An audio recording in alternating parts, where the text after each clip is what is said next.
I didn't have my thing open. Blaze, what are you doing?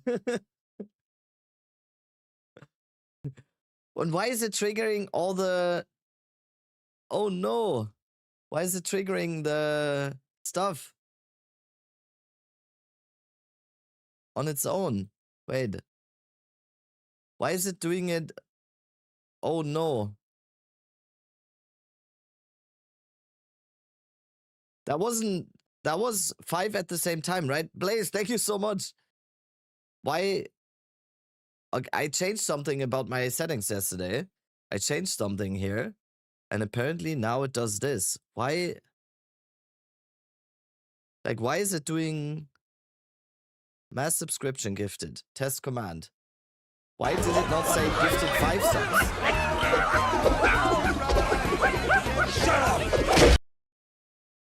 Huh? Why was it? Why in your case was it doing like 5? Maybe we just remove this one, the chat message. Slowly paying my way to VIP.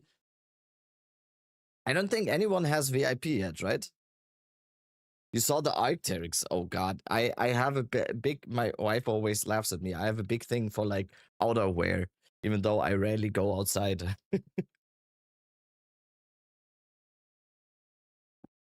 Do you have any tattoos of an anatomy? I want to get a tattoo of an ear, but with something cool and abstract. I have like some like spiked heads and stuff, but I don't think that's... You have like 6 Arctic jackets. We are the same. Yeah. Hey, Soldier, that's wild, man. Yeah. Apparently some people didn't know, so here we are. Yeah, I did a basically a podcast yesterday with a very nice German streamer. That was very weird. In that podcast too, I realized that apparently Palstron also speaks German. I didn't even know that because his English is literally perfect. Like when you hear my English, you can pretty clearly see that I'm not a native speaker. I'll be back. No coma. Dankeschön. Thank you. So Palstron is apparently also German speaking. I realized that yesterday. Thank you, No, for the Prime. Let's go. Let's go. Yeah, I changed some stuff about our alerts. It should be like much closer. Oh, why is it looking like that? I don't think Palstron is German though, right? He sounded kind of Austrian. Can someone confirm? He sounded Austrian in the German interview. Okay, he is. Okay. His English is like so perfect that I was always under the impression that he was like maybe Swedish or something, because they usually have like perfect English. Where can I hear this? Let me link it for you. It was like super weird to me. It must have been around the same weirdness as it was for people yesterday hearing me talk German. So wait, let me here. Wird sich das einigermaßen geben, denke ich, in den nächsten Minuten. Genau. Wir werden uns heute ein paar Themen, oder ich habe you can see, hear it very, very clearly that he's Austrian, ein paar Themen mir rausgesucht. Ich will die vorher einmal nennen, nur dass wir wissen, wohin es geht und was so die Ziele sind, aus meiner Perspektive. Wir können davon natürlich auch zu reden, dann im Gespräch ist das größere Thema jetzt du und da auch an mit der konkreten Meinung dazu. Ich mag es, wie sie es jetzt gemacht haben mit interessanten Loot-Drops, so wie zum Beispiel sie angefangen haben mit Watcher's Eye, Forbidden Flame, Forbidden Flash. Definitiv besser als einfach nur extrem starke Uniques rauszuhauen, die dann die jeder farmen kann und dann werden sie wieder I didn't even know. Also, yeah, very definitely Austrian. His English is so perfect. I don't think, like I lived in Austria for a short time. I have not heard a single Austrian have this perfect of an accent. Like usually, and this is not like me harping on Austrians or whatever, my English is very far from perfect as well, but Austrians like usually have a pretty thick accent when they talk English, so that was very surprising to me. So yeah, That was interesting to me. Like I've exchanged messages with Palsuran like multiple times on Discord, and every time it was in English. Because I think none of us knew. Have you not watched this interview yet, Rabbit? No, I haven't. I have not watched this interview yet, so I know there's probably a lot of people in here that have already watched it, but I really want to watch it because we're going to talk about it in the podcast tonight with Darth Microtransaction. We're going to talk about this interview in the podcast, so I should definitely know what was said. Palsuran hat eine Englischlehrerin als Mutter. Ah, okay, so Palsuran's mother is an English teacher. Okay, yeah. She must be a very good English teacher then, because like I said, his English is like immaculate. Immaculate. And I have had an English teacher, for example, in like very early on. When I remember today what his English was like, it was super bad. So not every English teacher is like perfect English, but yeah, that's cool. Try CrossFit. It's a great interview. Perfect. Okay, let's watch it. How long is it? 1:39. I mean, we can do it. So plan for today is watch the interview now and do a League Starter tier list after. Kind of a meme list. Like all of these tier lists are kind of memey as always. So that's gonna be what we do after. Don't even watch this video. No, I kind of have to. You'll just get triggered? Why? I don't think so. I don't think I'm the type of person to get triggered. Whatever that means in 2025. No, I kind of have to watch it because we're going to talk about it on the podcast later, and I don't want to seem like I haven't checked in on it, so. Totally unnecessary information, but you forgot to add a chiming staff on weapon set at the... Oh, I didn't? That's not unnecessary information. That's very necessary information. I'm gonna go over everything here. I'm gonna go over everything here again. Oh, I actually did. But I have sigil here. Okay. Thank you. Thank you for letting me know. That's perfect. That is perfect.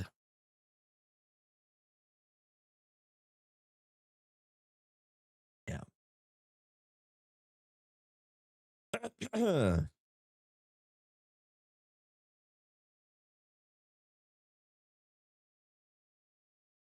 Wait, my build is now the only one that you have to click on to see it. I don't get the ranking here. I do not get the ranking here. Why is it on the very bottom? Ah!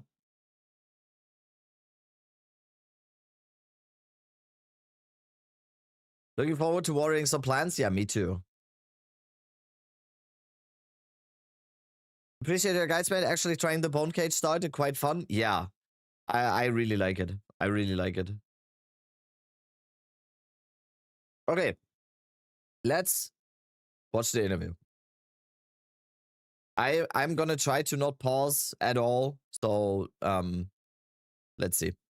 Hey, Exiles, welcome to yet another episode of the Still Sane podcast. I am here with the game director on Path of Exile 2, Johnathan Rogers, to talk all things 0.4, Fate of the Val, the last of the Druids. There's a lot packed into this update. But before we get to all that's packed into it and many burning community questions on it, I did want to take a few minutes to talk about what's not nerf. It's crazy. Wait, is there new patch notes again?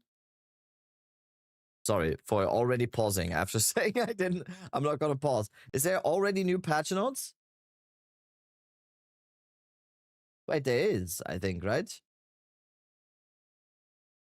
Today is 10. No, there isn't. Okay, there isn't. Okay. 60% instead of 100. Wait, what? Wait. Wait. Okay, let's... Dadmod watches 3 hours without pausing. I'm rarely gonna pause, but that just made me pause. The essence of horror thing. Horror.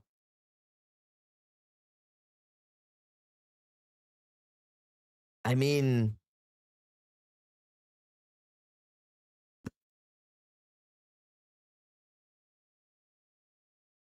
So weird to hear you talking German. Oops. Yeah, that was the feedback I've gotten yesterday. Dude.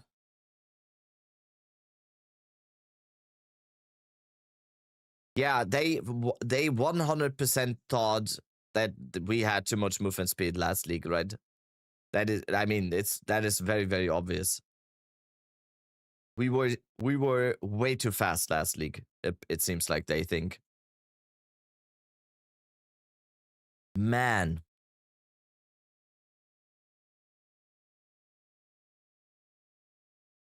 Bone Shatter is back, baby. Yeah. Wait, Farmer talked about it with Prada? When? Are you kidding?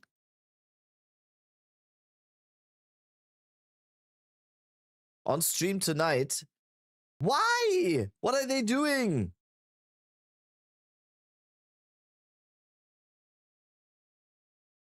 Yeah, Rake, 100%. 100%. Like, the same thing happened. Like, me and Lance, right? We talked about Hate Forge on stream. Wait, where is it? I was on Lance's stream, and we talked about, like, the possibility of using Hate Forge to gain basically infinite power charges and make, like, a cool spell totem build. And look what happened. Huh? Where is it? Is it just Hate? Oh, and look what happened, like, right after. They are 100% watching us. You're losing Beltner, abused it for 3 leagues now? Okay. I didn't even know this was like a used item. I just talked about this with Lance on stream, and then yeah, it was nerfed like right after. Okay, let's actually watch this now. Not packed into it, okay? And that's obviously the endgame, right? Endgame was slated to have a big revamp for 0. Yeah, Rake, we can hop on Discord right after, because after this, I kind of want to do like a League Starter meme tier list.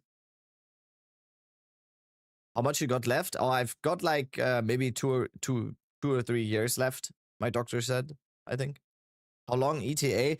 Let's say 2 hours, because I might be pausing a little bit, but it's like 1 hour 40 minutes. Let's say 2 hours. But yeah, overall, no, I'm free today. I have like the podcast is in 12 hours. I will need to kill some time before that. Another pause, that's true. 0.4 and just one more for the good looks. But now we actually play the. It was pushed to 0.5. You guys. Wait, we need to add one emote.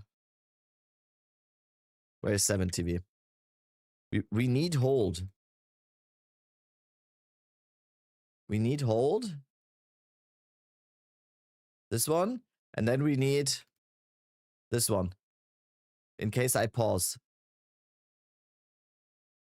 So you can hold. So you can hold and go. Oh. Wait.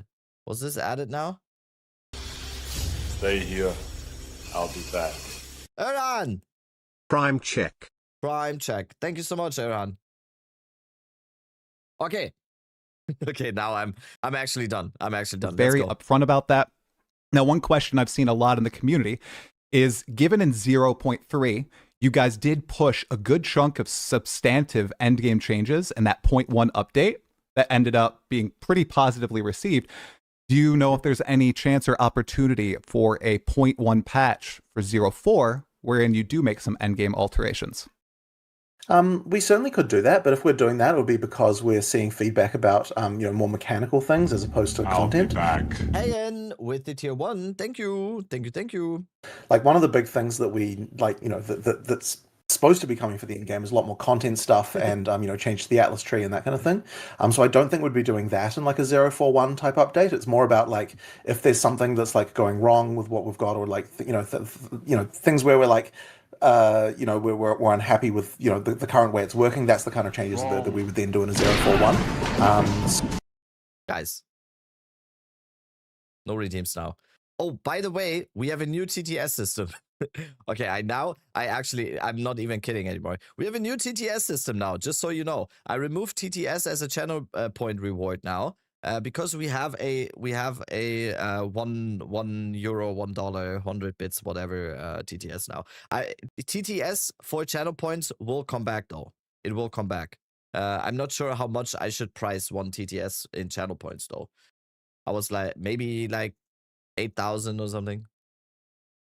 Wrong is 4K now? Fun detected? No, it was always 4K. Do you think series gloves with the foul-born corruption are too strong? The ones with the website show 100% increase, 188 can probably roll up to 200. You can just automate spell slinger with the random spell. I think this is cool. Like, I think in general, like the whole foul-born thing, or Val-born, or like Val unique double corruption, I think that's cool. Like, we can be pretty sure if something is too strong, they are just gonna nerf it anyway. We have seen this multiple times now. We're gonna have some fun this league. We're gonna have some fun with some broken stuff this league, I think. Thanks for the ED Contagion build. Yo, you playing it? I'm a beginner and this guy together with the videos are perfect. Awesome. Awesome. Hey, if you ever have any questions or whatever, I might not be playing ED Contagion this league, but I'm still like able to answer all the questions. It's a perfect build for beginners. Okay, let's go. Sorry. So but in terms of like content, those would usually be for the the larger kind of releases. So that's where we'll be seeing that. That makes total sense and expected from me. Then the systems that you currently have implemented, the Arbiter of Ash. Okay, he has this new reward to beating him. You unlock rare tablets, so you can juice your maps a lot more than you could previously in 0.31. Now, the Arbiter, unless there are some secret changes not in the patch notes, is still an RNG gated pinnacle boss. You have to go out from the middle of the Atlas, you got to find the citadels, and I got to say, just from my own personal experience and many anecdotes I've seen across, people will get to level 92, 93, pushing out, looking at the burning monolith, and they will not find the Arbiter. Do you guys have any changes planned there, especially now that he's locking behind such a substantial piece of endgame juicing content? So I think that in 031 we did. I can't remember whether it was in 031 or whether it might have gone. We did improve the the number of them. Isn't it basically guaranteed now that you get citadels once you get to a certain point? I'm sorry, but am I? Yeah, it is, right? Quite a lot. It's actually like it is random right now, but it's the plan is to stop counting the pauses, Peter. Stop. Like, I mean, one of the things we want to do when we're improving the in-game is, we've talked before about how we want to improve the feeling of not having goals, and one of the ways to do that is to kind of questify some of the mechanics for the various league mechanics and so on. So they've kind of got like predefined places where you can kind of do those things, like at the start, right? So the idea would be like at the start, there's kind of a quest line. It's going to tell you, you need to go here and do this, that kind of thing. And then it's only once you reach the end of that kind of quest line element that you would then, get the sort of full random like stuff. And so that would mean that for the first time that you fight a lot of this content, there'd be a predefined way to do that. The challenging part is kind of intermixing the kind of random elements of the end game in with like a kind of a, more of a storyline type, you have to do this, then that kind of thing. So that's kind of what we've got like going on, what we hope to do later, and that will mean that you no longer have that RNG element as much for some of that stuff that's sort of imperative to do. But the thing is that like I still don't want it to be that when you start the end game, it's just like a completely predefined experience like the campaign. There needs to be an element of randomness to it. So it's really just a question of like how to kind of get those mixed elements.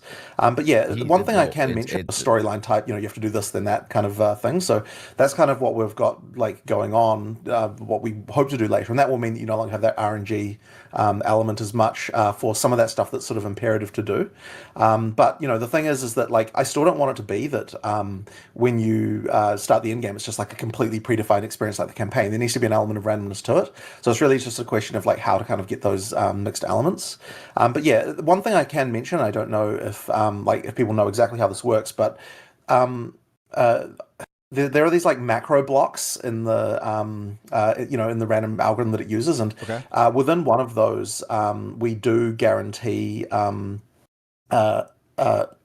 actually, how does it work exactly? There's something like there's an arbiter, like out of one in every 2 macro blocks, and like within a macro block, it's like a certain defined area. You're always going to find all three citadels. So like it's kind of like it's not fully random. Like we have sort of like toned down the randomness compared to how it was like right in the beginning.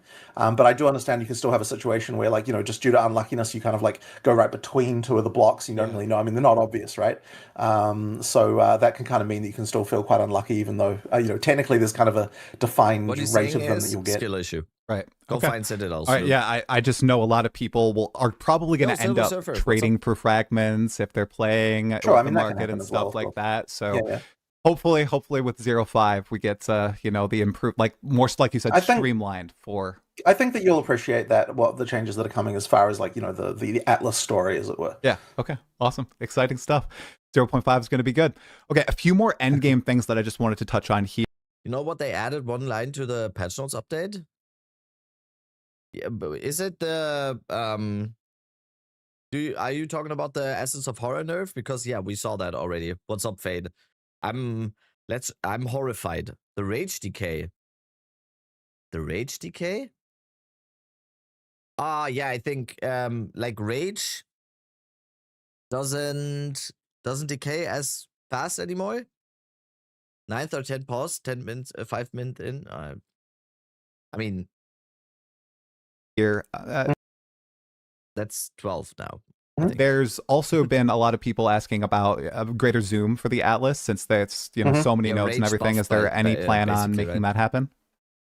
I do want to look into that pretty soon. One of the reasons we didn't do the zoom initially so much was just because of performance issues. I've been concentrating a lot on performance recently, so this is something that I could now probably look at again and see whether or not the performance is going to be better. There's still quite a lot to come there though with performance, and so and I honestly at this point I should probably check again and see what the performance is like if we allow greater zoom. It really is just a performance concern, so we can definitely do that. I mean, there might be some clarity issues, but I'm sure we can solve that. I mean, people have like got various hacks to allow zooming out extra and that kind of stuff. Yeah. So therefore, like it's not like too bad or anything. I mean, people do want it. So yeah, as long as we can get the performance of it fine, then it's probably fine to do. A slight side tangent here. You mentioned you've been focusing a lot on the performance, and I know you also said that you coded the core system of Fate of the Battle, the actual temple. Do you do a lot of the hands-on like coding with all these things right now? I don't usually, but in this league, I did the Fate of the Val core like simulation, and then I did get something that some kind of coordination here to actually try and find that stuff out. So if you want to like talk about it, I can talk about the technical details. Like what we did previously, we like when you're rendering the game, you've got like and simulating the game, you've got like effectively a job system where you've got like here's the CPU cores that you've got, here's the jobs that we want to run on those cores. And previously we had this very ad hoc system where like this thing would queue some jobs and that thing would queue some jobs, and they all had their own synchronization of like when to know when was finished and when one wasn't and all that kind of stuff. And what I effectively did was write a job system that allows for kind of like creating a global view on like when to run things and so on. And then once you've got that, it's sort of easier to tell like this can run alongside this and this can run alongside that and all that kind of thing. And you can effectively express all these dependencies, and then once we had that, then all the programmers in the various systems can then go and start putting things in there, and then everything now runs just a lot more concurrently than it did before. So the major change we had was just making it so that we can take advantage of more of your CPU because we're running things concurrently that previously weren't allowed to run at the same time.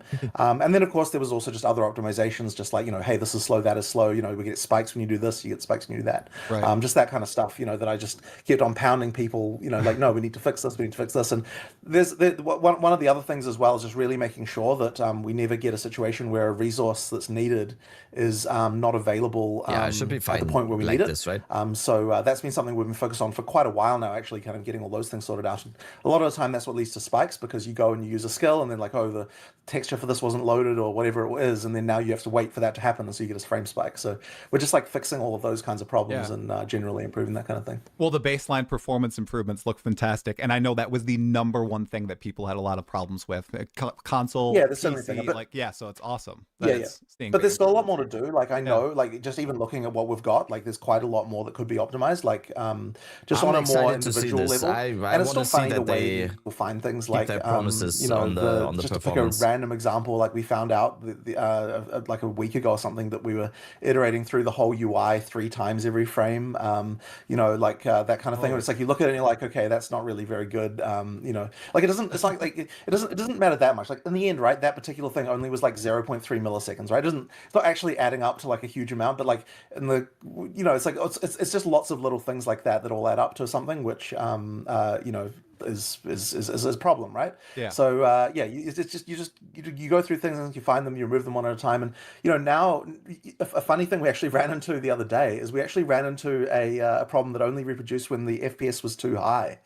So we're like over 400 compared to FPS, Johnathan? you actually start to get this kind of problem. I don't know. It's not normally a problem that mic. you normally run into. I mean, this is in like a test scene that was like really empty, but previously we couldn't even achieve that kind of FPS. What's happening? Okay, I'm listening to it now. Okay, you guys, I'm listening to it now. Wait,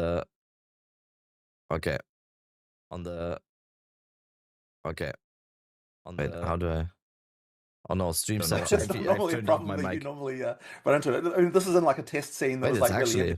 Why does it? Why is it like but that? Previously we couldn't even achieve that kind of FPS. Why compared FPS, to Johnathan? You actually start to get this kind of problem. Like, I don't know. Why is it like that? God damn it. God damn it. Okay, you know what? Let's do this. Let's get the compressor.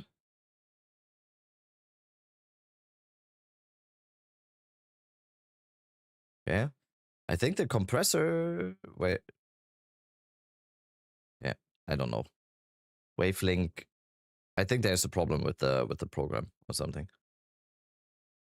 Because the compressor is not open. Oh. I think the compressor is off. Yeah, I think the compressor is not working. That's why my voice is so low. Wave.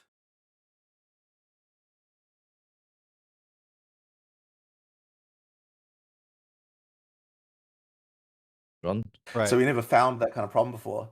And another funny thing about that one is it turns out that the code for that that was bugged went back to commit number 1632, which I did 18 years ago myself. It was a bug in my code from 18 years ago. It was like right in the depths of the code base. There was like a rounding problem with the that I added that long ago, and so it was kind of funny to see that sort of stuff all the way back in the early history. Yeah, I honestly think the compressor, the mic compressor is just not working. That's why it sounds a little bit weird right now. That's why it sounds a little bit muffled. I don't know. Should be working soon again. Have the date, like the date's going all the way back then. You have everything tracked. Yeah. I mean, we've got our version control just goes all the way back to the very first commit of the company from right from the beginning. Very nice. Okay, and I know it's interesting though. The massive improvements. Thank you for the tangent. I appreciate it, Johnathan. Okay. Swapping gears back to PoE2 specifically. So another question that a lot of people have about PoE2's endgame is the severe punishment for death. Okay, we have minus XP. We have the inability to use tablets on map nodes. We lose any special things that were attached to that map node when you die. And now we're losing our limbs that we earn in the temple. So a lot of people are wondering. Yes, and you can go back and get another one. No? I like, this is not, I'm like, when I'm criticizing questions here or something, this is not me criticizing try, especially. This is me saying like, this is me more or less Like because he is doing like a vessel thing. Like he's posing a lot of questions that the community actually has. That is a big representation of the community. But this one in particular, I do not get.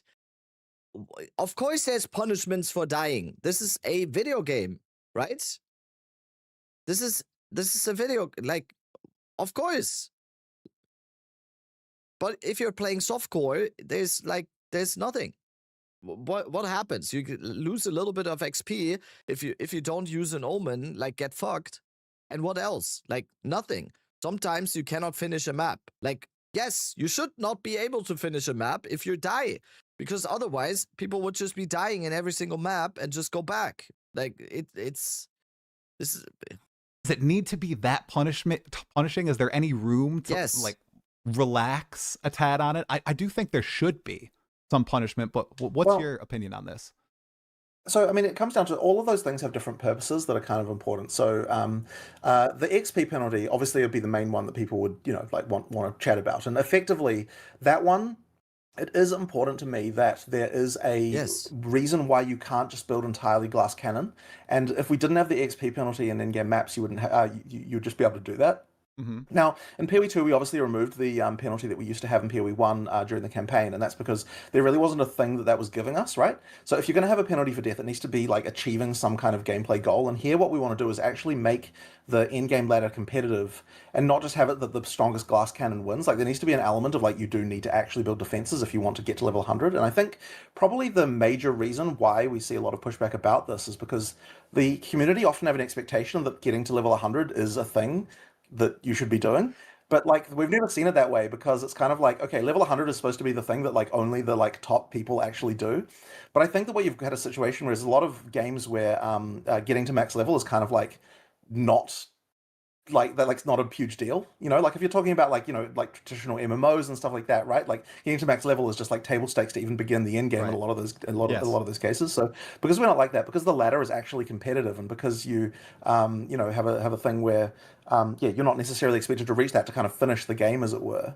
It just sort of means that there's a bit of a different situation. So I think some of it can just come down to like what are we doing to communicate the fact that level 100 doesn't have to be your actual final goal. And like, to be honest, like the last my few voice levels should of like be from like 96 or something better now again, right? Like I added a compressor from that, right? Like an extra 4 OBS. passives. It's not like the hugest deal. Right? Like you get a much larger amount much of better. power. Yeah, the compressor from Wavelink is not working. Like the Wavelink compressor for some reason is not working. I don't know what's happening there. All the other stuff you're doing. So that's what that penalty is doing. Now the map, removing the stuff in the maps penalty, the specific problem that's solving is that we don't want it to be that there's an incentive to kill yourself and fail the map on purpose in order to re-get some of the rewards. Yeah, exactly. So effectively what we do is remove all the rewards in the map once you die, specifically just to prevent that kind of item farming abuse that we'd otherwise have there. So it's not like I want that penalty per se, it just fixes the exploit you'd otherwise have. So if we had another way to address that, then we would just not do that. It's entirely just down to that particular thing. Right. So I mean, that's sort of an example of thing. Now the limb thing, I just thought it would be a cool. That's cool. We just thought it would be a cool thing. Like that was just like a one lead, like Sonny, sort of fun. Thank you for the resub. Thing. I do like occasionally having like quirky and out there mechanics. So yeah, that's what that one's about. Yeah, that one was a little jokey. I did have one other one that I wanted to touch on too that I didn't include in that list. So when people juice maps now in PoE 2, the more mods equals the less portals. When you have maximum number of mods on your waystone, you get 1 portal. Do you think that might be a tad too punish? Like would you ever swap it to 2 portals? So you do have a little bit of leeway if you're going full in, 6 mods, corrupted, everything, or no? You like the max punishment there? Yes, I like the fact that you go down to 1 life. Like the hardest content is 1 life exactly. I guess the thing there is, once again, like there's the expectation. Like I would hope that most people towards the end game aren't dying most of the time. And really, there's a bit of a communication element here too that we're trying to do, which is to communicate the idea that if the maps are too hard for you, then maybe run less mods on them, right? Like make it less hard for yourself so that you get a little. I love perfect. Thank you. I'm glad he's not like caving in. I'm so glad this is the guy that is leading GGG. Just like exactly because of this. little bit of that sort of easier time. He literally said, get good a little bit. And it's not even that. It's not even get good. It doesn't matter. Like, just, but the whole thing about like babying the players like that and being like, oh, everything should be so easy. And if I die 15,000 times, I should still get the same rewards. No, you shouldn't. Otherwise, the video game is not fun anymore for like 90% of players after 2 days. Hope is that can kind of is the thing that gets communicated by that by that element. I guess it's not been something that's understand the view of a super casual player. Yeah, me too. But it's like it's not, if you're a casual player and you're not doing the same maps as Fopgon or whatever, that's not a bad thing. That's totally fine. That's totally fine. Are you having fun? That should be the first question you're asking, right? Come up for me as a problem recently, so I guess it's one of those things that I'd have to maybe have another think about. But yeah, it's not really on my radar as like that being a particular thing as a problem for people. I'm curious. A lot of people were wondering if you were going to stream your gameplay at any point. Is that something that's still you said in that the before, cards? right? I know you mentioned. I actually was JP interview. I was pretty keen on that, and I was actually talking to another streamer recently about it, and he was sort of saying that he didn't think it was actually a good idea in practice, and the reason is because, like the way I would treat it would be like it's like a good time where I can just enjoy myself and like, have a gaming session. But what he was saying is what people will treat that as is like judging me continuously for every single minor thing. It's like if I don't pick up an item or if I just like don't, over there, I'm going to be completely judged by that. And he was sort of saying you really shouldn't do that because all it's just going to result in is like random those kinds of issues. And I feel sad about that because honestly, I would love to just have a good time, just like having a chat to someone, playing the game, that kind of thing. But he was saying like you're probably gonna regret doing it if I do. So I'm not so sure about that one, unfortunately, due to that reason. But people can be brutal. They can be brutal, dude. So I was asking because you mentioned you didn't have the issue. Have you been playing like some of the Endgame? I know in the past you said you mostly play the campaign and then reset when you're testing. Yeah, I do mostly play campaign and then don't go like play much of the Endgame. And the reason is because mostly what I'm playing is I'm playing at home on the dev build. I'm like testing a new character, that kind of stuff. So I don't often get a chance to play much of the Endgame stuff. Now the person who does do that a lot is Mark. Like Mark plays the Endgame a lot, and usually he's playing multiplayer as well because he wants to make sure that all the multiplayer issues get tested because usually in QA, like multiplayer specific problems don't come up a lot. Because they're obviously all testing individual things or whatever. So by testing multiplayer, you can actually make sure that we don't have kind of catastrophic issues, and a lot of them come up and especially more subtle ones, like along like with bosses and things like that, because like bosses need to have AI specifically for multiplayer and that kind of thing, and you don't necessarily got to have a lot of opportunities to test that in the normal office environment. Right. Okay, great. Let's move on to, I think, one of the most controversial topics of the entire patch. One that I was so pumped about when I first heard. I think it came out of, I think it was Mark's mouth, okay? 40% reduced monster density in endgame maps, okay? That was a big change that was made. I played a ton of 0.3 and I had a great time, but after that patch, I had seen the game as moving a lot more toward the Path of Exile 1 identity. You're zooming through maps, you're blowing up screens of mobs, there's not a lot of engaging combat going on in the end game. And I was like, say meaningful combat whatever, they'll kind of morph into the same game eventually. And then when I read through the patch notes and when I saw your guys' presentation for 0.4 and you said that line, I was like, oh my gosh, they're trying to build more visual clarity back into the game. They're trying to maybe make combat more engaging. Could you break down what your goals were with that? I know you talked about swarming. Was it more beyond that, or is it just the swarming thing? So I mean, I guess there's several issues. Johnathan has a resting bitch face. What? I think like most humans have that because it's a resting face. You should see me in like public transport. I look like I'm about to kill you. Like sometimes.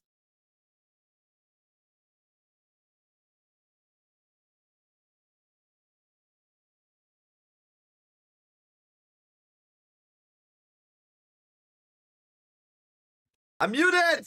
Oh my god!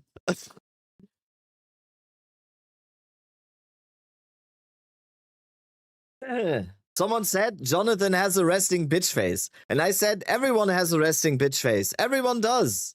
Everyone does. You should see me on public transport, especially like with the tattoos and stuff. Like the boomer type, like older ladies or something, and I'm just sitting there like this, and they're just going like, everyone has a resting bitch face. That's why it's a resting face, no? Right, Yeah. so one of them is the swarming for sure, just like a problem where like a lot of people were very unhappy about that. I do think that it was too much. Like I think in fact the numbers were just wrong from the start. Like we just for whatever reason got that incorrect with the monster pack stuff we did in Endgame. Does your mustache also go blonde when you turn Super Saiyan? No, it does though when I'm banging your. Wait, does that work? The issue that we had, of course, was like, nerfing this is controversial, like 100%. I mean, like, I say nerfing, but it's like, it isn't so much a nerf exactly, right? Like, there's still the same amount of life you have to kill from monsters. It's a question of whether it's distributed from multiple monsters or not. And I think the issue that we really had was just that we were limiting the number of builds that were viable at endgame. Right. Like kind of unintentionally, right? Because you had, like, there was just a minimum amount of kind of AoE clearing you had to do to make it work. And so we wanted to make it so that you can play a spammy build, but you can also play a build that, like concentrates on bigger hits that are smaller in AoE. Like both of those things should be allowed. And the current way it was just kind of wasn't really allowing for that. Now, because of the Atlas tree, and especially what we'll do later on, there's like, and just like general speaking, you can add more monsters, you can get more of that stuff, right? So that can still happen. And so I don't think that it's going to end up being, like something where you just feel like monster density is like, I don't want anyone to ever be thinking like, where's the monsters, right? You don't want that. It still needs to be that, like you still want to be at endgame blasting some monsters. It's just that you really need to have it so that it isn't so overwhelming that a person who like, is so that you don't want everyone to feel pushed into, okay, I can only play like the biggest AoE, like lightning spear, this kind of stuff, type of thing, right? Or like whatever is the most spammy. So that's really the key goal there. I think we're gonna have to look at it again, like now that we've got another playthrough here, and like with all the people and see how that goes. But yeah, I mean that's the basic idea behind it. Okay. Question about the packs and everything. I think there's 40% less monster packs. That also mean there's less rare monsters, or is the number of rare monsters and maps the same as no? The number of rares is the same. So we didn't. This, by the way, this is the clarification I was kind of waiting for, because all of this like talk about the density nerf and everything. This is kind of what matters. 99% of the stuff we get is from rares anyway. As long as there's still the same amount of rares, and you can still juice maps for rares, like it's not a loot decrease. It's probably a loot buff. Reduce the number. We didn't reduce the number of packs. We reduced the number of monsters in a pack, and that, by the way, like the way that's done is by there's this system called effectiveness, which is basically every monster has like a budget of how much. Like how much they are worth, as it were, as a monster, in terms of like how, and it sort of loosely correlates into how damaging they are, but it also translates into lots of other factors, so like how much do they drop, how much experience do they give, all these kinds of things. And effectively, what we did is reduce the effectiveness per pack to be lower, so that like the packs can be smaller. Now that can still be grown again by mods and all the things. Like so, when you add extra monsters with mods, what that's doing is it's increasing the effectiveness budget that a pack has, so that the pack can grow larger. But it doesn't actually change the number of packs, which is what. Can you choose for rares? There's no more instilling. It's a tablet modifier, Sonny. It's a tablet modifier. It always was, and it still probably is, unless they removed it, which I don't think that is the case. It's 100% still a tablet modifier, unless I hear other things. Do you stream the Game Awards? I will stream the Game Awards, yes. I will stream the Game Awards, because I'm staying up anyway, because next day is launch. Controls things like how many, So if you want the Twitch drops from the Game Awards, I will be streaming tomorrow, yes. Monsters you get and that kind of thing, because there's usually, there's only one rare per pack, usually. Yeah. So yeah. Do we have drops? How does that interact with tomorrow. Mechanics Game like Awards. Ritual, wherein the more monsters you have, like the more Ritual favor you get? Have you guys thought about that? Ritual numbers were balanced basically to counteract this. So like it's just like that. Basically, because the goal is not to nerf rewards here. The goal is to keep those the same. So therefore, anything like that's going to care about something like that, we just adjust the numbers to kind of like sort that out. Okay, exciting. Half-Life 3 All right. might be revealed. Now, with this Doubt. change, where there's less monsters per pack, you know, maybe the packs have a little bit more identity. You're supposed to be engaged with them. But bro, how can you stream Game Awards and be ready and awake for D4 launch after? Yeah, you're right. Damn. A tad more. I had a conversation with Neversink last night about rare monsters and how originally they were going to have a bigger identity in PoE 2. Right. And right now, rare monsters are completely enveloped by the modifiers on them. I think we saw this really well with Abyss, where, oh my goodness, some of those Abyssal rare monsters modifiers were killing me. Do you see a world in which PoE 2 maybe returns to that age where each rare monster is going to be, you know, kind of special? Maybe it's like a 3-4 second fight where you care about the monster and you don't care so much about the modifiers on the rare monster. I do want to make rares more interesting and identified like that. It's just the issue with that is that it's really hard to get time for a change like that, which doesn't see as much immediate return. So it's one of those things where, like, once we get a bit of time, we can do something like that. And what I sort of suspect is we'll probably have like a launch at some point where like that's a big focus and we make it into a feature and like we try to like make sure there's something there. But it's just it's kind of like it probably won't be soon. Like I certainly don't think it would be before full release because it's something that we kind of can't, I think, justify while we're also trying to make, well, in particular, right, like we need all the people working on monsters to be working on you know, Acts 5 and 6 and that kind of stuff. So, you know, like there's that's the issue that we'd face trying to do a change like that right now. Every monster needs the Death Knight treatment. Come on, we want all the monsters to have special abilities. Okay. Another question a little bit on visual clarity. So environmental clarity, so monsters and like a monster abilities seem to have been addressed a little bit in this patch in 0.3.1. How about character visual clarity or skill clarity? I remember so vividly listening to you guys. I think you and Chris talk about, oh, in Path of Exile 2, you'll be shooting 10 arrows instead of 100, but the 10 arrows will have the effectiveness of the 100. Right. In PoE 2, it seems like it's kind of jumped the shark already. You know, we're already in this patch, and you're able to do that with Twister builds, some lightning arrow builds. Do you see that as something you want to allow or something you want to rein in eventually?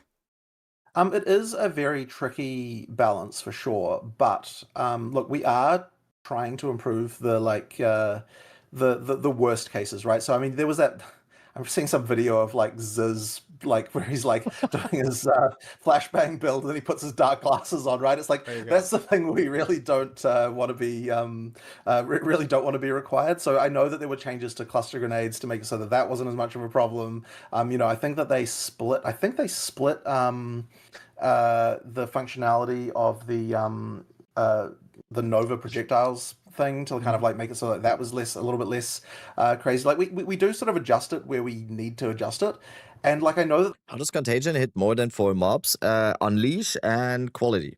There'll still be more that we can do as well. Like there's still more temporal. I don't know if it hits more than 4 though. A new culling system where we can add things in to make things a little bit less spammy.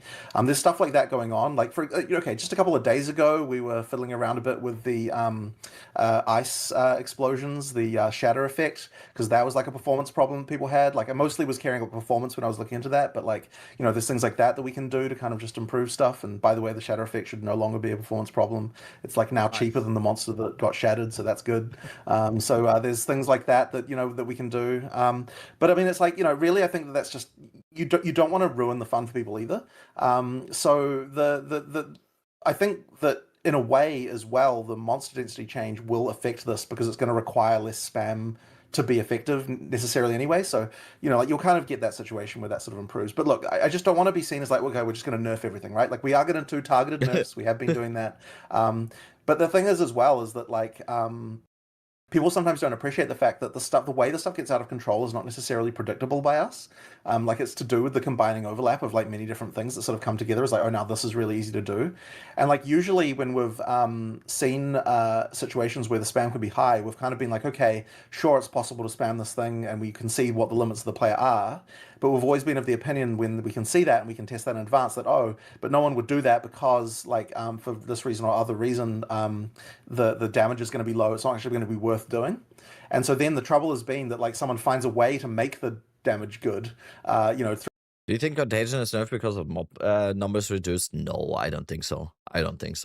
I think overall this whole monster density nerf is or monster density change is not going to be felt as much as people make it out to be, I think. through some combination of things, Yo, and then now Mikkel, suddenly there is thank an you. advantage to doing this like On crazy YouTube. spam. Thank you. And so that's always kind of been the thing that's taken us a bit by surprise with some of these balance things. So really, that just comes down to better balance Good and morning, just improving, Pam. What's a up? lot of those things. But I We need to get do through this interview. appreciate that like there's still 25 concerns around minutes. visual clarity. I mean, so like another one, right, was like ground fire can be annoying and that kind of stuff. Like there's certain things that can like be really spammy and kind of bad, and we probably just need to adjust the effects in some cases. But the issue once again there is that I don't want it to turn into like maybe this is a bit of a deep reference, but you don't want it to turn into the kind of like Quake 3 scene of like, you know, That's just textures to nothing and all that kind of stuff, right? Like you do want like some level of visuals to look reasonable. So yeah, it's just a tough balance, and we just like have to slowly grind out and get there. I'm sure you've seen or heard the feedback about maybe implementing a visual opacity slider for player character effects. Yeah, I'm not really a fan of that kind of thing, because like look, I understand the desire for it, but I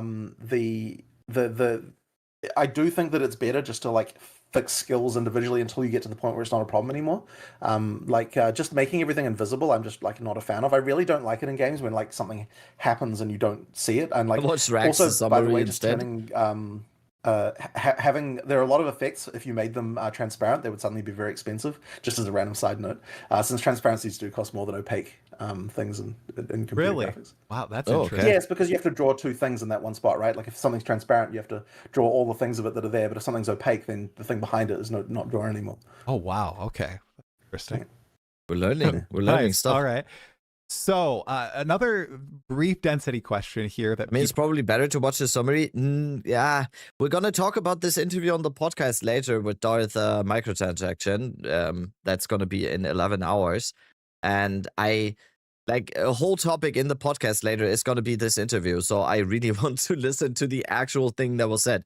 I don't mean like I don't trust Rex on his summary because he's doing like very good summaries of this, but I really wanna hear what was actually said about. And I know you already mentioned that you don't want people to feel like this, but there's a lot of worry that the game is going to turn into a walking simulator now that the packs are this much smaller, and that there's certainly it's not going to be that. Not. It's just not going to. He was annoyed by that, and yeah, because it's a walking simulator. I get why Try is saying it, because Try is saying it like it's not that he thinks it's going to be like that, but there actually has been comments like that. I think even acknowledging that those types of comments is like, but he was annoyed by that. This much smaller, and that there's certainly it's not going to be that. Like it's just his reaction is is a walking simulator now that the packs are this much smaller, and that there's certainly it's not going to be that. It's just not going to be that, right? Like that's your last interview, bitch.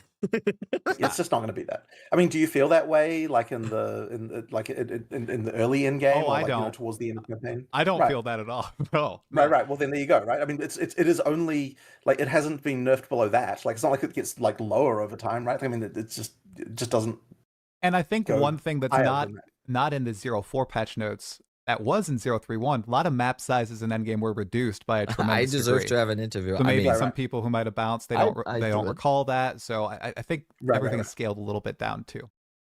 You mentioned targeted nerfs a second ago, so I want to skip ahead in my question list, Johnathan, and talk about something that is on everyone's minds. One of my friends said, remove it from the game. The Roa. Okay, I'm not a Roa enjoyer at all. I can't get into it. I know it's powerful. I'm not an enjoyer. Lots of people are Roa enjoyers. So Johnathan, can you give me like a dissertation on how the Roa is a balanced thing in PoE 2 right now? Right.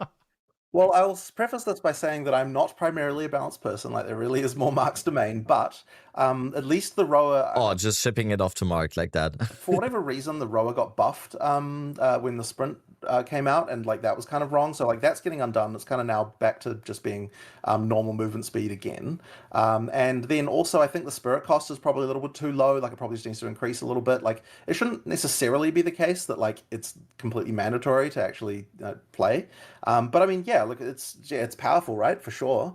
But like, I don't necessarily think it's going to be across. Like, I think it's capable of being balanced. Like, I don't think there's a problem there. If you get the right spirit cost, you get the right numbers. But I think the key important thing is just that it does. I don't think anything less than 100%. Like, I don't think anything less than having it be that you stay at exactly your normal move speed when you use it will feel fast. So that's kind of why it needs to have that element of it at least. But yeah, I mean, yeah, if you have a Roar, if Roar is in the game, it should be it has to have like a USB, right? Otherwise, why is it in the game? So I don't get the whole thing. Like I don't get the whole thing about like, oh, the roar needs to be bad or needs to be worse or whatever. Then it doesn't make sense. If roar is in the game, it has to have some kind of way of using it that makes people want to use it, right? I don't know. I feel like, does it need to exist? I don't know. I don't hate it. It's just a question of, just make sure the cost is right, and then it should be okay. But like as I said, it has had some balance adjustments in 0.4. Yeah, movement speed's very. I honestly think they might have it now, like having it the way it was before, with just the movement speed penalty being removed on the roar. You having the same movement speed, but it now costing 100 spirit is a lot now. That is a lot now. I think they might have it in a more balanced state now. So very powerful in PoE too. So I mean, people are blasting screens. Because if you want to use it now, you can. You just need to spend all your spirit, basically. Okay. I mean, I don't necessarily think that it's gone. I don't think it's Warrior gone. has an exact problem with that. I think it's more just that you had the.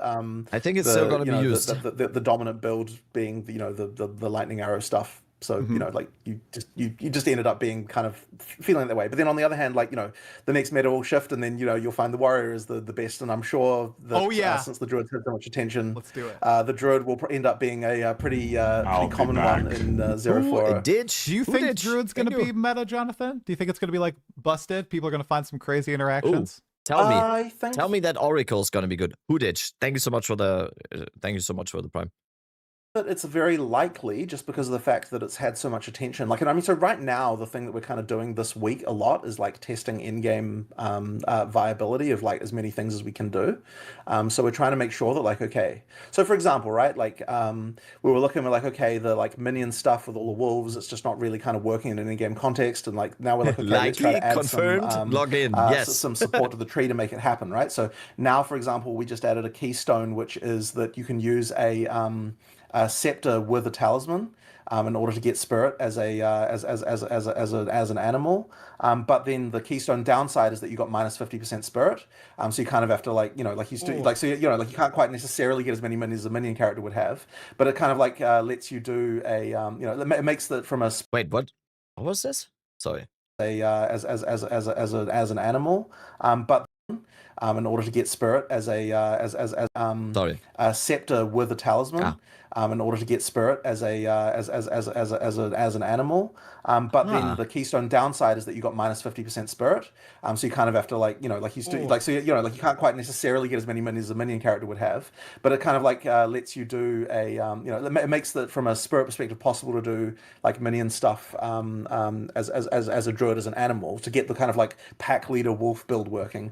And the other thing we did was we said, okay, there's a notable that will make it so that your rage bonuses apply to your minions, so that you can get that's huge. Like actually get the damage to a good place, with your wolves and that kind of stuff, right? So we're like, wait, that's actually huge. Your rage bonus applying to your minions. That's minion players. We're like, okay, rise up. We're just being very careful to look at the individual builds that someone might want to try and be like, okay, let's try and make sure that there's support in the tree for that kind of stuff. So that's really what a lot of this week is kind of going into, just those kind of like, just make sure that there's the options there for someone. And that might be a unique, it might be a keystone, it might be a notable, like just try to make sure there's something there that can make each build that we want to do work. And so that's kind of, it just making sure there's that in-game scaling. That's exciting. I think I heard Gazzy from across the Atlantic, like howling when you said those two keystones. Right. About the druids and minions, he didn't. There's just wolves, right? It's the wolf. You didn't get him with that joke, right? Yeah. In terms of the ones, Johnathan was like, in terms of the ones that come with you. So you've actually got so there's two ways to get wolves. You've got the no, he just went like, I didn't hear him. It's called the Reservation Gem, the Spirit Gem, that gives you a pack, and that gives you up to 6 wolves that respawn like a normal minion. Right. And then you've got the mark, where when you kill monsters, it summons a wolf. And with that one, you can get like another I don't know, 10, 15, like a bunch more. Geez. So you can have like a pretty sizable pack if you're going for that. But yeah, it's just a question of making sure the stats of them can actually get to like reasonable levels compared to other minion builds, to make sure that's viable. Okay. Do you see more animal companions coming in the distant future once, the game is shipped? We could potentially do more of that stuff. I mean, like, there's still plenty of other minion things going on, kind of adjacent, right? So you've got any kind of int minion stuff going on. Obviously, it's not in theme with the Druid so much, but yeah, like we could probably do some more animals. But for the time being, we didn't think we really needed more to sort of make the Druid work. And like, the Druid isn't primarily a minion build, right? Like, it really is only the case if you're doing that whole kind of pack leader fantasy. That's like the main minion fantasy you'd have as a Druid. So yeah, that we want to make sure at least sure that one was working. Oh yeah. Yeah, it looks sweet. I mean, the Tundra Wolf looks amazing. So I think I'm going to gravitate toward that eventually after I try out the bear. All of your other wolves that you have, by the way, turn into snow wolves when you turn into a snow wolf. So like your whole pack gets the upgrades. So that's kind of cool. Attention to detail, pretty sweet. All right, we're going to go back to a little bit of game balance / identity. This is, I think, the number 2 other thing that people have just been piping up about, and that is charge generation, charges, and totems. Okay, Johnathan, so lay it on us. Why did you guys decide to go with this design of spell totems and ancestor totems in PoE 2, where you require the 3 charges to summon them and upkeep them? What's going on there? Because a lot of people... The main thing that I don't want is for it to turn into a situation where basically any spellcaster build is a totem build. Like, I don't want it to be that just totems are just strictly superior to spellcasting. That's kind of important. So that's the main thing. And the charges were just a good way to kind of make it so that, like, okay, if you're going totems, if you want to do totems as your primary thing, what we want to be doing is providing ways to get there by, like, there are uniques that are available that can, fix that problem for you. Like, you can do a totem build, and in fact, we are going to be showing so we're actually going to make a video about like a bunch of in-game builds for Druid pretty soon, just to kind of show like people like, okay, really? here's some just viable things that you can make, just like made by our design team of like, that you can do things. And that's not to say those are all the builds or they're even the best builds. They're just, here's some builds that our design team decided to come up with to show off at Endgame. And one of them that we were doing is the, a pure... Yeah, like Johnathan, I am saying it would be kind of nice. Like, we're 2 days, like how much, 9 hours in.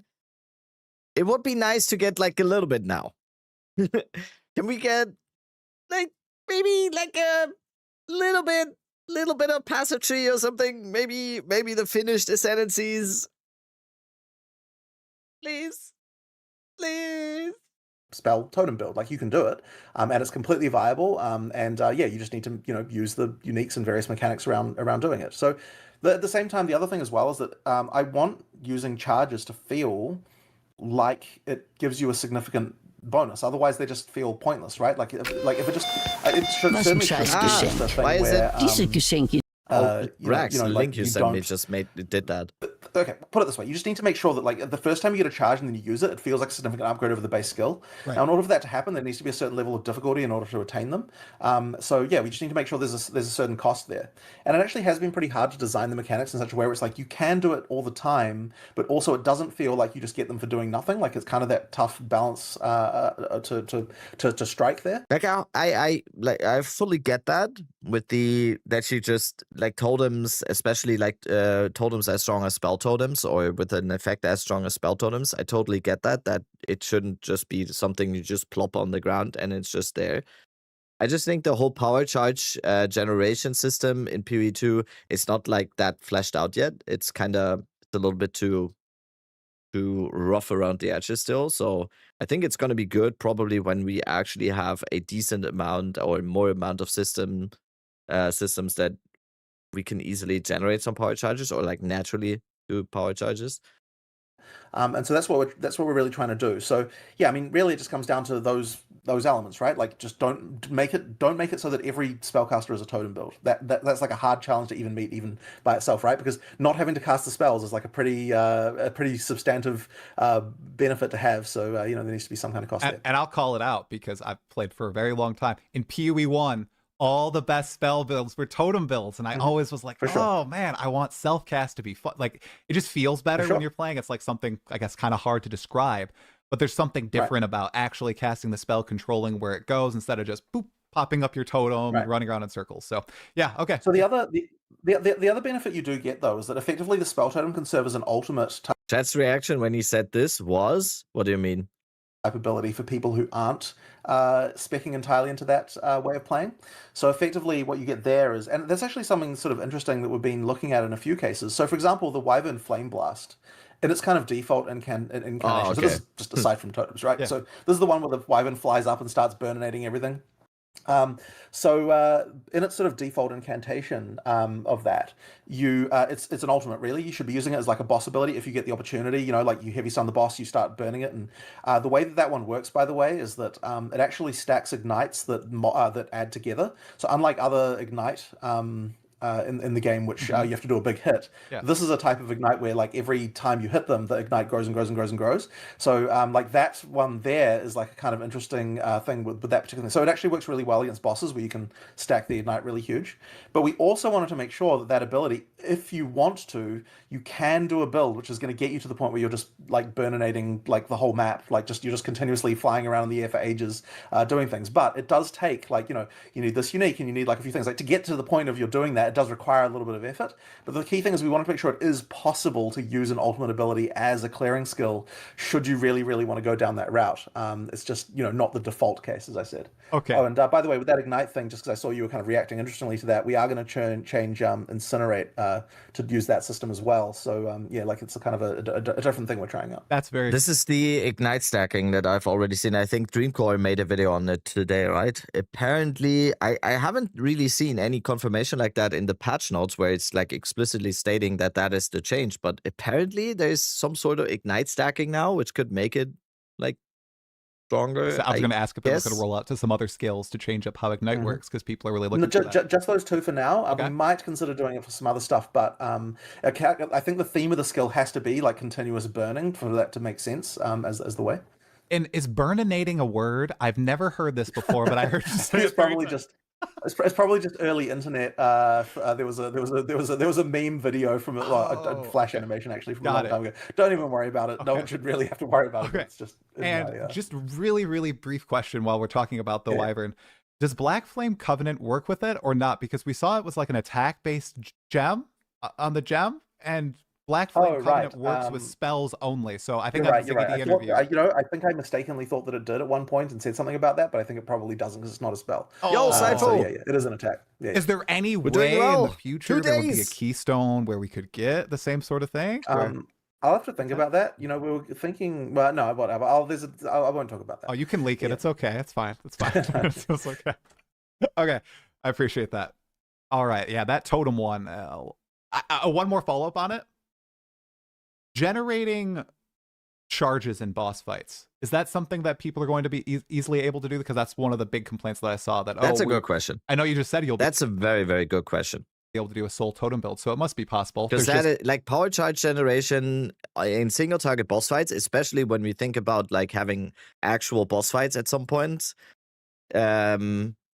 I might be missing probably on some of them, but I think that's exactly what I meant when I said power charge generation, or like charge generation in general is, I think, in a rough state still a little bit, and like in baby shoes. So I think that's a very good question. Oh yeah, I mean, that's possible for sure. But then in terms of just the general way as well, we've got things like that a little bit like in the kind of more mid-game options for that. Well, I mean, even early game, really.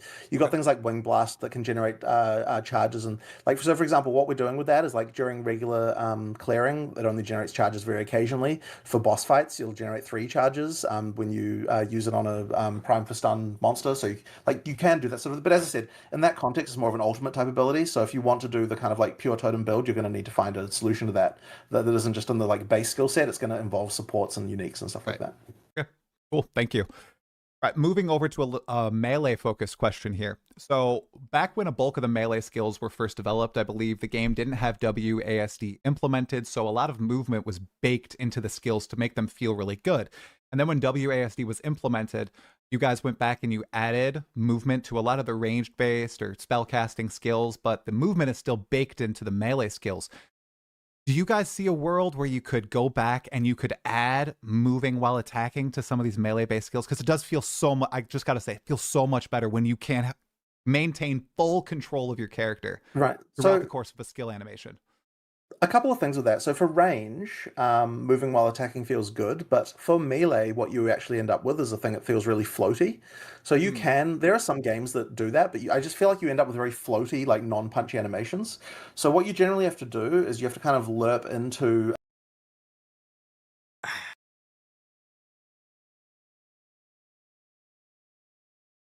That's it. I think Vixie said it perfect. This question is such a good example of gamers not understanding what they're shouting for.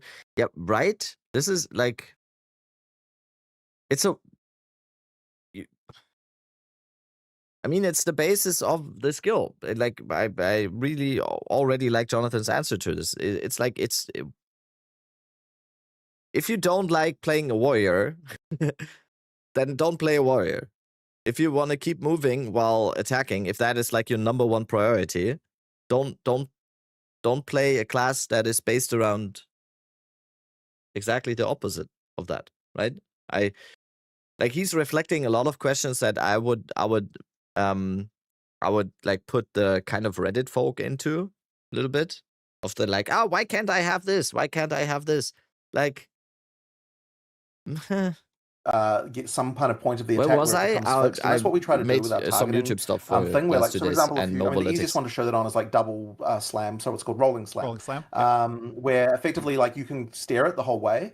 And effectively, when we talk about moving while attacking, it's really more about skills like that, where you can do, like attacks, like the movement is still built into the animation, so you don't feel floaty, but you still have a level of control over that sort of stuff. And that's what we sort of try to do with our attacks, is like try to have it so there's a level of control, but it's not fully just like moving arbitrarily. Because as I said, you do end up feeling very floaty. So that's just a sort of really comes down to sort of a feels thing. And like as I said, when you do try that kind of stuff, it doesn't end up feeling that great.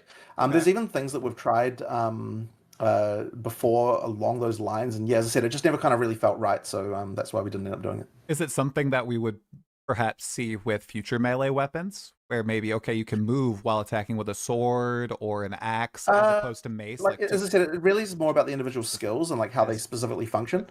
Like I don't think that we would just generally have, as I said, we wouldn't have completely freeform movement like that. You'll even notice like in a lot of other melee games, if you like you can have a thing where you can lerp into an attack, and by that what I mean is that you've got a bit of control for part of it, but it's like slows down into like being part of the animation at a certain point. And like we'll probably experiment a little bit more with that, but I don't think we'd want to just be like, okay, it's just like full floaty, just like move in any like arbitrary direction while you're attacking type things. I really don't think it feels very good. Okay. Now this next one, I know you've been asked it many times, but it was the number one most requested question that I ask about again. And it simply is, why does the warrior have so many downsides on the tree and gear, whereas witch, monk, ranger comparatively have none? I know you guys have talked about this a lot, but could you... Well, I mean, fundamentally, it really is just that... So, it's funny because I don't think there's necessarily like an extreme number in the warrior area, but the funny thing is when we put a downside on something, we also make the upside higher. And so people then see like, okay, what are the best nodes? And they're going to see these big numbers on like some of these, on some of these nodes, and they're going to say, okay, well, like, I want that, but I don't want the downside. And so it's kind of like the reason that they attract attention is just because of the fact the numbers are higher. If we didn't have the downside on there, obviously the upside would also be lower. So it's kind of like just that thing. Now, what was that? Sorry. Is it a packaging problem? Not necessarily. But as I said, personally, I like the.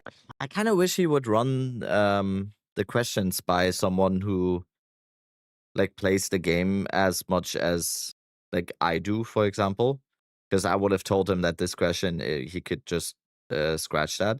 There's been like 2 questions now where I think he could have just not asked them.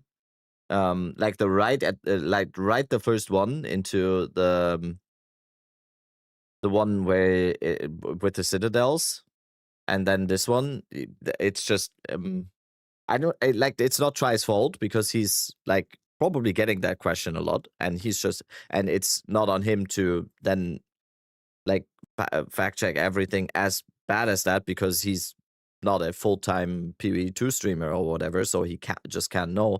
But like anyone that has played the game as much as I did in the last few months would have told him, or like is as much ingrained into the space as I am, for example, would have told him, yeah, you can just scratch that question. It's idea that you can spec into different things like that. And so, for example, like a commonly cited one would just be like, you've got like more damage and then less attack speed, right? You've got those kinds of nodes. Yep. And it's like the ideal way that you should be thinking about that is an opportunity where it's like, well, what can I use this with that? On one hand, yes. On second hand, anyone can ask for the interview.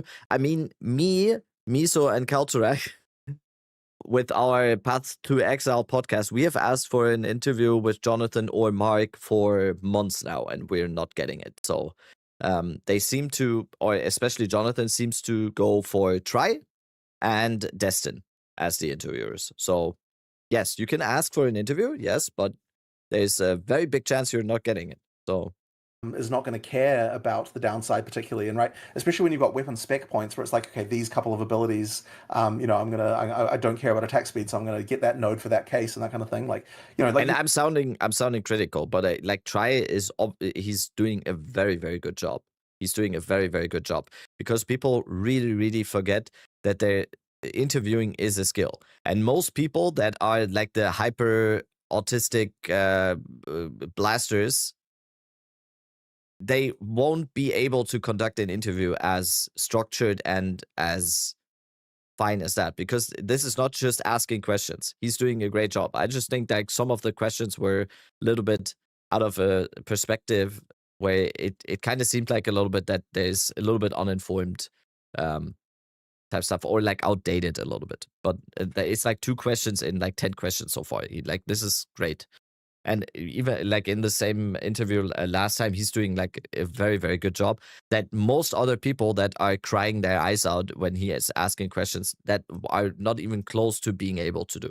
Want to try and you see each downside as more of an opportunity, in my opinion.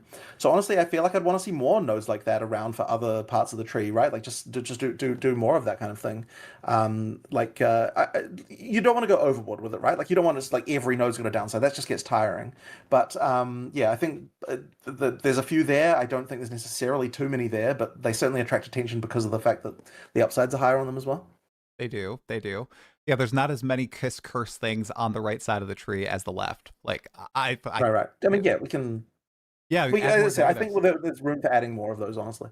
Now, how about those are openly advertised? How about the hidden penalties? I know one that still exists to this day is the penalty for movement speed on heavy armor. Is that something that you guys would ever want to remove? It's just for armor. I mean, I guess I don't have a problem with it myself. I've always kind of found it to be just like, like it's just an interesting thing, once again, to build around on different characters.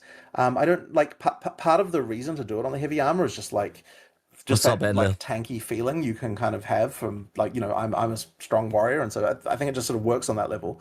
But as I said, I don't feel particularly inclined to get rid of that one, I have to say. Yeah. All right, I know you've been asked about this a lot. I think if you added a rhinoceros mount for the warrior, I think all your problems would be solved. Then people could like ride on the rhino, wielding the giant mace, feel like they're on the Roa. Be good. Well, I don't know about a rhino, but we'll see. I suspect that more mounts is more of a post 1.0 type of feature. Okay. Let's see here. Oh, this is a good one that I'd like to hear you talk about, especially considering we're getting the Druid. So last patch in 0.3, you added the ability to instantly weapon swap. As opposed to it having a delay in 0102. But I didn't see a lot of builds that utilize the multi-weapon swap capabilities. They usually stick to just one weapon. Now, moving forward to 04, I know you're encouraging the form shifting and all that. Do you have thoughts on why people aren't speccing into multiple weapons, like a quarterstaff and a spear, or a crossbow and a mace? I wouldn't say it's that unusual. Like, I mean, you certainly do see it, and I think you'll see it more and more over time. I mean, like, the mechanics are there to allow for that kind of thing. Like, there's generally speaking, like I sort of suspect that one of the reasons is that something I've noticed is that people, when they see it, they almost feel bad about it rather than good in some cases, where they're like, oh, like it's just an exploit that you're using this other ability from this other class to like just you get this one effect. And it's like, well, that is kind of the point, right? Like if there's another class that has a thing that like, that allows you to get this thing more easily than your current class, then I mean, that's kind of the reason why that exists, right? So like, I don't know, I feel like you do see quite a lot of it. I think maybe people have a different imagination in their mind about what it might be, like what that would look like. But yeah, I mean, what it does look like is, you're trying to find a combo that can work, and it's so that's why we have all seamless these now different that sort of people synergies haven't around noticed, between different basically. weapons, and like the shared mechanics, right? So you've got, things like armor break and charges and random stuff like that kind of like allow you to sort of, potentially get better things. Now, for the Druid, you're right. We're leaning into weapon swap here specifically because of the fact that you've got the hybrid melee and caster stuff going on, and so there's a lot more specific synergy in that case. And you kind of will need to be able to learn how to do the weapon swap. And I guess what we might see from that is more people just being generally aware of the options there, and then potentially doing more stuff with build creation. But as I said, I wouldn't say it's like not happening now, and certainly there's like no real downsides to doing so. So, I'd say that it's a thing that happens for sure. Okay. Building on this point, do you think in the future you'll bake more cross-class synergies into skills? For example, when I saw the Druid primal skills, the elemental ones, I was like, oh, I wonder if they have infusions baked into them. That's something you guys think about? We did think about the infusion case. In the end, we did decide to keep that to be like for the elemental spellcaster stuff specifically, like so for the Sork set of skills. But like, I do like doing that kind of stuff. I just didn't in this particular case. It didn't feel quite right because there weren't like. It didn't feel like there was a full elemental cycle in the same exact way that the like to justify the infusions being in there. And it would feel a bit weird to just have like one skill or two skills like have it. So in the end, it kind of we decided to not do the infusions and just keep it as a mechanic for the Sork. Okay.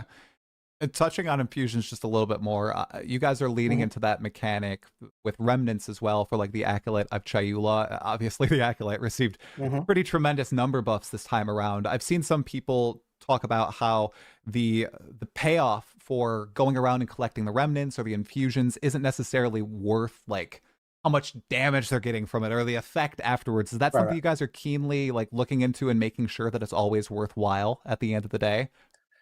I think there's a few things going on with that that really just come down to a lot of balance numbers. So like one of the things that I haven't been doing this work myself, but Mark has, is we've been increasing the durations of a lot of things in this balance pass. Like one of the things that in PoE 1, the sort of standard duration for something was kind of like 4 seconds. In PoE 2, it kind of needs to be longer to actually be worthwhile. So like 6, 8, and 10 in some cases. So generally speaking, like a lot of these numbers have sort of ended up as the similar numbers to what PoE 1 had for certain things, or just like people just used to being like, okay, if you've got a duration, just put 4 seconds as a kind of a default. But yeah, I think in PoE 2, you actually need those numbers to be longer to sort of make things work. So that's been a thing to kind of just increase durations to make it actually worthwhile. And also means you don't feel as frantic, like feeling like, oh, I have to use this before it goes away and that kind of stuff. Like there's just a lot of that sort of stuff that can kind of improve the feeling of that. But the other thing as well is just increasing the there's more nodes or like buffing nodes that make pickup radiuses be larger. There's like another axis that you can do to kind of make the like it should be possible to get your pickup radius to the point where like it effectively like changes the dynamics of entirely, so you don't have to worry about actually going to pick them up. They just kind of come to you because the pickup radius is far enough away. Like if you want to spec into that, right? It's another build axis you can do. So you kind of just do this stuff. And so as I said, it's more of a question of just balance numbers, I think, to sort of get the feel right. Chayula next season meta. The durations of things really goes a long way to that. Okay. Swapping gears over to item rarity for a little bit. Now, in this interview with Ziggy, I'm just hyped that Rue and Fob yesterday put Oracle into F tier on their Ascendancy tier list. I'm so hyped they put Oracle into F tier because I have a challenge now. I'm like, oh, let's go. The F in F tier stands for fucking let's go. Let's water some plants. Let's go. You and Mark mentioned that in the future, and I'd like to clarify, you guys are going to remove item rarity from gear. You just don't know what to replace it with yet. Is that correct? I am not going to promise anything because like we can see how like things go. But like as I said, right now I would prefer to remove it, and it's really just a question of what to replace it with. So that's like kind of my feeling about it right now. But yeah, look, there's still some arguments in the other direction, but look, this seems to be generally what people prefer. And at this point, I'm sort of pretty sympathetic to that, so that's what I prefer to do. It's funny though because it can seem trivial, like oh, surely you can come up with another mod to come up to replace that, but it has to be on all gear. It has to have some level of like. It has to feel like it's something you can specialize in that isn't damage on your build that you actually feeling meaningfully need, which is quite tricky. like in order to make it so that there's like something that you're trading off when you're getting these mods on your gear. So I don't think it's like okay to just be like a completely junk useless mod. Like there needs to be something where it's like, okay, any character might want this, but it's also something you would only want to worry about at the point where you've already like sorted your damage and resistance and other sort of problems. So like that's the kind of thing that it needs to be able to do. So yeah, that does make it tricky. I will just say I had 0% item rarity in 0.3. Had a great time, you guys. Throw that out there. Sure, you don't need it. Like you don't need it. Absolutely is not necessary. Yeah. I do think there's a lot of misunderstanding about exactly what it does and how much it affects things and so on, and that doesn't really help. And part of the reason for that is just because it is so complicated and how it works, and like it kind of can't be any other way than complicated just due to the nature of all the various things that are going on in the item drop system. 2 follow-ups there. Have you guys ever considered releasing the kind of formula behind it because there's been so much community speculation, or is that something you want to keep close to your chest? We really don't want to do that because item drops are something that you want to be able to tweak how they work and so on, and like there's like it would mean that every single time we change anything, people would be like on us, like rats up a drain pipe. So it's kind of like calling us rats. We want to be able to have that at least as something that we can like fiddle around with a little bit. But the other thing as well is that like it's so. Rabbit, are we leveling as witch and then level up a druid, or no? I'm starting druid. Tricky. There is a lot of emergent complexity that comes out of the rules that it has, in terms of how what results in what, as far as like the final drops are concerned. And so yeah, I don't even think it's like even is that understandable. Now the same is true of the stat system, right? And yet PoE, what do you call it? Sorry, the name's fallen out of my head. The thing that you use to make builds. Path of Building? Path of Building, sorry, yes. The Path of Building. So I mean, things like Path of Building exist. So it's not like people wouldn't make a model of it, right? He's like, I don't use it either.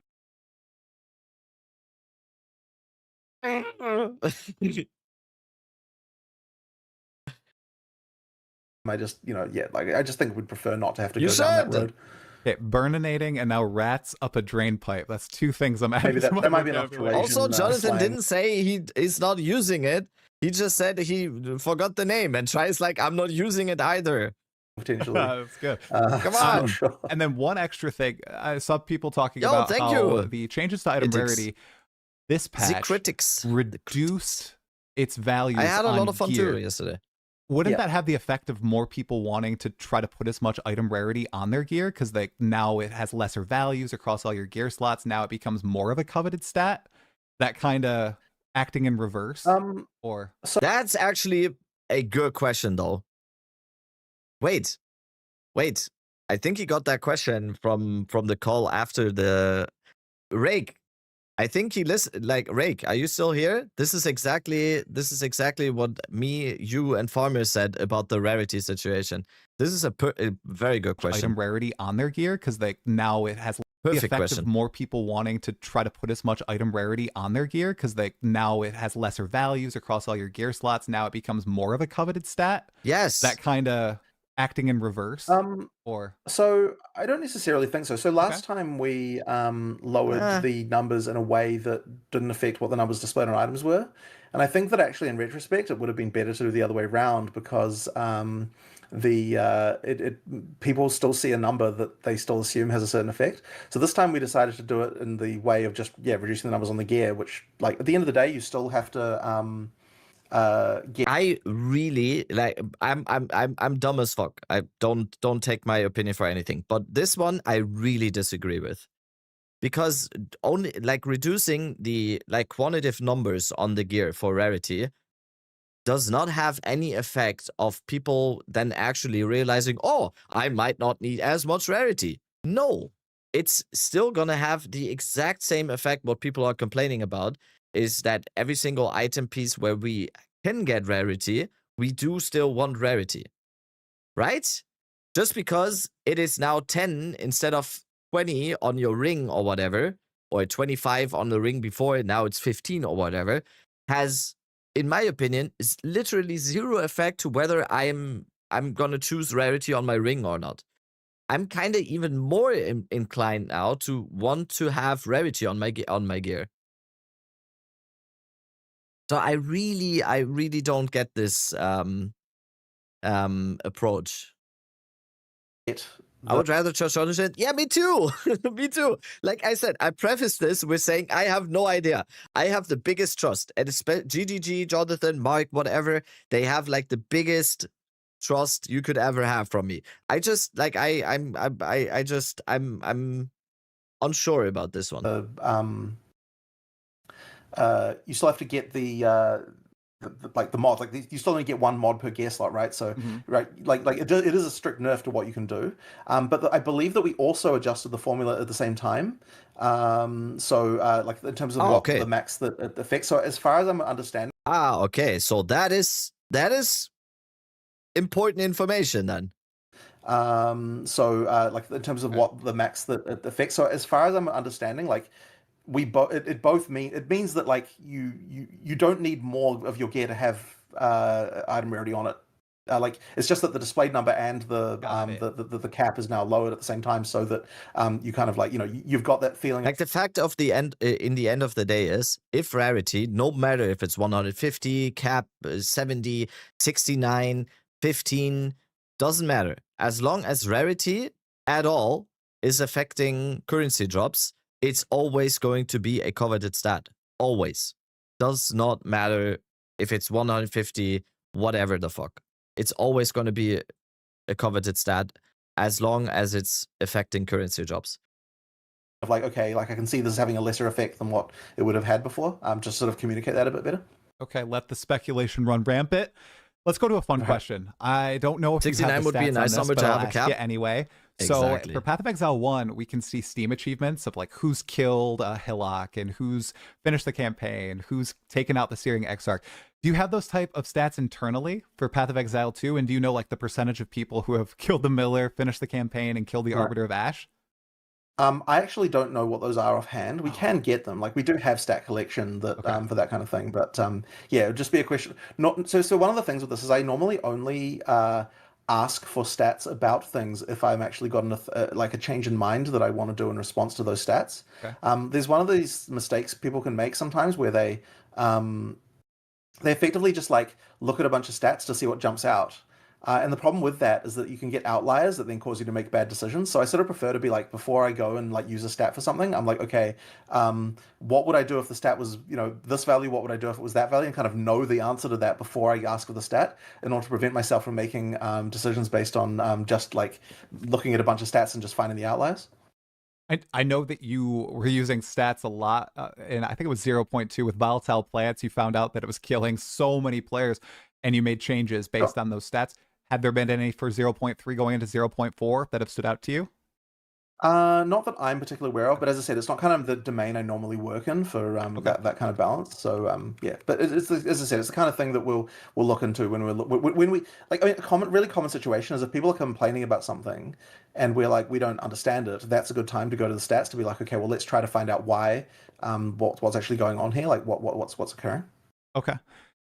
Question about Fate of the Val a little bit and its loot. So we obviously have the temple that we're building. Is this going to be something that's influenced by item rarity, and are we getting drops from here, or are they all in like reward curios and chests and all that stuff?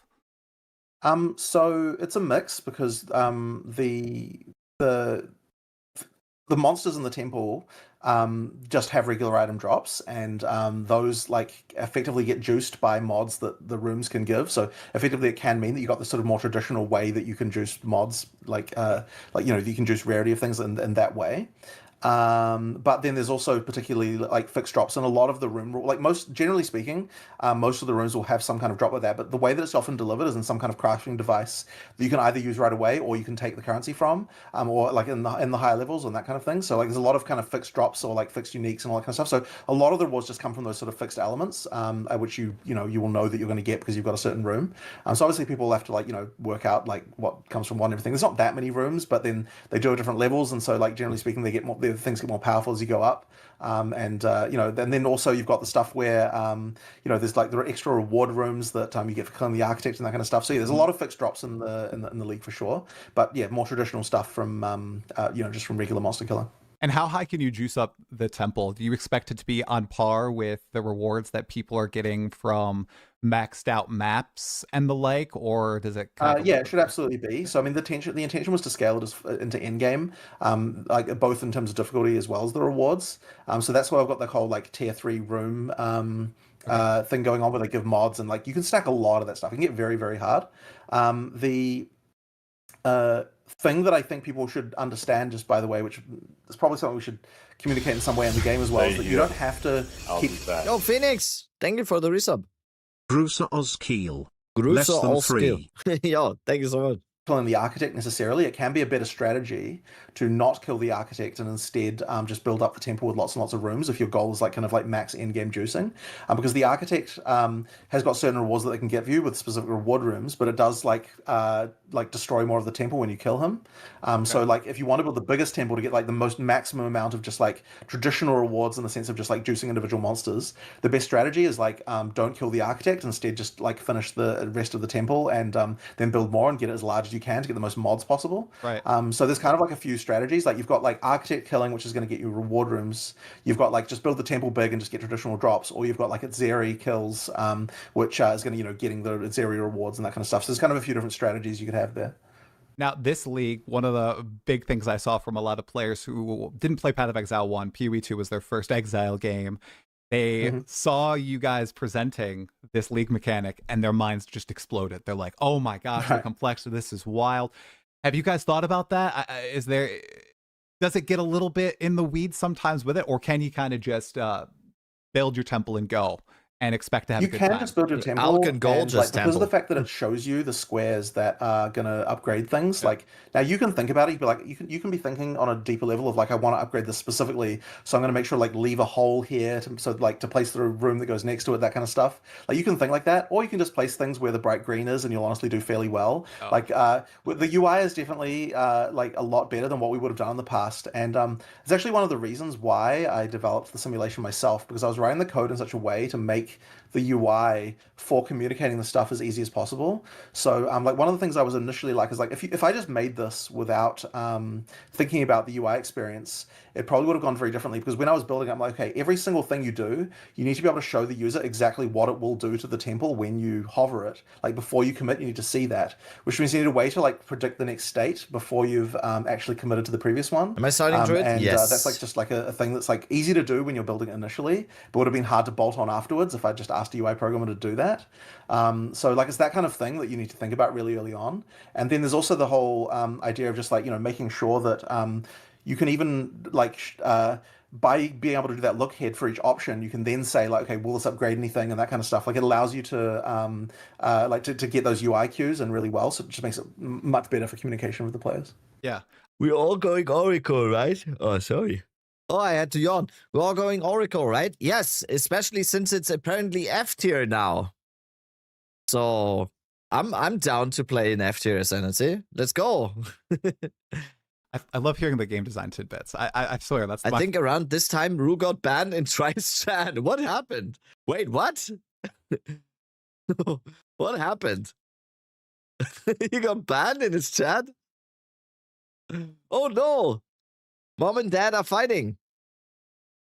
Favorite part of all you this, didn't know? No, I don't. Okay. I don't deal in this kind of stuff. I don't care. I like Rue. I like Try. I don't care. Hey, you also said that Fate of the Val He was got your banned? first full Damn. league that you built out in Was Path he of a naughty Exile 2. boy? It has very Talkative Try Rue drama. Okay, I'm gonna give this like 1 second. Oh, bitches. That's what I gotta say. Is that talkative try, dude? Let me fucking give him a permaban real fast, dude. in-depth mechanics. It has the new pinnacle boss. It has all these unique crafting capabilities. Is this something that you guys My are going to God. look back to do for the other leagues that were ported to PoE 2 from PoE 1? So your rituals, your deliriums. Do you want to give them the full treatment that I feel like we got with Abyss too? I feel like you might be selling yourself short. Yeah. with So I this. mean, Abyss was pretty good for sure. Yeah. It's just that this one's even just slightly a bit beyond that, and I feel like put it this way, I would say Abyss was reaching the tier of like stuff that a PoE 1 league has been doing. But I feel like this Fate of the Val is more like what we kind of want to be doing for a PoE2 like tier of League in terms of like the amount of stuff going on. Now you're completely right. It's funny in the end. In the end, no matter, I like my initial reaction of stuff like this. It's just like it's funny. It's funny. Some of the older leagues. We had an amazing clip yesterday. Not nearly as good compared to in PoE2. I mean, compared to the newer stuff, and that really is where 050, like with all the in-game stuff we're talking about, like it's about that, right? Like it's about making all those league mechanics feel more full, have more things. I going swear, on, what does it take to get a perma ban from Rabbit? When we talk about the Atlas tree, it's like I've banned like maybe 2 people in my time in Twitch. I don't care. Things that it can do to the leagues that are in the Atlas.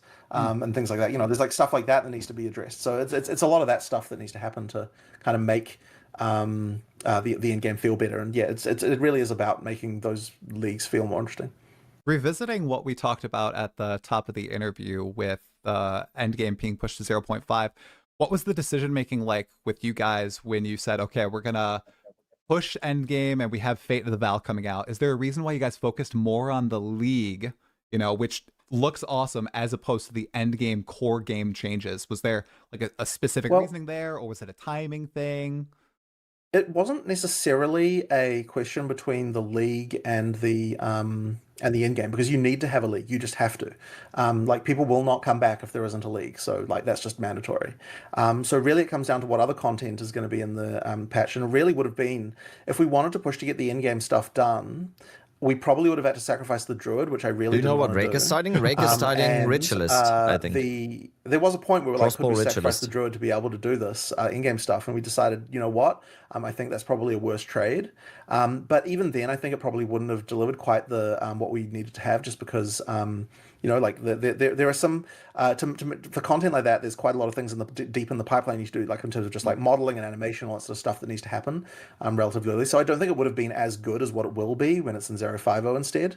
So I feel like we would have compromised in 2 ways. We would have had like no Druid, and we would have had a worse in-game expansion as well.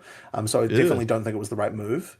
Yeah, it's going to definitely be better to do it later. It's definitely fair.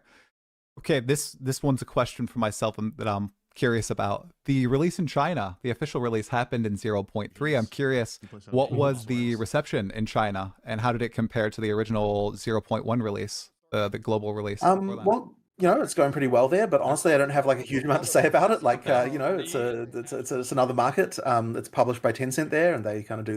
This is the clip from yesterday, by the way, from the tier list stream. Or whatever for the 10 uses, whatever the number is.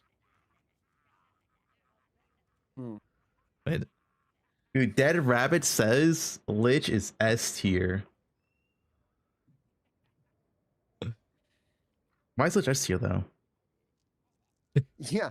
Or wait, I think Dead Rabbit is confused. He thinks this is the pervert list, and we're rating him.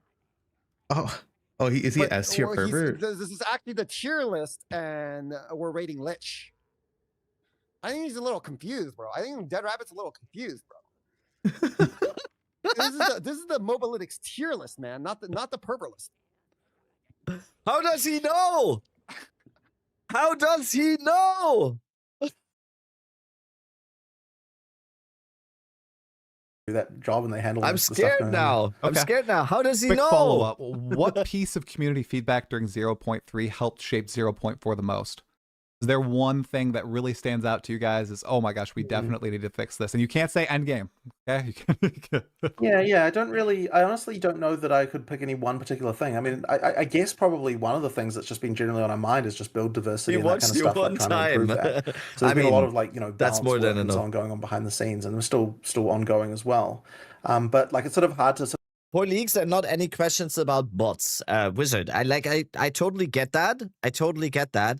It is an unanswerable question. Bots in a game like this, in ARPGs like this, and especially with like a market-based economy and everything close to that, it will always be a thing.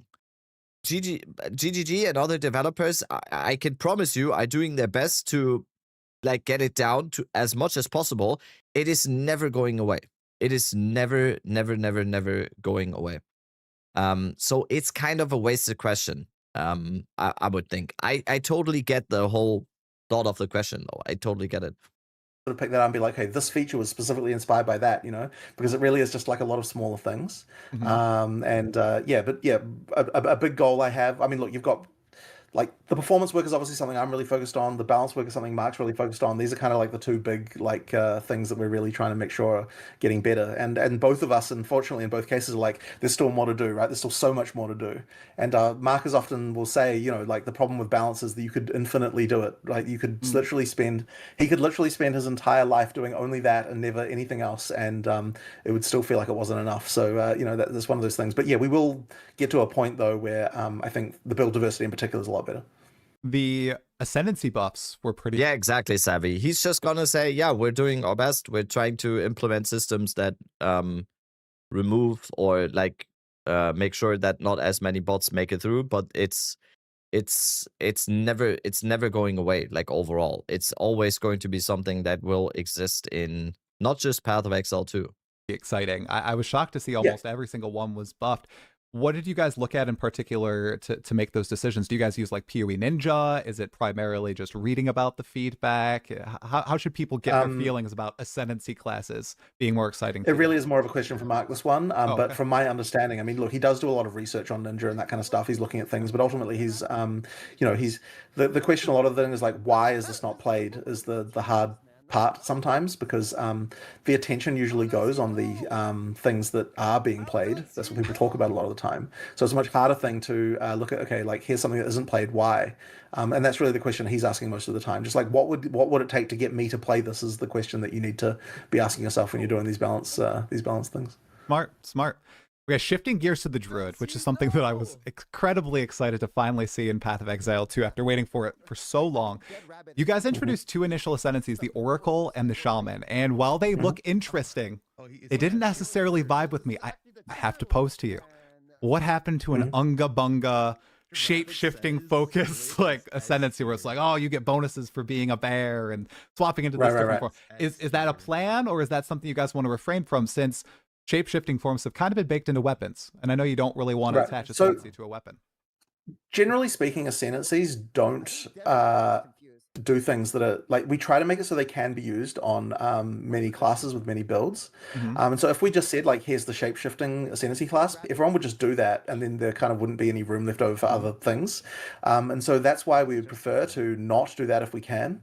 I think Mark even already said that we might do a more shape-shifting focused class for a third one. But if we did, it would have to not even say the word shape-shifting in it. It would have to be like very much implying shape-shifting and have a lot of bonuses that make sense and be in theme for shape-shifting, while not necessarily actually requiring you to be shape-shifted in order. Since no one is clipping in this channel, I need to clip stuff myself. I thought this was funny, so I need to save funny clips.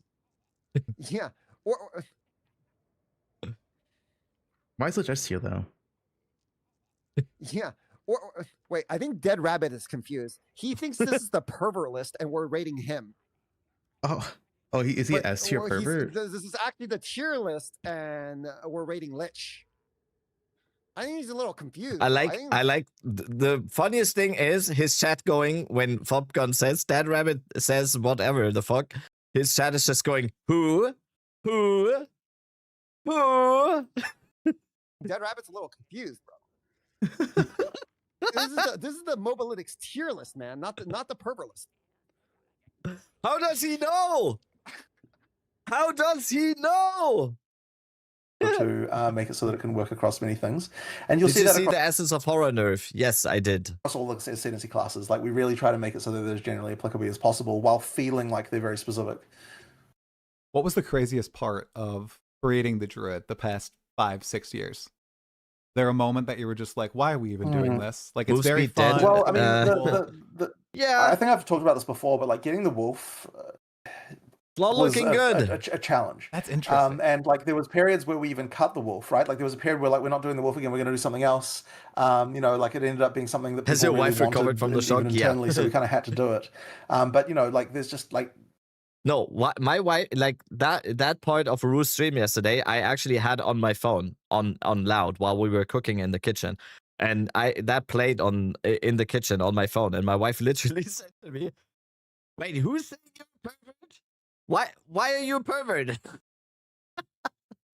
it's just really hard. I mean, look, I tried to explain to her who Rutu is and how the streaming thing works. Yeah, it didn't quite work so well. We had another form at one point that we were gonna specialize in, that we decided not to do in the end. We were gonna have you turn into a giant plant monster. It was like kind of crazy, but yeah, that's something that I like that. It was monster. cool, but it wasn't a wolf. Yeah. Like there are things like that we that we did, but yeah, it's just been it's just mostly just been like a real animation challenge, like having to deal with the things that aren't humans. Was there a particular iteration of the Druid, whether like a skill or an ascendancy or a form that you haven't talked about that you were excited for but you had to cut?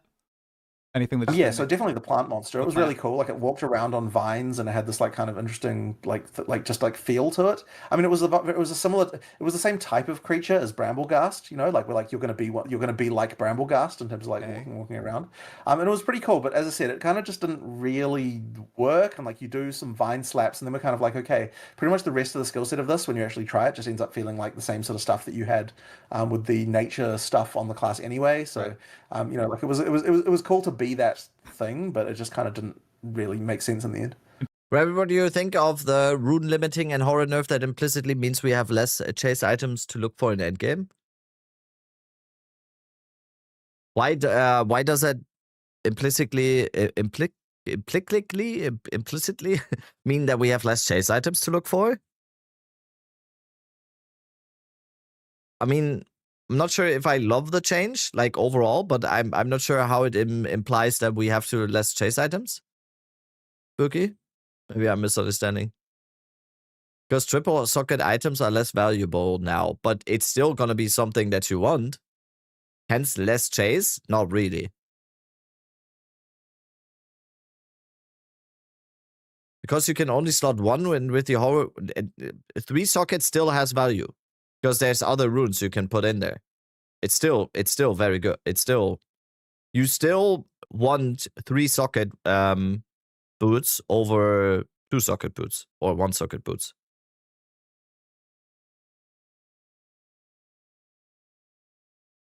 People are really vibing with values plant get reduced. Yeah, absolutely. Too. I see everybody absolutely. excited to be farmers and to water the plants and everything.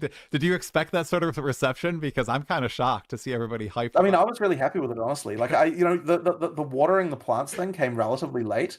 Like it actually happened while we were trying to work out what support gems we could have for the lightning for the thunderstorm skill. It used to be called Lightning Storm, in fact, and it just had lightning. And I was like, we were trying to design supports, and I was like, okay, like I need to find something else interesting for this to do. Was it the supports? Something like that. But anyway, there was some point where we changed over to be like, okay, let's let's add another mechanic to this that can actually make it so that it interacts with the other skills in the class. And I was really happy with that one.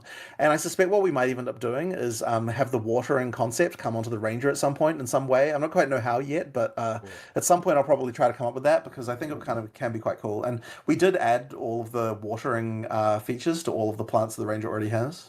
Oh, really? Okay, so there's some. Yeah, so you can water all the ranger's plants if you want. I mean, currently we're required to do something cross-class, but later on I think we can probably do something interesting with that.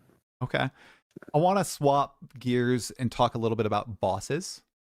Back in 0.3, you guys tremendously decreased the health of pinnacle bosses, not bosses of maps or anything.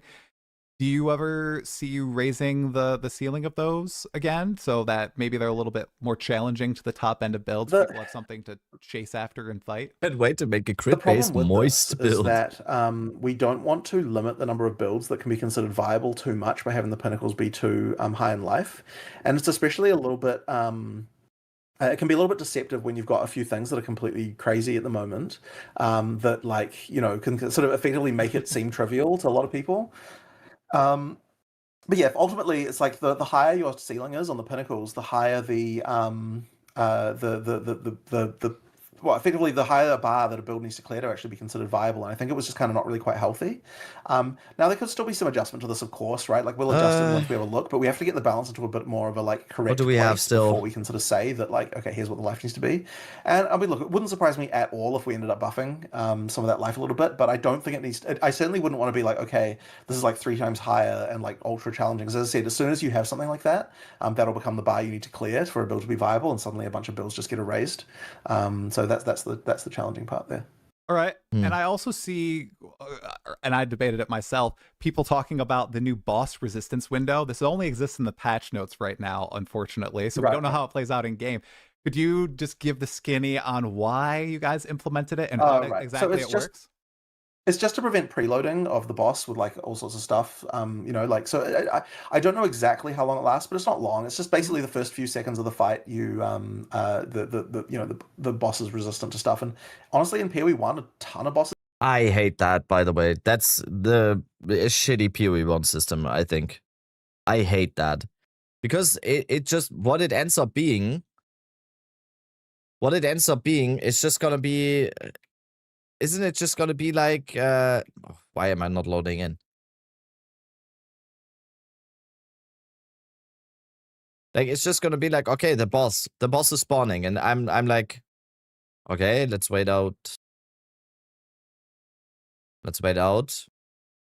Now we go. Like, how does that?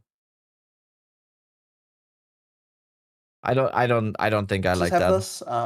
It's just like it's just already a thing. In PoE 2 we didn't have it. It's been we're adding it. It just prevents like some of the sort of like weird abuse cases that you'll get of like I'm going to just preload the exact place where the boss is going to stand with all of the effects, and then the boss doesn't even get a chance to move before it dies. So yeah, it's just to prevent that kind of thing. Okay. A little bit of a quality of life feature regarding the endgame and tablets. Right now, tablets, they have different icons on them, but it's really hard to differentiate, especially since there's no like stash tab for them.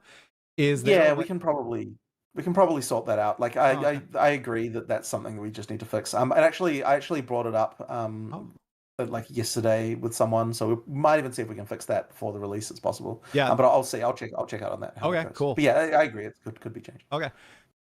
This is a fun one here. So the Path of Exile 2 campaign, swapping gears entirely. Are you satisfied with the current difficulty curve for the campaign?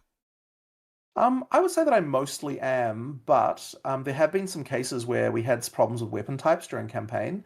Mark mentioned this basically, where you just had holes in the progression and you wouldn't really appreciate why it was as a player, but like it meant you just didn't get upgrades for your weapon for pretty significant periods of time in some cases. And so we've effectively plugged those now so that the weapon progression should feel a bit better as you go through. And that should mean that like if you fell into a hole with regard to not being able to get a weapon upgrade in certain places, which was like just an issue, for a lot of the time, then that should be sorted out at least.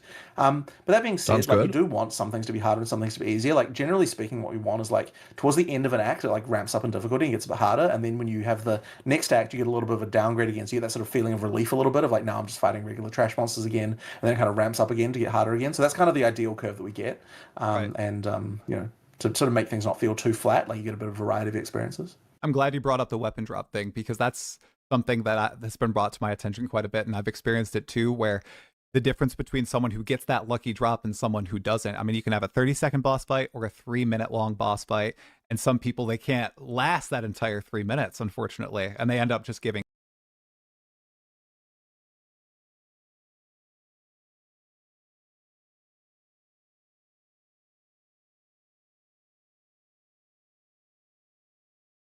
I'm gonna let that simmer. Right. So it sounds you guys adjusted essentially seating. Well, what mostly is was just that you'd have situations where you'd have like 3 minutes is more than enough. What do you want more?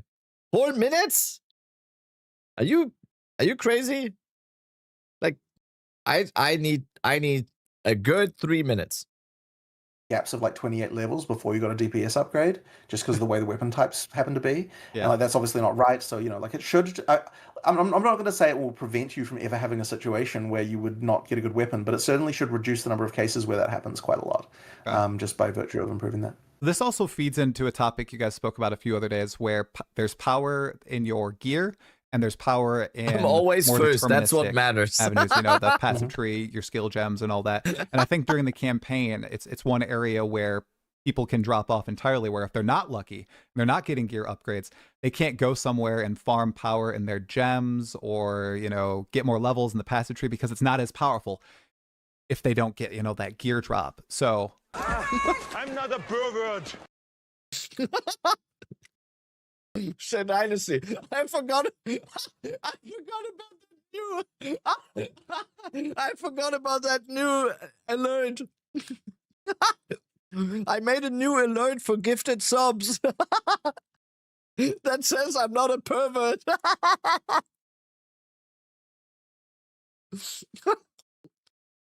I forgot about that one. Do you have any, we talked about this before. Do you have any ideas for maybe pushing players to the shop or doing the crafting tutorial I know we spoke about a few months ago? So the new players, so they know, like I do, well, just go check the shop when you level up. You're probably going to get a weapon upgrade there. Oh, gamble with the gambler. You're going to get a massive upgrade there. Is that something you would look to put into the game sometime soon? Well, okay, so I do definitely want to put a thing about crafting, a tutorial for crafting, because I do know that's something that's less obvious. I would sort of hope that people don't need to know about the fact that there's a shop there, right? I mean, they're there, right? It should be relatively clear.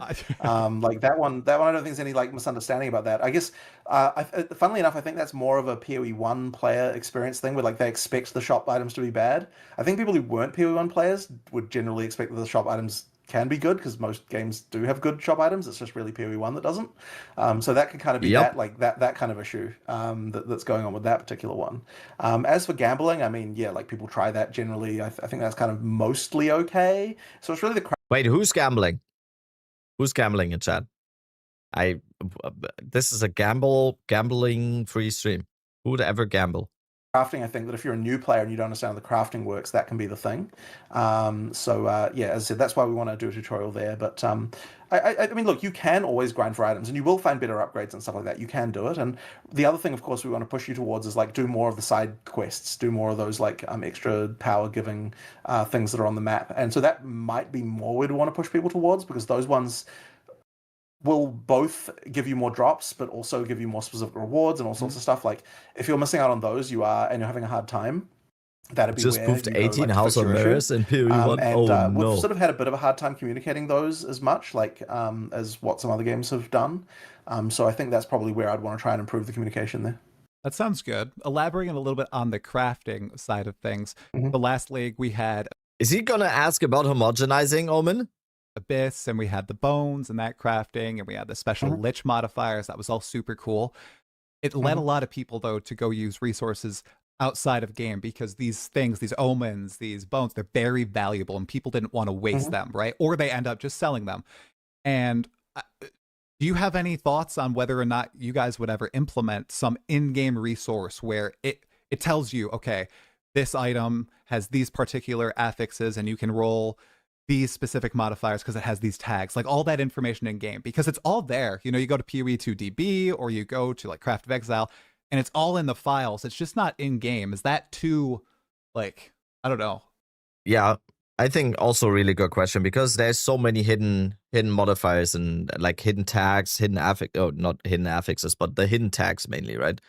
And I think it's just a little bit unfortunate for especially newer players who have to go actively seek out that data on third-party websites or whatever. And I think it's kind of on the game to tell you, because if the game requires you to do the crafting and is this is how you get the best stuff, but it's not telling you the full picture, makes sense. It's a very good question, I think. Do you interact with the UI too much or something? Or so there's a couple of things about that. So we'd have to make some kind of I'm not totally against doing this as not totally against doing it. He's not doing it. Kind of a mod database almost type of situation, maybe. But I do worry that it will when you're actually new, that it will still steer you away. So I kind of want to find a way to do that doesn't feel wrong. Is this live? No. Talk about I haven't watched it yet. Type it's a few days old. Help you with that, but it kind of didn't really end up going anywhere for various reasons. That being said, like in some cases with the omens in particular, you had like, the homogenizing omens were kind of one of those things where you would have to really using those like does require information that like the game wasn't really giving you. But I think the better situation in that regard, like for various reasons, was to get rid of them. Oh God. So like, but look, there's always going to be cases where you can get advantage by going to. Oh, Rake really likes this point. Rake, are you here? Really giving you. But I think the better situation in that regard, like for various reasons, was to get rid of them. But I think the better situation in that regard, like for various reasons, was to get rid of them. Like, but look, there's always going to be cases where you can get advantage by going to information sources out of game. Like, it's definitely going to be the case. Right. Yeah. So like, on some I've level, unsalted it a little bit. You've lost that battle before you even started. So, I think that surfacing what mods can generate is interesting, and maybe we should do that. But I don't know that I go too much further than that. That's probably about the limit of what I'd say that I'd want to do. Yeah. No need for like tutorial, just a resource in game to read, just so people are aware of what's going to happen. Right. I remember I was so excited when I saw like, the Kurgol modifier and the Ulaman. I was like, oh, what are these? What could they be? And then I thought, oh man, this is probably really costly if I end up using it without, investigating first. So sometimes it can discourage people from experimenting and just lead to, okay, I'm going to list it on the trade marketplace and not touch it. So that's good to hear. Now, I saw a little bit of confusion on the forums about the increased monster hit points and how ailment thresholds will scale with that. I saw some devs maybe saying, oh, well, those are two different stats in PoE 2. They don't correlate. Have you guys thought about how monsters are going to have higher health now and how that interacts with player ailments? I don't know actually what happened with this. My assumption would be that the ailment threshold would not be affected.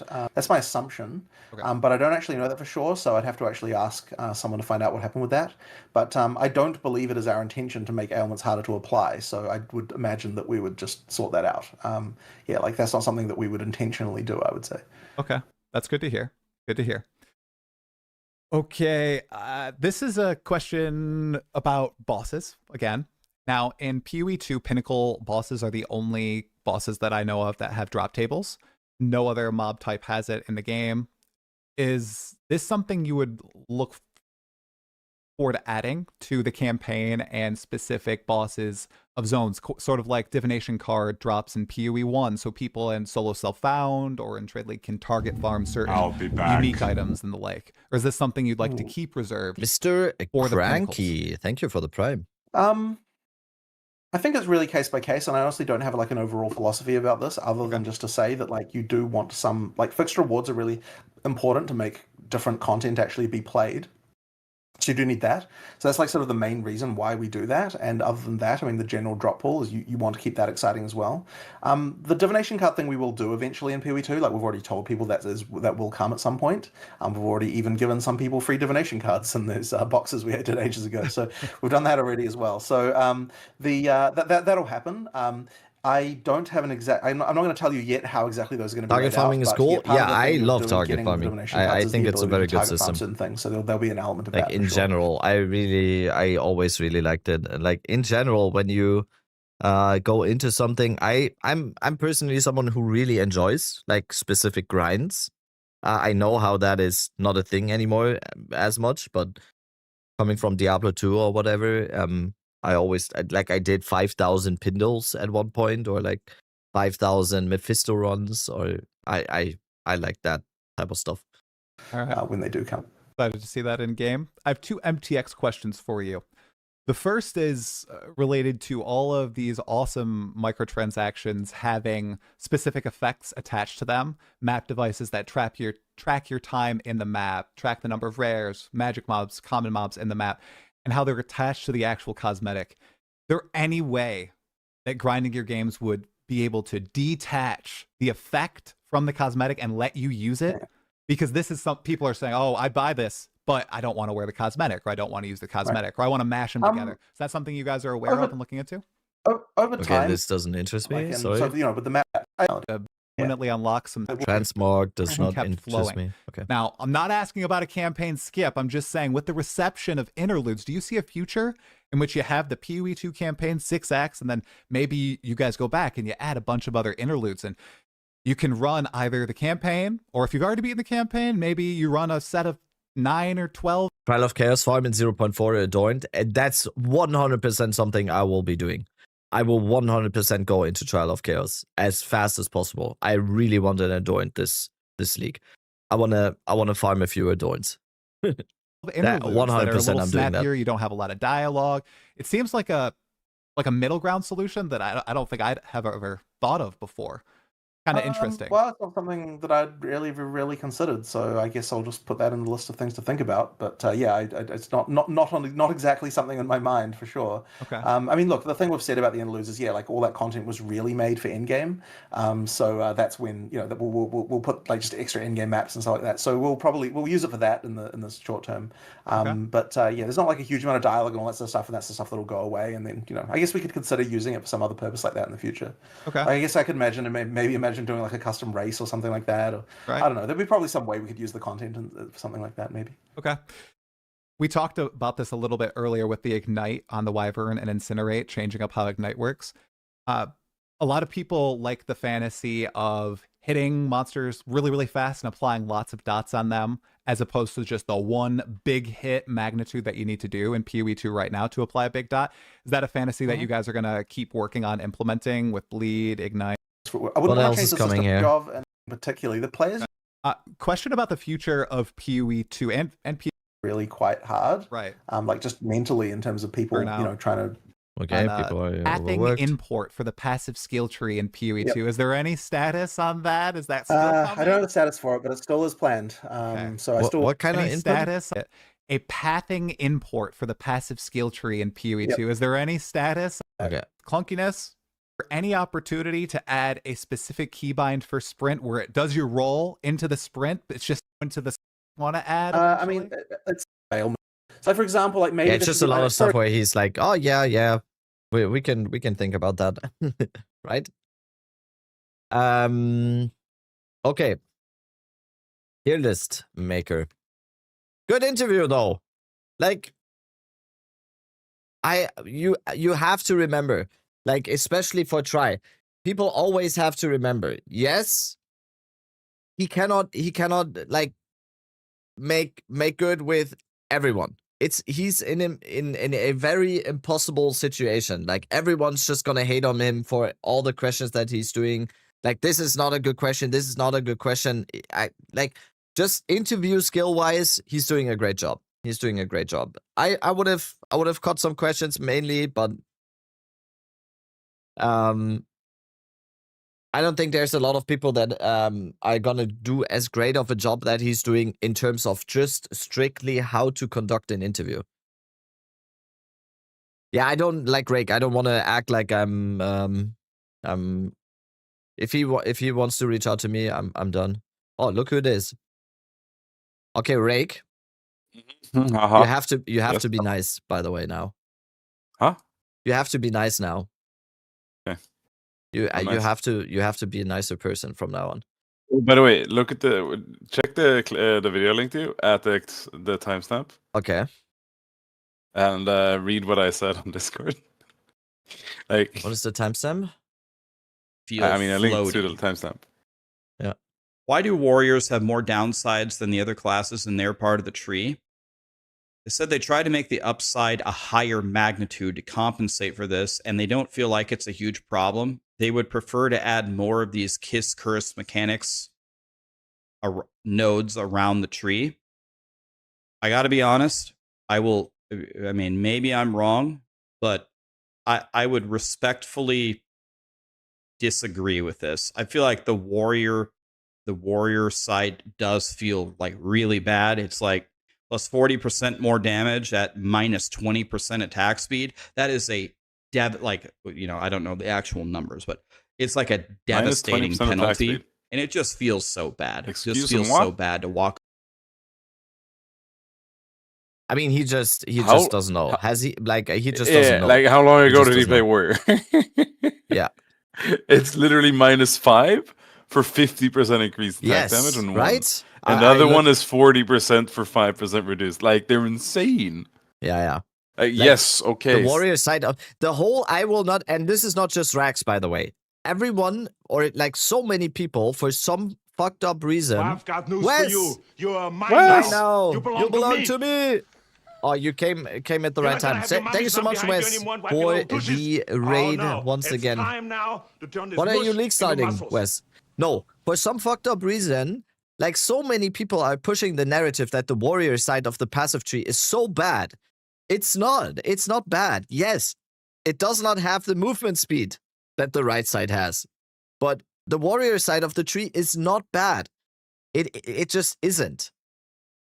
There is very, very good stuff. Like singular purpose, yes, reduced attack speed. 40% increased damage with two-handed weapons on one node.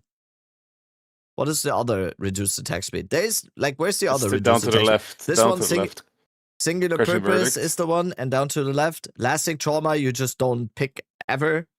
And this one, one right? next to it. 50% attack damage, 30% stun buildup for 5 reduced attack speed. That's Okay, an incredible node. You get like how much Crypto attack damage saying- before that on the way? 36 as well on the way there. This is 86% attack damage. Stay here. I'll be Walk! back. I think you're the Walk, first 11 yo. months. Yo. All right, so this is also a subject that people have been talking about. Oh, life is so bad, you can't scale it. Bro, Also not I true. literally, like, obviously I was giga juicy geared on my warrior when I played it, but I literally picked not to take 15% more life because I was so fucking tanky, because I'm wearing a fucking shield with 52% chance to block. Like, shields are fucking insane from my Yeah. experience. I just typed in Rake. I'm not sure if you're watching the stream. I just typed in reduced attack speed. There is 1, 2, 3, 4 nodes. 4. One of them gives you 40% damage. One of them gives you another 40% damage. And the next one gives you 50% damage. And there's 4 on the passive tree. This whole narrative about like all the downsides on the warrior passive tree, it's just it is a non-existent issue. Reduced movement speed, there is no reduced movement speed here. What people are talking about on reduced movement speed is that what they're talking about is armor. Sorry, I'm back. Right? You get reduced movement speed from armor. Yes. Yeah. But that is not a warrior specific thing. Literally everyone gets that. Just that Everyone heavy gets armor that. gives more reduction. Yeah. Which I definitely agree. Maybe I don't know. Maybe just make it the same because- for everyone, in my opinion. Exactly, Like, exactly. I make think it that is- negative I- 5% movement speed. I think that is actually very reasonable. Like that to just make that the same for everything, because you could imagine like a warrior titan giga chat type of person. He's able to wear heavy armor and not get as much reduced like You can remove it, yes, with the notable in the Val pack thing, right? Basically remove that. What's it Yeah. called again? Momentum removes that. So granted, you maybe don't want to go there. You Well, yeah. don't have. You I'm can't. just don't gonna- have I'm just gonna access pull to the it up Val again. pact. reduced attack speed. Like it's yes, if you pick all of these nodes, literally every single one, which you shouldn't in this case. I think this one, like lasting trauma, is actually no, never pick that. But these 3, you get 15% reduced attack speed. But Actually, at the lasting same time, trauma is not you a- get like 200% increased attack damage. I It's think lasting actually trauma crazy. isn't actually terrible for a weapon set 2 type deal, which For you just can do with a ailments, lot. yeah. Like a lot of these reduced attack speed things, you could just like take it for your weapons at 2, which is like a bossing thing kind of thing. Yeah. Like for my warrior, I had Sunder as a bossing skill, so grabbing Poison and magnitude bleed? of shock, Okay. magnitude of elements and stuff like that was good because I was shocking the boss and it was more damage, you know, stuff like that. Yeah. I Yeah. think what people are mostly hyping on it is that movement speed is just not on this Yeah. side of the tree. Like if you type Yeah, in of movement speed, course. you can see like it's not really here, and then we have all of these nodes Like, on the right side. But My warrior, yeah, with- a warrior is in my class fantasy. A warrior is supposed Is to be slower than a ranger and a I don't know, Yeah. a monk or It's whatever like, it is, dude, a huntress. World of Warcraft. Yes. Warrior, I mean, nowadays it's completely different, but like back in the day, the lore and all that stuff, like the mechanics of playing warrior versus like a rogue or a hunter, you were way slower. Yeah. Rogues had sprint, hunters have cheetah, whatever, they were agile, they dodged, yada yada yada. Same with druids. It's just like the lore of the skills. Yeah. How do I make a tier list? Make a template. But yeah, like I was saying, I had 200 or 102% increased movement speed on my warrior. And I had enough spirit to run a cocaine ant that gave me another 10% or whatever it was. That's, I mean, still over 110% movement speed increase, obviously in very high-end gear, but... Glory generation, I don't mean... Alright, let's do, can you stream it on Discord?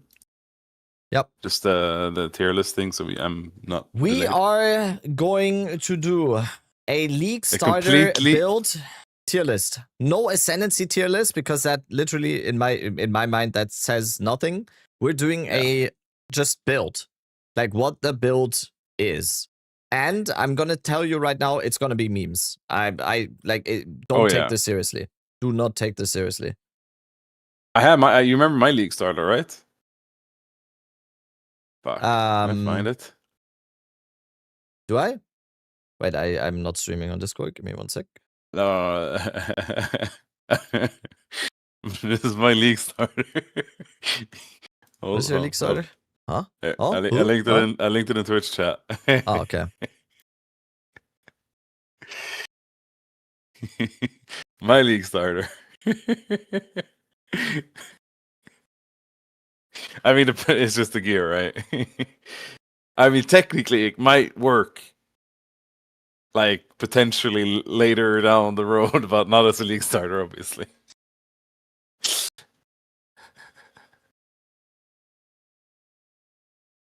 Great. Great. Okay. League starters, what do we start off with? I need to add like I need to add like images, right? Yeah. How do we do this? Do I what kind of, like, are you talking like just meme? League starter build tier list? Do my face for most. But who's build? Like, I'm confused. You mean like builds from PoEB or from Mobalytics or something? Or just like or made just up like builds on the YouTube spot? or whatever. Like okay. PoE2, yeah. 0.4 League starter. Okay. Like this is gonna be mostly memes. See, there we go. Poison burst, Pathfinder, full build guide. S tier. Immediately S tier. Right? Yeah. So what do we use as the picture here? Falcon. It's fucking anime picture. the little profile picture thing, the red thing. Ah, okay. Yeah, we just and his name, I guess. What is this, by the way? Isn't this Akali? It's some anime, I'm assuming. No, I think it's Akali. Anime. Oh, League of Legends? Well, League of Legends is a fucking weeb game. What do you mean? Is it? I swear League is like, if you play League, you're at least like 38% weeb. 38? Okay, that's generous. Okay. 38, maybe 69 even. Like Dota is not weeb. Isn't Dota more like I can't even think of the game now. Nice. You can't tell me like League isn't like anime-ish, right? Popcorn tier.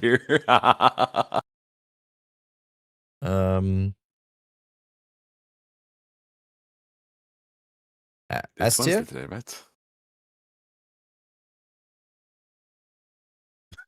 League is weeb, Dota is racist. Oh, bro. Never forget, like, when CSGO had the halftime open mic shit.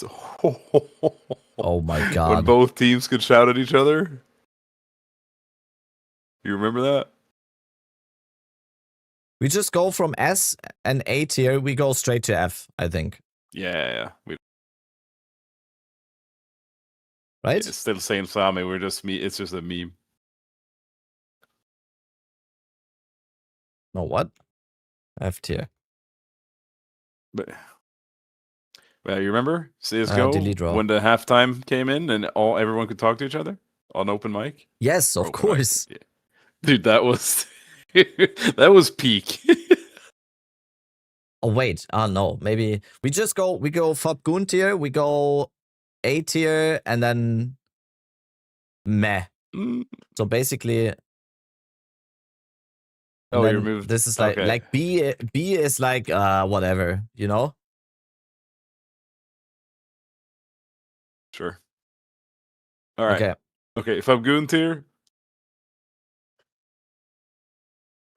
There we go. Easy.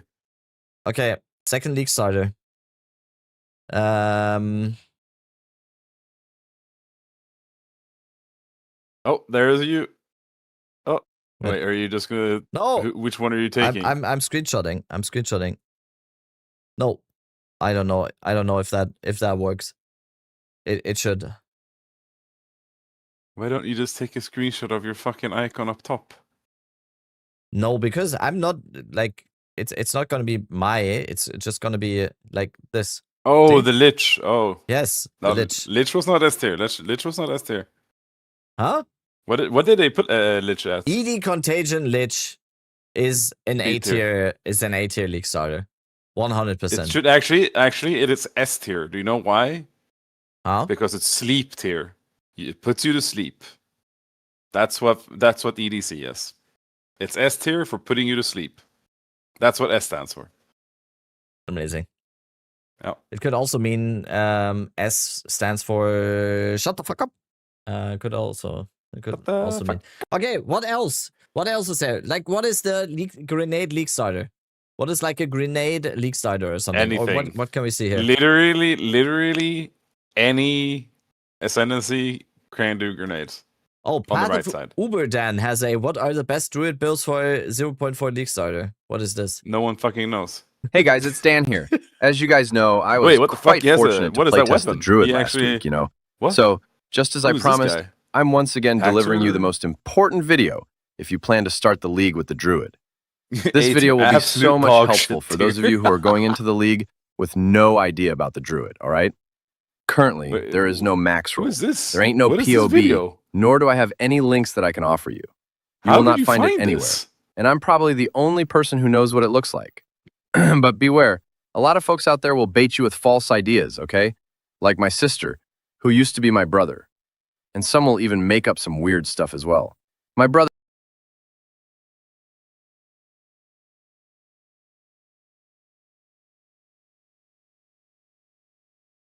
Who is this guy?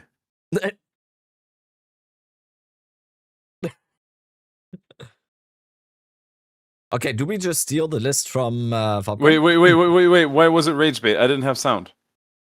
He said a lot of builds are gonna be bait, like my sister, who used to be my brother.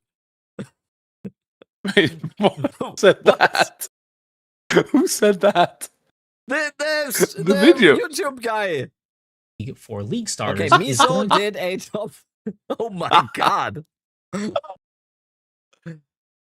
Oh, dude, that's funny. That's fucking funny.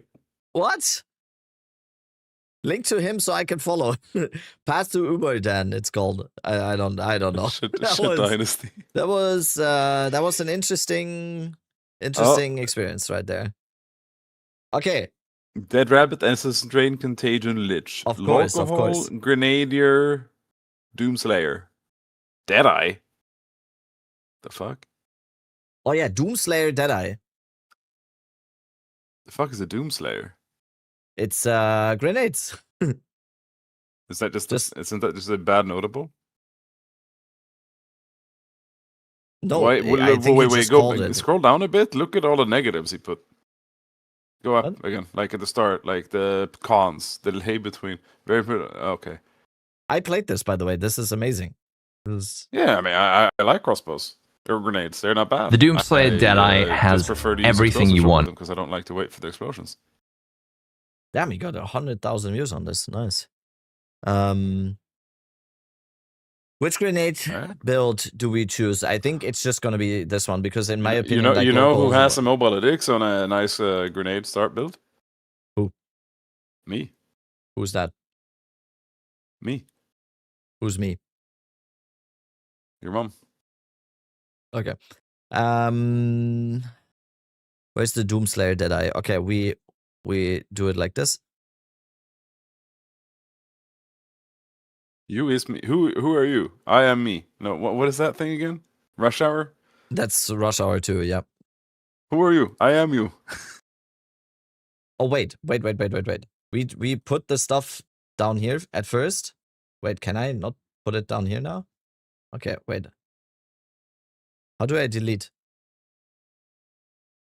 Wait, can I not delete it anymore? I tried to right click it. I've never done this before. Clear raw images. Okay. Clear raw images. Okay, we need to get the net. Oh god, dude, I'm such a boomer. It's insane. Same. Reset at bottom. Okay. Let's just get builds in here, and then we can do the rest. Okay, what else do we have here? Bone Shatter Titan by Carnarius. Hulk Smash build guide. For 20 minutes no, there. It's not Carnarius. So I recommend that. Leveling on Warrior is surely easy. Karn's It's still very easy. starter is insane. He's like, isn't he? Just to doesn't show he you like level 100 Shield in like wall, yeah. one sitting? Yeah. But can we find like an updated version on Karn? Karn, it's like shield wall, right? Yeah, I think We someone have was. an I updated think version. Oh, 1 day ago. Updated. Yeah, He exactly. just updated it. I was perfect. about to say, and Gormus was watching the guide this morning when I hosted him, or last night. I don't remember Dude, when I. I have to wait. I have to take this as a picture. This is the perfect picture for the tier list. There we go. It's just Karn with sunglasses on. So Yeah. Any wolf bills.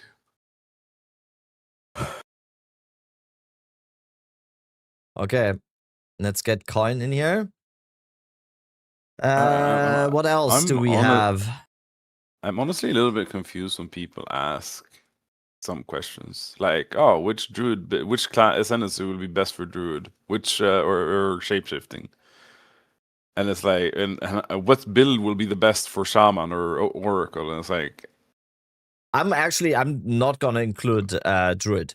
Like, no, exactly. No one knows. We haven't seen the tree yet. We haven't seen the skills. There is gonna be no inclusion of Druids here. This is a Druid free zone here. Fob Guntir, yeah, Fob Guntir. What do you mean? It's the You know it's what's the best. funny? Almost last one almost made me go poison. To be my arrow poison stuff spiral a few days ago. Pathfinder. And then Now, I don't Pathfinder think it got was. some. I mean, maybe 24 hours later, Fabgun had also changed to that shit. Okay, what do we have here? Mesos, a poison, a volley, Pathfinder. I mean, it's Pathfinder, so I'm already inclined to say it's good. Leveling. Oh, okay, full physical version. I think he definitely wants to update this a little bit. Constricting command is still in there. But otherwise, this seems like a league starter, right?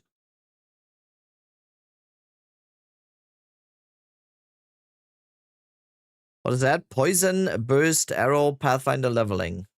Path of Evening. We already have a poison Pathfinder in here. We already have the Maybe this one's better. himself. Maybe this one's better, is it? Okay, let's compare. Let's compare.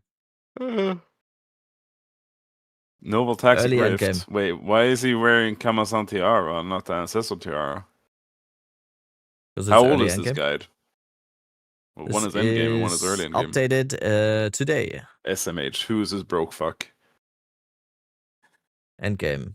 See? See? Yeah, but he uses Ancestral Tiara. Yeah, I like that's But what I'm saying. wait. That other guy isn't using the gloves. What? No plague fingers? Is that necessary? I feel like plague fingers are insane for this.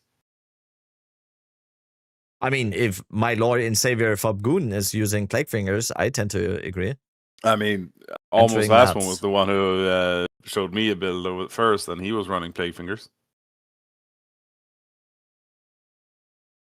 Yeah, like Pat You're trolling if you're I not think you're using- trolling okay. if you're not using them. Yeah.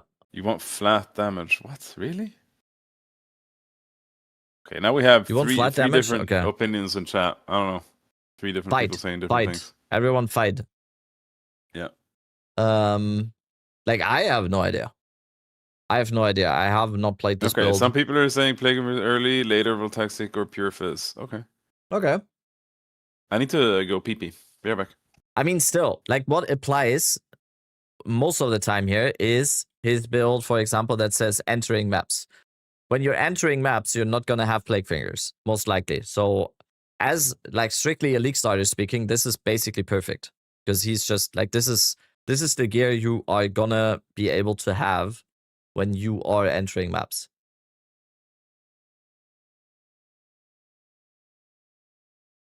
Okay, what do we have? Major buffs this patch, and it's likely going to be one of the strongest ascendancies. Oh yeah, Spiral Volley got buffed as well, right? How do we? Okay, let's take. Does he have a video with Spiral Volley?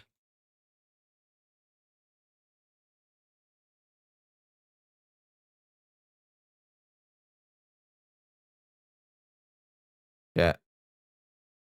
Miso, we got you. We have you in here. Spiral Volley.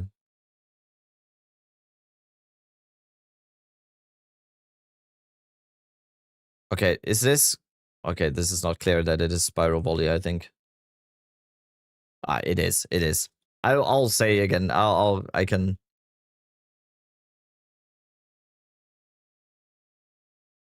Okay, what else does Miso have in here? Hollow Palm Monk. Healing rather than its campaign and Oh yeah, we early need to game include a monk progression. build, right? However, We need as to include a campaign- Hollow Palm Monk. I have another building 0.4 in mind. I have monk. another build in mind for that. Huh? Hello? I have another Yes. build in mind for that. What? Let me see if I can find it. Is it this one? Lazy Exile? No. Isn't she doing Wolfie? Isn't she doing Let Wolf? me fucking find it. Huh? Yeah, I'm me not find talking it. to you, man. Oh. I'm talking to my Oh, Lazy is doing Wolf. Yeah, I'm not gonna rank Druid because we have absolutely no idea. We have no idea. Ranking Druids in terms of League starters right now, even though this is kind of a meme list, and it is going to be a meme list, ranking I linked Druid it to right now Discord. is still like, I don't like that. I linked it on Discord. Oh damn, And it try is streaming. Thanks to you, I'm going to give Peewee Oh my god, look Let's at see if I can make a bear It is Look at League- Tank Top war try. cries, corrupting cry. Let's go, Damn. Kalen. Good luck, dude. Tank It is Top League try. starter friendly. I hope have you're tried doing well, it. man. Fuck. Hey, the Mad Hunter. Thanks for the membership on YouTube. I appreciate it. Let's What's going on, Dead Rabbit? Hope you're doing well, man. You've also got Sick Try. The timer. I've got a podcast with Surgog, Local Hole, and podcast with Surgog and Local and Try. Austrian? Let's go. What are you sending me? I linked you a build, and actually it might not be on Monk, but it is a quarterstaff build. Wait, you linked me. Okay. Did I not link it to you? Did I link it to the wrong person? No, you linked it to me. Yeah. Yep. I don't see it. Oh, there it is. Oh, okay. Yeah. Okay. This was. Get Drake Hey out of folks, here, what if I told you that one We had to, it's obviously not going to be as fat. It is League starter friendly. of the what is best this? mapping skills in the game What is happens if actually you- a single target skill? And This is Falling Thunder. With, what if I also said that in what's it 0.4? called? This has 40,000 views one day ago. Whirling Slash. Yeah, Farmer was showing it on stream today. And I mean, before that, it was Or also the damage on popping what off, you're I guess. seeing here was buffed by about 40%. Apparently, this guy makes insane and builds. then the same Amazon yeah, he shelf. does. He Before does. people I was start saying, subscribed to- "Oh, but I now was- our projectile." I was Sorry. subscribed to this guy forever, so The best shapeshifters in the Before coming someone patch if you were goes, planning on going bear or wyvern. Rake and Rabbit. Now my projectiles is nerfed. No. Yes, but no. Okay? Amazon If your neatly ability ties a boat fires around more what I than one expect to be an projectile, extremely Nova annoying problem Projectile for the new 1 talisman will shapeshifters still fire in all charge around you. generation. So, for example, is Falling this a Thunder. league I starter? played almost all of It patch is. 0.3. Fairly, like, Vol's I wouldn't Protector, do Amazon, campaign. running Nova Falling There Thunder, is a tanky one-button, all-content those build. jewels you don't need. I mean, campaign doesn't matter. What I'm looking for is like strictly league starter. You can get, Yeah. you can do campaign on anything. You don't care. Why is this good though? Like this is Bone Shatter movement, right? Or like Whirling It's Slash movement? Wind Dancer. No, not Wind Dancer. Whirling Slash, exactly. Projectiles turned are single target I skill. didn't even know and, Falling Thunder existed in the game. Yeah. And you generate power chargers with the unique chest and the runes in your weapon. Yeah. Increase the chance or increase the amount, and you're stacking crit. And when you have that power is actually a chargers, cooked build. He cooked on like, this one then. yeah, this build is cracked. Now without the 40% This less damage, this build led us to generate the talking vast about majority of our doing projectiles the through power charges, and so trading Bone Shatter tech, projectiles for 40% and damage is extremely Prada got into the call, and I tried the Prada build with some gimped out gear, and the movement speed is insane with Bone Shatter, which will be nerfed, however. But the galvanic shards damage with current Nova projectiles was kind of rough, and holy fuck, do I hate Plasma Blast. It is the worst ability I have ever clicked in my entire life. Yep. I hate it. I hate it. I hate it. I wanted My to whole fucking thing- scream. My whole thing is that I personally hate the movement with both Bone Shatter and Whirling Slash. I absolutely hate it 100% because it understand. feels so clunky to me, and you just get stuck all the time, and it's just. But I like this a lot. This is I have not seen this before, and this is very, very like this whole movement with Whirling Slash obviously has been here a while, but I have not seen anyone utilize Falling Thunder like that. Exactly, me neither. That's what's so fucking cool about it. What's bossing on this, anyways, though? insane, because you just one-shot with Falling Thunder. What? Yes, there is a bossing clip. He one-shot Sesh. Like, Okay, let's easily. understand Like, this. Falling Thunder does, like, what is it, 300% more damage, I think, with full power charges. What the fuck? Not increased, more. On Pinnacle bosses, you can swap on how you were playing was either buffed or nerfed, but you don't have to. There is more than enough damage. I didn't even know about that chest. So it's a crit Yeah. stacker that gets basically power charges on will by critting due to the chest. Yep. Mm-hmm. One tap basically every Yeah, Falling Thunder damage multi he is just- fucking cracked. I'm just gonna He guess just- that he's critting with the Whirling Slash now, and now he's getting Yep. power charge. He gets just his whirling, rage up. whirling slashing to get rage and power charges. Oh, There he we has go. 4, and he'll have 6 in a second. And there we go. And Falling Thunder, boom. enjoy playing. The gearing requirements for this build aren't that bad. Okay, I like this. This, yeah, I get it. It's actually league starter friendly. Yeah, 'cause the quarterstaff super cheap to craft, very easy. The spear is a unique spear that's not very expensive. The only I don't know potentially how we do expensive this. thing was the chest piece. I don't know how we do this. We go like PV2 Falling Thunder. I think we just use Falling Thunder as the image. Yeah. I like this. Um, I do but yeah. think eventually the movement with abilities is gonna get nerfed at some point. I think. What's the name of the chest piece? Where's my tab? It's already nerfed? How so? He's probably referring to the fact that attack speed got nerfed with some notables, but it's still fine.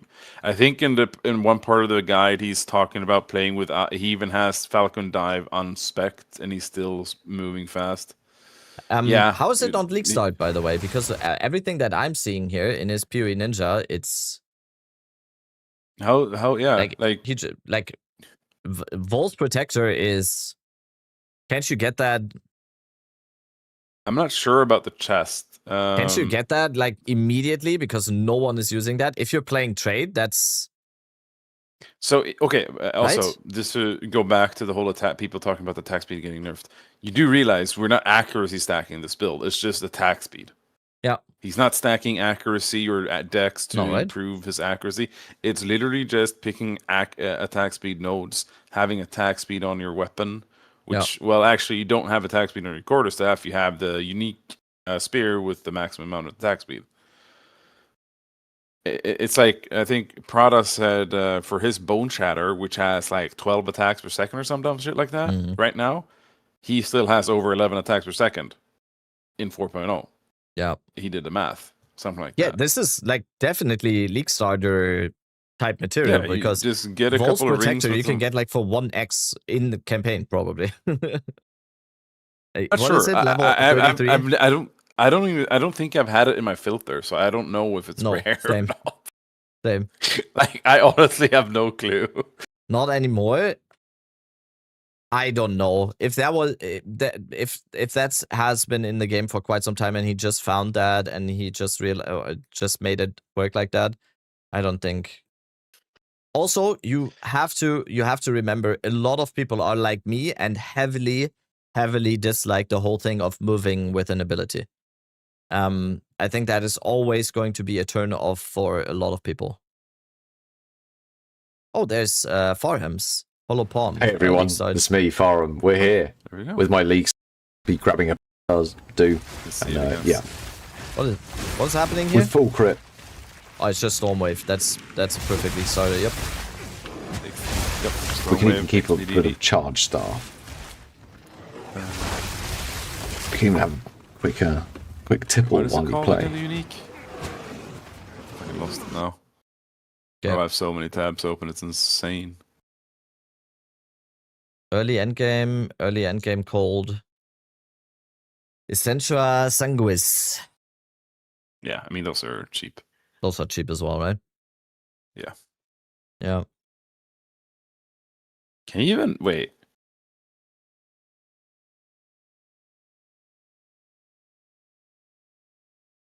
Ironclad vestments I had hidden in my filter. And I haven't updated my uniques in the filter for, I don't know, 2 months. The pictures are not going to be the best, but we'll have to make use of this. Can you chance it? Ironclad vestment? Is there a base for that?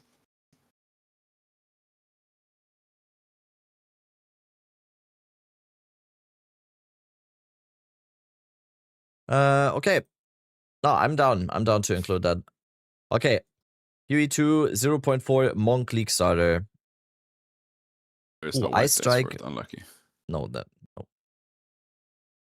Oh, you can in 0.4. Interesting. What is this? They're Amazon adding an Ice Strike. Let's check out hey guys, this one. Taki here. Welcome to my Amazon Ice Strike League Starter for 0.4 Last of the Druids. This was a great league starter for me last league, and it's looking really great this time around as well. Oh, Shattering Palm Ice Strike Amazon. Okay. But I will be making some changes to it, so I figured I would. Have you watched that Spark video? Yeah, I did. The video states, or it just says, Cold Infused Spark is good now, right? Something like that. Can I recommend a build? Yeah, for sure. We're doing this together. We're doing this together. If you have league starters, post them. Make an updated league start guide for you guys, and I might. Wait, let me actually allow non-sub links for now. How do I do that? I have no clue. How, Rick, tell me. I think moderation settings or something. Aren't you the pro streamer here? Moderation settings, yeah. Permissions, auto mod. Wait. Where is that? Okay, I'll find it.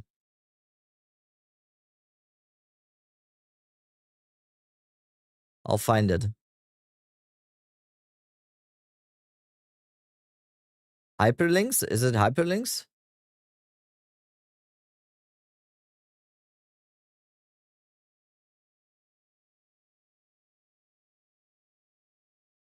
Huh?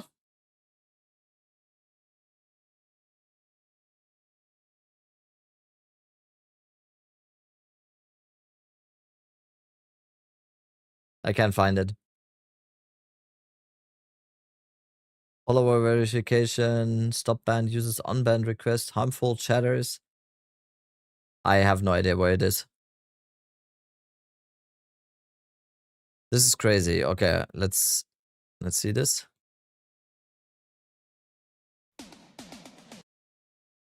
Who was that? Who was that?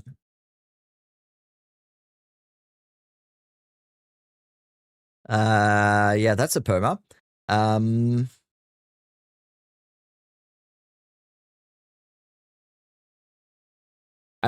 swear if this is an okay, Wolfball Amazon. Okay, thank you so much.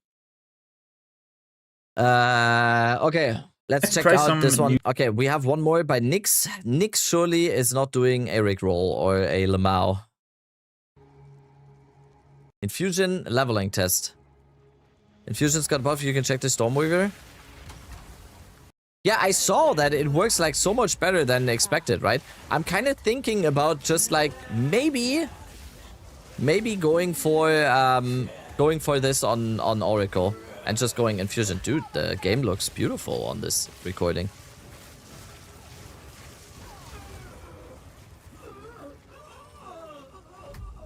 Yeah, it works really good, right?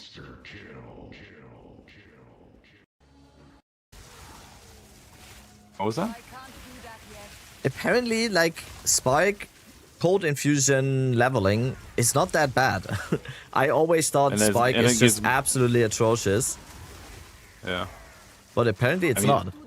Until you can infuse it, it's trash. Yeah. I was watching Wes in Act 1. Bro, he was fucking... Oh, Palstron. Yeah, Palstron. Palstron. My fellow German-speaking Palstron, which I learned just yesterday that he is... What, he's German? No, he's Austrian. I never knew. I was on a German podcast yesterday. Yo, King! I know who that is. King Cock. King Cock. Nee, King Koks Karl-Heinz Kinski. Can you not say that? Excuse me? Excuse me? No, I was on a German podcast yesterday, and the guy doing the podcast told me, damn, for the second time we have an English-speaking streamer now who is going to talk German here. And I was like, wait, who was the first one? And he said Palstron. And I was like, what? Wait, Palstron is not German. And then I watched it. And Palstron is very Austrian. Very Austrian. Er hat eine Peitsche genommen. Und hat ihm die Fresse.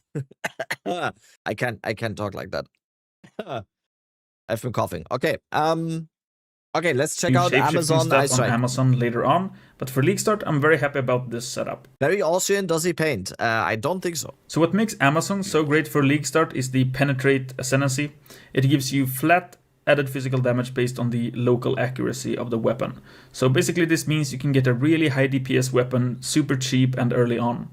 Especially in Trade League, where you're not even really competing against other quarterstaff users on the market for this. So just a high roll of accuracy and attack speed can get you from tier 1 to tier 15 maps with the weapon. Pop. And any other damage models. I don't know why anyone is still using this. Why is anyone still using POBB? It hasn't been updated in like...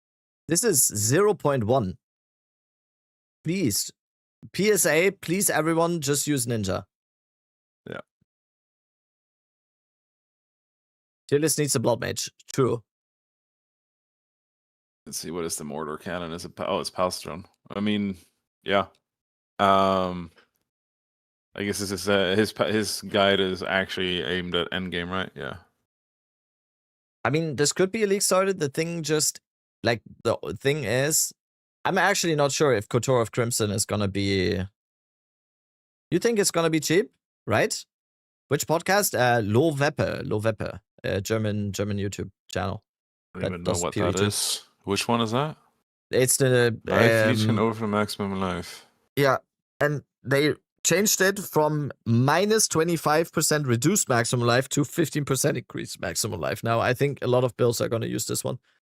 Couture is actually going to be crazy. 15%. Oh yeah, I remember maximum someone life. was talking about that yesterday or the day before. It's probably still going to be cheap. I don't know. Yeah, it's a common unique, right? It's pretty common. It's another one of those uniques I haven't had in my filter since day one. People cooking with that armor? Yeah. It's gonna be like an obvious thing. How does it look though? Let's check out the mapping portion. On top of that is basically just a bonus. I played as energy shields way more rare, so it's not going to be possible to get those on League Start probably. And energy shield overall is getting nerfed. I mean, it could be a League Starter. I'm not putting it high up. And they're also definitely nerfing. This looks worse than my Monk League Starter. Nerfing Ghost Dance, for example, which I was using before as well.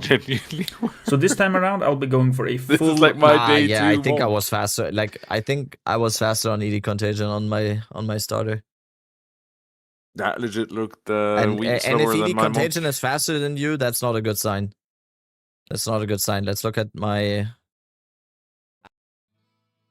Did I have a video on my build guide for that?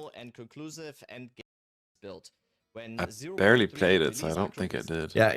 No. This was the time to kill on my ED Contagion build a few days in. And this is ED Contagion, right? So, I mean, yeah, but that was better than my build as well. And I'm basically immortal. Like I like it though. It is a League Starter. Like it is a League Starter. Both numerically on the tree. It is. Best difference and I like it though. And it's not all like I mentioned, maybe trying some shapeshifting. Or not all builds need to be the best, you know. ED Contagion wasn't even touched. Yeah, but ED Contagion is just like it's good. Very strong early on. Then it falls off against a lot of other builds. Like for it's example, just a solid build. It should not be nerfed. If they ever nerf ED Contagion or like, you can take a 5 mirror ED Contagion build and put it into the fucking farmer event, right?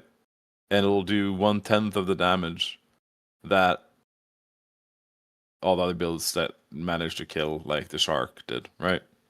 Yeah. Or even came close to killing it. Okay, let's include this. Amazon Ice Strike. None of the ED Contagion builds even came close because they get disqualified because they took too long. What else do we have? What else do we have? No nerves and small buffs. Pulse I'm telling you, if this is a Lamau, you're banned. Oh, it's no, this Pulse is Mortar Cannon's Pulse. Yep.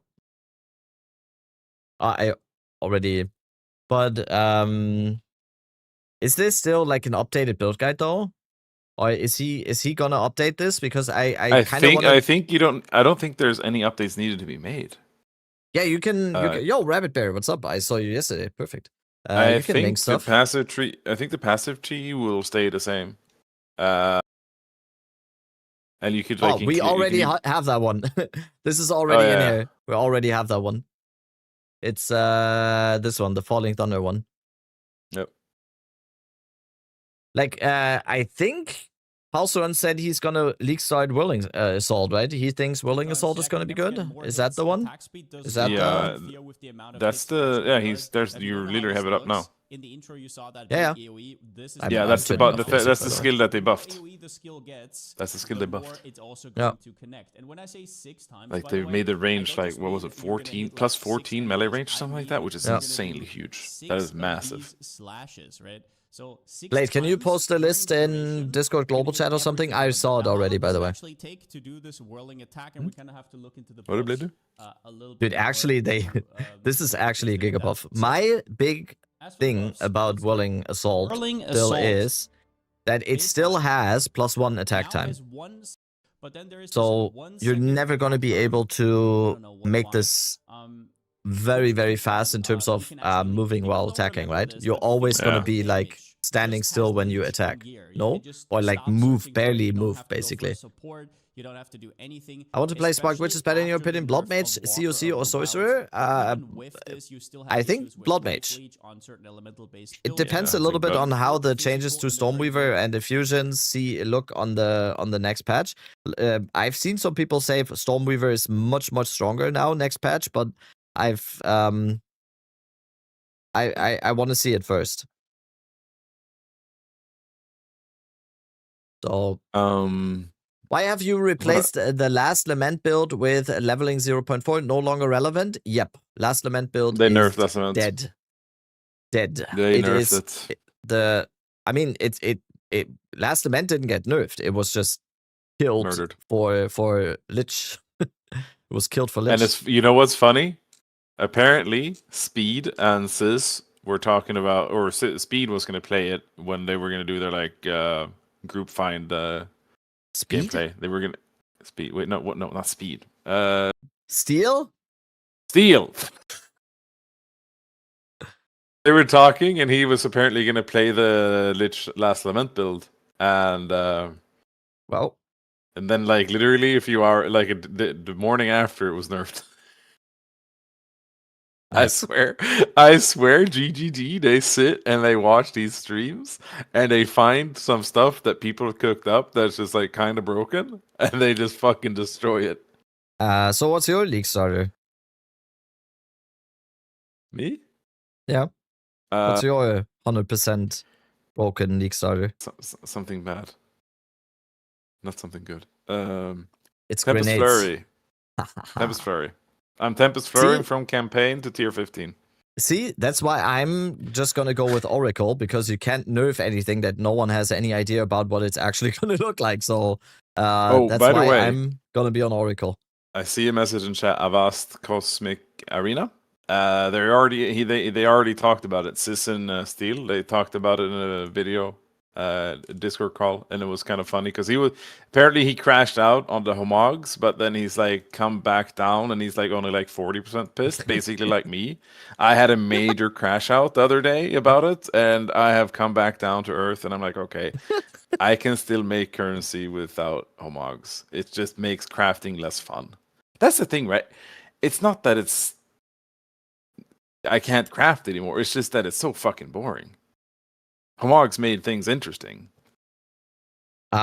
This is not, by the way, this is not Palstron saying he's league starting this, right? He's just breaking down why it looks good. Yeah, he says it's looking spicy. Okay. But what is Palstron league starting? What is he doing? Is he watering plants with me? The Homog made crafting worse. What are you saying?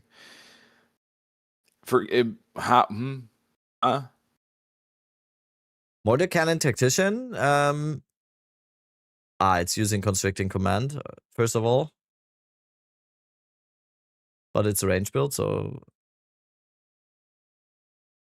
I don't know. He's not updating this. I don't know if he's even using this as a league starter or anything. Without Constricting Command, that damage might be kind of shite. No, also I don't wanna include stuff that is from last league, and people have not explicitly stated that it's gonna be updated. It doesn't make sense in my opinion, even though the list is kind of meme.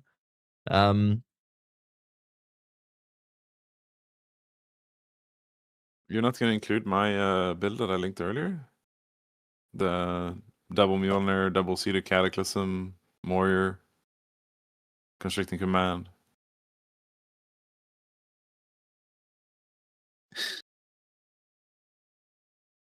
there any league starters using Primal Strike? Funnily enough, no. Yes. Okay, let's check this one out. Bow Wolf Amazon is looking insane. Bow Wolf Amazon. I mean, I'm hesitant to include stuff like this because They should be more damage than they previously were, as well as because so it's many going to times involve being wolf, changed, right? just give us even more damage. There's for the build. by the way, there Plus, with actually the new is wolf form being brought in with the there are shapeshifting people stuff, there making might be some really builds cool skills with we can use there. One of them I was looking into is Primal the Strikes? Blessing, which should give us significantly more damage for the overall build. But before we get into the full breakdown of why I'm so excited to play this build, that you Druid guys builds? could consider hitting a like on the video and a subscribe to the I YouTube don't channel. Oh, It you does help me changed out the immensely, tiers plus when I it was helps AFK. the YouTube algorithm, and in turn, currently Brew that is is a the best cat. way to support me. Also, should be live right now streaming on Twitch and YouTube. The link for that will be in the description as well as the comments. I know. All right, let's go right into Senny it. So really and quick, someone I want to else talk about the main reason why from I'm Farmers super excited Chat to be playing were this in 0.4. talking So spear obviously builds, the and obvious they were stuff doing is lightning there's spear. significant buffs being And brought Senny in had been for Sniper practicing and Ice playing Shot. it in Items being campaign, changed to support. and it worked really good. And he said he used the Primal Strikes for bossing, so there might be a Primal Strike build in the works. I just don't have a link. Or cold-based builds even more, especially bow Everything builds is in banning itself. a league. I'm just gonna start, turn apparently. F tier into bait. Yes, Bait. smart. Yeah. What's snake tier? Whatever you want it to be.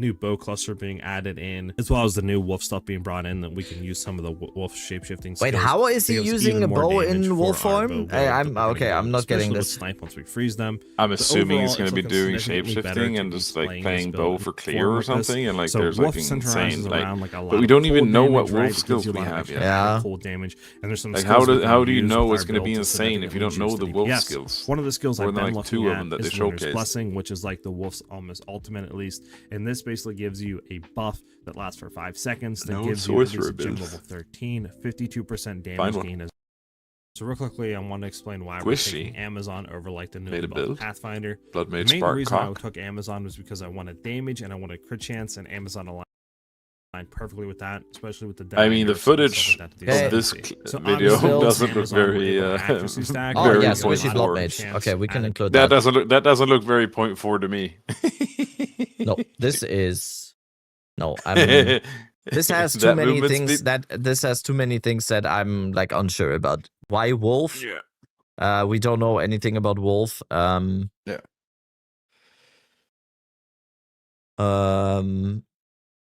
Yeah. But Just I link it think in chat, Mingli. Squishy did like blood mage spike DOC, right? We Yeah. can I mean, use yeah, that one. I already understood that, dude. Blood Mage Spark is going to be fucking cooked this league because of the buff to Choir. Yep. I'm telling you Choir though, is Oracle insane. spike. I'm telling you, Oracle spike. Why? I It's haven't gonna looked at the Oracle passive tree or It's Ascendancy. gonna be insane. I'm telling you. You don't need to. But have you you? don't need to look at. I the don't know. passive tree. I don't You know don't- who said it, but someone told it. Or I can't remember who said it. But Choir was apparently nerfed, right? No. Like the very Choir was opposite of that. Choir was Omega buffed. Everyone misread it except for like one person in my chat who said, "Yo, Choir got buffed, bro." I was like, "No, it didn't," and I pulled it up and I was like, "Holy fuck, that's insane." Discord global chat.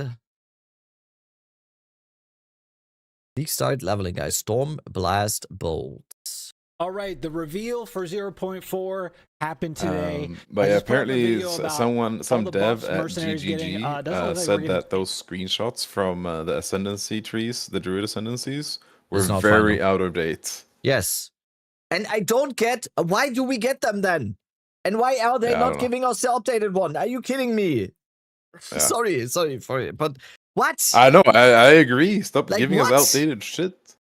Do they want us to be hyped about the Druid or whatever? Like, I get like not giving us the passive tree a few days before, but at least show us the ascendancies. What plays in all those act from the stream. But basically, Stormblast Bolts is like Lightning Rod. You can put up What to is 30. the mercenary full written build guide? EOE Volt. But wait, go up. Let me see the weakness. There was one weakness. Reload speed is very slow until Act 3. Is this just a strictly leveling build? Because we do need a little bit of an early endgame thing to have it as a league starter. My understanding, Savvy, I would just if you want to have if you want to do a campaign build that also works for maps up until like tier 15, just go crossbow grenade. Yeah, You'll be so fucking fast through the campaign, and you'll be fine for tier 15 maps. You So- might want to swap at tier So, like, 15s this at is one the point rest of the- to just be more efficient. But there's This is with you War Banner can and all the fucking- crazy blast all the equipment way and up everything we have. Like it took me a few hours of can't really mapping on preload, but hardcore still- steps. What the fuck? I mean, you can see how I fast was it gambling. went. I was gambling gear. I was buying gear all over the place, That's and it. So you can see just how quick. I was like, still I'll clapping booty cheeks in tier 8 maps a few hours after hitting maps. All right, we're gonna show. Anyways, Savvy asked about the choir. So the cooldown, there's a cooldown on the choir, right? What it does is you crit, you Wait, cast lightning bolts. okay, you're still okay. I completely. I'm sorry, phased out. but okay. someone asked about it. Someone asked about it, so I have to try to answer it. Okay. And what happens is, instead now you can crit 5 times and proc 5 lightning bolts in a row, instead of just one, and then have a cooldown. That's my understanding. I might be completely fucking dumb and wrong, but that's how I understand it. Will Nova projectile still be good with grenades? You would use it on explosive shot now, but no. Mid. It's definitely worse because you can only. We don't even know yet, but there might be a. You might not even be able to run multi-shot with Nova projectiles, because right now, if you look at Nova projectiles, it has additional projectiles tag. But which means you cannot put multi-shot in there with it right now. However, the part that adds additional projectiles in Nova projectiles is removed in 0.4. So I'm hoping that they remove the tag. If they don't remove the tag, it's cooked. Yeah, that's what I'm hoping for.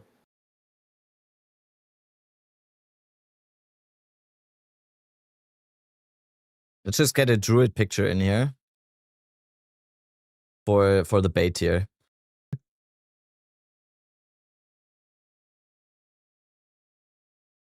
Amulet crafting nerf. Yeah, I mean amulet crafting is still not as down bad as a lot of our items.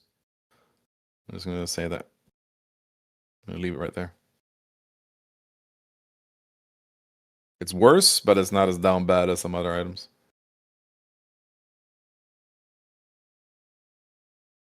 Oh, what's happening now? People are talking about Fubgoon. Huh? Okay, let's get the druid in here. Rake disagree for content, huh? What? I don't know. Someone said Rake What disagree is for happening, content. man? Okay. Funny, it doesn't look like very druidish to me. Okay. Oh, some guy was looking for ideas for builds because he was also going to play Pathfinder Plague Poison, but then Fubgun decided to do it as well. Branding, we're not looking for Druid builds right now because we can't really say anything Is that about them. Rue image an explosive shot? Yep. Gonna make a YouTube video for that tier list. You will see. Huh? What build is that? Is that actually for his explosive shot build? Yes, grenade explosive shot. That build was very, very good last league, and you can probably I think. Did he not? Can you link it? And can you show it for 10 seconds? Just mapping. Yeah. It's gonna look different without Nova Proj, but I still think it's gonna be. That's it. This is still gonna be. Oh, he is actually using grenades. Hey guys.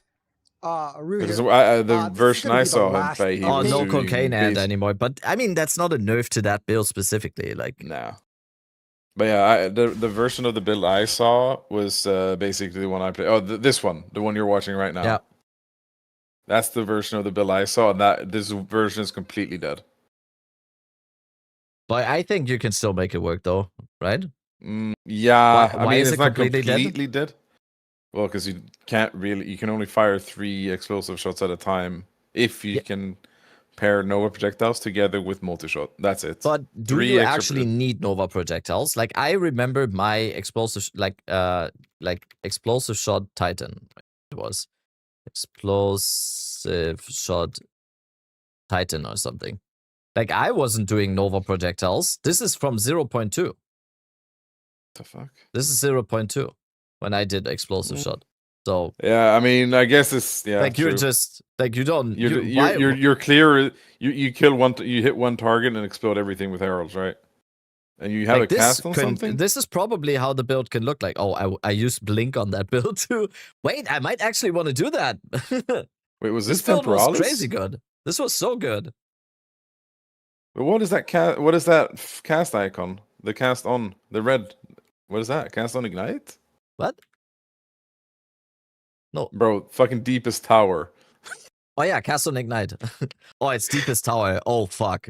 Oh my god, it was the deepest tower build. I forgot about that. But, yo, bro, we're incoming calamity. Coming calamity. Coming calamity is huge now. Yeah, but dude, where are you gonna find that 400% increased damage from deepest tower?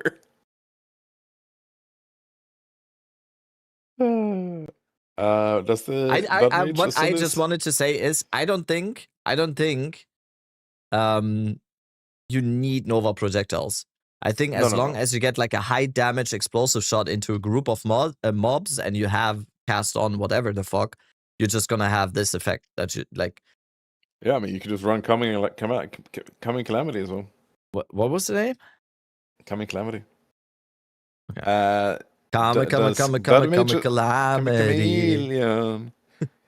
Does Blood Mage Ascendancy increase the critical hit chance of the Crier lightning bolts? Yeah, I wouldn't see why not. Oh? I wouldn't see why What not. else has gone fun gub on here? EDC Lich. Wow. He has it on here. I'll be back. Ice Strike Monk.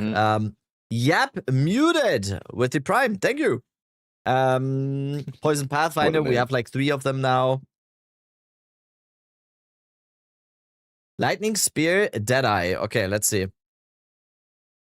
Who does he have for that? Lightning Spear, Deadeye. Lightning Spear. Oh, wait. We found another League starter. Oh, by QFun. Oh, damn. We sniped that one 1 hour ago. Sorceress League starter. Amber Fusilade, campaign leveling. Sorceress League starter I'll be using. It's an... Where's my Spark Stormbringer? Anime. But I also... AP. Do you have something uploaded? Do you have Anime Princess PV2? Oh, shit. Do you did you update? Oh, okay, perfect. See? Why is no one why is no one recommending that? Are you fucking kidding me? This is 9.5 hours long. What? wait, is it actually full campaign? Wait, are you watching like the full Lord of the Rings trilogy during that video or something? What the? Oh wait, you're actually doing the full campaign. What the fuck? Oh, it's a walkthrough. Okay, it's the wrong one. Wait, you do 0.4 League Starter Druid Shaman Minion build. That's your League Starter. It's a written mobalytics guide. Okay, fuck. What's up, YouTube? Okay, it's Boy AP, and I'm done. But are you playing it yourself and are you updating it? Yes, right? No, I'm kidding. Oh, was he writing the guide on stream? Or wait, what? Did you check the explosives? No, he's just walking the full campaign. Okay, let's do Anime Princess. What do we use as the picture? Like this? Oh yeah, Explosive Spear has also been talked about a lot because that got a massive buff. Oh yeah, true. And Nova Projectiles works with it. Someone linked it in chat, and I linked it to you in Discord if it's gone. I linked it in chat as well. If this is a Lamau, okay, it's not a Lamau. Oh yeah, this one. But like, is this Asta? No, it's not. I need a guy. I need like something to link and stuff. Like not just someone showing it off. Yeah, ninja, but it has Chicken Claw kick. Chicken Claw, Constricting Command, Megalomaniac, Prism of Belief, Headhunter. Don't you have +3 Prism of Belief day too? That is not a league starter. Good sir. Looking at the video, he has 5k ES on Ninja. He had like 6, so maybe he has. Maybe it does work. League start, you know. Let's check out this. Ember Fusillade and Orb of Storms combo that handles campaign bosses really well and should help get through the campaign smoothly. Let me walk you through the build. Since okay, Ember campaign we kind of know already, but help a lot. Yeah, Okay, League so it's starter. only campaign stuff. It's just campaign. Oh yeah, it's just Yeah. campaign. I really like this guy, by the way. Q Fun. Very, very good. Very, very good videos. That's just campaign though. That's literally just campaign. I'd rather like if there's anything like Stormweaver related, I personally I'm just going with what Anime Princess is doing. I love saying that, by the way. Okay, next one, Lemao. Oh, there's It's another not a link. Lemao. Okay, what is that? He's practicing with explosive spear for starter. Yeah, there's just I need like a complete and I need a complete and like comprehensive thing. There needs to be at least something to touch on. Okay, we can check mobilytics too as well. What does Fob gonna have on here? Witch Hunter. Where's Shield one? Witch Hunter Giga Tank for HK. The fuck is HK? Oh, I saw Prada did a Witch Hunter, right? Yeah, do that one. As League Starter? Yeah. My Witch Hunter LALR Bone Shatter League Starter. That thing looks Really actually strong. crazy. What is Yeah, he? I'm trying it out right now. I'm trying his galvanic charge version out because Farmer. Oh, wants that's to the try Bone it Shatter out. movement one. Ah, okay. Yeah.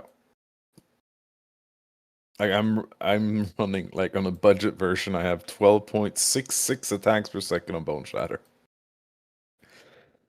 The budget version is just an Astromentus with Hawa, 2 double circuit Hawas, and a couple of random rings. I mean, the campaign, like the map gameplay right here, looks like he's actually like made it simulated like the League Starter. Yeah, I think he did. And this looks solid. Like this looks cool. Yeah. And you can run it with a crossbow. You can run it with I don't know what else you can do it with, but you just let your imagination and you kind flow. of get around the whole movement speed debacle now with just using Bone Shatter for movement speed, right? Yeah. It looks so jank. Holy shit. It looks so bad. Yeah. And the thing with if you run galvanic shards, you can run nowhere projectiles because you fire what is it like 28 shards or something? So you just fire it around you instead. Obviously, you're gonna lose 3/4 of those, the amount of those comparatively, but you're gonna get more damage for each hit. But yeah. LA, log in. Oh yeah. I mean, yeah, it looks absolutely trash because you have so much attack speed. No, like the game the build can't looks keep up. bad. It looks jank or whatever. Like the whole Bone Shatter movement just looks like it's unintended. I'm just waiting for them to Oh, bro, nuke it. everyone in chat was panicking when they were showing it on stream earlier with Farmer because everyone's like, "Oh no, they're gonna nerf it." Rake, when was the first time we used that? That is like months ago. Bone Shatter was my double thing. Mjolnir. Yes, Double I showcased Mjolnir the double Mjolnir Bone Shatter thing. I showcased that on the podcast like probably 3 or 4 months ago now. No? Yeah, that was one of the first podcasts actually. Yes. So it has been in the game for quite some time now. Oh yeah, and it's been fun. It's been fun. There's just way more attack speed available now compared to back then. Because I logged on my gemling, I pressed Bone Shatter and it was so slow. Nix just linked the Poison Bleed Shield Titan. If that is the one I saw the other day, this looks so interesting to me. Oh, it's 10 hours ago now. Okay, yeah, I have another one. I have another one. I have it in like my watch later or something. This one here from 1 month ago, the Speed Bonker. Okay, wait. First of all, we need to add Prada's Witch Hunter. Yeah. We need to add Prada's Witch Hunter. Wait, let's come on. And also such a boomer. Just to point out, if you want to do the galvanic shards version, I think you want to wait a little bit longer to convert to it. Because I am at level 97 right now, and just barely fit the passives in, kind of. So it's a little bit tight on the passives, even though you're Witch Hunter. Well, I'm doing it on Gemling, but if you do it on Witch Hunter, it's obviously probably easier to fit them all. But yeah.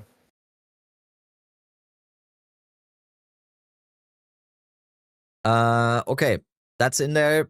I think that's like I would trust Prada with my life, not just a league starter. So I.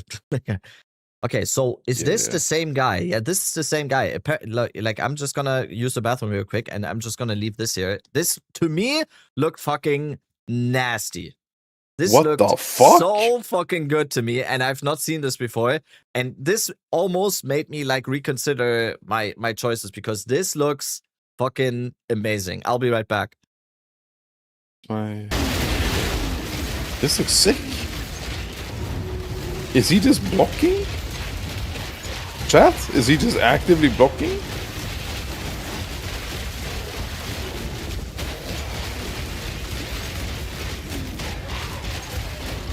Bro, this is insane. Am I actually gonna not go what I said I was gonna go again? Because this looks fucking insane. Oh, he's even doing Sest. Okay, well, okay. How long does it take? Okay, he had to do that, and then he can do damage. Okay, cool. That is actually not bad. And he just stood in the fireball as well, like it was nothing. Like he just stood there menacingly. Yeah. Okay, so. Oh, pop in again. Like, why? Okay, let's open Path of Building. This is probably the, like, min-max version, right? This is most likely the min-max version. 96? Let me look at the jewels. Let's see here. Darkness and Throne. Constricting Command, that's definitely going to be a problem. Yeah. Well, Constricting Command is still fine for melee. It's just, true. It's just You ranged. made a new video with mobile. Yeah, I saw. I just wanted to see what the min-max version would look like. I mean, even the min-max version looks like achievable. It's a From Nothing, Prism of Belief. Prism is only, that's level 2 +2 shield wall. That's nothing. Yeah, that's fine. Good Heart of the Well. So let's check out the updated video. Like, you linked it to me, and this was like 10 hours ago or something. So let's check this one Warrior. The new league is starting here in a few days. This looks so leading cool. up I to like the release this for of some the patch reason. I don't know notes. why. It looks sick. Dude, I was, when you were AFK, I was saying, am I really gonna go back off of what I said I was gonna play again? Like last week when I said I was gonna do crossbows, and then I didn't do it, and now I'm saying I'm going crossbows. Like, and I'm it's like, Titan. dude, You can pivot into anything else anyway. Yeah, I know. It now requires at least one It's just enemy like, this to be looks near sick. you. However, since we are a melee build, He's not running going to around come banging his like it does shield. in the ranged Jedi builds that we're using that item. There's changes to the number of runes. The max number of runes that you can have is usually going to be 1, at least on the ones that provide a unique effect. Wait, is this already that he not like really adhere to stacking the same runes thing except of for the the runes and stuff? ailment rune. We did Why have a does few this of look so those, good? I but don't we know can why. just This change looks our so belt to good. increase our physical damage, and looks that'll so dumb, increase but the so- amount of damage that we're using. I mean, on it those seems to be a ailments. little bit like There is a reduction. it relies in on the density, kind of. speed penalty while active blocking. He They're goes back and reducing kills all that those type of elite nodes I guess. that provide that power on the passive tree. I would assume you're However, quite tanky at because level you're 6 actively blocking. Yeah. So you have 2 one-handed maces, and then for damage mitigation, do try and get regardless early of how map, crap your post-campaign. gear is, as long as you have a decent shield.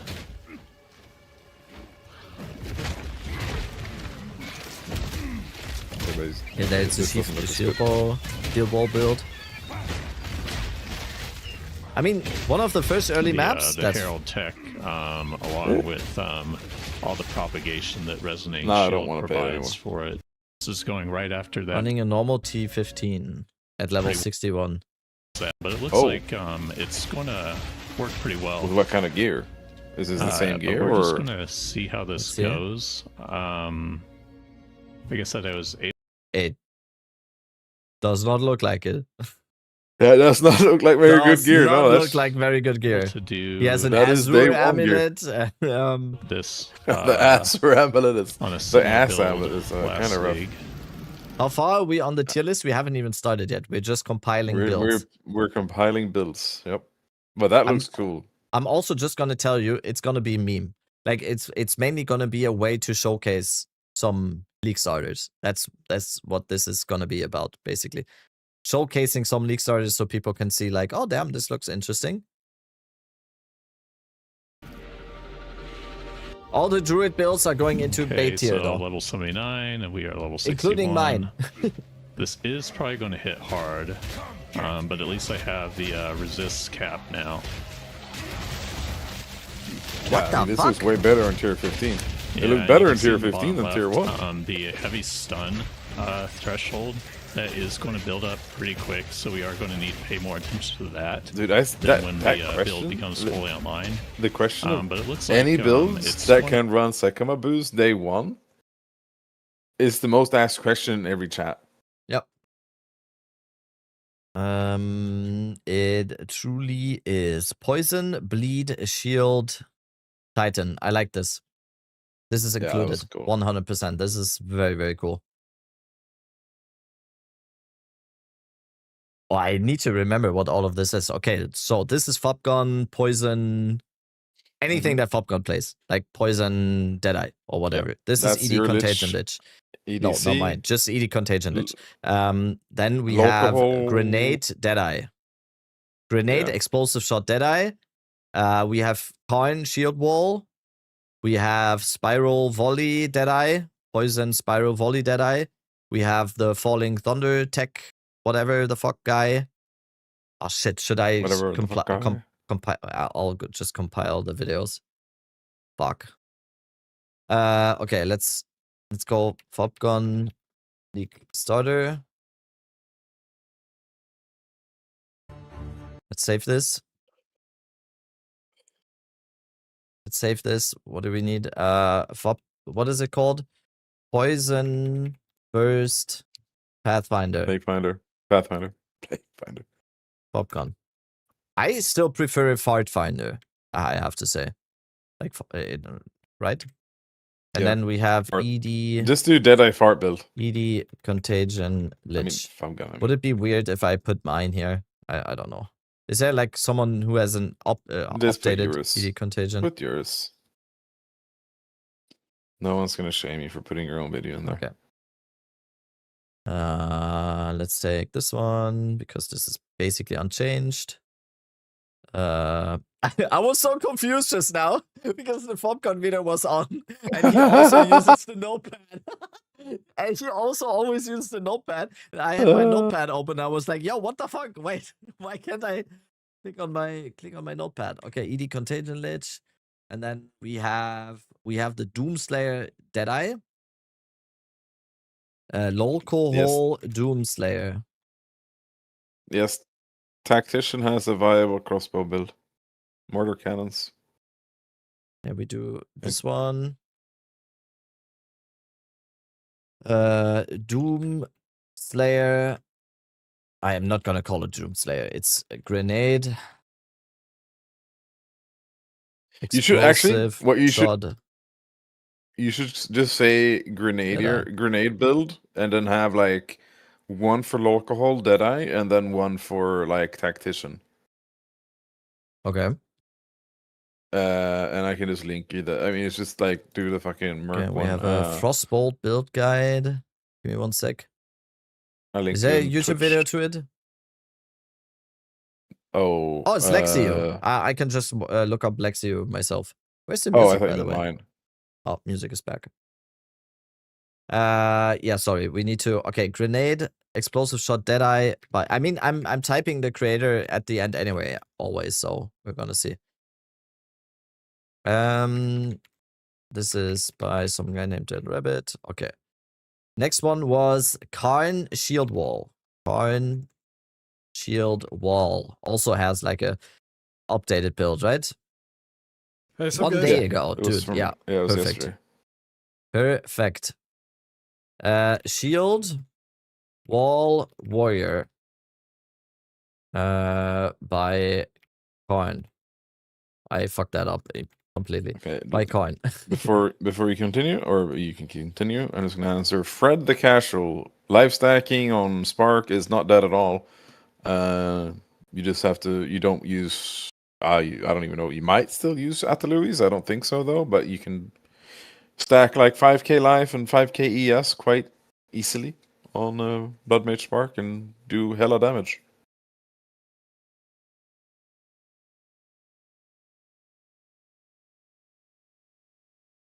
Okay. This was coin. Next one was Miso Spiral Volley. Oh yeah, it's still being weird, right? Falling Thunder Infernalist? The fuck? Oh, you can see it, right? You can see the deleted links. Yeah. Why can't you see them? The fuck? Why can't I see them? Yeah. 7TV, brother. Oh, okay. Oh, it's just getting What is he- auto-modded. I should just I should turn that just off. That people who are not sub. Okay, let me quickly find the setting where non-subs can. Yeah, because like, do let's be links. real. How often do 'Cause- people actually link stuff with Yeah. actual links, and it isn't, it's not something real. 90, because all the bots, they just use the fake links, or like whatever. What is he playing here? Wait, I have block hyperlinks. I have this off. I have this off. Why is it blocking links then? I don't know. Why is it blocking links? Lightning Spear, Bleed, Blood Mage. Yeah, I think that still that still works, right? The rake thing, the rake Lightning Spear build. I would assume still works. I don't have a link for one though, but if you have a recent link for it, link it. What about you show it's us the probably fub gun auto- equip so we can try to craft it? Auto mod rule set.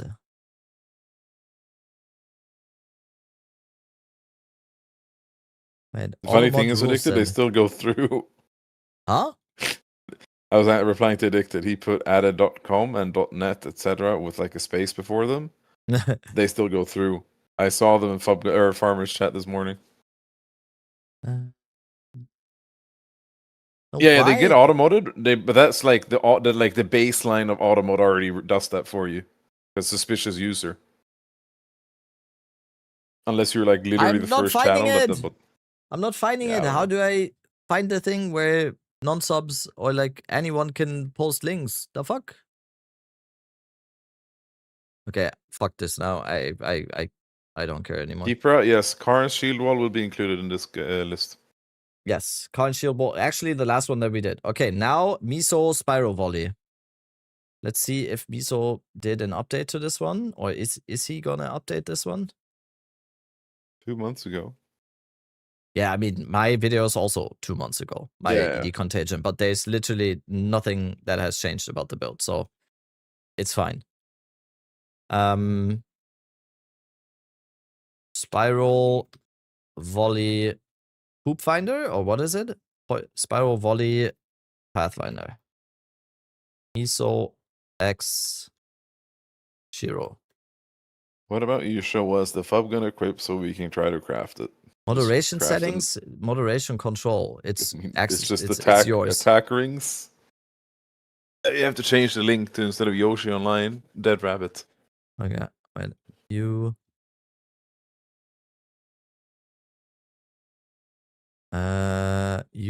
/dead rabbit, like that. It doesn't find that. It doesn't do that. The fuck? Wait, but I can probably find moderation settings. Yeah, that's where I am. Yeah. And where is it there? Moderation settings. Email verification, phone verification. Chat permissions? Scroll down. Up top? Or no, never mind. Chat rules? No, fuck. Scroll down. Okay, I'm scrolling. Professional streamer, by the way.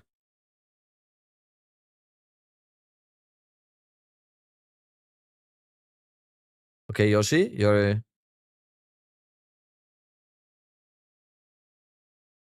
It's above auto It's mod. above auto mod. Chatter permissions, yeah. Is it view advanced settings? I No. didn't see it.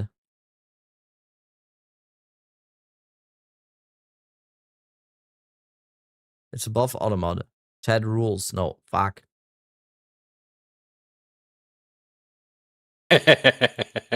Crimson Cast banned by Huh? Rick the Chef. Nah, Where is it? addicted link to screenshot.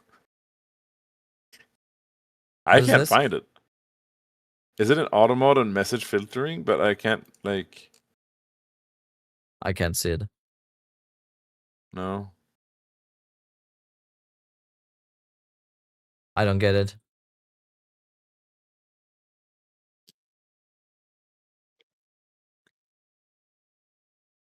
Yoshi?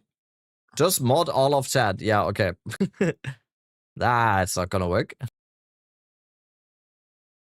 Did you put in Captain Lance Theodorus curse spam? Ah, no, I didn't actually. It could also be something. Could also be something that's still... I don't know if that is a leak starter, though. Might detection. Might detection? No. Ban evasion detection. Okay, Yoshi just stopped giving me advice as well, so I'm gonna guess he didn't. Doesn't matter. Yo, Tantrum 2 with the Prime. Thank you so much. Okay, let's just keep going. Let's just keep going. Okay. Next one is Falling Thunder. It was like Falling Thunder League Starter PoE 2. It was this one, right? What if I told What is the next? This is the... What is it called? Nova Falling Thunder Amazon by Fearless Dumbo. Oh no, that's the image link. Okay. I wrote you on Discord. Okay. Okay, last try in finding this. Absolute last try in finding this.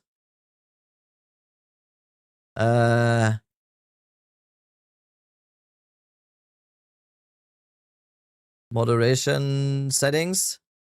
And then email verification.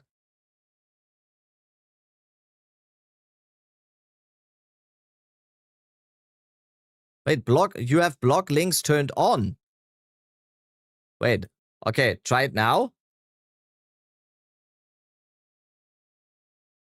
Can someone link a YouTube video or whatever? Yes, I don't want links. No, I'm not. I'm looking for it. Yeah, I see. Now it's like just star. That no. I just want that people can post a link. Holy shit. I'm gonna fucking lose it.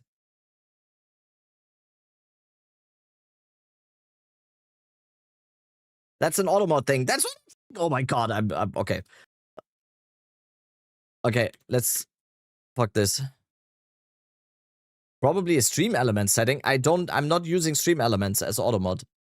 Wait, is it my bot maybe? Action groups, maybe? Chad?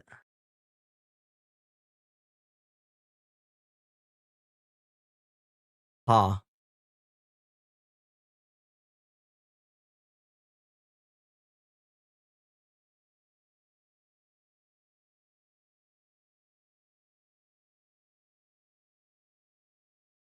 Oh my god. Moderation. Okay. Okay, moderation. I think we're getting it. I think we're getting it. Wait. Link blocking. Okay. Wait. Everyone link. Everyone spam links. Oh my god. I think it worked. Yes. Someone link fuck. Goatsy Ram. Okay. We got it. We got it. Perfect. Okay. Hello everyone. Okay, you can let's finish this up first. Let's finish this up first. Where were we? We were Falling Thunder Amazon. Falling Thunder Amazon. Next one is going to be Farham Invoker League starter or something. Harder than making bills. Or Yeah, Yoshi. I'm a fucking boomer. Or Yoshi. He was about to beat my ass. No. I'm like I'm mainly mad with myself. Okay, Invoker, Hollow Palm. Ah, okay, Hollow Palm. Invoker. What is he using? Like Stormwave, right? It's mainly Stormwave. Yeah. Invoker from Farham. Boom. Next one. We're fast. Okay, Amazon Ice Strike. That was the one. Amazon Ice Strike.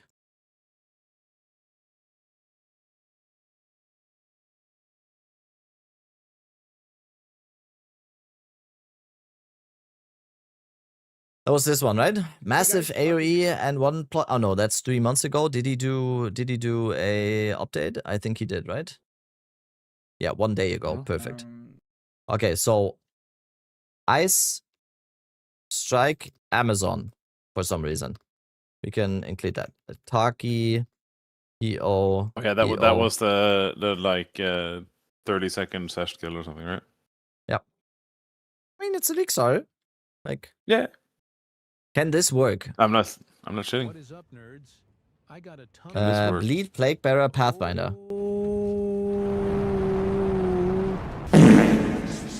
King Conquer, Stampede, Hero of Ice. Oh yeah, Congoy. We forgot about it. We've okay. Let's chill. I'm gonna add these ones for now that we have on top of here, so we can add every single one afterwards. Okay, Squishy.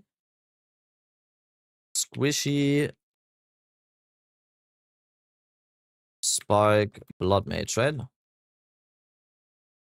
Let's go to his channel. Let's go to the most recent video. Let's do this. Maybe what's his face? Andy. Blood.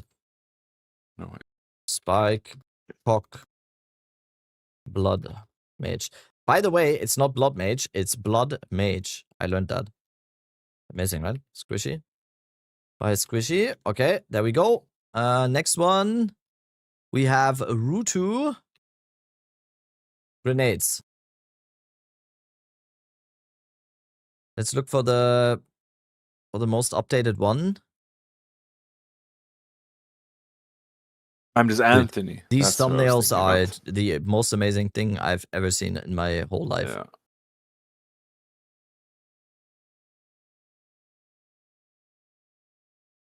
Let's take this one, I guess. Does he have Argent's?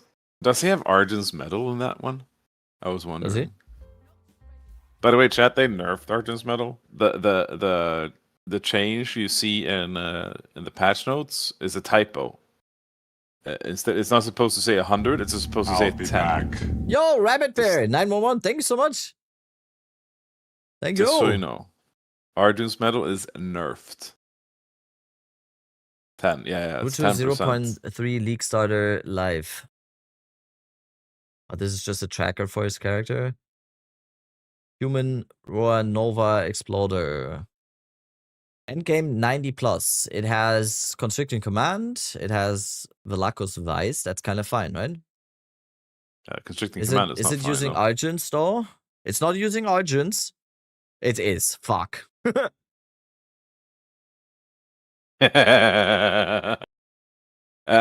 Is it using Nova projectiles? No. No, he is, right? Oh, this is like the high end version, right?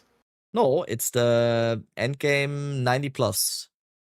I mean, it's using Nova projectiles. No, early maps. Okay, wait. Early maps. No Argents. Yeah, for sure. He has a early maps version. I was just a dumb fuck and looked at the wrong one. Okay. No Nova projectile. Yeah. 100%. Where's my stream? I'm probably not gonna stream today. There's nothing like I don't have any content planned. Like I don't want to run campaign more, bro. It's so boring. I've run enough campaign. I'll run it on Friday. I might do like a short stream tomorrow.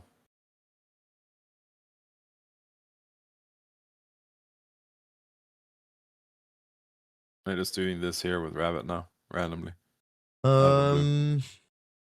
Okay, this is just Druid. I don't remember whose that was.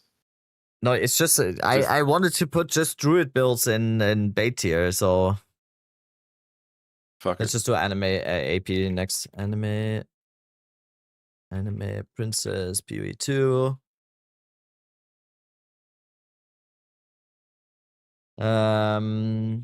Get drunk with chat stream.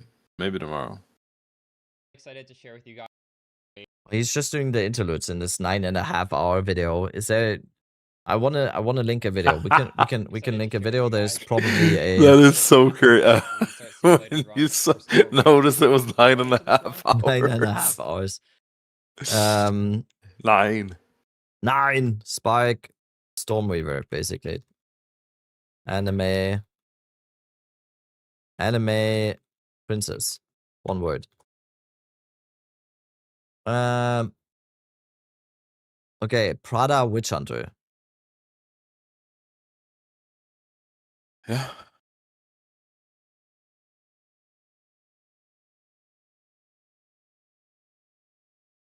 Bone Shatter LR Witch Hunter. 787 Prada. Oh, that's the same link. I didn't. Or like Farmer, he said 878.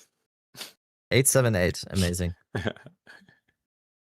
And we have the Poison Bleed Field Wall Titan or whatever.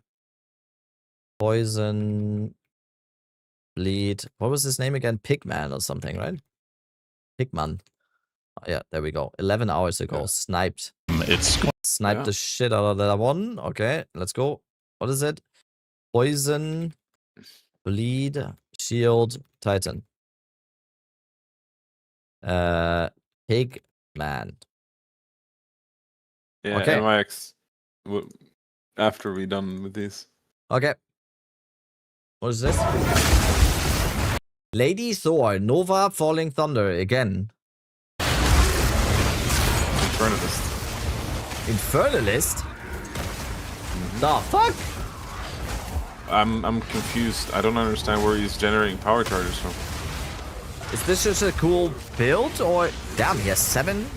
Is this just He's a cool just build? he's just running and he's just just running and pressing Falling Thunder. I would have to look, but what is it generating his power charges? Oh, he's using Wolf's Protector. It's from Wolves. But what is he critting with? Like, he's just, or she, the character's just running with no animation, and he's just Falling Thunder, Falling Thunder, Falling Thunder. Is it just from Falling Thunder? Also, why Infernalist? I don't know. Low life. Dude, is Falling Thunder gonna be meta? What the fuck? He's using the, what's it called? The belt. That counts you as low life while you're at 75% maximum life. And then you run with things that make you more damage. Mm. But wait, high end Coming Calamity and Infernal Flicker.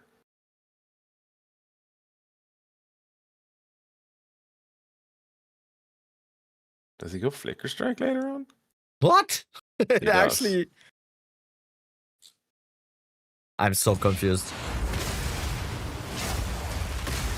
But then how is he generating charges when he's playing Flicker? Or without the chess piece? It looks crazy. Yeah, we have that in there already for the casual. It's already in the list.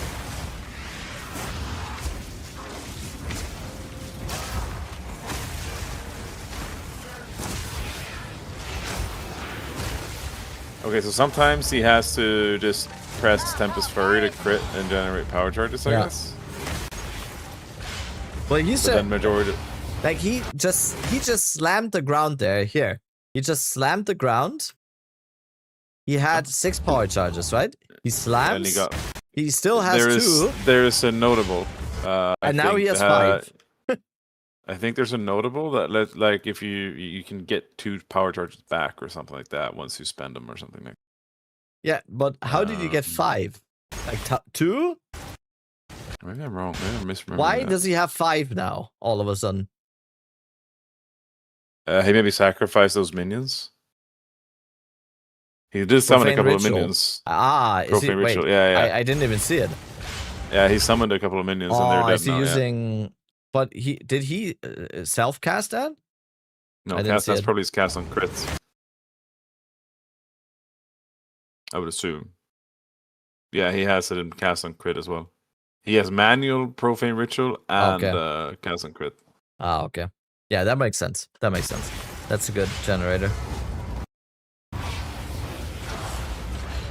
Yeah, manual bosses. Dude, I'm for sure gonna be looking into Falling Thunder.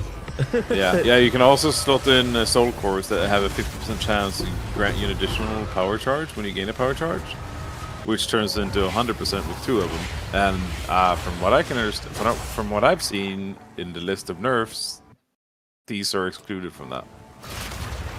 I'll have to double check though. Okay. Don't quote me on that yet. Is he doing boss? What? I mean, it's Falling Thunder. It's just gonna. Oh wait, this is. By the way, this is why the Falling Thunder. Is this Nova? Yeah, that's Nova projectiles. Is it gonna look different? You're the expert on Nova. Oh, This is not gonna look well, different? there's gonna be not as many projectiles, but there's gonna be a lot of projectiles. But is this a leak? Another question is this a leak starter? I mean, the one we checked already with Whirling Slash is also a league starter. It's a league starter. True. This is basically the same build. This is basically the same, right? Yeah, it's basically the same. It's basically the same. So we can. Yeah, 40% more damage, but less projectiles. Yeah, but this is awesome. Like I'm gonna subscribe. Oh, bossing showcase. Here is my bossing update for my 0.4 Lady Thor build beta. I do apologize for the AI voice. I'm traveling. never mind. Soul core power is limited to There will 1. be burst mitigation for bosses at the start. What? We can focus the first few seconds applying our debuffs, such as What happened? No, he just uses an AI voice, and first thing he says is, "I apologize for the AI voice." Cannot really start it. Okay. Needless to say, this build can handle bosses. After a I fast kind of build, disagree. We're still using I wouldn't Protector say and Beacon you can of do Ashes. this kind of Also- clear and this kind of damage literally out into the maps, but give me 10 hours, maybe 15 hours of mapping, and I can craft most of that gear.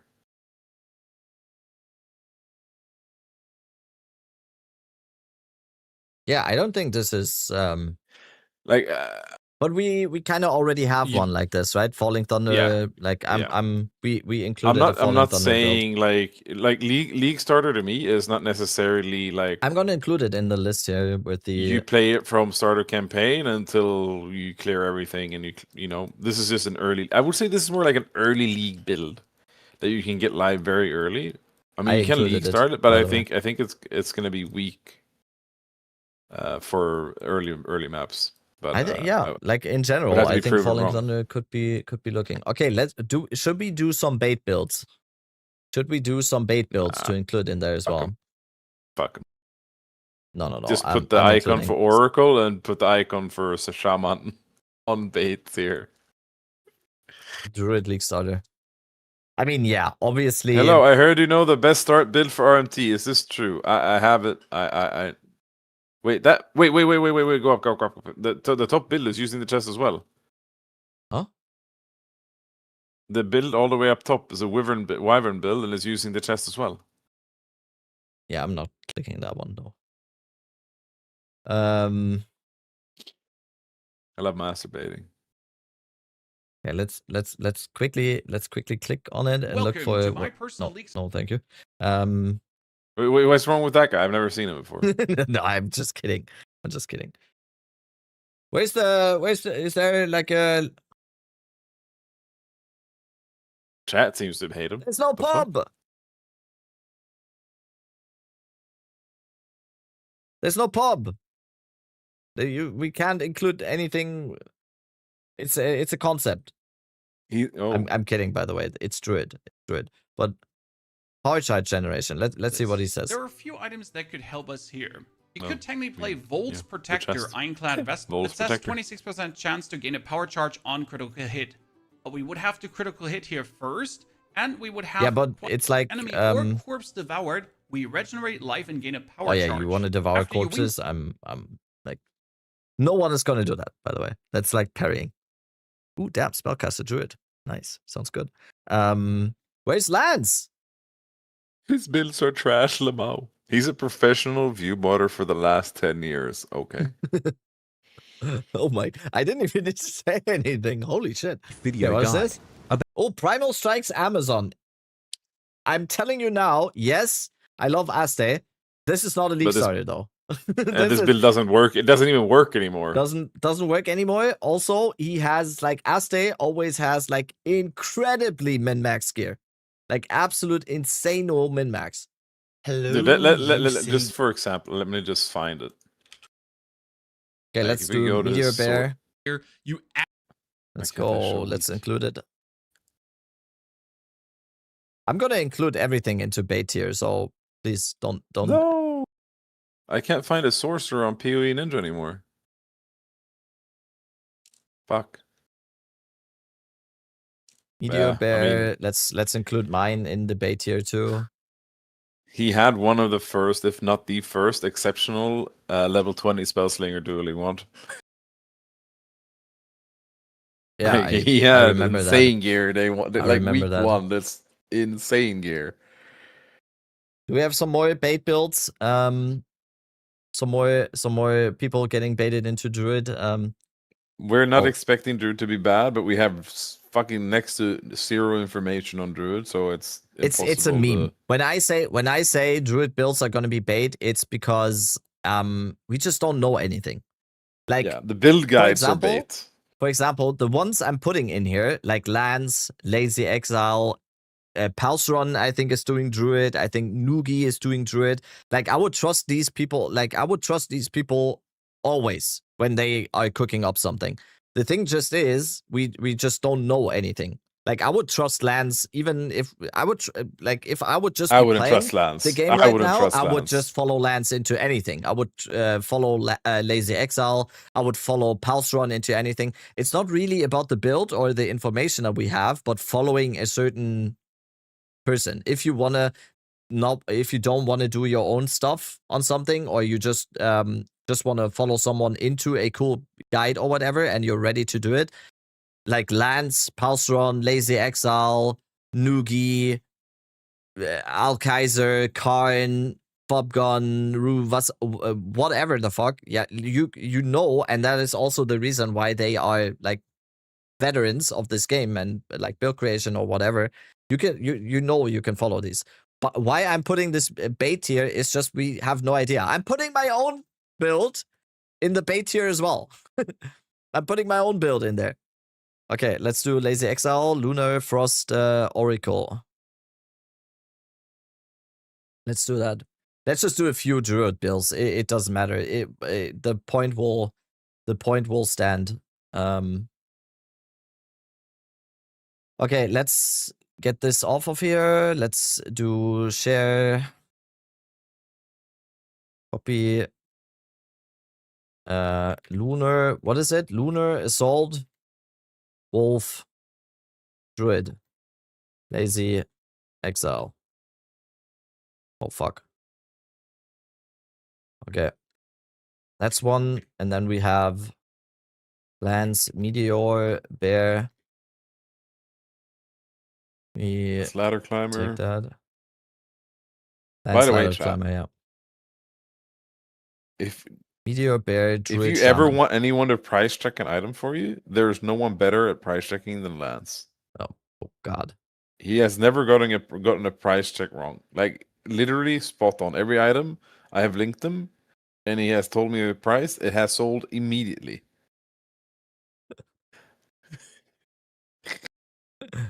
That's if someone is sending that to him, you're cooked. Okay, next one is I'm just gonna include mine as well. Like plant-based spellcaster druid. Plant-based spellcaster druid. Like the plant-based is probably gonna go away pretty quick. Yeah. Sweat, Smoke It's weed every day. probably gonna go away pretty quick. I'm telling you now. You can clip this and send this to me in 2 weeks. Most likely, it's gonna be lightning. 100%, it's gonna be lightning. Okay, how many druid builds do we have now? 1, 2, 3. Oh, that's not enough. PoE2 0.4 druid league starter. What else? What else?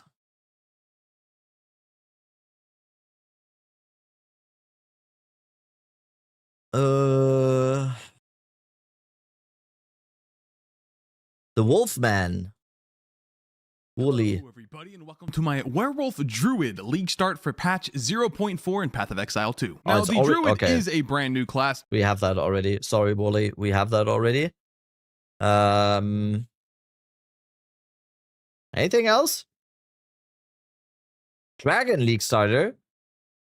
Rolling Magma Dragon Druid My next League starter. build idea will be focusing on the Dragon/Viper form and fire attacks and spells. I'm trying to keep the build a one-button playstyle so we can just enjoy the game on League start. This is my Hellfire Wyvern Druid build idea. What's up, guys? Pidgeot here. Little heads up before we start. I mean, everything Pidgeot, you will see here is how is he untested. saying this? How is he saying this? Pidgeot or whatever? Like I trust him. Peugeot? No, it's Peugeot. Peugeot. He said Peugeot. No, Peugeot is the car. Pidgeot here. Yes. Little head. Here. My Hellfire Wyvern fact checked. Druid build ID. What's up, guys? Pidgeot here. Pidgeot, he says. He does Yeah, he I'm not does good listening. builds, so I trust him. Let's just include this. Peugeot. That's a car. Rolling Magma Dragon Druid. Why is this guy promoting car? Huh? What is this? I don't know. All right, now Peugeot. No, Pidgeot 2. There we go. Rolling Magma. Let's go. Sounds a bit like Bliad. Yeah, there we go. Anything else? Any links? Any league starters? Any bait builds? Anything? Oh, people are gonna be mad if I call stuff bait, but it's just like I explained it. I explained it, right? Yeah, I explained it, right? I put my own stuff into bait as well. Bait is just it just means fuck the haters. We don't know yet. Fuck the haters, dude. Oh no. Dude, I can't even The haters screenshot. can't ain't us. Can't even screenshot. Okay, dragon. Cold Crit Wolf Amazon. I got one. Let's see. I got one. This fucking guy. Yeah. Nice. You've been calling it Get for the fuck out of here! You've been calling it for 2 hours. If this is a Lamau, I'm expecting them every single time. So, okay, what is this? It's Google spreadsheet. Okay, now I'm worried. Oh, okay. Damn, what is this? What the fuck? Wait, this is sushi's. Isn't this sushi's list? Yoink. Yoink. Yoink. Yeah, this is sushi's list. Also, my eyes. Holy shit. Ah. Mm-hmm. No, we're doing our own thing. I'm not gonna yoink sushi's list. I'm doing my own thing. Let's just look for inspiration. See? Meteor Bear Shaman, we have. Pidgeot 2, we also have. See, we didn't even need him. Didn't even need him for this. Plant Watering Oracle by Calterac. There you go. Bang. See, Prada, we have. Holopalm Invoker. Squishy, Dead that's right. Rabbit. Yeah, I mean, hello. Karn, King Konger, Pigman. Oh, actually, Hello? literally. Oh, Damn. And we have more than that. Okay, we forgot. For some reason, we forgot King Konger. again, we even mentioned it and said, "Oh my god, we mentioned it like 2 times already, and we forgot.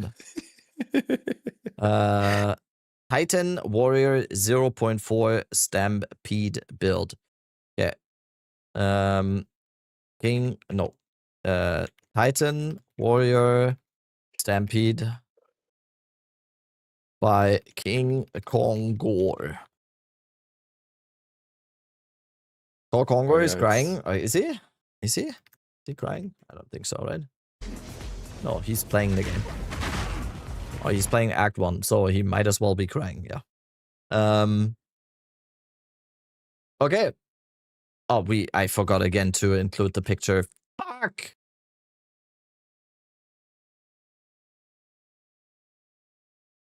Let's, what do we do? Like this... Stampede? Speed Demon, he's calling it. Admin. He's doing it sideways. Yeah. Blue Ivy. Connector, like a speed demon. Connector, like a speed demon. King Cocknor. Okay, amazing. Amazing. Thank you. Thank you for that. Admin lie. What is it? What is it he says? Admin lies, I think? Or is it admin lie? Well, the admin says he's not scripting, and then someone goes, admin lie. Or lies. I can't remember. There's grammar wrong somewhere. Okay. Canarius is doing a really tanky bear druid build. Okay, we don't know if it's gonna be tanky though. Honestly, I would hope that fucking bear druid is gonna be tanky. Cause like, if you just think about WoW, for example, like bear druid has always been like the physically tankiest build you can play. What about my build? This is a Lamau, right? I knew it. I knew it.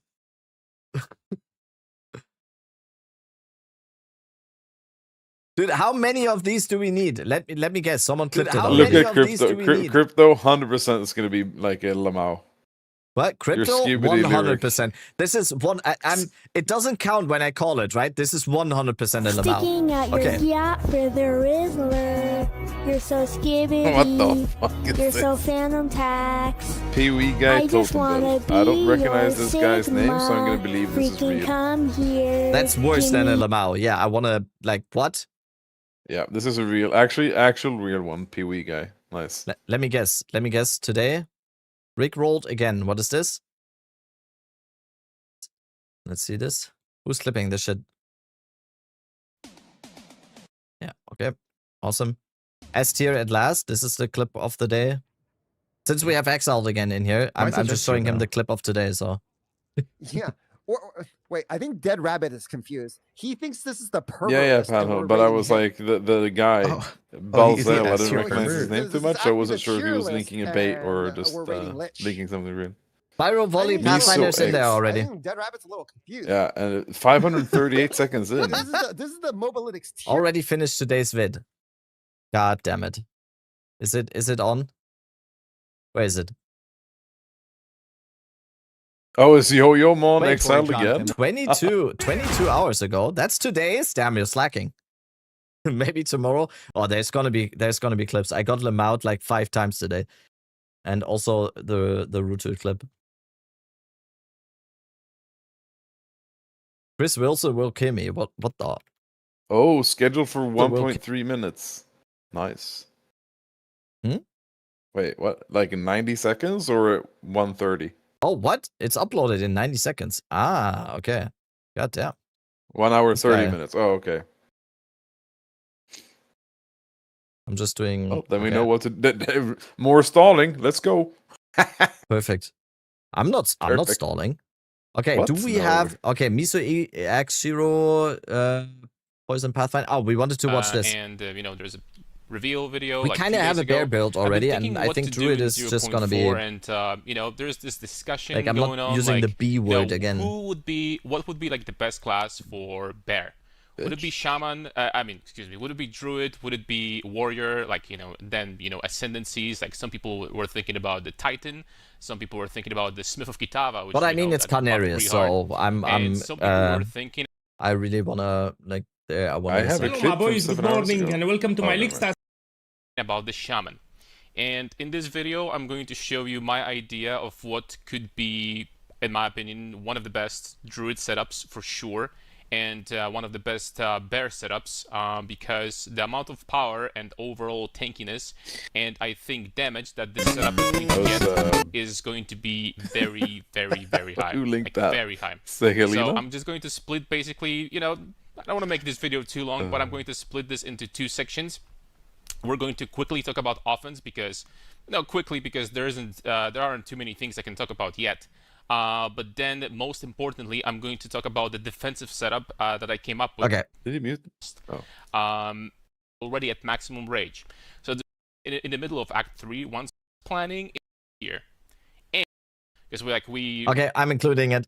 My ADHD cannot like this. It's.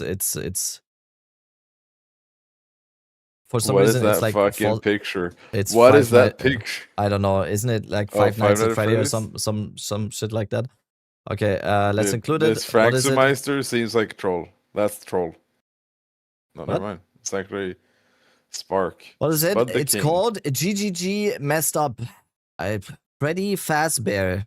It's okay. We're just gonna call it like Tanky Bear Druid Shaman by Canarius. Okay, we can do that. That's fine. I think we need to finish the list. Titties. Huh? Five Nights at Titties. What the fuck? That does no. That sounds not too. That does not. VIP this guy. I'm chatter as well. First message. First time chatter as well. Like that is. That goes into the gallery, my friend. That is the gallery. First time chat. My link is legit. Watch it. That just means it's not legit. What No, do you no, think it about was. this idea? 3 days. That Oh, was the the Spark thing, GGG yeah. messed up. The GG No, messed up. the Spark thing. I watched that video already. It's just a concept. He's basically saying, cold infused Spark is better now, right? Because of the buffs and whatever. Yeah. Come on, guys, be cool. exactly. Yeah, I'm telling you. Welcome, welcome to this hellscape. Yeah. Oh God. Okay. I think we need to do the actual tier list. So. Holy fuck! Yeah, this is taking us like fucking 2 hours. I mean, hello. Do you got something else to do or? No. I'm fucking dude. Fuck it. My question just is: Did we miss something that should be included? That is like a cool build that looks like you could be playing it for the upcoming league. Did we miss anything? I think we should include my double Mjolnir warrior constricting command, double seed of cataclysm, choir of the storms, Atsui's acuity gloves, whatever the fuck they're called. Yeah, that build is gonna cook. Please tell me this is enabled emote. Oh God, what is this? This is enabled, right? In my chat? Yep. Oh, wait, it isn't. What the fuck? The PoE guy starter. Okay, what do we have? Guide for patch 0.4. That was also I mean, this guy I immediately like already because of his accent. Like, this is immediately, I love this guy. Probably know by now, I'm mostly a Warbringer Totem player. I've been playing since early access started, and in patch 0.4 I'm gonna use the same league starter that I use in patch 0.3. As a matter of fact, let's start somewhere. We go here on Discord, so you can see how it went. Totem Master. Summary, Oh, we haven't. Is it a Warbringer? We do not have a Warbringer build on here yet, so I'm excited. What accent is that? I would be very surprised if this is not Balkan.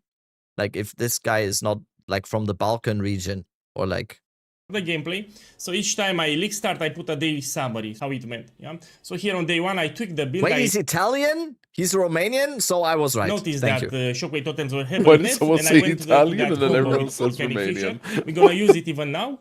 Here on patch day 2 and on day 3 I jumped into the grenade ballista build. So this I did in patch 0.3 and we're gonna repeat the same thing. Now let's go at the top so we understand. Yeah, res cap is still 75%. We have 3 transition phases pretty Dude, much. what's happening today? We have Ryan Gussling in the chat as well. When we start with the warrior, we're gonna use mostly bomb shatter and mace strike. Yeah, we will hit them with the mace because of the supports. We will generate rage, we'll do a lot of damage. So pretty much for Act 1, you will buy a 2-handed weapon, you put rage support and faster attack attacks will smash single target. You know, what's just this normally. PvE Vault thing, by the way? Okay, grenade, ballista, totems, warbringer, endgame build. Dude, there was a build I was trying to find the other day, and it was just a YouTube video, and it had like a build link, and that build link was like on some sketchy website with like multiple different links to RMT sites. Oh god! Oh no! Wait, it's this fucking channel, like PoE builds or something. Something like that, yeah. This one, right? Very potentially, yes. Yeah, like this shit is. Just check a video and look at the link, like the link to the. Yeah, I'm not gonna. This is you don't have to check. You don't have to click them. 100%. It's PoE builds. Like this is just like actual just scam shit. Like yeah. It was just like everywhere there was something. There were just links to RMT everywhere. Yeah, amazing. Okay. I mean, let's check out what it kind of looks like. Guys, or even better, let me Because I'm do it down now to live for you. we need a warbringer Here build it's a character. Pretty much every half. Oh, I love this guy. The character. Let me do it now live for you. Here it's a character. Pretty much every half a second you drop totem. Earth Shatter, Volcanic. These are items from the campaign that I have here. Yeah, nothing fancy. Border, Everything cannon, was done on stream. warbringer. I like this. I like this a So lot. I leveled the warrior on stream from level 1 until end of the campaign. It's lazy I need as fuck. to sub to this guy. What the fuck? Is he streaming on Twitch as well? Tokens. Let's find more masters here. This guy seems cool. Yeah. And you stay on this one until you reach wasteland 15 and then no Oh, problem. he The does. same gameplay will be, which is very easy, Oh, he's especially streaming right if you now. have the game. I've seen this guy. Also, Yo! the build is quite tanky. Okay, We will followed. talk about the defense. Let's go. That's the He's game. goated? Every half Okay. a second you drop a totem. I've actually Like seen this. it. Now that you mentioned Yeah, I think I saw him in Exiled Again clips. Yeah, Very- okay, this is 100% included. This is super cool. I like Warbringer Everyone builds. can play this. I think Warbringer builds are Now let's super, talk about the super defenses. nice. Why- And this is 100% also like usable as a league starter. 100%. Because you can go like massive defensive layers. You just like the mapping experience at the start might not be the best of all time, but you're gonna. And this is like a very Warbringer specific build because it's just so much better on totems. Fuck. Okay, perfect. Some people have such extreme opinions. PoE guy YouTube channel is actually great. The Spud YouTube channel is fucking utter trash. Who's Spud? What is Spud? I mean, I don't know. there's no in between. It's either good or You don't. okay. You don't have to So we include the have fact that someone's channel is Totem, trash. Master. Oh, I'm just gonna call it what it is. Mortar, cannon, totem. Mortar, cannon, totem, warbringer by PoE guy. And put the link. Bang bang. And we include a picture. Does he have a thumbnail or something? Yes, he does. Like that or something. And we put it in. There we go. Perfect. In there. Did we miss anything? Did we miss anything? I don't think so. Dude, we had there's like 30 builds in there, I swear. Oh, people are gonna hate me for calling this a tier list. This is actually gonna be probably clickbait from my end that I'm gonna call this a tier list because it's not gonna. This is not a tier list. This is just showcasing. People, my chat, guys, you are just gonna vote what it will be, okay? You're just gonna vote. This is also we have. I mean, how can you not see? Wait. How can you not see how serious this tier list is? The tiers are Goon tier, Rue is a cat tier, Snake tier, and Bait tier. And Bait tier has to be all the Druid builds. What are you saying? Are we polling every build's tier? That's gonna take hours, I think. Yeah. Oh, should we poll everything? Wait, do I have a mod? 30 seconds for It's poll? my one mod here. I have one moderator in this channel, and I'm not sure he's here because mods can also do like predictions and stuff. I've never seen a mod in your chat ever. No, I don't because I don't have any. Because I don't have any. Yeah, but you said you have one, Or are you I have referring to one. yourself? Pierce is one mod. Yes, I have one. Oh, okay. I never got a warning, by the way, for unmoderated chat because you are like you all in the chat are such adults that Twitch didn't even notice that I don't have a mod yet. So, I don't think I have any mods either. Do I? let's be real. Is there anything above B tier? It's BB2. Okay. We do not need a babysitter. Yeah. Who watches you anyway? What? Oh my god. Oh, was he referring to me, the bitch? What? Little No. bitch? Wait, yeah. I also mentioned I haven't had any. Okay. Are we done? I don't see anyone linking any more builds. Wait, so. I actually have mods from like when I streamed 2014. Wait, shouldn't Fopgun build be bait here due to the economy crashing? I don't think. Okay, we have it. Like I said. Hi guys, it's Ostrix. Today I want to talk about Summon Wolf. Tactician Wolves. Okay, it's an Ostrix build. I'm immediately down. If it's Ostrix, immediately this should be included. Summon Wolf is the new minion that will be available in the patch for PoE2. And it looks pretty unique. And unlike the other minions that are available currently in PoE2, it does... Okay, Crypto, that is 100% in Lamau. I'll be back. It's a fight or something. I'm not doing that. Yo, this Chronic! Continuing a gift sub. That is GigaChat SL. Doesn't reserve spirit. It's actually summoned through a combination of skills. Bait the first thing you need to do is apply a mark to a target, which I guess either you could cast it or you could apply it by using a pounce attack, is what they show in the trailer. These guys are trusted and then you need to remove awesome, that mark with cross slash, and that cross slash summons wolves. What do you think about Oracle being called trash by Rutu?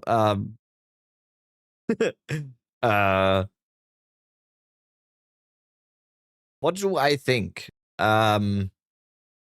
I think based on the footage, it summons multiple wolves, and based on what Johnathan said, we can have around 15. He's gonna be wrong. I don't know. I don't know of those wolves.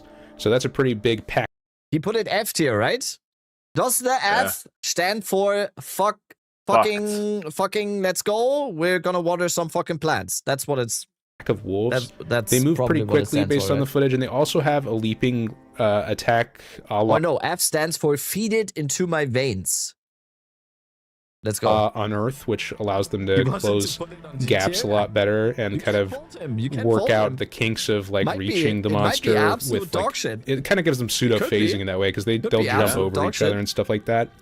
So they look pretty strong for clear relative to being a melee minion, although being a melee minion's kind of a big hindrance for clear in general. But I think with Impact Shockwave they could clear pretty nicely. So based on all of that, it looks like they have pretty strong behavior for a melee minion. By the way, I'm gonna stream the whatever the fuck Game Awards. That is gonna be tomorrow or something. That it's tomorrow. Yeah, it's at 1 a.m. my time. I'm gonna stream that. I'm gonna start stream a little bit earlier. 36 hours from now. 36 hours from now? What? Yeah, because 1 p.m. now. No, 20. What do you mean in 12 hours? Oh yeah. You're right. Yeah, you're right. 36. I was like, damn, that's far away. No, it's. You know that they are 1 a.m. on Friday, right? Yeah, I know. I want to stay up anyway to like change my sleep schedule fix my sleep schedule. Yeah. No, to prepare my sleep schedule. Yeah. I'm going to stream whatever the fuck the Game Award. What is it called? And there's Twitch drops. That's what I was saying. UE2 Game Awards. There's like I couldn't find the drops in the drops list. There's like this one here. There's gonna be drops, so I'm gonna stream it. So you can get drops. What do you need to do to get the drops, by the way? Watch the Game Awards for 30 minutes. Okay, yeah, you just need to watch my stream for 30 minutes. Oh, wait. Oh, you can gift me a sub too. Get this? Hello? Chat. I am also gonna be streaming it. So gift subs to both of us. My money now, bit now. This guy thinks the statue is a Path of Exile 2 thing. I don't have Twitter. I don't know if I can see that. So the Game Awards statue for I have been saying is GGG PoE2 since day one of seeing it. It's the seed of corruption. What? What? I'm lost. But I can't find the actual drop on in the drop side page. Like, am I signed up for it? I'm assuming I am. Yeah, it's automatically. It's automatic. Okay. But yeah, tomorrow I'm gonna tell you again. Tomorrow I'm gonna start a stream like 3 hours or something before the Game Awards, and then we watch the Game Awards here. You can get like the Twitch drops and everything. We can we can also do a co-stream. Rake. I don't even know what the awards There's are. gonna be a lot of shit talking to do during the Game Awards because I think that shit is cringe as fuck. No, it's probably boring as fuck. Like I've never watched it. Robcad. Yo, Sal's stream with the Prime. Isn't it? Yeah, there's a Game Awards mega cut. Registered This video users, is awesome. which is crazy to say out Is it just loud. a bunch of cringe or what? It's been hard It's to do, so but much we've made cringe. it for It's these, amazing. You know, Oh god. Every hour The Clinton kid was also at the Game Awards, Someone right? in this room The Bill Clinton kid is a murderer. The what? Yeah, the Bill Clinton kid. Like I'm dedicating this award to my Rabbi Bill Clinton. Or I don't know. The guy that made it on stage. Okay, Oscrix, Tactician, Wolves. We're doing that. Oscrix. I'm down with any Oscrix build. Why are they doing it for the Gamer Awards? I don't know. Because there's probably gonna be something? there's most likely going to be a Puri 2 related segment in the Game Awards. I would think. I would assume so too. Otherwise, why would they do it? Yeah, Oscrix. Oh my god, we have way too many already. Dude, we need to stop. Stop. Just stop. Dude, you have to scroll so far. Oh my god, I need to edit around this later too for YouTube. Holy no. Yeah, we've been swearing a lot. I'm never swearing. No, I mean the part that starts now is gonna be YouTube. Yeah. Everything that starts now is gonna be YouTube. SF3 I'm not dropped gonna... at the Game Awards. I hope they released it before that, but they last time we got it. Didn't we get the moderator guy is just going like, yeah, okay, and this is a physical spell damage cluster. You can see this is 12% physical spell damage if you generated a power charge in the last 14 days. Next cluster. This is going to... Yeah, this is gonna. That's what the Game Awards are about, right? So, the biggest question is: do we get the passive tree earlier this league, or do we get it 30 minutes before the league launch again? Dude, please, as an Oracle enjoyer, soon to be Oracle enjoyer, please tell me that we're getting the passive tree like earlier than that. You cannot, please. That was so fucking dude. It was full panic. Every streamer was just panicking. Just, oh my god, the tree. Okay, very quick break, and then we start assembling the tier list. I'm gonna tell you again, it's gonna be memes. Like you can see the tiers. Who cares? All Druid builds are gonna be bait builds. I just wanted to compile some cool stuff to look at for League Start, so we can upload that to YouTube a little bit later, and people can look at it and maybe get some inspiration, maybe get like a small existential crisis when they see all the different builds and they can't decide. So maybe we can do some of that. Amazing. I'll be right back, and then we start.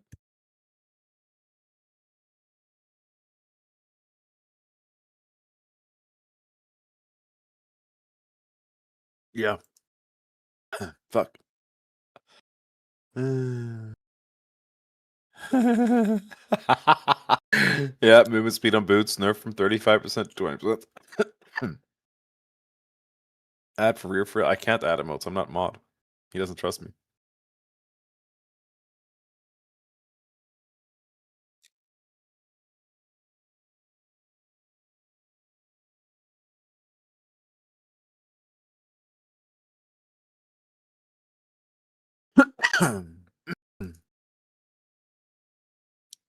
What the?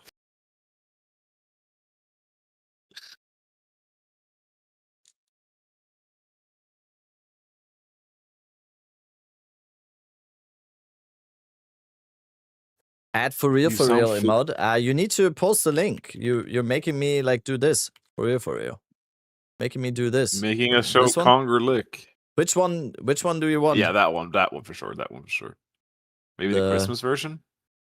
For now, though. Yeah. Wait, is that Quinn? Wait. Go back. That's Quinn for real, Quinn, and then there's Forsen for real.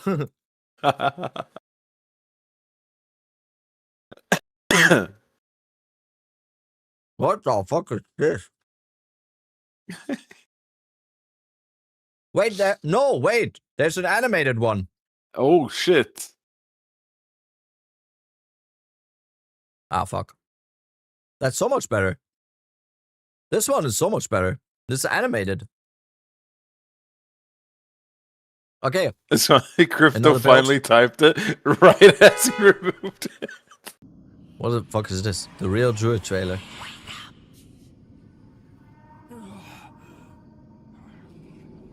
What comes up if you search 6-7? I have no idea. Well. What have we got here then? You lost, fella?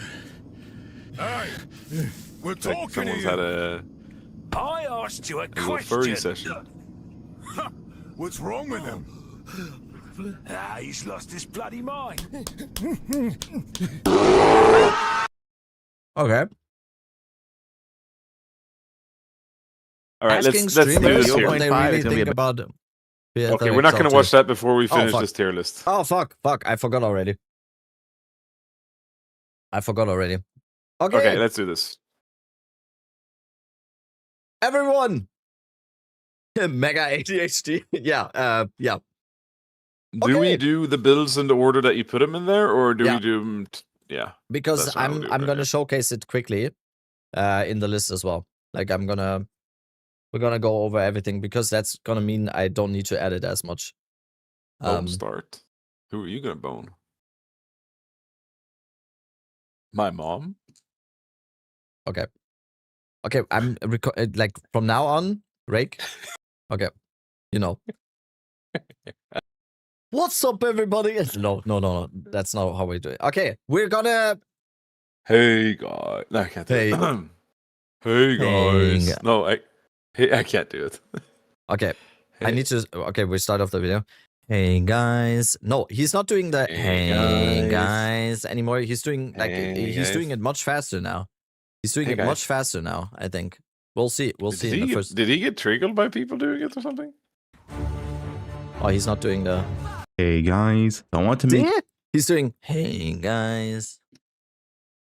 Hey guys. I want Hey guys. Okay. Okay, now for real. League starter 0.4 Last of the Druids tier list. Very serious, very serious tier list. This is all you ever need. This is the only tier list you will ever need. You should never listen to anyone else but me. When it comes to the tier list, we have the most important tier stages here. We have the Fopgoon tier, we have the Ruiz Cat tier, we have a Snake tier, and the Bay tier. Spoiler, every single Druid build, including mine, is going to be Bay tier. Otherwise, most important thing, this is for you to get a conclusive set of data sets. I don't know what this is. To choose your League starter.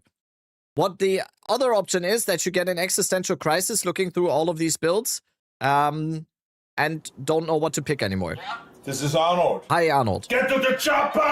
Thank you so much. And yeah, this is kind of just a compilation of cool, theoretically League starter viable builds you could check out for 0.4. We have some Druid builds in there. We don't know anything about the Druid. It is 2 days until we have the release of 0.4, and we don't have the Druid Ascendancy tree, Druid Ascendancies, and the passive tree yet. So Druid builds, we put some interesting ones in there. Okay, I'm saving notifications. Thank you, Crypto. That was the last notification for now. So, just a compilation of some builds. We included Druid. Druid is going to be bait. We don't know. No one knows. Doesn't mean that I'm saying these people are trying to bait you. I put my own Druid build in bait as well. Okay, first one, of course. Rake, you have the honors. What is the first one? It is? It's Fubgoon's Poison Burst Pathfinder. Poison Burst Pathfinder. If you like farts, this build is for you. You fart everywhere. And poop. And explode blood. Looks kind of nasty, honestly. Poison Burst Pathfinder. I mean, the build functions, of course. I mean, what is there to say? The build is good. I'm not gonna say it's not good, but yeah, it's a fast build. It does good damage. There's not much to say. The Pathfinder Ascendancy saw significant changes and buffs, and yeah, amazing. And if you never want to be able to get any gear for this build, this is definitely for you. Yeah, you can also run it on. You can also run it on other ascendancies. You just need to be on the right side of the tree to utilize all the movement speed and crit. So yeah, perfect. That is my opinion on the build. I mean, you can the thing is, we're memeing obviously, but you can't go wrong with this. If Hopgun is playing something, if FunGup is decided on a build like that, you can take it to the bank that it will most likely be something that is going to be able to make you go fast, get some shit done. So obviously, Snake Deer. Oh wait, yeah, true. Huh? Wait, no, to bamboozle, we kind of have to put it in the Ruiz Cat tier, right? Yes, Ruiz Cat. No, it's the Fobgoon. It's the FunGup, the Gup Fun, the Fobgoon tier. Okay, next build. And already second one apparently is ED Contagion.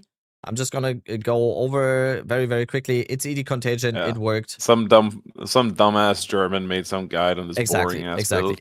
It's ED Contagion. It just works. It's perfect. It works for campaign. It works for early endgame. It's amazing. It's ED Contagion. It is obviously what tier? Is it Snake tier? You think it's Snake tier? I would say, like, if you're saying Fubgoon tier is S tier and Ruiz Cat is A tier kind of thing, I would say it's A tier. Wait, no, we didn't say this is like A, S, or anything. This is Fubgoon. Or is it tier. Okay? So this is just meme. Okay, yeah, bait.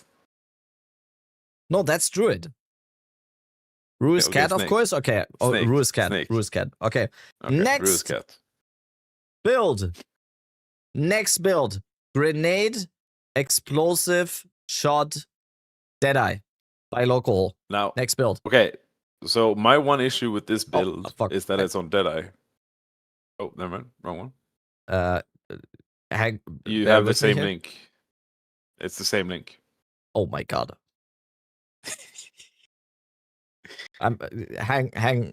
Wait. Hang on. Technical difficulties, chat. Okay. Launch a bit earlier. So yeah, okay. Druid gameplay. Oh my god. Okay, wait. Okay, we have to finish this. Okay, so obviously the damage is good. You move fast. However, Deadeye saw a significant nerf to their survivability with by GGG just straight up removing the damage reduction from Tailwind, which was like, what was it, 30% less damage taken, which is quite big. So I think survivability might be an issue for Deadeye this league. But otherwise, it's grenades. Grenades are sick. It's probably like grenades is probably the easiest way to get through a campaign. Like overall, yeah, right that now. Too. Grenades. You're just gonna be smooth and like. Smooth sailing through campaign. Early endgame is super good.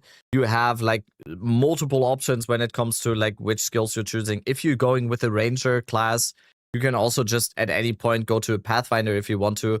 Yeah, it's just like you can start. Very, you can start solid. As ranger. You can start as warrior. You can start as merc. You can start as huntress.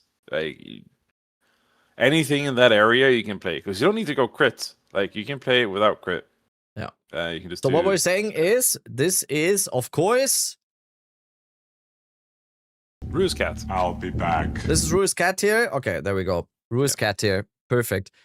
The critics with the tier 1. Thank you. Okay, next build. The Karn Shield Wall. Karn, Giga Chad, Warrior, Shield Wall. If you want to get to level 100 in 12 hours playtime, this is your guide. 1 to level 100, 12 hours. Easy peasy. This is basically the build that he used already in 0.3, I think, and he just updated it. And all the builds and the stuff will be linked, of course. He just updated this to 0.4. I don't think there were many changes, to be honest. He's probably doing this on a Titan. Titan even got some.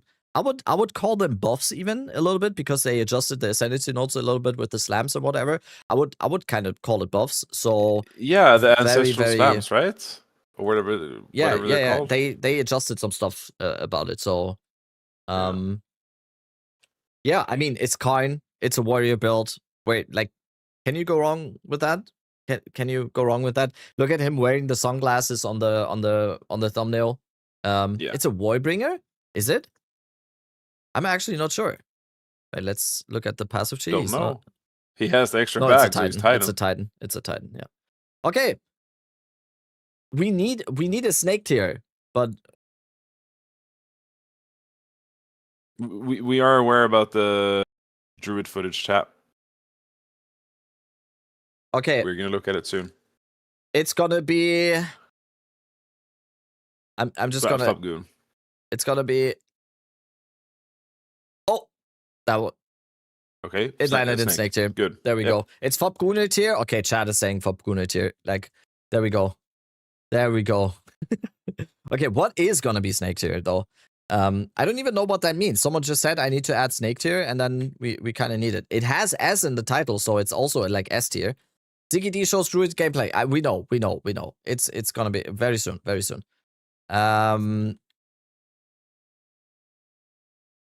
Next one. We're gonna look at the Druid gameplay in like after this. Okay, Insane Clear and Boss Melter. Next build is going to be the Spiral Volley Poison Pathfinder by Miso X Shiro. I think this was his league starter last league. Looks to be very, very, wait a minute, very, very strong this league as well, because Spiral Volley got buffed, right? Yeah. This build is ripped. Why? I can tell you. Wait, what? Why is it rip? I can tell you from personally watching X the Farmer X play that build. Was it 0.3 or was it 0.2? Either way, he played a Spiral Volley build, and he would, but I mean, he is on a skill level 1 to 10. He is -2, and he made this build work all the way up to tier 15. Okay, I mean, there's got to be. The bossing of this build got nerfed. Okay, there's gonna be options, so I'm very, very sure there's gonna be options on the bossing side. Okay, this is our first snake tier. I'm gonna say this is our first snake tier. We have some snake tier options now. Okay, next build is going to be Nova Falling Thunder by actually 2 different people. Fearless Dumble, who is doing it on an Amazon, and Audacious, who is doing it on an Infernalist. This is actually something that like surprised me very, very much, because this could basically already be a thing in 0.3. Yeah. I haven't seen anyone use it so far. Now it kind of pops off all of a sudden. It is basically infinite, not infinite, but a lot of power charge generation into like Falling Thunder Nova projectile spam. Looks absolutely insane. The movement is based on Whirling Slash, so it's going to be attack speed based movement. Looks absolutely insane. I don't know how this wasn't a thing like earlier. Yeah, I can try to just add and explain a few things here. Whirling Slash attack speed is slightly nerfed. The build does not stack dexterity or accuracy, which Falcon Dive would enhance, would greatly improve from. Like you can get like insane amounts of attack speed from Falcon Dive right now. But that gets nerfed in 0.4. It will now be 4% attack speed, I think, and then cap at like 20% increased, something like that. So most builds will not actually notice that difference very much. It will just be a slight nerf to the attack speed. I think Prada said something about 7% for the build that he runs. Not a big deal at all. The power charges you generate through a unique chest, and by critting with your Whirling Slash, and you're hitting a lot of monsters with, you just need a decent amount of crit, and you're just constantly getting power charges, and that's how that works. Amazing. Oh, and Nova projectiles still works because skills that fire multiple projectiles will still go out around you in AoE. It's just not going to be as many. Okay, but probably still more than works still very strong. in 0.4. Yeah. For me, 100% Ru is a cat tier. I couldn't tell you why. 100% is though. There we go. That's it. Also, Nova projectile no longer has the 40% less damage part of it. So the hits are going to be stronger. Next one is going to be Hollow Palm League Starter Monk Invoker by Farham. I think it utilizes mainly Stormwave, utilizes Cast on Critical, Herald of Thunder, that all of that. It's also like a very, very updated build right here. Very, very new. Stormwave Monk, basically. Cast on Critical. Very, very solid still. Is it Hollow Palm, though, in the endgame? Because even with the nerfs to Hollow Palm in the endgame, yeah, I mean, just solid. I don't see a way. It would slightly nerf probably with Hollow Palm this league. But yeah, very, very, very, very solid. Snake tier. It basically, I'm not gonna lie, it looks almost identical to what I ran as a league starter last league. It works great as a league starter. Falls off like once you start doing juiced content. But it works great. Get tier 15 maps done. Do some pinnacle content. I did tier 3 sesh with it. It worked for that, and yeah. Just okay. A solid starter. Cheap starter. Very cheap to build. Right. Okay. Yeah. Next one. Even if you run with quarterstaffs. Next one is going to be Amazon Ice Strike League Starter. We wanted to include an Amazon build. So this is the Amazon that we have seen in here. This was by Taki PoE. Based on like just Ice Strike, Shattering Palm, Charge Staff. That's pretty much it. And then yeah, a little bit of a definite, very, very early league starter type stuff here. You can see the Zesh kill right now. That is Bell is very weak. Yeah, very, very. Another snake tier. That is another snake tier in my book. Okay, next one is going to be Spark COC Spark Cog Blood Mage by Squishy, who already did like one of the most popular Spark builds last league. Builds last league, both on the Blood Mage first and then the Ritualist.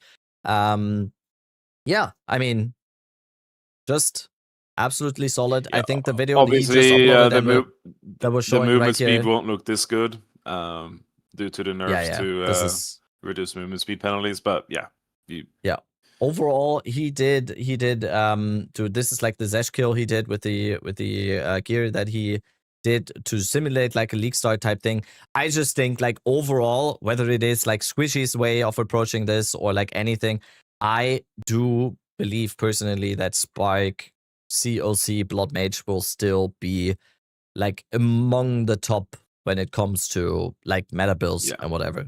Especially with the choir of the storm change. That amulet 100%. Is disgusting now. Okay, that is just, I might be biased here. For me, this is a Fop Goon tier. This is a Fop Goon tier. I think you could be gooning on that one. I think the Gooners might eat well on this one. Okay, next one. Explosive Shot Crossbow Deadeye.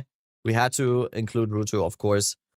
Next one is going to be this one. He has on his mobalytics, because he has like some giga versions for the 0.3 version here. On the mobalytics that he's posted here, there is like this dude. This is just what is this? Why? Go back 10 seconds. No, I don't want to. I don't want to. I don't want to. Bob 5. Yeah. Okay. So in his mobalytics, he has like a very early endgame. There's no Nova projectiles in there. There's no Argent's medal in there. So it is definitely a league starter. Will, in my opinion, still definitely work. Once again, grenades, one of the easiest way to get through campaign, one of the easiest way to do like early endgame and shit. It's just nothing more is said. Rutu obviously knows what the fuck he's doing. So obviously. Yeah. I've run a very similar build on hardcore SSF. It is very, very strong. Okay. We put the Druid here as bait here. This is no build, but Druid. Next build is going to be Anime Princess. Spike, Stormweaver by AP. He has like a 9.5 hour video right here where he's doing campaign. But let's just go into the later stages. This is just... I have to say, during campaign, I always thought that Spark during campaign is absolute pain and suffering. I have to say, once you get the infusions, and I think Stormweaver got some buffs, and like infusion mechanics did get a little bit of a buff in the most recent patch. I'm not sure what exactly it was, though. I think there was a lot of changes of picking them up from further away. It actually feels kind of good. That's what I was. And cold infused Spark got buffed significantly. Yeah. So it actually felt kind of good. It might. I think Stormweaver builds might be back. This is just a very, very good way of playing Spark on a Stormweaver. Perfect. By AP. This is. We don't know. We don't really know. It is a Stormweaver. It's a snake tier. Spark and Stormweaver, 2 words starting with S. That's snake. That's snake tier. There we go. Next build. Yeah, here we have 8-7 Prada 8-7-8 Gucci. Gucci Prada. He plays a very nice little weapon swap witch hunter build. Utilizing not all of them, but like I think half of the additional points that you get for witch hunter. Which is more than any other build or most other builds that I've seen try to utilize it. You stack very, very, very, very, very, very, very, very high attack speed and zoom around on Bone Shatter like this. It looks very stupid, but it works. And then you lightning arrow, lightning rod bosses. Not much harder than that. No, that's basically it. Snake is mediocre. Nothing means anything in here. Yeah. Like I should underline again. Nothing means anything. We're not ranking Lightning anything. rod is not dead. It's just not as strong as before. Not as strong as before. Yeah. Okay. Yeah. Another build that is utilizing like attack speed based movement skills, basically like Bone Shatter, like Rolling Slash. On a Witch Hunter. The only Witch Hunter build that we have here. This is, for me, we're getting Bone Rusica. Shatter nerfed. Yeah, we're getting I think Bone so. Shatter nerfed, by the way. I think so. First Farmer shows it, and now we're showing it. Yeah. Okay, next one is going to be Poison, Bleed, Shield, Titan by Pigman. This was one of my personal favorites, I have to say. Yeah, same. This looks so sick. This footage that you're seeing right now is him basically on like super, like very, very, basically straight still campaign gear and doing a T15 map. So this is very, very, I would say this is very lenient to league starting. Looks very, very cool to me. If you want to check out his like giga version of the last league's patch, it looks absolutely insane. Kind of one of my personal favorites here in this list, I have to say. Yeah, for sure. It looks kind of crazy. It looks cool. It looks very cool. Make me reconsider a little bit. Make me reconsider. Yeah, same. Yeah. It had me thinking about maybe am I really going crossbows or am I swapping last minute again? Yeah. So absolute insane. I love this one so much. Poison, Shield, Bleed, Titan. For me, it goes into the Fobgun tier.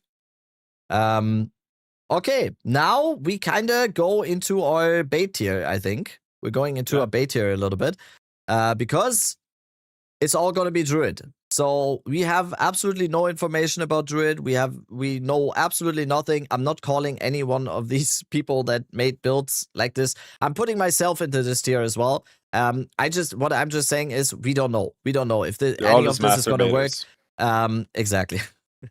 Bear, right? First one is going to be my personal favorite, of course, and someone you should always trust when it comes to build guides. Always trust him when you ask him for a price check. He loves doing price checks. Which is Captain Lance 9 with the Meteor Bear Shaman. Not much to say. He wants to use Walking Calamity because he likes using a treadmill anyway. So he's using Walking Calamity to just walk through maps, use Firestorm, and then that's basically the theorycraft. For all the Druid builds, if you are actually interested in trying out these builds or wanting to also do them or whatever, I refer you to the videos that the people have done on them, because Lance in his video is laying out his plan. He's explaining all the theory crafting and whatever, and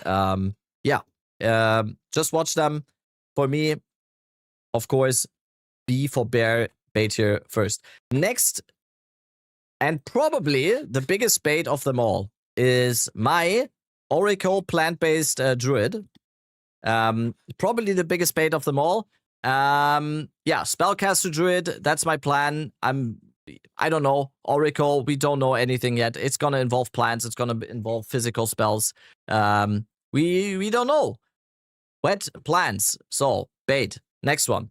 Next one is going to be wet plants, wet wife. Next one is Lazy Exile Lunar Assault Wolf Druid. That is the next one. Like to summarize this very quickly. It's Frostbase, Wolf. That's it. Wolf. We're putting on the wolf costume. We're howling. Something like that. Oh. She has like a very big deep dive one day after this video as well. So that is the next one. It's wolf based. You summon a bunch of wolves. You attack with wolf stuff. You woo a bunch of times, and then you go. This is the next one. I woo a bunch of times. Yep. Yeah, that's what you do. Next one is Rolling Magma Dragon by Peugeot 2. He's also a car manufacturer, as we've learned today. Rolling Magma Dragon Druid. I think this is based on the Ignite stacking as well. He wants to use Rolling Magma, everything. He's doing a pub and everything. We don't know. You might want to try this out as well. He's doing some nice theory crafting. Go check it out. That's the next one. Next one, which is not a Druid build, so it's not going to be a bait tier build, is the Stampede Titan by King Kongor. Yeah. Also built, I think that he has used most of the league. He's doing a league starter on next league as well, so I think you know more about that. I played it this league. It's very satisfying. Those shatters are massive once you get up to higher level and get all your passive points into the AoE points. You have tremendous boss damage once you figure out all the stuff you want to need. The rotation that he does is a little bit, I mean, it's not complex, it's 3 buttons, but I decided to go for a simpler route and went what's it called? Sunder? But yeah, very fun build. Very fun build. Very tanky. People complain that melee is squishy, but dude, you put a shield on, you tanky as hell, boy.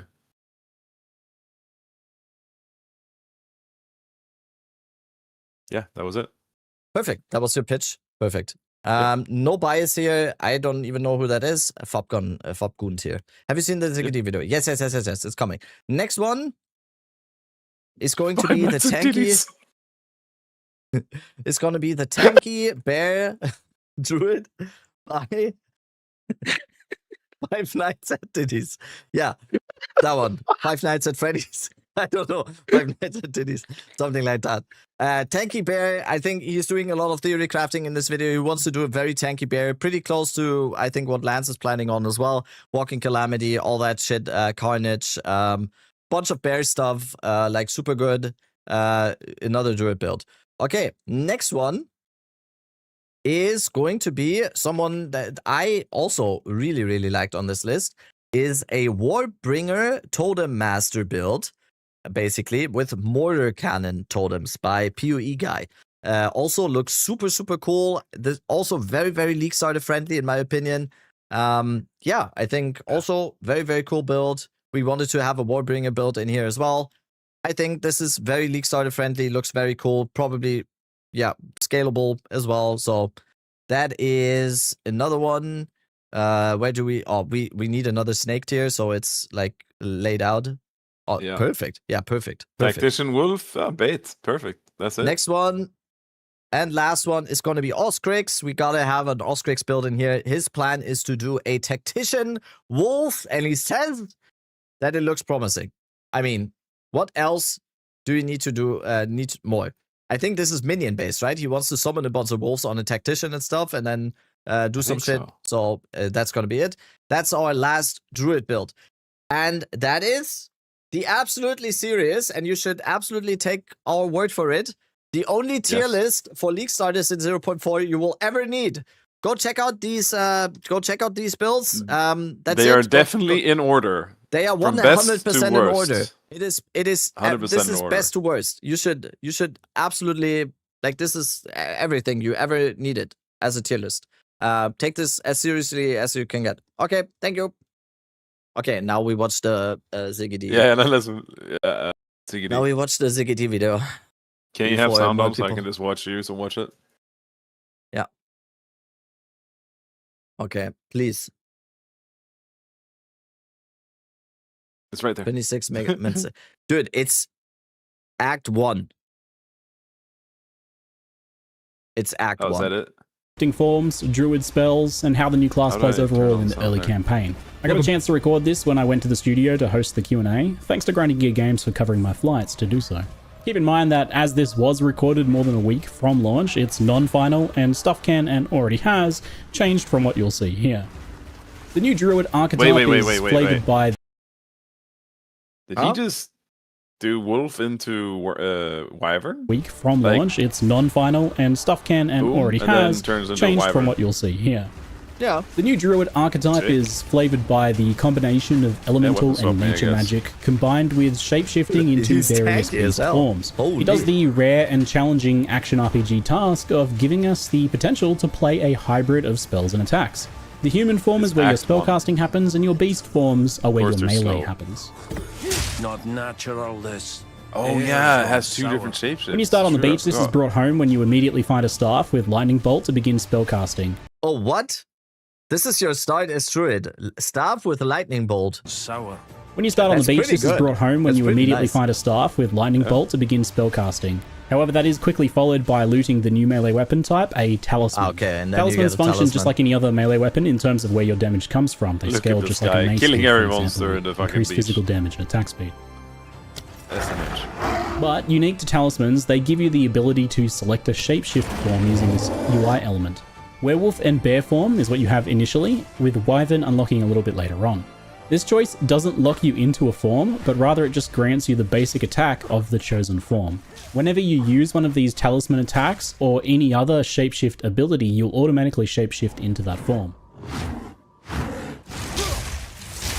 The basic abilities of each form are fairly straightforward, with the potential for a little bit more complexity as you go and unlock other pieces that they can combo with. The bear's maul grants rage on hit, while the werewolf's form, for example, creates exploding chunks of ice on attacking frozen enemies. So they're designed to support or reward the other shapeshift spells that you unlock later on. So they're while the werewolf's form, for example, creates exploding chunks of ice on attacking frozen enemies. So they're designed to support or reward creates exploding chunks of ice on attacking frozen enemies. So they're designed to support or reward the other shapeshift skills. How do we know? Skills that you unlock later on. It's just, isn't it sprinting? They said on Q&A? Oh, they said on QA. Okay. Somehow. What? That's so sick. Each of the three forms also comes with passive effects. I mean, you can and always just second weapon set wolf talisman and just use it for, sprinting. The version I played was likely non-final in this regard, but for example, Bear had defensive boosts and generated endurance charges when rage was consumed, while the werewolf gets a sizable out-of-combat movement speed buff, which you can see in its movement as it drops to all fours. You quickly also... It's like Worgen or something in World of Warcraft, I think, right? To get your first actual yeah, gem they on literally the beach have here. all four legs or something like that. Yeah. There was even a meme in the recent World First race where they went, I think their pro warrior went Worgen, and they said it was because you could use on all like that skill, which was basically the same as mounting during a boss fight. Yeah. And people believed it. I know. By primal will. This is a spell that causes an explosion and spits fire projectiles for a long duration. Exactly. There's a running theme with a lot of the Druid spells that they provide some sort of ongoing benefit and that they often synergize with things that you can do while shapeshifted. This is all to support that idea. Actually, this is speech, right? And this, like... Here of hybrid spells and melee really shapeshifting, because after all, if there was something a little bit more limited, like really just like good movement-wise. as, Movement-wise, for example, he's then you have to make a stuff, clear decision between whether you use a fireball or one of the shapeshifted attacks. In this case, you can place spells, they'll continue to do stuff while you're shapeshifted. Perfect.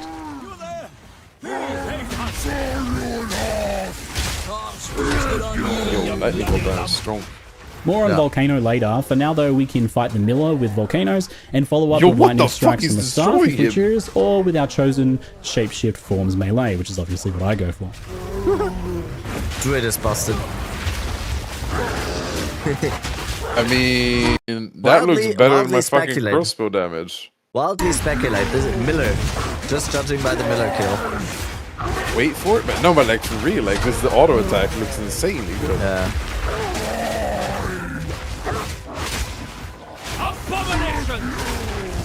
Dude, and it is just so cool. Like, you can just, as a caster, stay outside, do like a bunch of skills that stay for a while, and then you jump, shapeshift, jump in. I like this. I like this a lot. Wait for it. Achievement item reward. The fuck? Didn't we get that at the start of season 3? I guess maybe he's playing on a new admin account.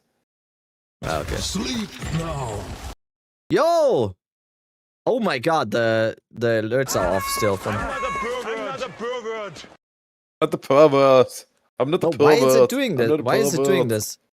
It's doing like the... It's not doing It happened to me as well the other day. Yeah. Happened to me as well the other day. Yo, Nickel, thank you so much. Thank you so much for the 5. I like to bang a lot of horrors over and over and over again. It's doing the... Remember 3-pillar activate act 1? Wait how fast this boss dies. 3-pillar activate. Are we talking Freythorn? I don't know. 1 sec, I need... Yeah. Put it like that. Okay. Whatever's left of ye. The first uncut gem expands your options with the Entangle spell, Lunar Assault for Wolf, and Furious Slam for Bear. I'll test all of them as we go, don't worry. Oh! Level 1 primal skills. Volcano, Entangle. I'm down. I'm down to just immediately go into Entangle. And then you have 1 bear attack and 1 wolf attack. I decided to kick off with focusing on the They're bears. showing, you can see every skill. Thunderstorm, Fury of the Mountain, Devour, these nuts. Slam for Bear. Arctic Howl. Okay, there we go. So, Shockwave Totem. Oh, Rust King. Rolling Magma.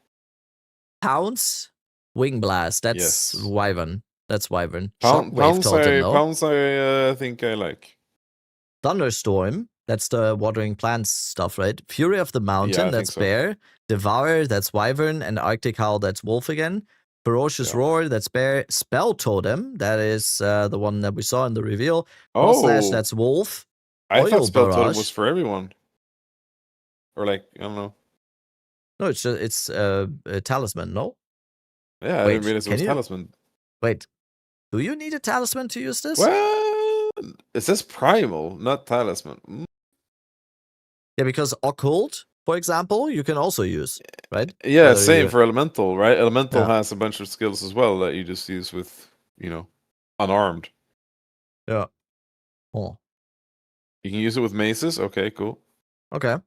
So then we have Oil Barrage. That's Wyvern as well. Thrashing Vines. I want to see this. I'm kind of sad that they said there's like plant skills, and now there's actually just the 2 plant skills that they showed in the thing.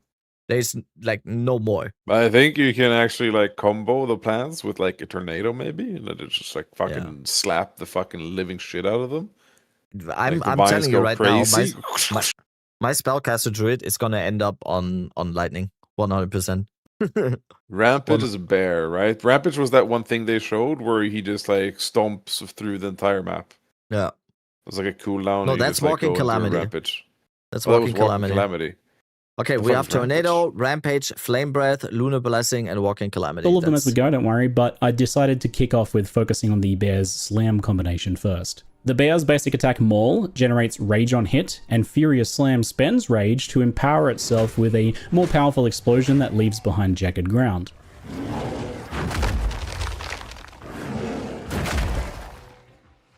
The fact that you're spending Rage also means that this constantly maintains endurance charges due to the Bear's passive bonus.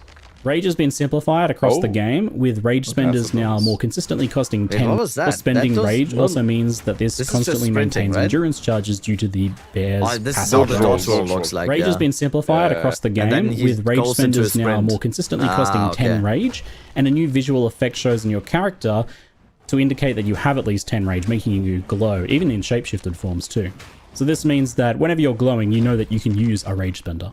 I find the Devourer first up, so we get the first test of our metal a little bit early. Aye, this reeks of the Devourer's lair. And here we get to see a bit of the potential power of the Bear Styles combos. This is pretty strong for Act 1. Yeah. Yes. Holy shit, that damage. So What the volcanoes fuck? spit fire globs at an even pace, but slamming I'm them not doing that damage causes an extra on set of Devourer. projectiles to fire. Not even on crossbows. So placing volcanoes on bosses and bear And he's slamming them stunned while already? generating and spending He's rage just is melting a him? simple and chunky feeling combo. And it makes pretty short work of the Devourer here.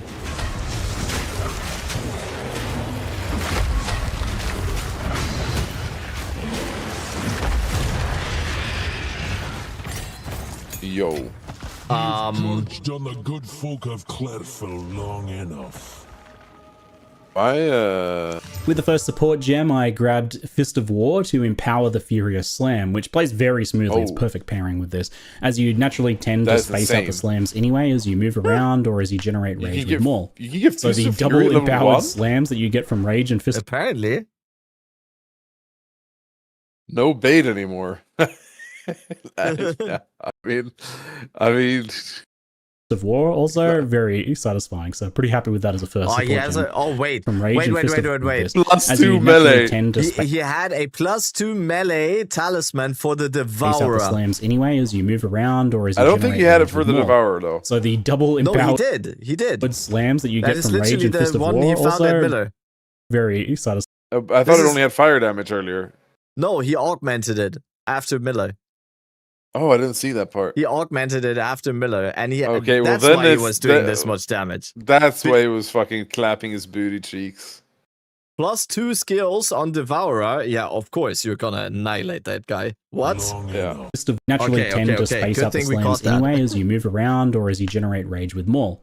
So Man, he the shouldn't double have- he empowered shouldn't have slams had that you +2. get If from he Rage didn't and have Fist of +2, War this also would've been very satisfying. So pretty happy with that as a first support gem choice for this playstyle. There was some other interesting options there though, such as Overabundance and Burgeon for Volcano. So Overabundance lets you have a max of 2 volcanoes. Oh, Volcano is a channeling. Yeah, I might just add Volcano into early rotate because why not, right? You can just place them on the Yeah, ground. just place it and it just Yeah, because you're spits out standing, fire. like especially in boss fights. Why not just put it on the ground and then like do your other shit? Out like a instead of little totem, 1 basically. at the cost of 50% less duration, which I think is a pretty good idea in many cases. Almost baited brings them into down Druid, to something yeah. like 4 Holy seconds shit, dude. maybe.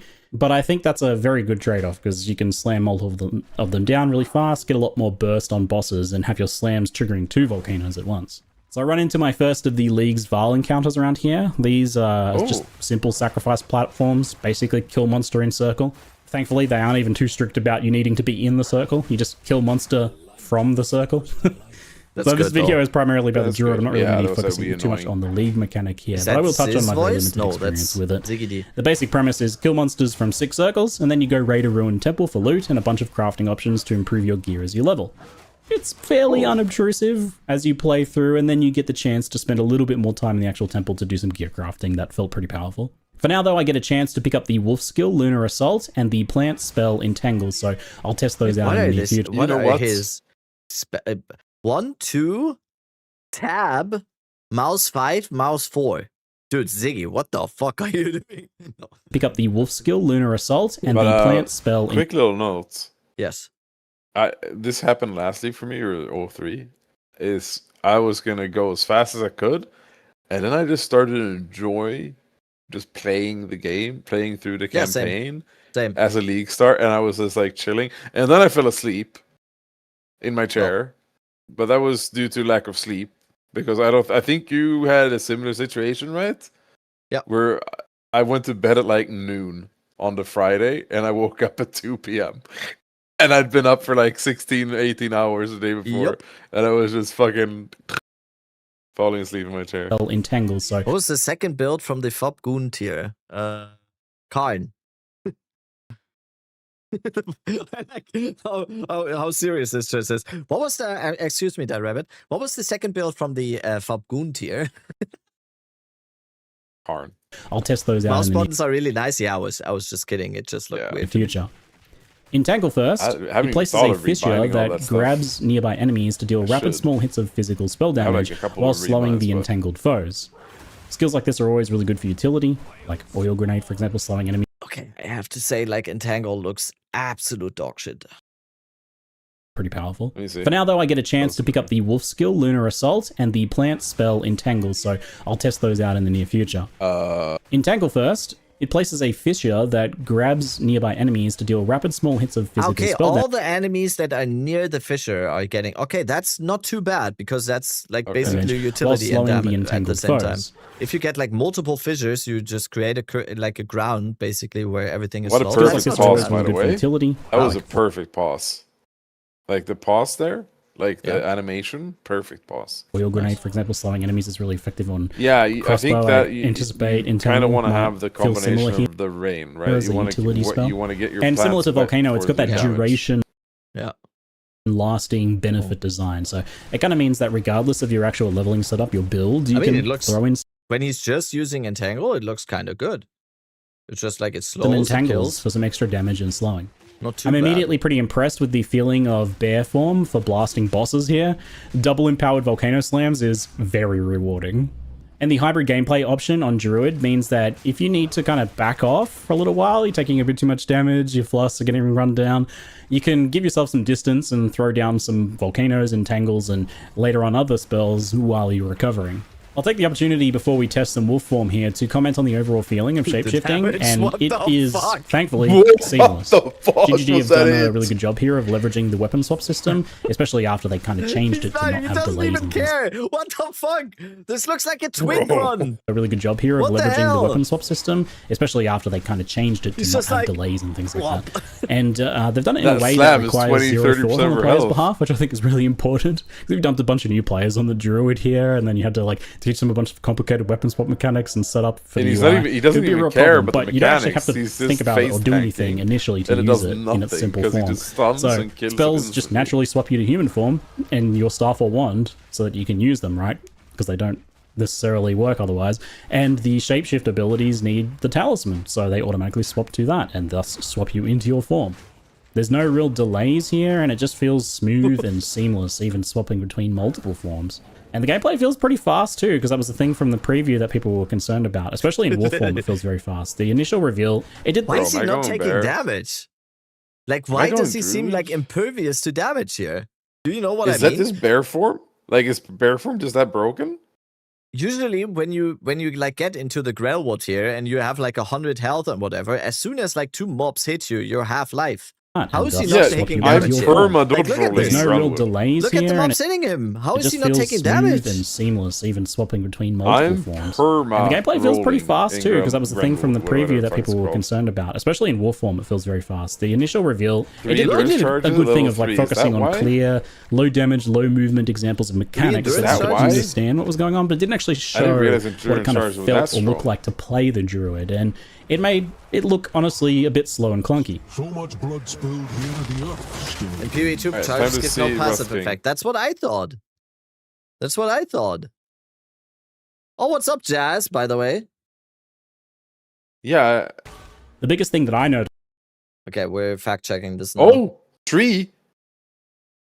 Oh. PvE2 endurance charges. We're fact-checking. Okay, there's nothing. Okay, this says nothing.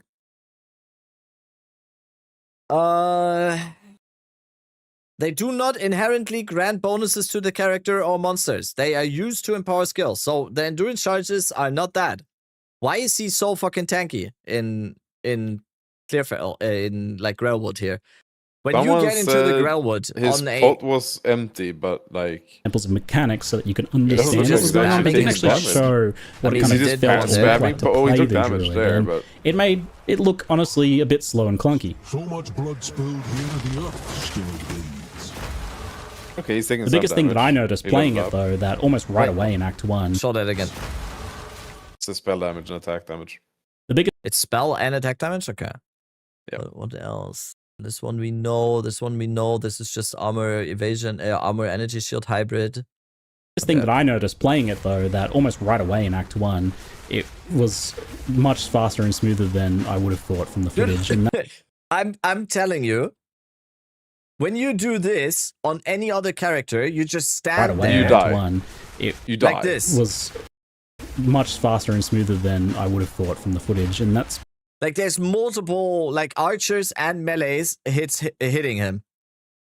Try doing was that. You remember much when faster and your smoother forest than I would have thought from the footage, and that's because you're you actually would have been using dead things like 12 dodge roll and times. sprint to reposition Yes. between attacks. in these And last you seconds. obviously have a lot more damage than what they use in those previews. And now onto the Red Veil Zone, I decided to test the early game werewolf style a bit more. Lunar Assault is a large slash melee skill that has a very high freeze rate and cold conversion. Oh my. Bear gets a passive to be tankier. He says it earlier in the video. I know. I'm just like, I'm just still like a little bit impressed how tanky it is. Yeah, exactly. It's not like he did mention it, but yeah, I didn't expect it to be this tanky, and especially with the amount of damage he's doing. Yes.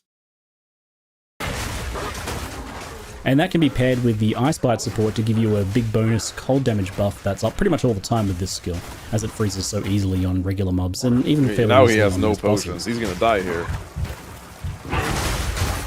Heartbeat. Oh, he got a foot charge. But he's got a As a lesser quick storm. aside, I can confirm that you can be knocked down while sprinting in animal form, and I can confirm that it's just as hilarious as it normally is.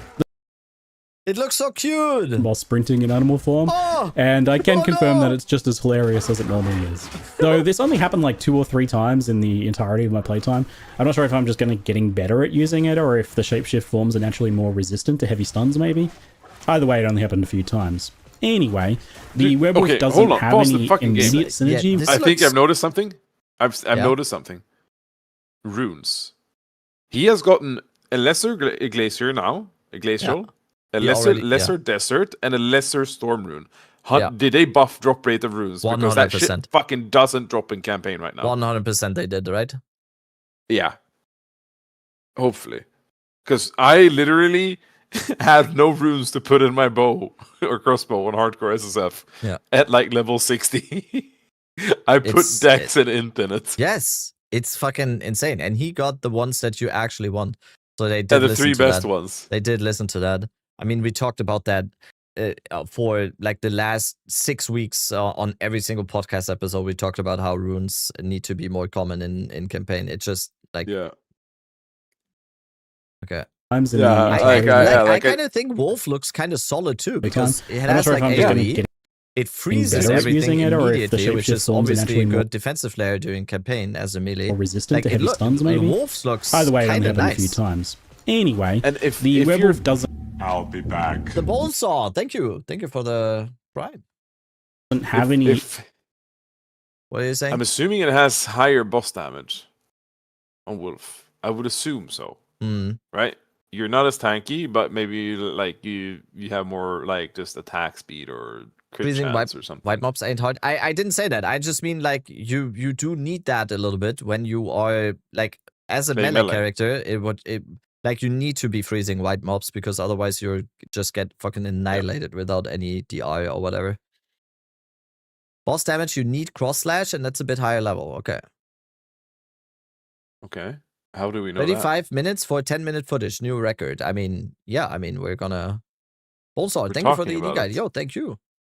Anyway, the werewolf doesn't have any immediate synergy with the volcano stuff, but there's no reason to not just use them anyway. Like, you slap them down and then go into melee and tear them apart, and you're getting the bonus damage, right? So far, the and it's boss all damage scaling from kind of bears just as well as each other nuts. at this point in the game. Kinda The cracked. only combination for wolf is using the shred attack on enemies frozen by lunar Lance assault. at the right call Shred's that again. basic attack for the werewolf. It's a rapid combination strike with the final hit in 5, I believe, hitting twice. Each hit from Shred on a frozen target chips off a chunk of ice, which then explodes after a decently long delay.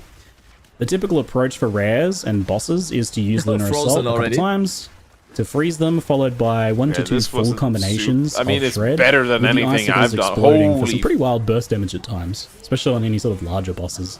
The icicles do fly backwards behind the target, but on bosses, most of them tend to hit, especially those bigger ones. There's a lot more you can do with the icicles later on, and more combo pieces for the wolf form. It's only just this kind of basic bit here, but it feels fast and satisfying, and that freeze potency is very high. It literally almost, like, So it it's a kind of pretty looks early like he game has for a the couple werewolf, of I felt. uniques equipped Honestly, or something. and that freeze potency is very high right off the bat. So it's a pretty good early game for the werewolf. What is that? Is that actually... Does he have a fucking unique Is that a unique talisman? And he didn't show it, the little fucker? Dude, it was like... I caught that. I caught that. It feels fast and satisfying, and that freeze potency is very high right Look, off the he bat. shows it So for it's a like pretty good half a early game second. for the werewolf, I felt. Boom. Honestly, He shows it for like half a second, and I caught that. I caught that immediately. Very high right off the bat. That's my So it's a pretty good early game for the werewolf, I felt. Honestly, for the first half of Act 1, I would say both werewolf and bear felt like very valid approaches with support from the spells. I don't know that I would go pure spells unless you maybe worked in something from one of the other elemental trees as well. There's no reason you can't mix and match those if you're using a staff anyway. Volcano and Entangle are like fairly good on their own, but you want something else on top of that as like a burst skill. Obviously, you can use the basic wolf minions staff now that are skills, getting those are attacked. okay, but Wait, where is he getting wolf minions from now? From the unique, I guess? Third gem maybe to pick up the how was skill. the He other has way to like do 6 wolf minions. Explain. Basic. And then he, like, if you use those as cannon fodder... Oh wait, no, it's the jump. Yeah, that, it's like the a jump burst when he skill, does the so slam you can use or the something. That, yeah. basic staff skills. You those consume are okay, corpses but with it. You could use the third gem maybe to That's pick up the amazing, skill from then, the elemental because tree if you to leap round on it out with a bit more corpses, you immediate damage get if you're going for minions. more of a pure I remember them spellcaster, talking for about in the example. Q&A. Since those pure my God, druid the skills are damage. pitched at being kind of like ongoing effects. Wait, what? I looked away. No, what? Go back. A bit more immediate damage if you're going for more of a pure spellcaster, for example. Dude, people are struggling with this. Look at this.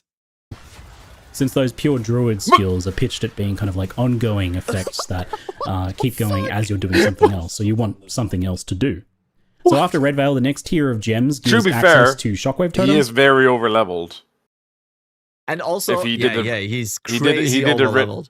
He did Red Veil before this. He kills, and he like kills everything. And he Skills are apparently pitched at has a being kind of unique like talisman. ongoing effects that He's level 25. No, I keep don't going think as it you're goes doing that something far. else. Come So on. you want something else to do. But still, like, So I after feel Red like Veil, that damage is like literally Twinkie damage. No, we're not getting baited. We're not getting baited. We do realize this is not the actual experience. I'm still surprised at how dude, and it looks how cool. this looks. It looks cool. Next tier of gems gives access. Okay, Shockwave Totem. Rolling magma. To shock. Okay, Shockwave Totem. Raise a totem that slams the ground around it, repeatedly damaging nearby enemies. Jagged grounds erupts when hit in the slam, damaging enemies stand on it. The totem cannot create jagged ground. The skill can be used. The skill can be used while shapeshifted. Ooh. Wave Totem. Rolling Magma for the That Wyvern is going to form. be It's actually Wyvern interesting still. for the new and Pounce league for mechanic. Wolf, and Wing Blast for Wyvern as well. So Wyvern gets 2 here because it's kind of first introduced at this point. That you totem also is on Warrior unlock already? the ability Yeah, to yeah. swap to it on your talisman at this point, even if you... Is it Like exactly that shapeshift. one? I think so, yeah. Is it exactly the Shockwave Totem? Did they just put it somewhere else then? You've got the original talisman, I believe. Yeah. I suspect maybe it's based on character level. Yeah, that would make Pounce sense. is shapeshifted into werewolf, leap target location, damaging. Yep. So this expands. Using the skill allows any wolf minions to have. Your build options in quite a few ways, about 4 different directions. Kind of down with the whole wolf thing and like having wolf minions at the same time. Suspect maybe I'm kind of into the feral dude angle here, bro. So this expands your build options in quite a few ways, about 4. Look at the affixes for Pounce. What do you mean?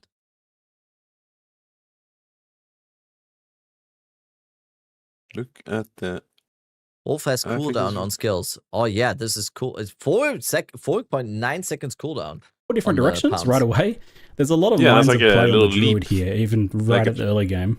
So you can Totem with Bear form for jagged ground eruptions, for example. Rolling Magma plus Volcano as a combo there for fire-focused Wyvern. The Magmas trigger the volcanoes. You can incorporate Pounce into wolf form, which gives a bunch of benefits. And you can also grab Wing Blast for like a lightning-focused melee Wyvern with its default attack. Since at this point I was really enjoying the wolf form, I grabbed Pounce, and this is possibly the best all-rounded skill in the entire Druid category. It's a skill of all time, I'll tell you. Big fan. It's a great movement skill that leaps gaps and obstacles, which is enough to use it just by itself, but it also slams and hits a large area of effect, which can be boosted with Fist of War. It marks a target on hit, and it automatically marks the highest rarity target, so it just works. You can link your own mark later on, or you can just use the built-in Predator's mark, which is quite good on this skill. Even though it was an adept, it gives the target increased damage taken. It's based on the number of enemies of your enemy that it has nearby, if that makes sense. So, okay, yeah, if you and your minions are standing next to it, it takes more damage. And it also summons a wolf companion each time you trigger the mark on kill. There's other ways to trigger it later on. So it provides its own minions to trigger Predator's Mark's effect anyway. So this skill does everything. Crazy. Obviously it's a must-have in wolf form, but I used it in every single build I tested on Druid. I think if you're using a talisman in your build, you're probably going to want to use this skill. Dude, this is so amazing. Like, the wolf thing is so good because look at this. He can just pick and choose his targets because his wolf minions are just like tanking everything else. Yeah, Druid, like all the melee builds are always so fucking bad because you are getting targeted by literally everything while shooting or like trying to kill something else. Here, everything is just like if you're using a talisman in your build, you're probably going to want to use this skill. He's not even getting looked at. Initiator, mark on hit is really good for any melee playstyle, and it's good to just have unless you have like another movement skill that you really want to use instead. I can see using it. It's important here, I think. We should say again, once again, he's like over-leveled to the bones and probably has like that I drive home just how you aren't locked to a form as well. You may know that, but it's easy to just not really think about it. People speedrunning and like just doing like a 1 hour act 1. I know speedrunning is a lot faster, but like just a decent run. He's probably like 2 levels higher than most people are that do like a 1 hour run. Yep.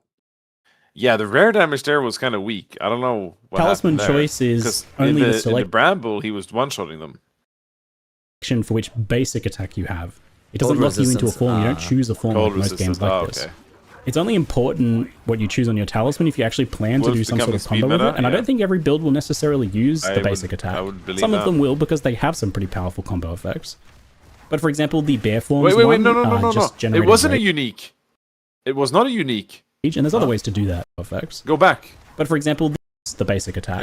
Some of them will because they have some pretty powerful. When he hovers over Nettle Talisman. But for example, the same icon. Just the same icon. Rage, and there's other ways to do that. Rage Sport Gem on another skill, for example. So I can absolutely see not using the bear's basic attack. Oh my god! And you only use the werewolf one. We're just catching everything here. Sort of like icicle-based build, right? So you're absolutely free to leap in as a wolf and then proceed to bear slam everything, for example. And it took me a while to really fully take that in and incorporate that into my gameplay. I still catch myself thinking of each shapeshift form as like own separate thing, even though I know it's not. 3 new minions. But try and like remind yourself to take Druid a bit more. For campaign, I'm strictly talking campaign, but I'm like very close to just going wolf in campaign now. If there's like a skill or passive bonus on the forms immediately, that you like this is just a rare. Usually when you're like on any other character, you are shaking in your boots in here. You are literally. Oh yeah, this is the worst fucking soul in the game. And he just goes yourself in, to take Druid a bit more immediately frozen, and then just okay. Right? I'm if there's like a just, skill or what? passive bonus from one of the forms that you want to enable some combo or synergy with your build, then Level 8, actually, he's not over leveled. The devs have level given 8 some is totally guided normal and for the obviously spelled out two. combos Dude, I'm within losing each my shit particular here. What? like shapeshift form or archetype. What area effect and immobilization? Even some guided and more obviously spelled out combos within each particular. I don't get why when he's going wolf, why he's not going straight up. 16% increased damage? Yeah. What the fuck? No, that already exists on the tree, Break. That's Oh, it already in the does? tree. Yeah, it's already in there. This is not. That's not a new one. Oh, I just never go that way. Yeah. Oh no, it's different. it's different. It's 10 and 10 crit, and I mean, it's a completely this one different is as just well. damage and skill speed. Damage, skill speed, and strength in it. That's a pretty gnarly. That's point better for on. early. That's better for early game because crit doesn't really do anything early. Yeah, crit does nothing for you early on. Oh god, dude, wolf looks like shapeshift form or archetype. Like for example, bears. But I'm worried that like if I don't go it, right, like these are prepackaged what is items the that we're given as point? obvious That's starting probably points. But there's plenty of room for cross synergies between forms and potentially even other weapon types too. Like, wait, don't you want to go Huntress? Start? Yeah, I do. Dude, it's perfect. That's perfect. What do you mean? You go. Wait. Yeah. You just go movement speed. You get like evasion, movement speed, and then evasion rating, and then you probably go. Oh yeah, you basically don't get damage for a while. Yeah. Because everything is projectile. Yeah, everything else is projectile. First time you actually get damage is like so far away. Holy shit. Yeah. I mean, you would be evading a lot though. See why you couldn't like generate You can rage go on a Bell bear with wolf? and then consume Can it you? in wyvern form for the big flame breath or something. Or even alternate between bear slams you and need a human form quarterstaff mace slams. equipped Yeah, I'm sure you it's need a built quarterstaff there. for Bell, right? So wolf form, which already felt really good with its high movement speed and attack speed, definitely got faster and more furious with pounce. Yeah, Overall, this requires playstyle is a quarterstaff. fairly straightforward melee Unless they attacker change it. with some room for some pretty good skill Wait. expression. Wait. Correct me if I'm wrong, but he has been using transmutes and orcs. Yeah. They buffed has. that as well. They buffed that as 100% buffed that as well. He has 3 transmutes He has and 3 orcs. 3 runes in his inventory, by the Yeah. way. 3. At level 8. Yeah. I don't think I've seen That's 3 good, though. runes on I Act like 1. that they did that. That's very good that they finally improved Well, that. yeah, he just found an amulet. He's hovering over it. Overall, this playstyle is a Okay, fairly let's see. straightforward Let me guess. +2 melee. melee attacker No. What's with this? I some got room the- for some Oh, okay. pretty It good sucks. skill It expression. I absolutely think My is how character, well my you latest character in position and campaign, I got freeze and- +1 proj on an I amulet saw in Act that. 1. I saw that. I was there. I told you to slam it, and you said, "Oh no, I can't. I don't have any Oh organs." yeah. There's no point. What was it? What prefix was I gonna get? Spirit. No, like see. There's Okay, I want to I see did- this. I did enemies August. so that you kind of Okay, let's see this. choose What See, is which he's this? doing. He's This casting is now. this is so good as well. You can pre-place like vines Yeah. and a volcano, choose and then you which just go direction the into icicles wolf fly, form. fly And just, off. I think if you but are wolf pretty form, yeah. good at it, you can no, I'm down by the way with calling wolf form cat form. By the way. perform. You get a little bit of extra juice out of it. Yeah. But if you Too just many want a years, lunar wow. assault, freeze everything and just kill them with that, like a freeze cleave Now, build, I mean, then now that's Okay, it what looks kind damage of more fell ethical. off a bit. It's not as Yeah, now high it looks single target ethical. right away as the full But bear still, form like, combo, unless hello? you I get mean, really it's nice still shotgunning pretty. off the icicles She's on a large boss, frozen for half her life. But freeze locks down many bosses, and I felt like I was just dismantling any bigger targets, you know. It's like by the time they go to do their first real attack, you freeze them, and then they're nearly dead. So a lot of the fights were just kind of over before they began.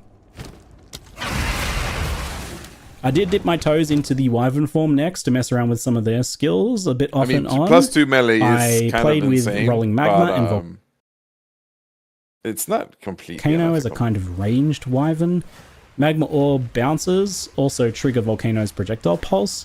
So it's pretty difficult, I think, to position and take full advantage of, especially if like the enemies are running at you, for example. Something like Why does he Entangle still can have wolf minions in wyvern form? trigger They're Volcano's not projectile permanent, are pulse. they? So He has like, is it maybe like a skill gem or something that he like? Do they just stick around? Why does he have?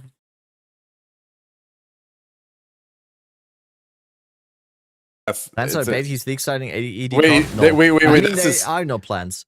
Huh? Wait, that's his second talisman with +2. True. The first one had flat fire. True. And no wyvern form. Why is he getting the +2 melee talismans all the time? Is he using admin? Is he dip my toes into. What the fuck is up with my hair? The fuck? The Wyvern form next to mess around with some of the skills crit a is bit also off and insane, on. yeah. I played with Rolling Magma and Volcano as a kind of ranged Wyvern. Magma Orb bounces also trigger Volcano's projectile pulse. So it's pretty difficult, I think, to position and take full advantage of, especially if like the enemies are running at you, for example. Something like Entangle can slow enemies down to help with that, so you can throw down some Entangles and Volcanoes, or do all the spells shoot out some Magma Orbs to do some of that. But it's definitely a more difficult playstyle than I think he actually is just showing it off here to show the Wyvern. I don't think he...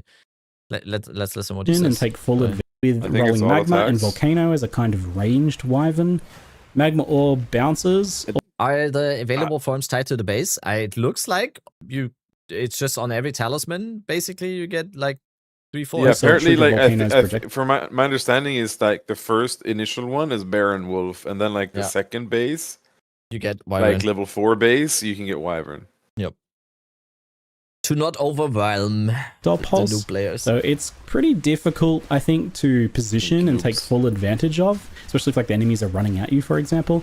Something like I said, by the way, I think, and I still believe this, I think Wyvern form is going to end up sucking. Entangle can slow enemies down to help with that, so you can throw down some Entangles and Volcanoes, and then shoot out some Magma Orbs to do some of that.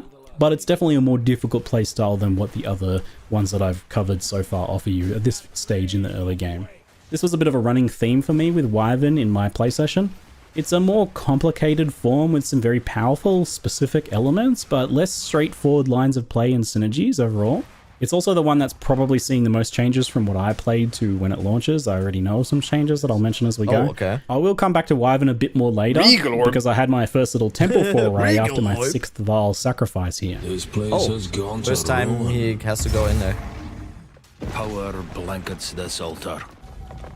So the League is introduced to you with a just very simple initial design. Talisman is a weapon, yes. Talisman is a weapon just as like a two-handed mace is, like a bow is, whatever. If you want to use the shapeshifting skills, you need a talisman. And it's a two-handed weapon. You place some basic rooms. It almost doesn't matter where you put these first ones. Later on, where you place them upgrades, but it highlights and makes it super easy to no-brain it if you want. And then you just run that small temple to clear the rooms you placed, leaving whenever you want. You don't have like a specific objective. He's not you can clear the rooms and you'll get like he's level 9. He's level 9 and he's already done once one you're of done with all of tubes. the rooms. But basically, you're just going in there for the actual specific rewards of each room, and that like maybe is one level over level, but yeah. I mean, mostly when you get to the second cemetery of the Forsaken bosses, whether it's Draven or Sinja or something, I think most people, I would say, are around level 7, and he was like 8, so that's fine. Does that drop gear? Or a bunch of crafting benches. Regal workbench upgrades a magic equipment to a rare item, adding one. What? So you just get that during the campaign? You can just add like regals, basically. That do things like improve quality, add sockets. Fucking good. That's so good. You get guaranteed regals, basically. Why didn't he regal his fucking weapon? He's just wait. Is it Exalt as well? Yes. Item, which is really good while leveling. Regal magic item, Exalt magic rare item, and so on. So just doing like 1 or 2 of these quick little temple forays each act will give you a pretty decent chunk of gear improvement. I think I did 1 per act. You get a really good amount. He said 1 per act he's doing. He's doing 1 temple per act. That is so much less time invested compared to Abyss. Then. But are we actually getting as much loot as Abyss provided us? That is the question, I think. I think this is actually better. I think so too. Because now you take your current items that you're already wearing and upgrade them. It used to be you might get an item that is useful from the Abyss. Yeah. You did get in campaign, Abyss was a big part of currency, but this you don't need currency. You use the bench. Yeah. You get currency. You use free currency. Yeah, Crypto, we know. and so on. So just doing like 1 or 2 of these quick little temple forays each act will give you a pretty decent chunk of gear improvement. I think I did 1 per act. You get a really good amount of items to craft too, but I recommend hanging on to any like specific pieces you want to upgrade as you go into one of these. For example, the next weapon base that you need to craft. He just kills him in the crafting currency, you can just go into the temple and make it. Or maybe you like need movement speed boots. Oh wow, gameplay? Okay, you actually want to go out. You actually want to go out and then leap in. That specific bases you want to upgrade as you go into one of these. So for example, your next weapon base that you need to craft. You don't have to use crafting currency, you can just go into the temple and make it. Boom. Or maybe you like need movement speed boots, so keep a nice pair of boots in your inventory to potentially craft movement speed. Lesser Desert Rune. Getting some of my movement speed boots. I've never had so much like socketed and quality gear. Wait, what? No, what? No, I think it's the same one here. It's Wait, the same. That one has full quality, by the way. Wait, was that a quality bench? That's how the quality is weapon to full. Yes, a nice pair of boots. That's a full quality bench. Inventory to potentially craft movement. Sorry, speed. I'm trying to find the. Oh, dude, it's. Can you show it like a little bit more? To potentially craft movement. Fucking 0.1 second, dude. I mean, it is. It is. It is. We saw it. Ah. Regal your fist or talisman, bro. Fucking. Press point. Okay. Yeah. Sorry, there's tech.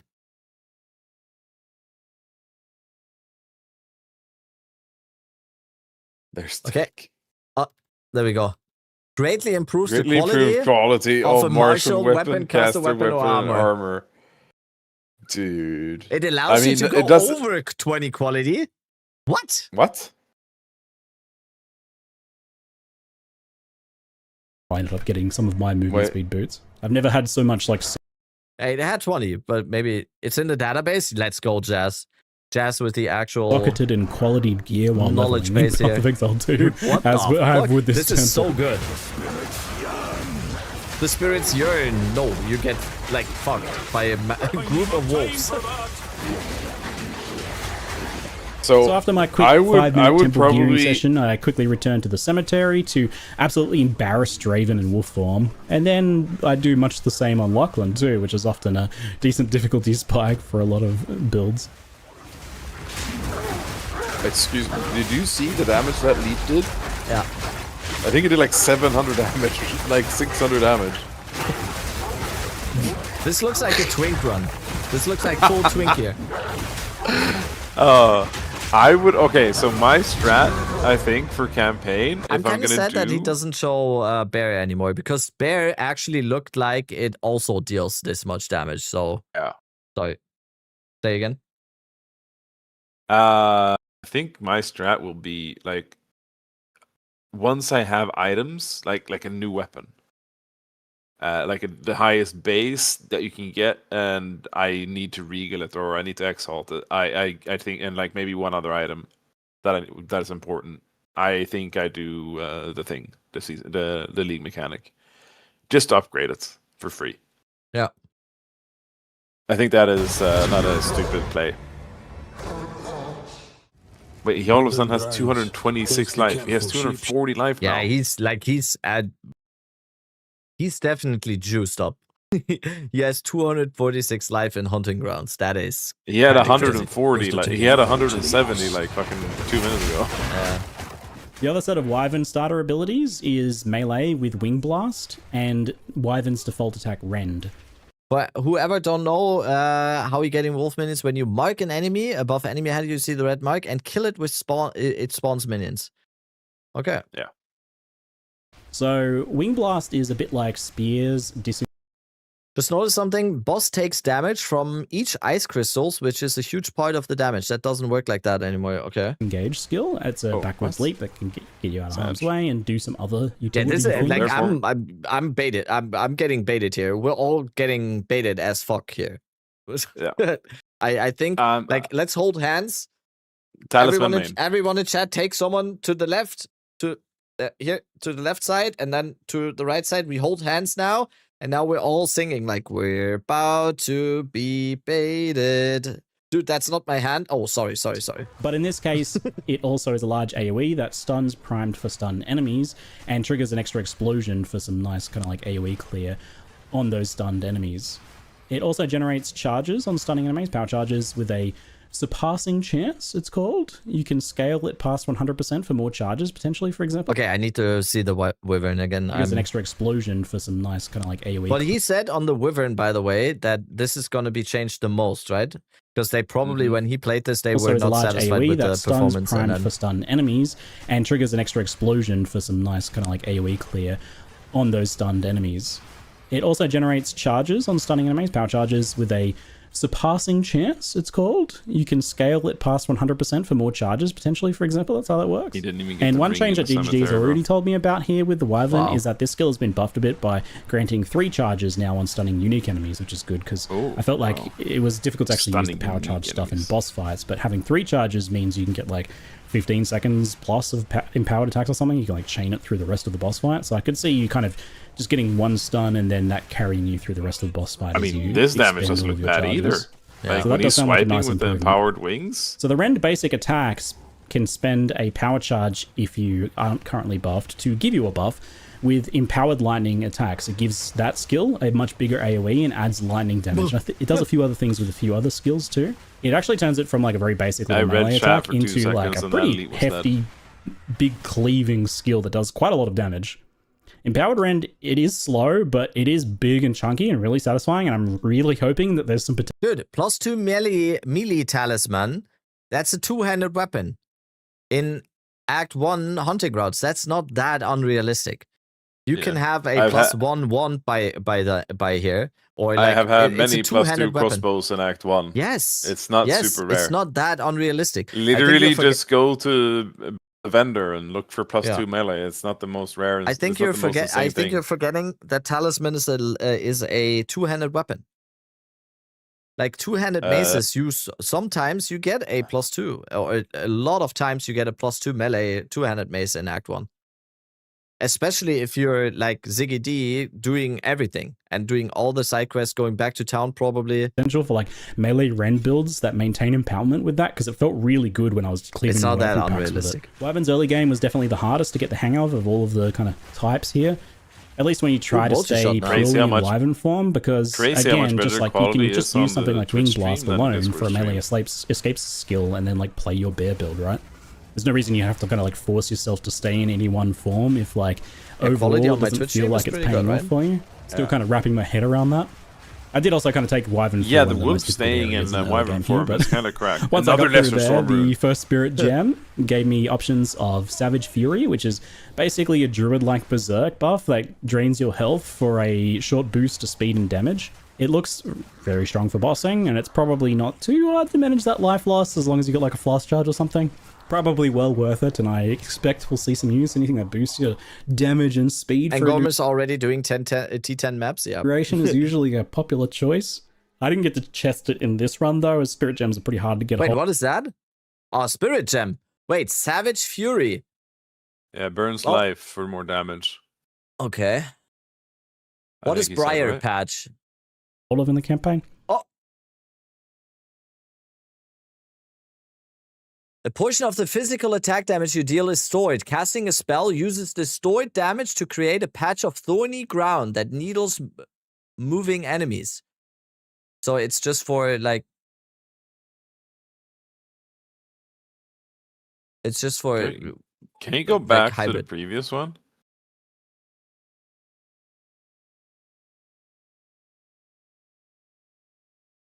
What the fuck?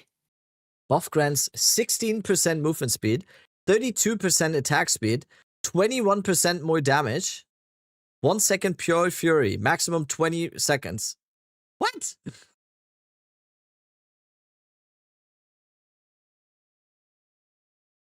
I mean, it is only during it burns rage, right? And so you can get up to 20 rage, press it, and then it takes 20 seconds. And you can gain 1 fury during that time. But oh, you lose life per second as well. 21% more damage. 32% attack speed. Hello? Yeah, 60% movement speed.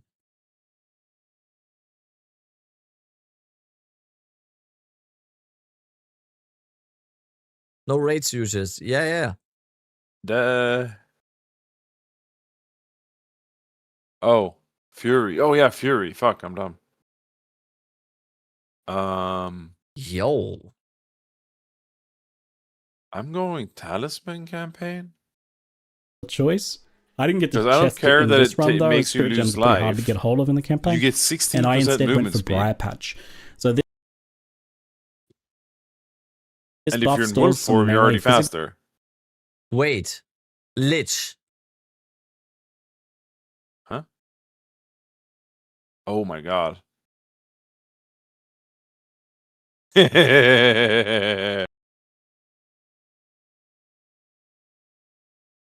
Wait. Lich. Wolf. Life cannot change. But how fast can you get 20 Fury? That's my question. You need to spam it like all the time. Wait, this on Lich is actually crazy. I might have to start eating Contagion Lich. But 3% isn't that hard. I know. I don't think the life get to regen is chest going to be it the in issue. this Yeah, I one. think it's more the Fury maintain. Yeah, that you need to get 20, like the 20 Fury, and you need to at least use 20 skills. Right? You need to at least use gain 1 20 Fury skills. on attack hit. No more than once per skill. The once per skill use. Yeah.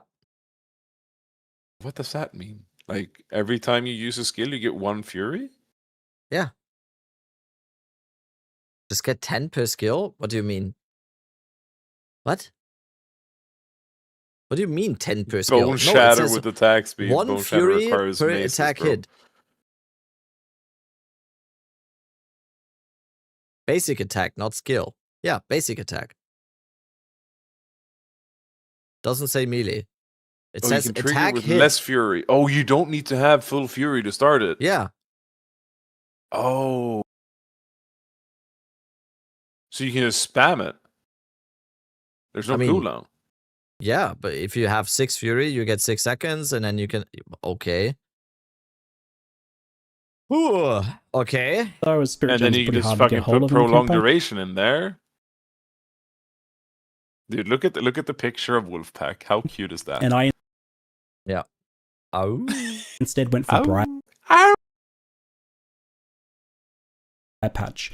So this buff stores some melee. Feral Invocation. Oh no.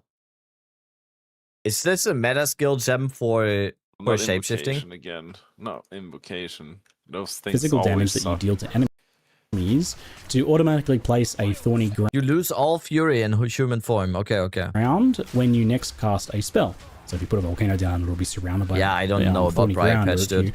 Cast I don't know about that one. to enemies. Instead went for Briar Patch.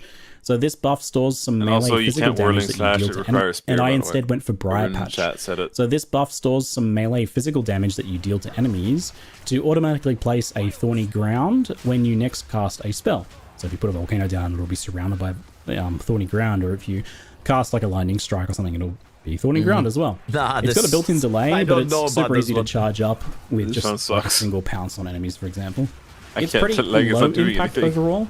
Look at the I was bear, thinking what that the there's fuck? probably some good utility He has like supports an that can go army on there swinging later, on him and he's just especially for standing there plant like it's druid nothing. styles. And he has Between wolves! Thorny Ground, Volcano, Entangle, and Totem at this point, we have a lot of persistent effects we can dump out before engaging in melee.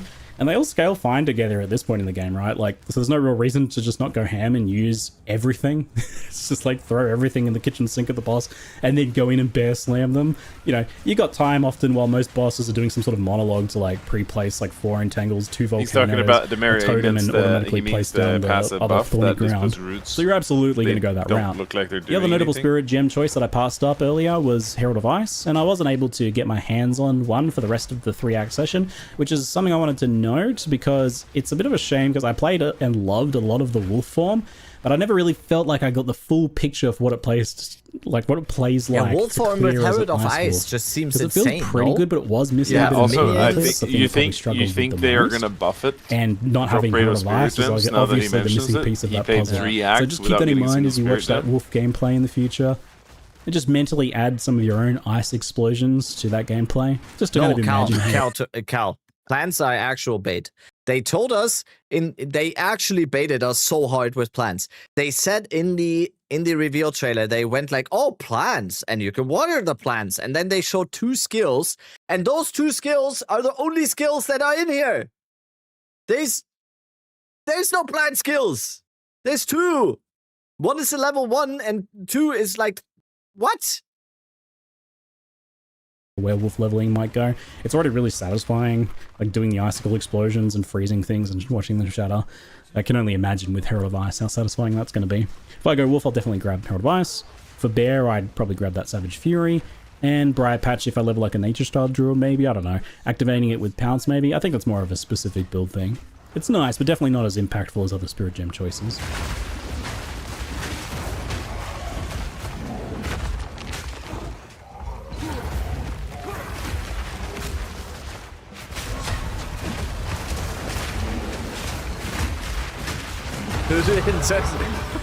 Who's Late Act 1? I mean, once again, he has 300 maximum life on Crowbell. This is not gonna be your gameplay experience. I'm gonna say it like Late 100%. He has what is this now? He's getting stuff. He's just getting stuff from passed from the side. I've He's level 13 too. There was a he's over level as fuck then. He's actually getting offline, off-stream headhunters at this point. There was another base for the talisman that dropped hunting grounds that I saw, that he hadn't seen before that. He has the one in his inventory, and then there was and that has a certain name, I can't remember it, and then there was a new name I saw at the ritual that dropped on the ground. He just didn't show it. He didn't hover over it. He's doing the fob gun. He has an exalt. He has an exalt. Start to get your first weapon set passive. Oh, okay. No, can you please just Ziggy, do me one favor. Can you zoom out a little bit and just hover? Just hover for me, There's an okay. Like leveling other characters. Dot. Increased. No. I mean, skill speed while shapeshifted is not bad.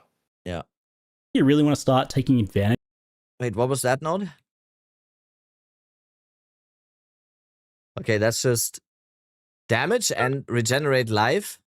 Dude, it's fuck. It's for campaign, I think it's shapeshifting. Right? Advantage.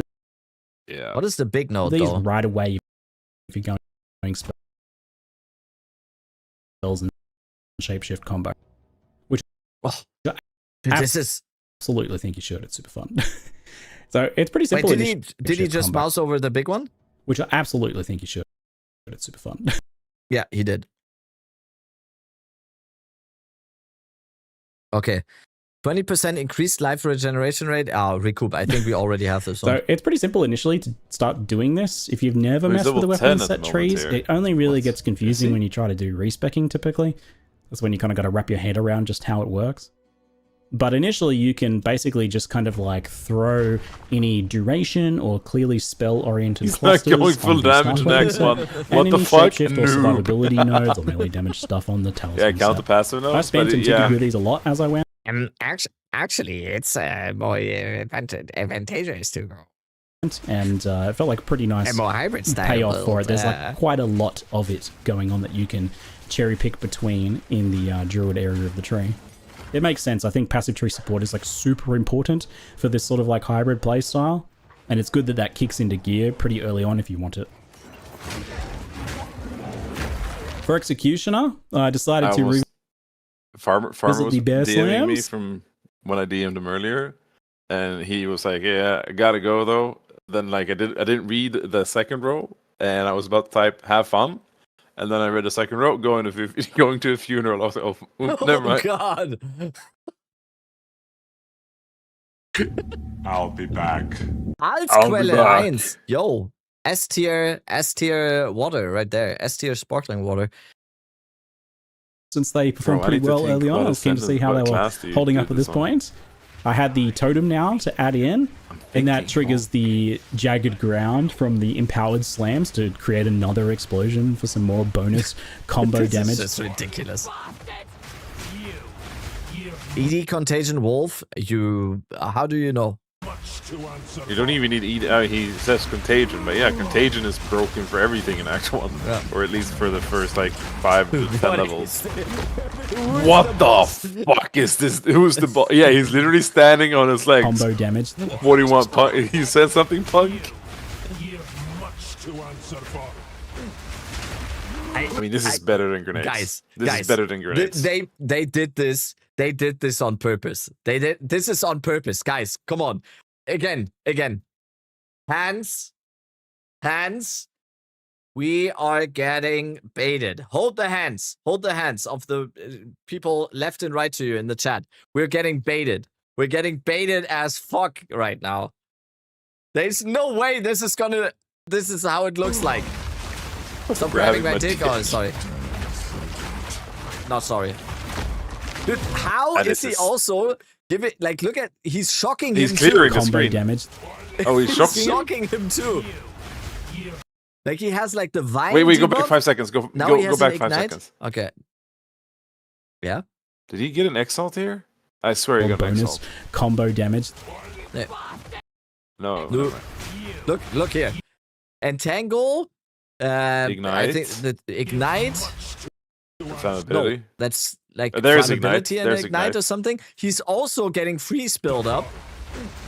Like flammability already at 100. And immobilized, stunned as well already. And now for some reason he also applies shock.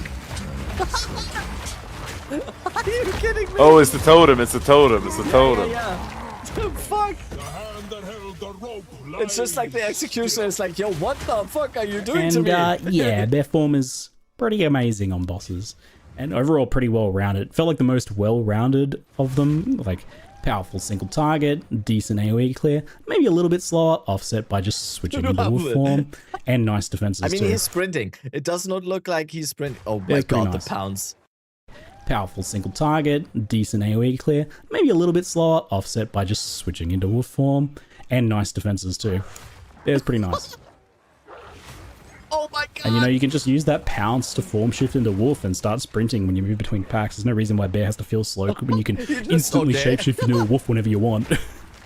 I was really vibing the hybrid wolf bear and human spells. It feels like you get to cherry pick the best parts of every part of this kind of dude, I'm sorry to everyone who watches me, who I've been saying I'm going I'm going grenades, guys. I'm going crossbow campaign early and endgame. I'm going talisman campaign.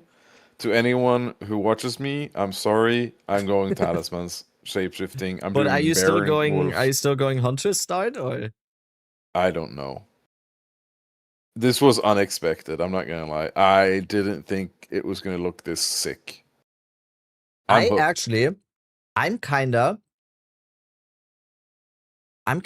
I was thinking Invoker. I kinda like the monk wolf idea. I think is kinda. I mean, other nice. Wolf bear too. You have skill speed, attack speed at the start. You have crit for later. You have attack damage nodes. They're going to give you area of effect nodes because that was one of the clusters they mentioned. Like we're going to get a bunch of area of effect clusters in the monk area. The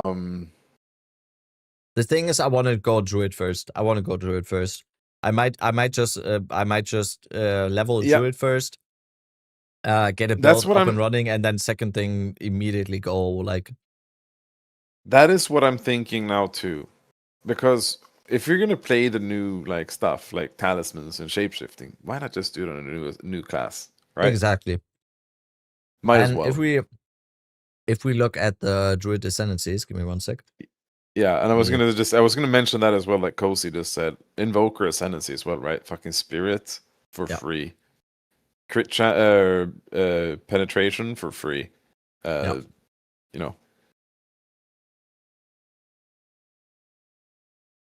don't know if I'm gonna go Oracle though. I might go. I'm probably going Shaman. I mean, it doesn't matter. You can change ascendancy in like 2 minutes. It does not matter. It does not matter. And I like the idea of Invoker Wolf, but I wanna play the new ascendancy. I'm definitely not gonna pivot off playing Druid 100%. Especially not by campaign footage from Act 1. Super build feels like cheating a little bit. But this looks fucking crazy. This looks so fucking crazy, dude. I thought crossbows was broken when I first started playing it at the end of last league and campaign. And then it was confirmed broken in campaign in 04 or 03. And now this looks like fucking like crossbows on fucking crack. Yep. Do we have any idea what thrashing vines are doing? Because they showed like the only other plant skill that we're getting is thrashing vines, right? Do we have any idea what this does? Do we have any flavor tags? Do we have like a... I want to see what thrashing vines looks like. Because that might... if that looks good, don't get it until Act 3, yeah. I mean, until then, I'm going just Bone Cage and... But just from a fun perspective, like leveling with shapeshifting looks makes it very, very fun. Wait. Talismans have 11% crit base? Yeah. Dude, what? Invoker is going to be sick. Really quick to generate rage for slams as well, with 3 mauls giving you enough for like 2 slams back to back. In and you like don't care anymore, but... When you start double and triple volcano slamming bosses...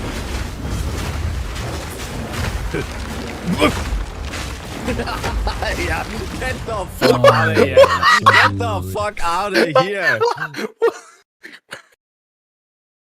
Bosses. What is he saying? Back like, to back. oh yeah. He's just like, yeah, mate. Yeah, mate.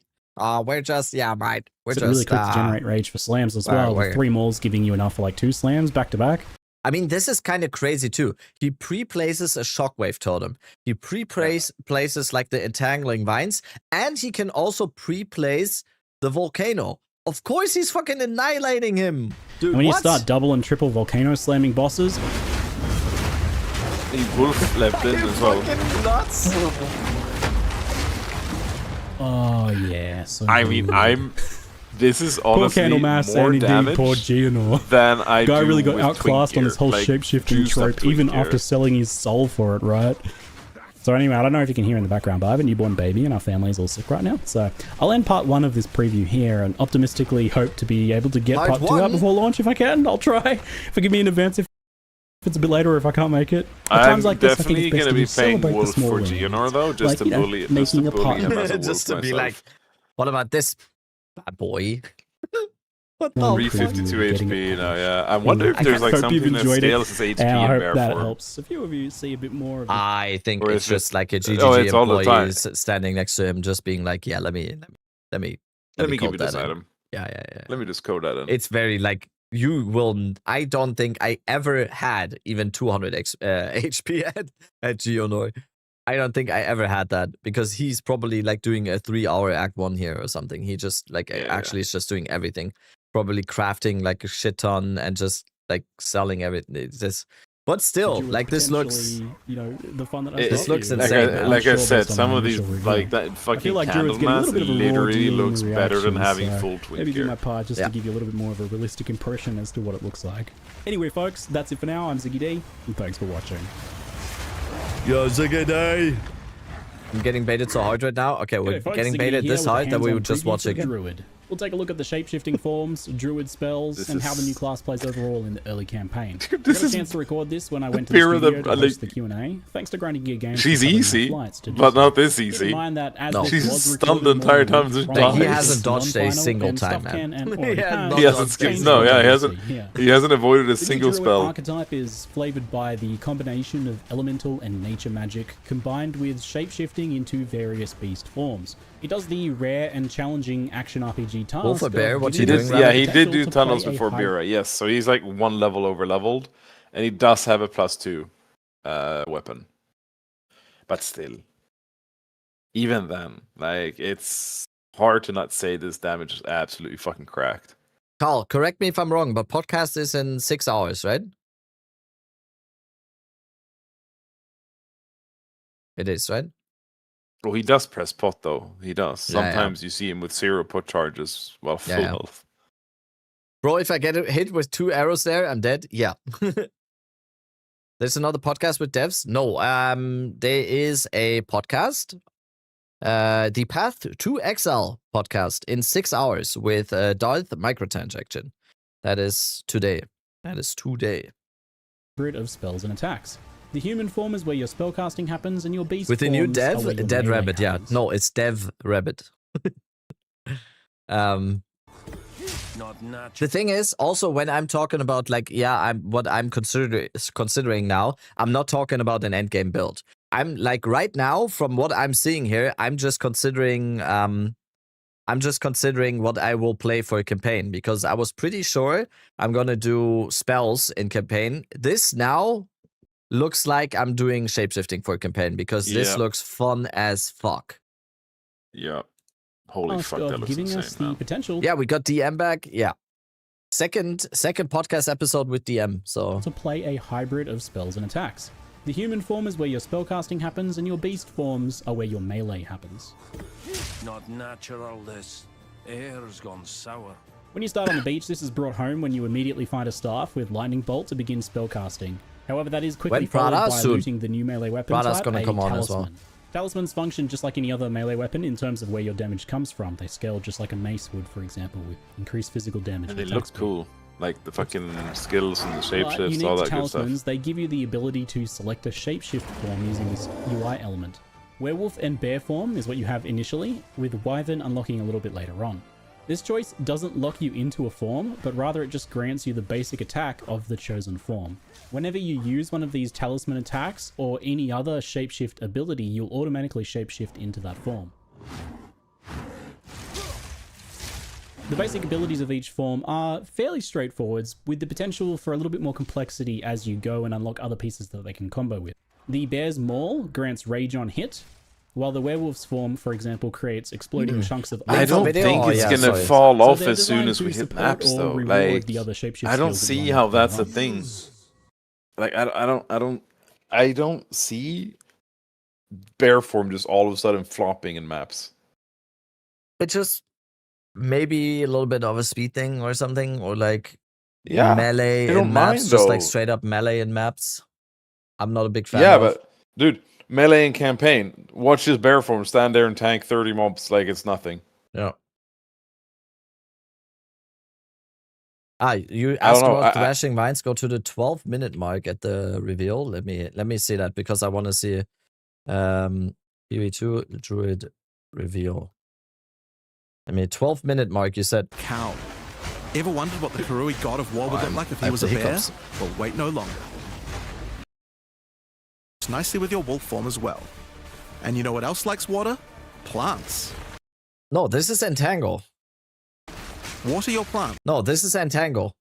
This is not Thrashing Vines. To give them various extra abilities. Also, almost last one, my monk suffered in campaign as well. My monk suffered the entire time, not only in maps. Them last longer and attach more vines to each enemy, slowing them further. Summon Thrashing Vines to slam at your enemies. Any that are created in water will be larger and deal more damage. Those might be actually good to spawn for bosses.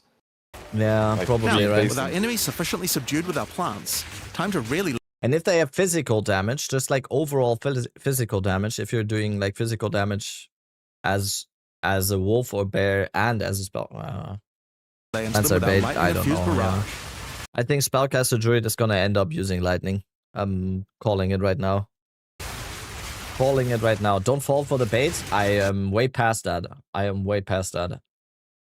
Familiar somehow. Each of the 3 forms also comes with passive effects and mechanics. The version I played was likely non-final in this regard, but for example, Bear had defensive boosts and generated endurance charges. Shapeshift into a 1 DPS gardener, bro. While yeah, the Werewolf gets a sizable out-of-combat movement speed buff, which enticing. You can see in its movement as it drops to all 4s. You quickly also get your first actual gem on the beach here, Volcano. By primal will. This is a spell that causes an explosion and spits fire projectiles for a long duration. There's a running theme with a lot of the Druid spells that they provide some sort of ongoing benefit and that they often synergize with things that you can do while shapeshifted. This is all to support that idea of hybrid spells and melee shapeshifting, because after all, if it was something a little bit more limited, like a fireball for example, then you have to make a clear decision between whether you use a fireball or one of the shapeshifted attacks. In this case, you can place spells, they'll continue to do stuff while you're shapeshifted. Perfect.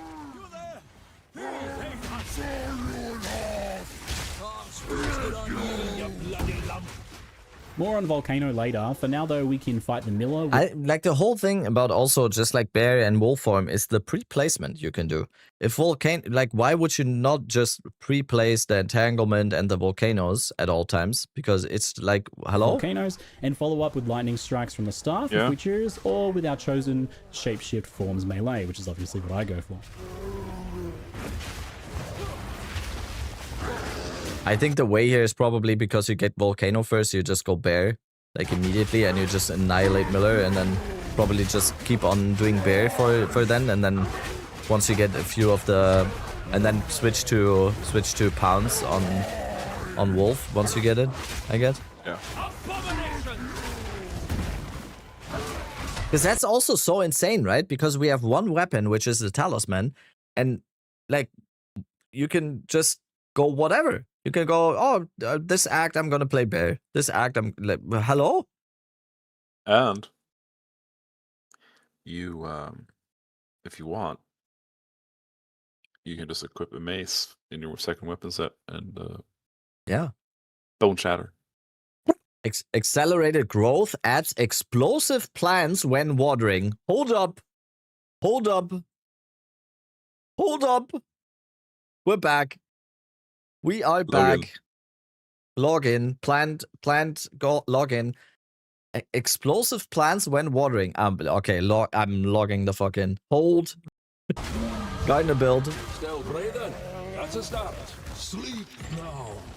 Whatever's left of ye. Like, I wanna see this again because he picks up the talisman options with that only has 2 to 5 fire damage, spell, and then magically for Wolf and Furious Slam, because that is a transmute orb. That is not an augment orb. Magically, that's an augment orb. Is it? Yes. Wait, I didn't. Okay, wait. Entangle spell, Lunar Assault. Yo, Tulada, 11 months. Holy shit! And Furious Slam for Bear. I'll test all of them as we go, don't worry, but I decided to keep focusing on the Bear's Slam combination first. You're telling me he basic just attack Maul generates +2 and Furious Slam spends Rage to empower itself with a more powerful explosion but he did it at some point. Jagged ground. I mean, it was definitely before the... Twice, yeah. The fact that you're spending Rage also and means you're telling me I have streamer clients. Ziggy D has, like, Death client. Passive bonus. Rage has been simplified across the game, with Rage spenders now more consistently costing 10 Rage, and a new visual effect shows in your character to indicate. I mean, yeah, slamming +2 twice is a little bit unlikely, but slamming +2 once in Act 1 is not very unlikely. Whenever you're glowing, you know that you can use a Rage spender. I find the Devourer first up, I don't even think the +2 matters that much. Yeah, now he has it. No. Because they have +2 for modifiers. We make it gigabaited actually, and here we get to see a bit of the potential power of the Bear I'm ready for combos. it. I mean, he kills the Miller pretty damn fast as well. Yeah. Can he be informed indefinitely? Yeah. So Volcanoes. I mean, in Bear, yeah, you can. It's just like the Bear functions. You build up Rage with attacks, and then you spend the Rage. It's like a World of Warcraft warrior. You have Rage gainers and spenders, Even basically. Pace, but slamming them causes an extra set of projectiles to fire. So placing Volcanoes on bosses and Bear slamming them while generating and spending Rage is a simple and chunky feeling combo, and it makes pretty short work of the Devourer here.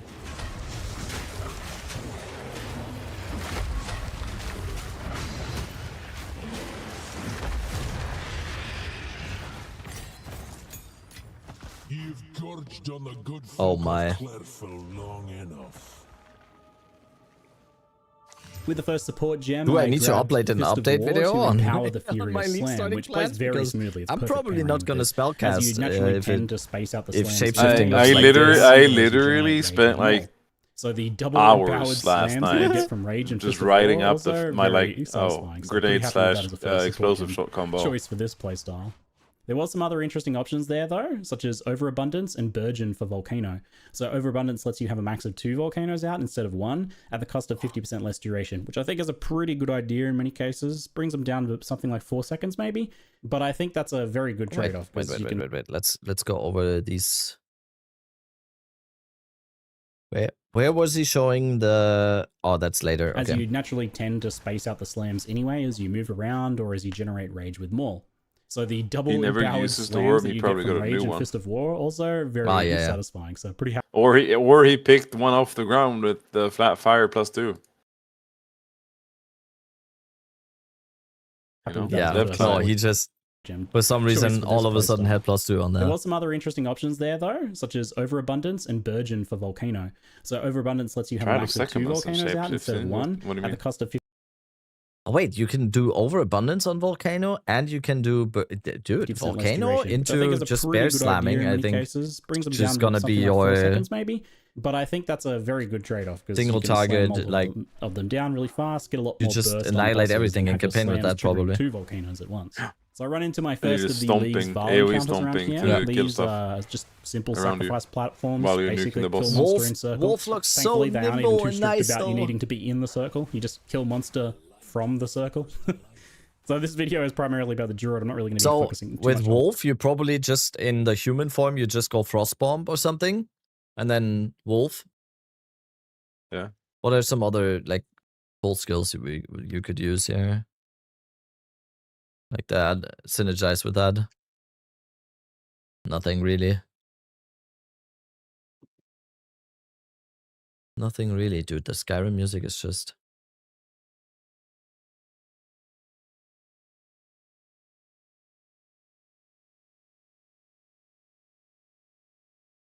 Oh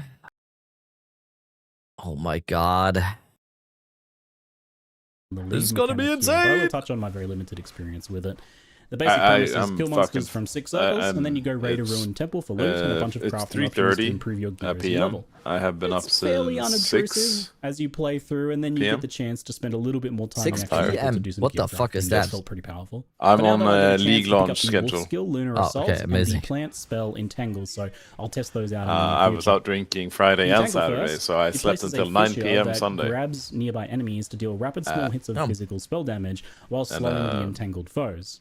Decided Skills not like to this are fix my always really good for schedule utility, afterwards because or release grenades, for tomorrow example, or slowing enemies Friday, is really so effective on crossbow. I anticipate Entangle Okay. might feel similar here as a not going utility out spell. drinking 2 And days in a similar to row Volcano, again. it's got that duration-lasting benefit design. So it kind of Too means old for that that shit, regardless bro. of your actual leveling setup, your build, you can Yeah, this is fun sesh. I was not ready for throw in this some Druid entangles release. for some extra damage and slowing. I'm immediately. It's gonna be perfect schedule for the release. Tomorrow Game Awards? Yep. Perfect. Yeah, we can do some shenanigans then too. Yeah, we'll be streaming Game Awards tomorrow. Yep.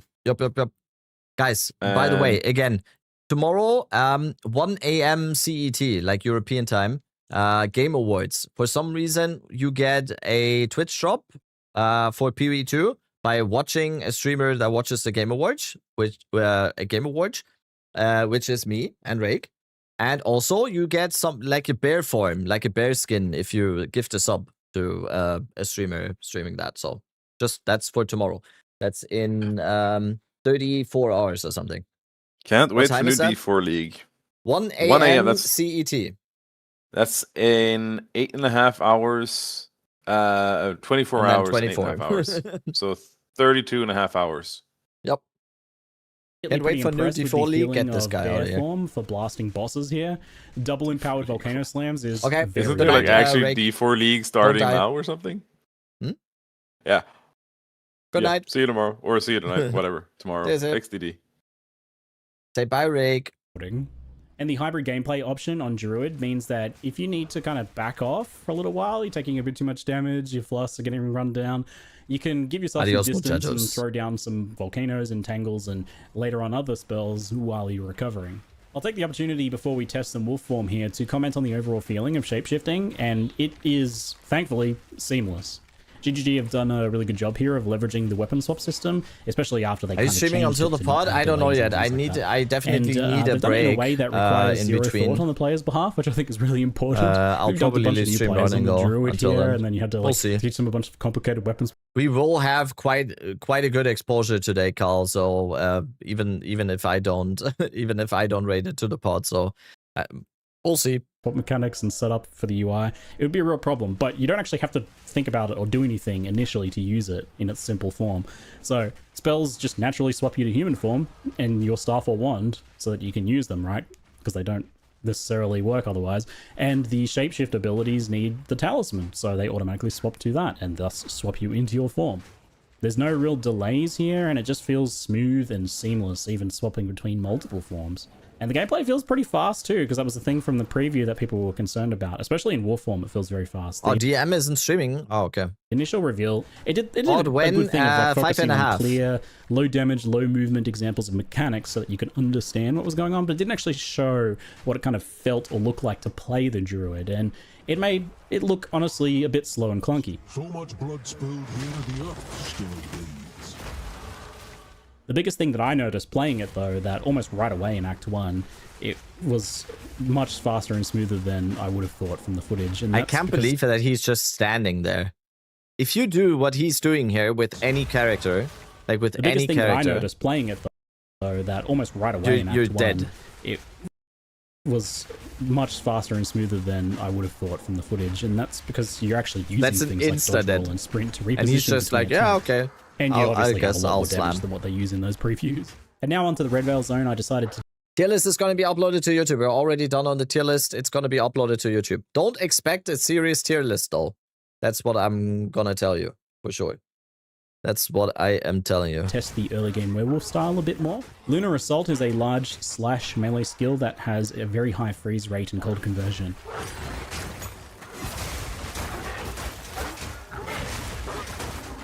And that can be paired with the Ice Bite support to give you a big bonus cold damage buff that's up pretty much all the time with this skill, as it freezes so easily on regular mobs and even fairly easily on most bosses.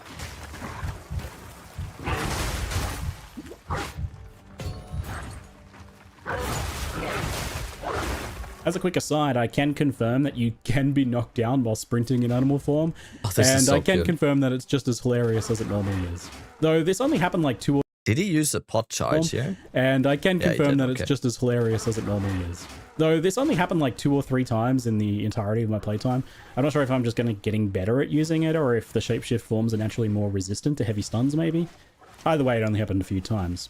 Anyway, the werewolf doesn't have any immediate synergy with the volcano stuff, but there's no reason to not just use them anyway. Like, you slap them down and then go into melee and tear them apart and you're getting the bonus damage, right? And it's all scaling kind of just as well as each other at this point in the game.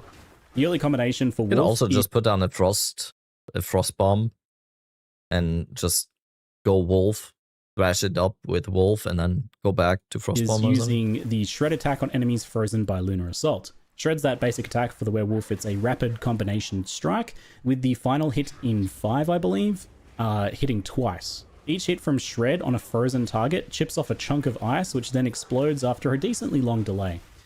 The typical approach for rares and bosses is to use Lunar Assault a couple times to freeze them, followed by 1 to 2 full combinations of Shred, with the icicles exploding for some pretty wild burst damage at times, especially on any sort of larger bosses.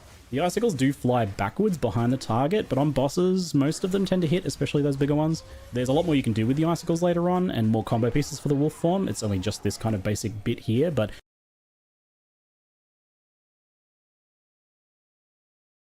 When you freeze the target with supported skills, for each 1 rage you have, you and allies in the presence gains 1 damage as cold damage for 20 seconds. That's as extra, right? And let's say we have like 50 rage.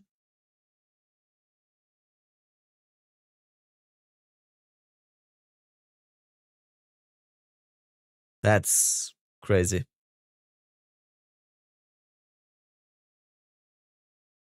I love the YouTube comments on your Druid starter video. Most of them are about EDCon. It's so funny.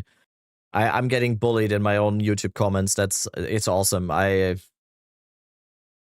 It feels fast and satisfying, and that freeze potency is very Isn't that high good? right off the Yes, bat. that's so it's a pretty good early game for the werewolf, I felt. It's very good. Honestly, for the first half of Act 1, I would say both werewolf and bear felt like very valid approaches with support from the spells.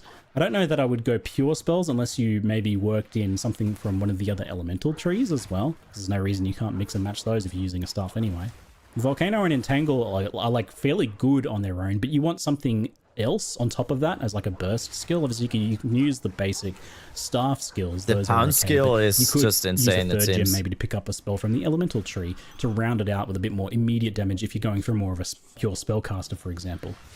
Since those pure druid skills are pitched at being kind of like ongoing effects that keep going as you're doing something else, so you want something else to do. So after Red Veil, the next tier of gems. Okay, once again, Volcano, Entangle, Lunar Assault, Pounds. Okay, can we please... I want to see the wolf skills for real now, because I haven't even checked those out. PV2 Druids. I want to see this now. I haven't even really checked out the... Let's change the music, because... I haven't really... Okay. Spirit skill looks promising. What do you mean? The rage one? Can you show your tier list? It's gonna be uploaded to YouTube. Also, it's a meme. Don't take it serious. Don't take any tier list serious. Wait, do we have Tornado? I'm sold. Where's the wolf?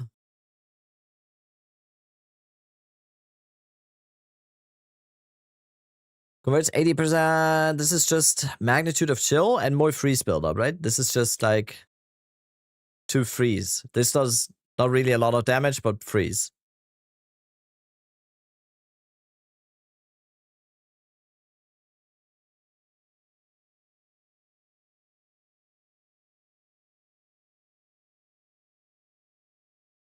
Okay. What is Lunar Blessing? 10-second cooldown, offer rage to the moon and receive a blessing, gaining bonus cold damage and attack speed and movement speed for yourself and wolf minions. Oh my god. When do you get this? Level 13? Wait, do you actually get this at level 13? That's not true. That's not true. It's a level 13 skill gem. Oh, I'm stupid. Holy shit. Oh, you get that so late. That one you basically get in endgame.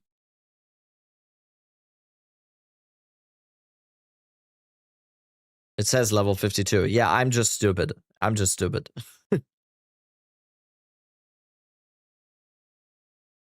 Yeah, cross slash, we know. Arctic Howl. I would like to know what that is. I would like to know what Arctic Howl is. Do we have info on that? Arctic Howl. Oh, wait, we do. It's a war cry. Shapeshift into werewolf and let out an icy howl that damages enemies and freezes primed enemies. If an enemy is frozen or frozen enemy is hit, this skill empowers your attack with added cold damage and chill ground and grants your allies, oh god, cold damage. The skill's cooldown can be bypassed by extending and its instant charge. I don't know. I don't know. Nah. I don't think that's it. Arctic Howl, Devour, we know. Fury of the Mountain. Fury of the Mountain. Fury 2. Read the last line. Empowered attacks gain full damage per 5 power of enemies in range. Okay. I mean, you can just like spam, like let it out from time to time.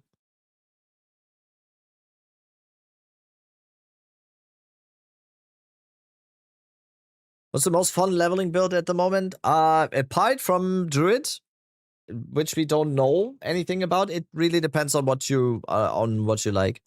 I want to play for the season as my main. I'm thinking at which moment any other suggestion. I'm always suggesting ED Contagion, especially for newer players. Fury of the Mountain PV2. Okay, that one we don't have anything info-wise. Arctic Howl, Ferocious Roar. That is a Warcry. Cross Slash we know. Oil Barrage. We have Rampage here. Yeah, I mean... I don't know. The thing is, my whole thing is, right, with Shapeshifting. Yes, I think for campaign, this might be sick. But are you gonna be satisfied with and finding something that you will use throughout the endgame, both for like mapping, league mechanic, pinnacle bossing? Let's say you're a wolf, right? You say, oh, I want to just play wolf. You have 1, 2, 3, 4, 5 skills. There is no like what is this? Move speed login. Yeah, Savage Fury. We saw that. Run Frostbomb, dude, for bossing. I said this like 6 times now already. That you would use Frostbomb, yeah. You need a lot of int though. To use the high level one, you would need int, Spooky.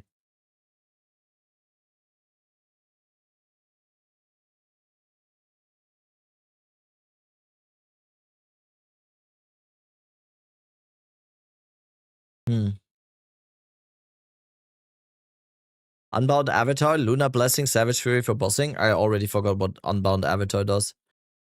I already forgot again. Unbound Avatar PV2. Ah, okay. That one. Yeah. Cat form? Yes, I like it. We say cat form. No, it's no wolf, but it's cat form.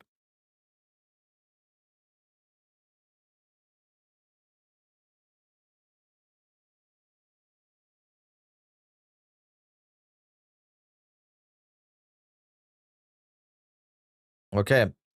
Gives access to Shockwave Totem, Rolling Magma for the Wyvern form, it's actually a Wyvern skill, and Pounce for Wolf, and Wing Blast for Wyvern as well. So Wyvern gets 2 here because it's kind of first introduced at this point. You also like unlock the ability to swap to it on your talisman at this point, even if you've got the original talisman, I believe. I suspect maybe it's based on character level. That would make sense. So this expands your build options in quite a few ways, about 4 different directions right away. There's a lot of lines of play on the Druid here, even right at the early game. So you can Totem with Bear form for Jagged Ground Eruptions, for example. Rolling Magma plus Volcano as a combo there for Fire-focused Wyvern. The Magmas trigger the Volcanoes. You can incorporate Pounce into Wolf form, which gives a bunch of benefits. And you can also grab Wing Blast for like a lightning-focused melee Wyvern with its default attack. Since at this point I was really enjoying the Wolf form, I grabbed Pounce, and this is possibly the best all-rounded skill in the entire Druid category. It's a skill of all time, I'll tell you. Big fan. It's a great movement skill that leaps gaps and obstacles, which is enough to use it just by itself, but it also slams and hits a large area of effect, which can be boosted with Fist of War. It marks a target on hit, and it automatically marks the highest rarity target, so it just works. You can link your own mark later on, or you can just use the built-in Predator's mark, which is honestly quite good on this skill. It gives the target increased damage taken. Great. It's based on the number of enemies of your enemy that it has nearby, if that makes sense. So, okay, yeah. If you and your minions are standing next to it, it takes more damage. And it also summons a wolf companion each time you trigger the mark on kill. There's other ways to trigger it later on. So it provides its own minions to trigger Predator's mark's effect anyway. How long do the minions stay? Do the minions you get, like from any source, do they just stay? Do we have a flavor text for wolf minion?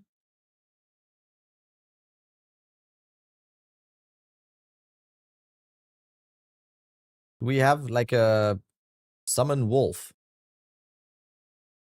Is that it? Yeah, that's it, right?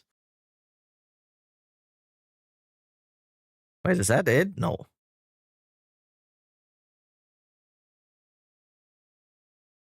Seems like they do until they die. That's crazy.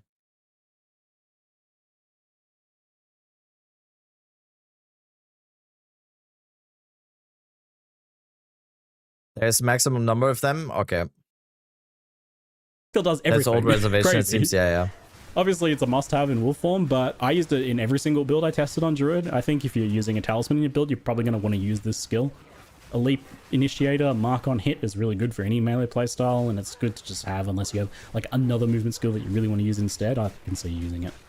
It's important here, I think, that I drive home just how you aren't locked to a form as well. Like, you may know that, but it's easy to just not really think about it. Your talisman choice is only the selection for which basic attack you have. It doesn't lock you into a form. You don't choose a form like most games like this. It's only important what you choose on your talisman if you actually plan to do some sort of combo with it, and I don't think every build will necessarily use the basic attack. Some of them will because they have some pretty powerful combo effects. But for example, the bear forms one just generated rage, and there's other ways to do that. Rage support gem on another skill, for example, so I can absolutely see not using the bear's basic attack for too long. And you'd only use the werewolf one if you're planning on doing some sort of like icicle based build, right? So you're absolutely free to leap in as a wolf and then proceed to bear slam everything, for example. And it took me a while to really fully take that in and incorporate that into my gameplay. I still catch myself thinking of each shapeshift form as this like own separate thing, even though I know it's not. But try and like remind yourself to take Druid a bit more holistically, right? It's if there's like a skill or passive bonus from one of the forms that you want to enable some... This looks so... just like strictly campaign play, right? Just like Act 1. I'm not drawing any conclusions for Endgame here or whatever, but for just straight up Act 1, this looks fucking sort of like amazing. Icicle-based build, right? So you're absolutely free to leap in as a wolf and then proceed to bear slam everything, for example. And it took me a while to really fully take that in and incorporate that into my gameplay. I still catch myself thinking of each shapeshift form as this like own separate thing, even though I know it's not. But try and like remind yourself to take Druid a bit more holistically, right? It's if there's like a skill or passive bonus from one of the forms that you want to enable some combo or synergy with your build, then use it. Nothing stops you, right? The devs have given some guided and more obviously spelled out combos within each particular like... I wish he showed the passive tree more, but that's probably just gonna be like, when do we actually get the passive tree? Wolf plus Bell, you need a quarterstaff for Bell.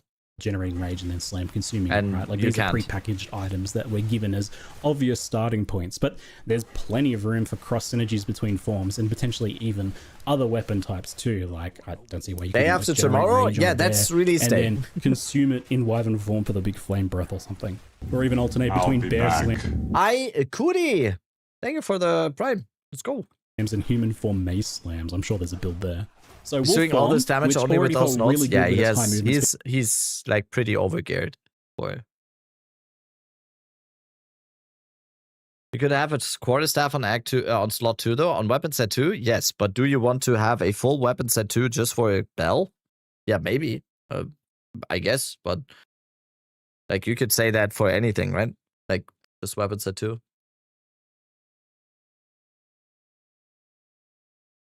Cast on crit, entangle, blood mage. You heard it here first. Yeah, and never, never again. And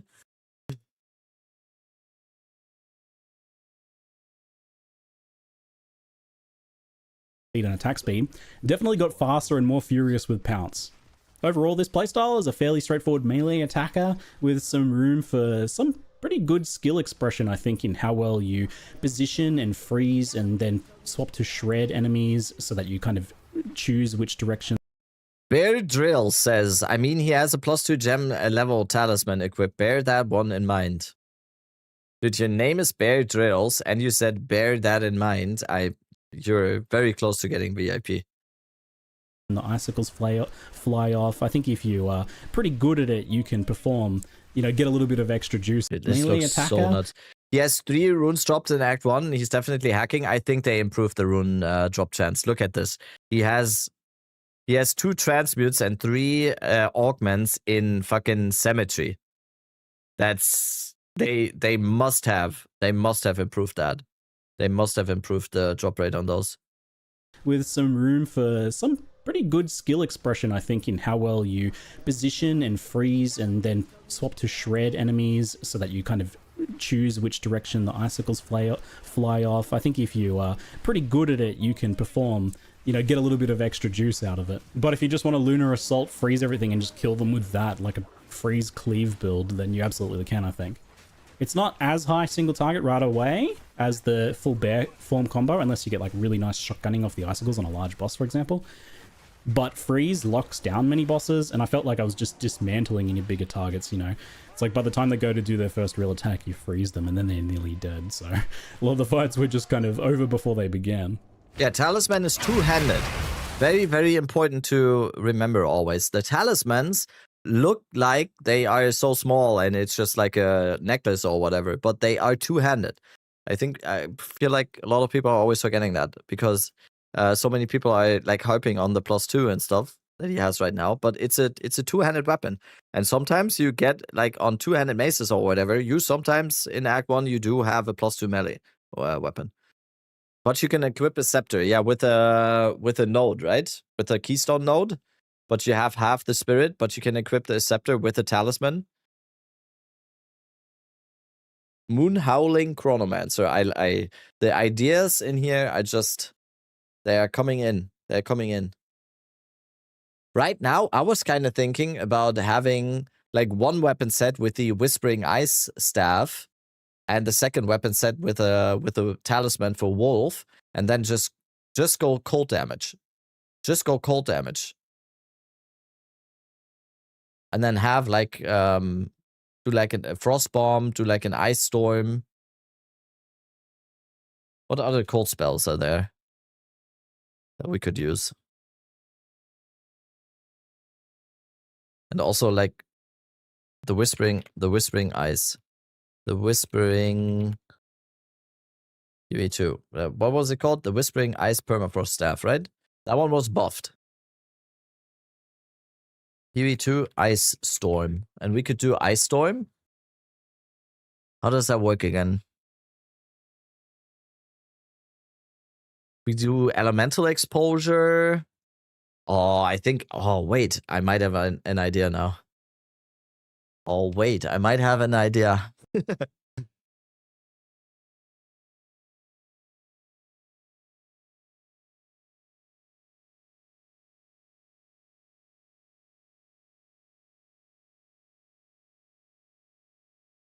How long is the duration for this?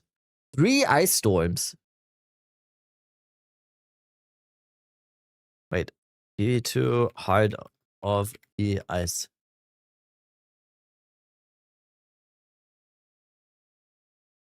Kills enemies in your presence as though dealing... Okay. And then... Storm deals cold damage, cannot freeze, impact radius, blah blah blah. Blah blah blah.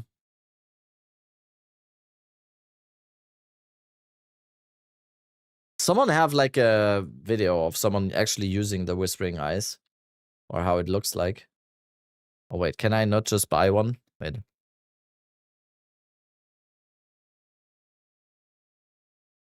Market panel. Whispering.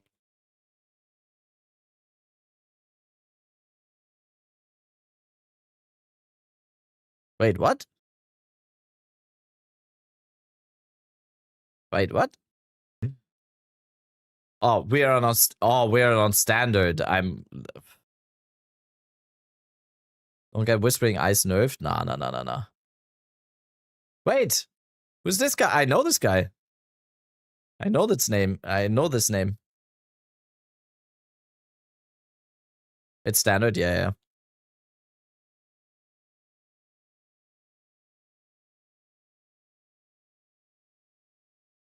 The Blizzard Wizard is getting buffed. Is that the Ice Storm that he's using here? Is that the Ice Storm from the skill?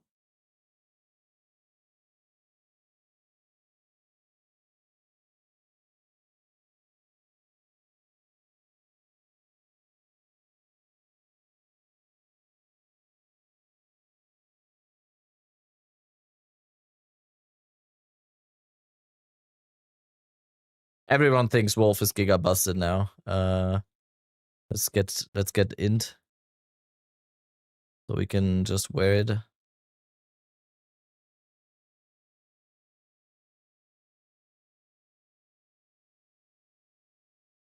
So we get the skill Ice Storm. Oh, my bar is fucked.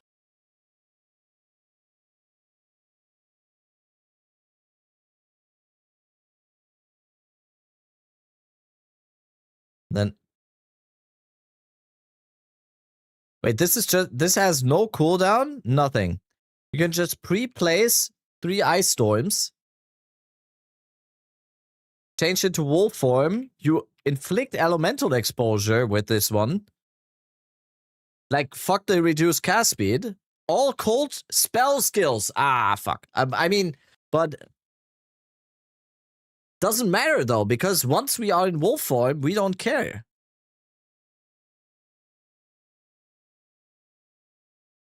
Right? We just place... How long does this go? Yeah, just place 1, 2, 3. We change to wolf form. We go crazy. Right? Doesn't look good. Dude, I'm on a character that has nothing. I'm just thinking here. What do you mean doesn't look good? I'm just thinking. Of course it doesn't look good. I don't have a wolf form. Of course. What the fuck? Dude, 1, 2, 3, wolf, crit, bang, bang, bang. No damage, yeah. Damn, we're dealing no damage right now. Oh my. Oh, we're back in standard now. Wait, we need to remove our currency and put it into our standard stash. Ay. I need to do some sorting. Standard, we're getting more and more stuff in standard. What do we do with this? Not the Lovert podcast. It's so cursed to hear you talk German. Apparently it is. Like, most of the comments were just like, yeah, it's so weird. It's so weird to hear you talk in German. So you hide and pretend it never existed. Yeah, that's what I do.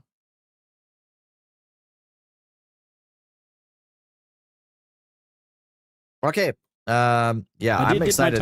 I'm kind of getting excited for Wolf now. I don't know why. A bit off and on. I played with Rolling Magma and Volcano as a kind of ranged wyvern. Oh, fuck. I didn't even check out the other elemental skills. I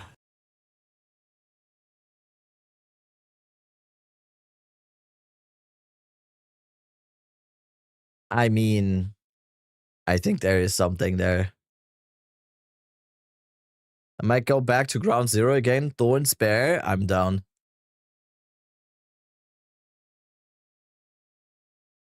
Do you think Death Articulated Lich combo? The thing is, why would you go Death Articulated if you want to play Bear on a Lich if you have the same thing on the Shaman?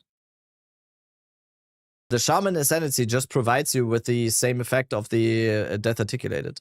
So I think before getting a Death Articulated, which is going to be one of the most expensive items in the game, you probably just end up going Shaman instead of Lich. You lose rage with the Shaman node. Yeah, but you, as it looks like right now, rage regeneration seems pretty easy.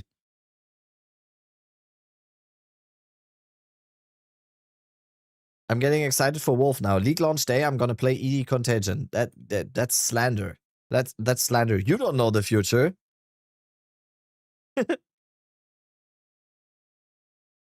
And it scales with mana reg too. Yeah, you just get a bunch of mana regeneration on the Shaman and you have rage regen out of your ass. Like, you just need some mana and mana reg and you're fine. We don't need to know the future, we know you. Yeah, of course. You will be Lich on day 5. Shut up. Bouncers also trigger Volcano's projectile pulse. So it's pretty difficult, I think, to position and take full advantage Did you make your tier list yet? especially if like the enemies are running at you, for example. Something like Entangle can slow enemies down. I should to help with change that. So you can throw down some stream title, entangles right? and volcanoes, and then shoot out some magma orbs to do some of that. But it's definitely a more difficult playstyle than what the other ones that I've covered so far offer you at this stage in the early game. This was a bit of a running theme. But for can me I see with it? Wyvern I'm in my gonna play upload session. it to YouTube. It's a more complicated Or you just form look with in some the very VOD or on the powerful, YouTube stream. specific You can go elements, back but less if you want to see it straightforward now. lines of play and It's a meme synergies though. overall. It's a meme. It's also the one that's probably seeing the most changes from what I played to when it launches. I already know. By the way, since I always say it, anyone watching on YouTube, there's like 200 people on YouTube watching. Come to my Twitch stream and drop a follow there. Because in the future there's gonna be drops. Twitch has much more interaction and everything like that. You can do like funny TTS messages, everything. I'm spamming my YouTube, my Twitch in YouTube chat, since there is a lot of people in YouTube today. Come over. Know some changes that I'll mention as we go. I will come back to Wyvern a bit more later because I had my first little temple foray after my 6th Val sacrifice here. This place has gone to ruin. Power blankets this altar. So the League has introduced you with a just very Literally simple initial tomorrow, design. You place some basic rooms. It almost doesn't matter where you put these first ones. Later on, where you place them upgrades, but it highlights and makes it super easy to no-brain it if you want. And then you just run that small temple to clear the rooms you placed. That's the pound. Dude, the pound scale looks absolutely insane. Please tell me. Okay, I'm cooking now. Temporalis Wolf. To get like a 1 second pounds. And then you just run that small temple. Yeah, it has 5 seconds. Standard cooldown of pounds is 1 second. Leaving 5 seconds, sorry. You don't have like a specific objective. But you can get that down, clear most likely. Let's say 2 seconds or something. 2-3 seconds, that's send fine. you out of there once you're done with. Hey, am I missing something? Wyvern's Devour trivializes power charges generation for Falling Thunder, so League starting Falling Thunder might be the way. But do you want to actually stay still and eat corpses every time you want a power generation? Or like Devour, isn't Devour like a use skill? You actually have yourself to use it? Or is it like a Profane Ritual where you can put it in? Devour looks pretty pointless, yeah. Power charge on coal. It can coal? And then you get a power charge on coal? Are you... Wait, what?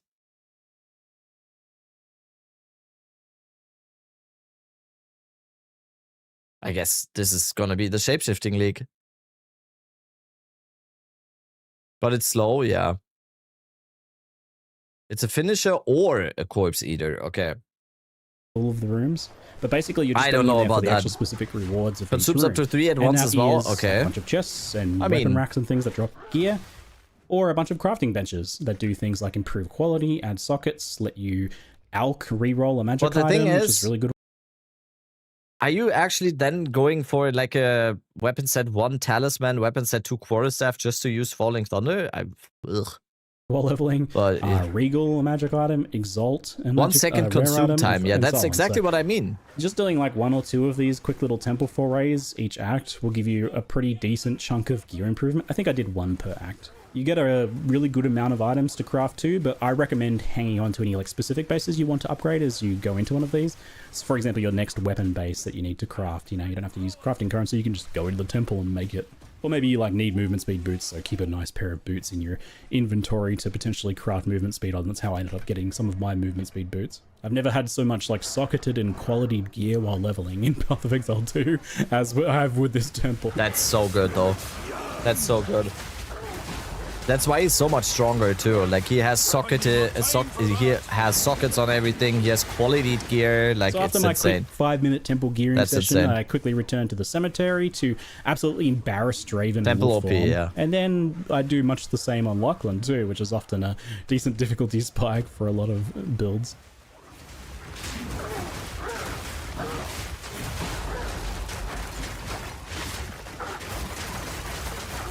This is so stupid.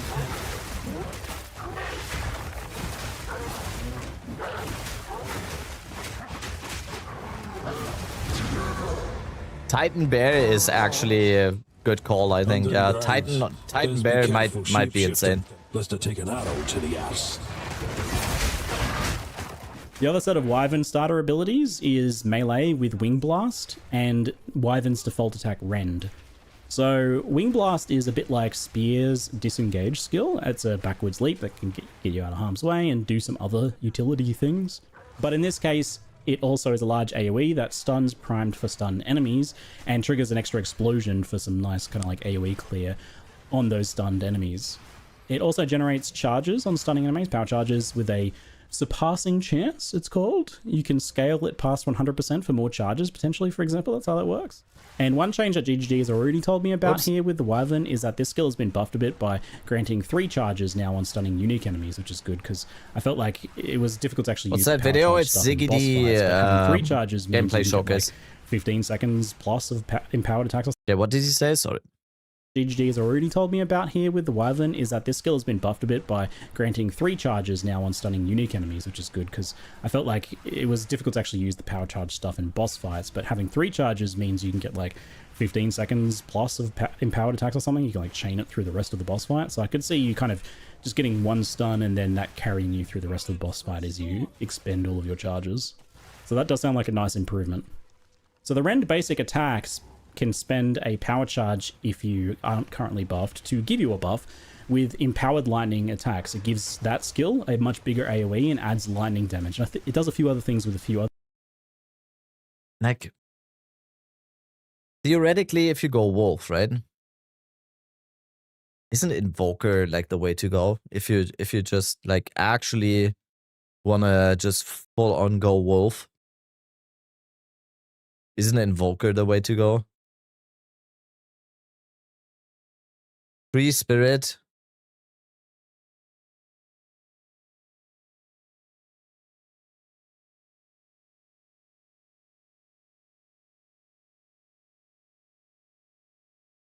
Like free extra cold damage. Basically baby Rakiatas. Ooh. I think if we're going wolf, and also like the nodes here. Everything just wait, where is he? Monk, Invoker.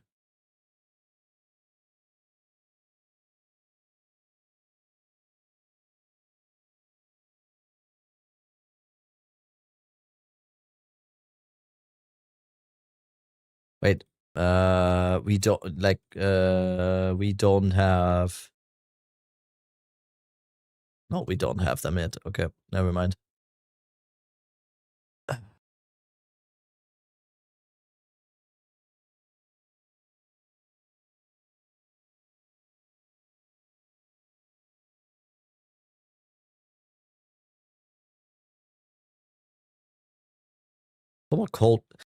So much cold penetration. Like it's so useless now, especially on Invoker.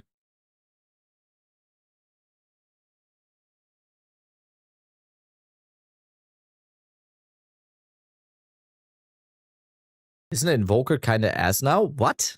Why would it be? It got buffed. Got buffed in the current patch. How would it be ass? Where are you getting that from?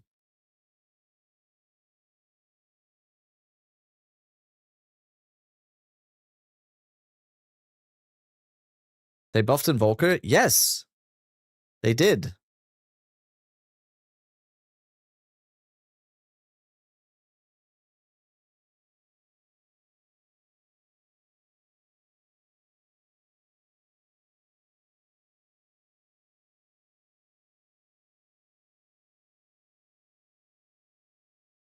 Also, this one is crazy.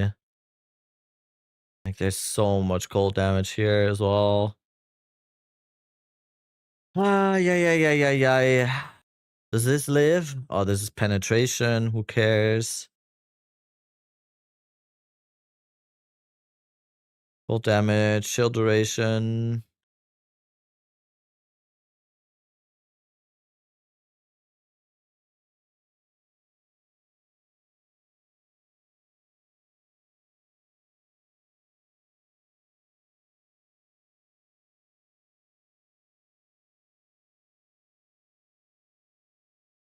The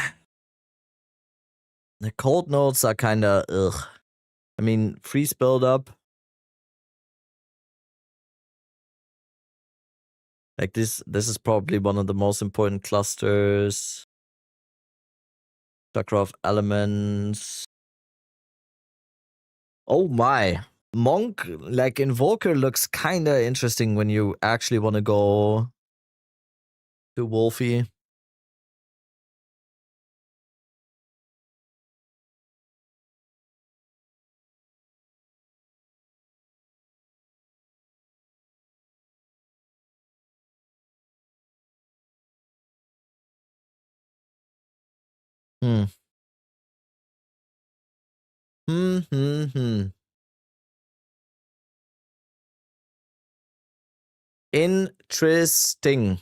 Interesting.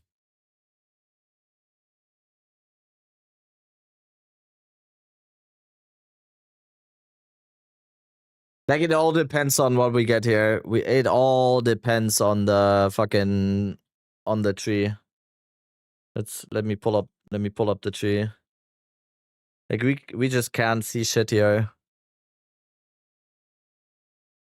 Let's look on the, like, this.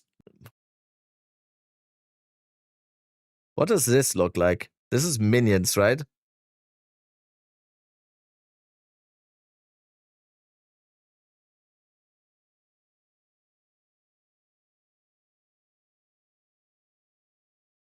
Pathfinder wolf sprint everywhere, but yeah, when are you killing?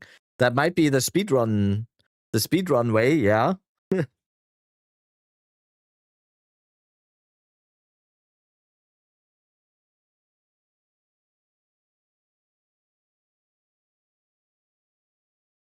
What are you looking at this on? This is just a slider image from the reveal stream. And it just shows the passive tree and it shows the added oracle stuff. I wanted to do this today, but like, it's so hard to say what this is. This, like, it looks like it's a lot of minion stuff for some reason. This is lightning stuff. I mean, this cluster might just be insane. If we just go make our way down here, look at how much damage this is. This is so much lightning damage. Then we have like just the elemental damage nodes.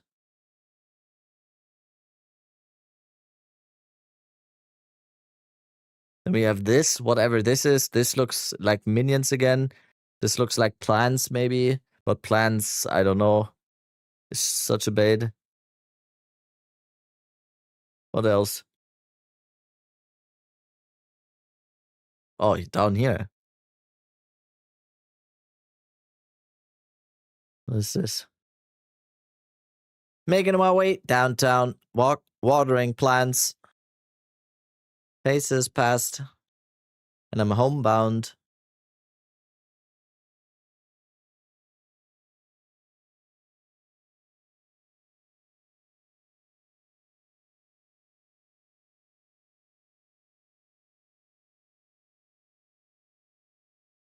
Oh, damn. I have a broken regex in the mobalytics. Wait.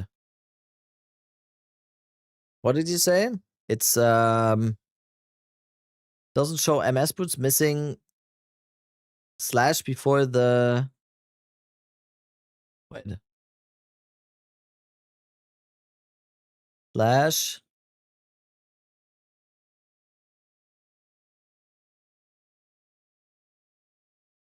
Wait, what is it? Mauve. Where does the slash need to go? Am I... The fuck?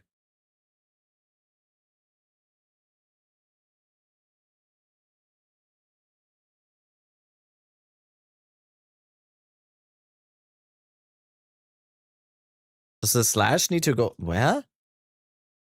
What happened here on the regex?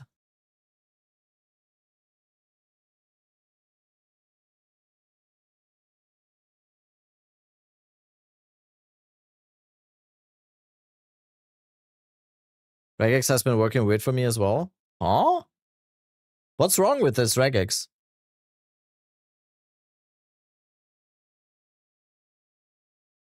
Ah. Is it like, we need this, right?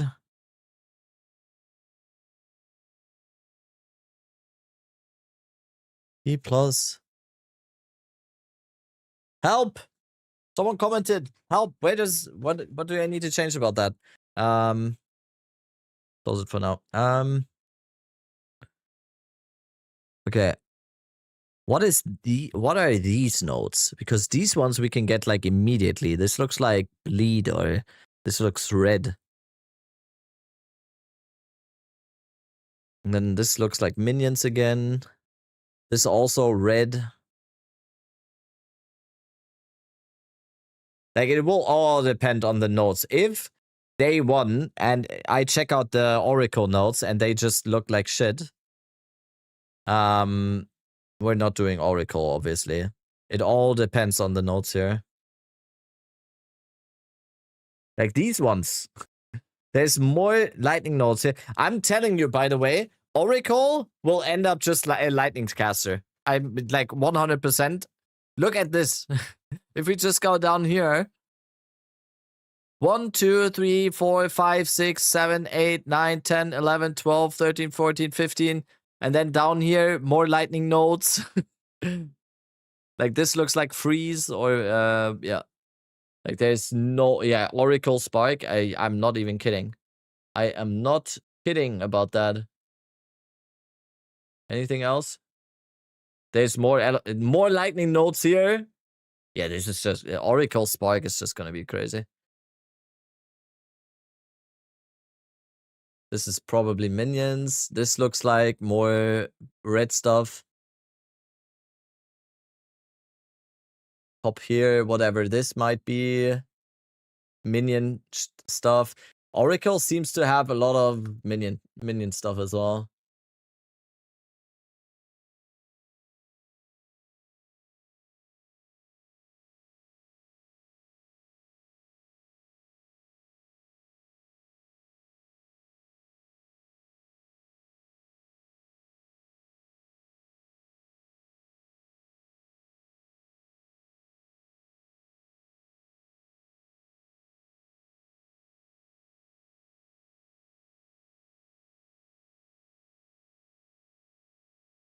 Wolves are minions? Yeah. I think so. Wolves, the auto spawn. It has to be, okay, wait. Okay. We have an answer. Let's go back. It has to be D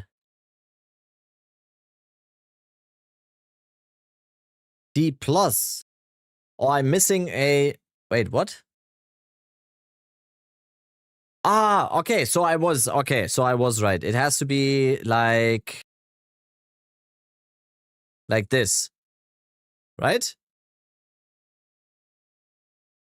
I think that's it. I might be delayed because of YouTube. Okay. Let's save that one. Just use this one for regex. Yes, I know. I know, but this is like this is a regex that cannot be done with this one. Because this here you can only do like a specific movement speed. And oh no. Ah, if you click all, it's like that. Okay, okay, okay. Perfect. Okay. Yeah, that works. Let's go to the other guy though.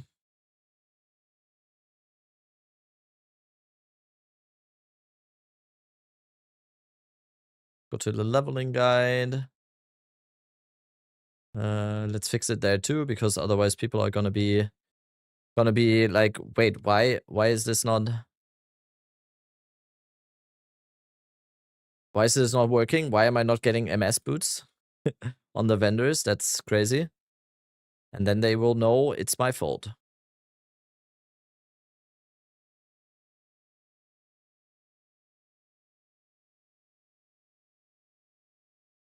Okay, perfect. Thank you so much for letting me know.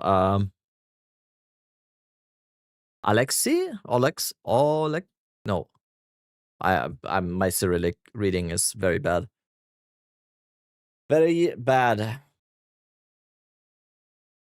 So yeah, I think Oracle is just gonna end up being a spellcaster, like seeing all the lightning stuff down here and stuff. But can I see the Druid's thing that was just on screen? You don't see anything here. Don't see anything here. It's just a slider image. You can only like guess. You can guess what's on here.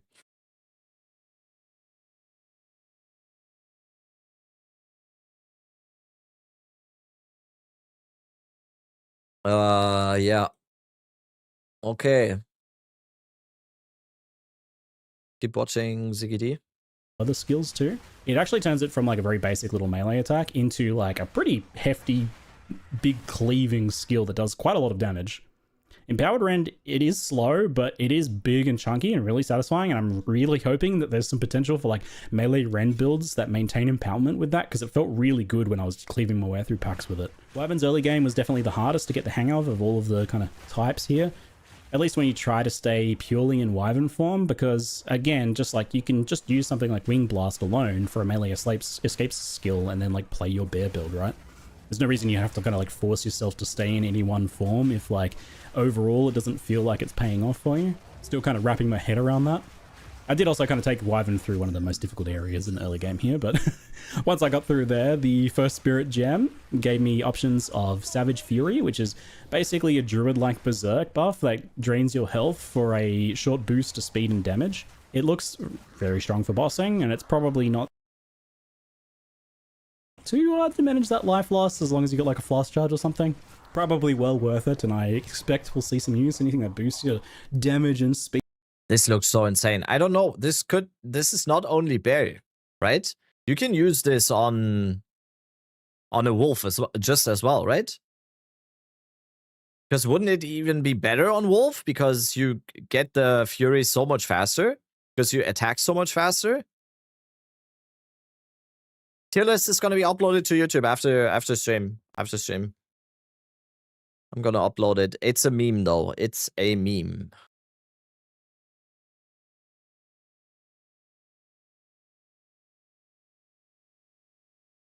I made the pervert list though, I think. Wait, where's the clip? Let me pull up the clip. Like, just watch this clip, then you know.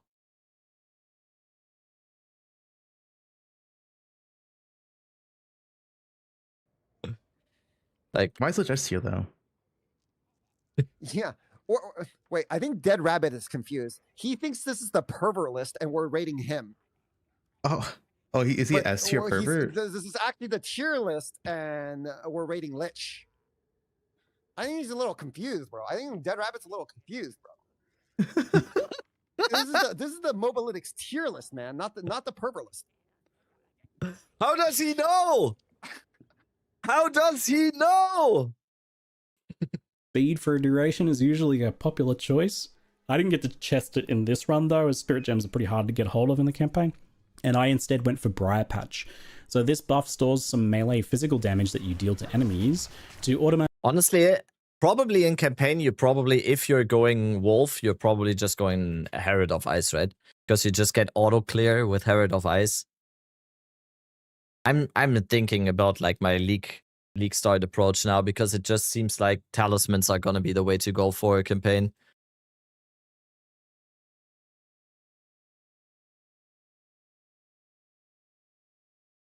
I suggest you do once over of that tier list local. I had to do a spelling pass in the indictment of the American education system. Oh yeah, the German education system is amazing. Chest it in this. I was just watching this. Wait, did they upload that to YouTube? And I instead went Please for tell me Briar that's Patch. in there. So this buff stores some melee physical damage that you deal to enemies to automatically place a Thorny Ground when you next cast a spell. So if you put a volcano down, it'll be surrounded by Thorny Ground, or if you cast like a Lightning Strike or something, it'll be Thorny Ground as well. It's got a built-in delay, but it's super easy to charge up with just like a single pounce on enemies, for example. It's pretty low impact overall, Though I was thinking that there's probably some that's what you mean, the ZiggyD one. There later. I'm watching it for the second time now. So between Thorny Ground, Volcano, Entangle, and Totem. Planning doing Vegan Druid in Endgame and maybe Wolf things in campaign. I mean, the thing is, like, campaign, what I do in campaign and Endgame and what they build will end up being in the very, very Endgame is like not connected to each other. I will do something that works well in campaign and that is fun in campaign, and then find the best available endgame build to me. I really want to do a spellcaster on Oracle. What spells? It will depend on what's strong. I have to say, I don't think it's gonna be plants, because they kind of baited us hard.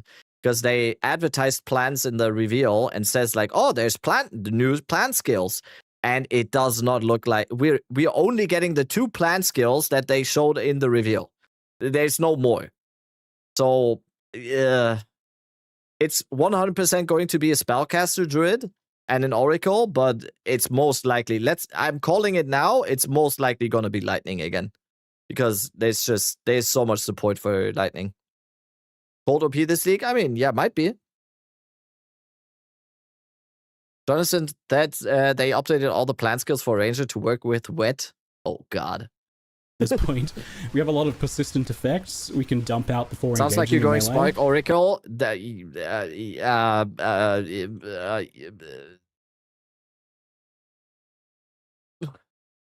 And they all scale fine together at this point in the game, right? It does sound like... There's no real reason to just not go ham and use that. everything. It's just like throw everything in the kitchen sink at the boss and then go in and bear slam them. You know, you got time often while most bosses are doing some sort of monologue to like pre-place like 4 entangles, 2 volcanoes, a totem, and automatically place down the other thorny ground.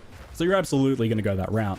The other notable spirit gem choice that I passed up earlier was Herald of Ice, and I wasn't able to get my hands on one for the rest of the 3-act session, which is something I wanted to note because it's a bit of a shame because I played it and loved a lot of the wolf form, but I never really felt like I got the full picture of what it plays, like what it plays like to clear as an ice wolf. Because it feels pretty good, but it was missing a bit of AoE clear. That's the thing it probably struggled with the most. What's up, Nefals as well? Like Damn. obviously the missing. All the homies coming back. Must be league launch piece soon. Of that puzzle. So just keep that in mind as you watch that wolf gameplay in the future, and just mentally add some. Of your I just realized, by the way, I'm getting the Val Orb tattoo tomorrow. I just realized.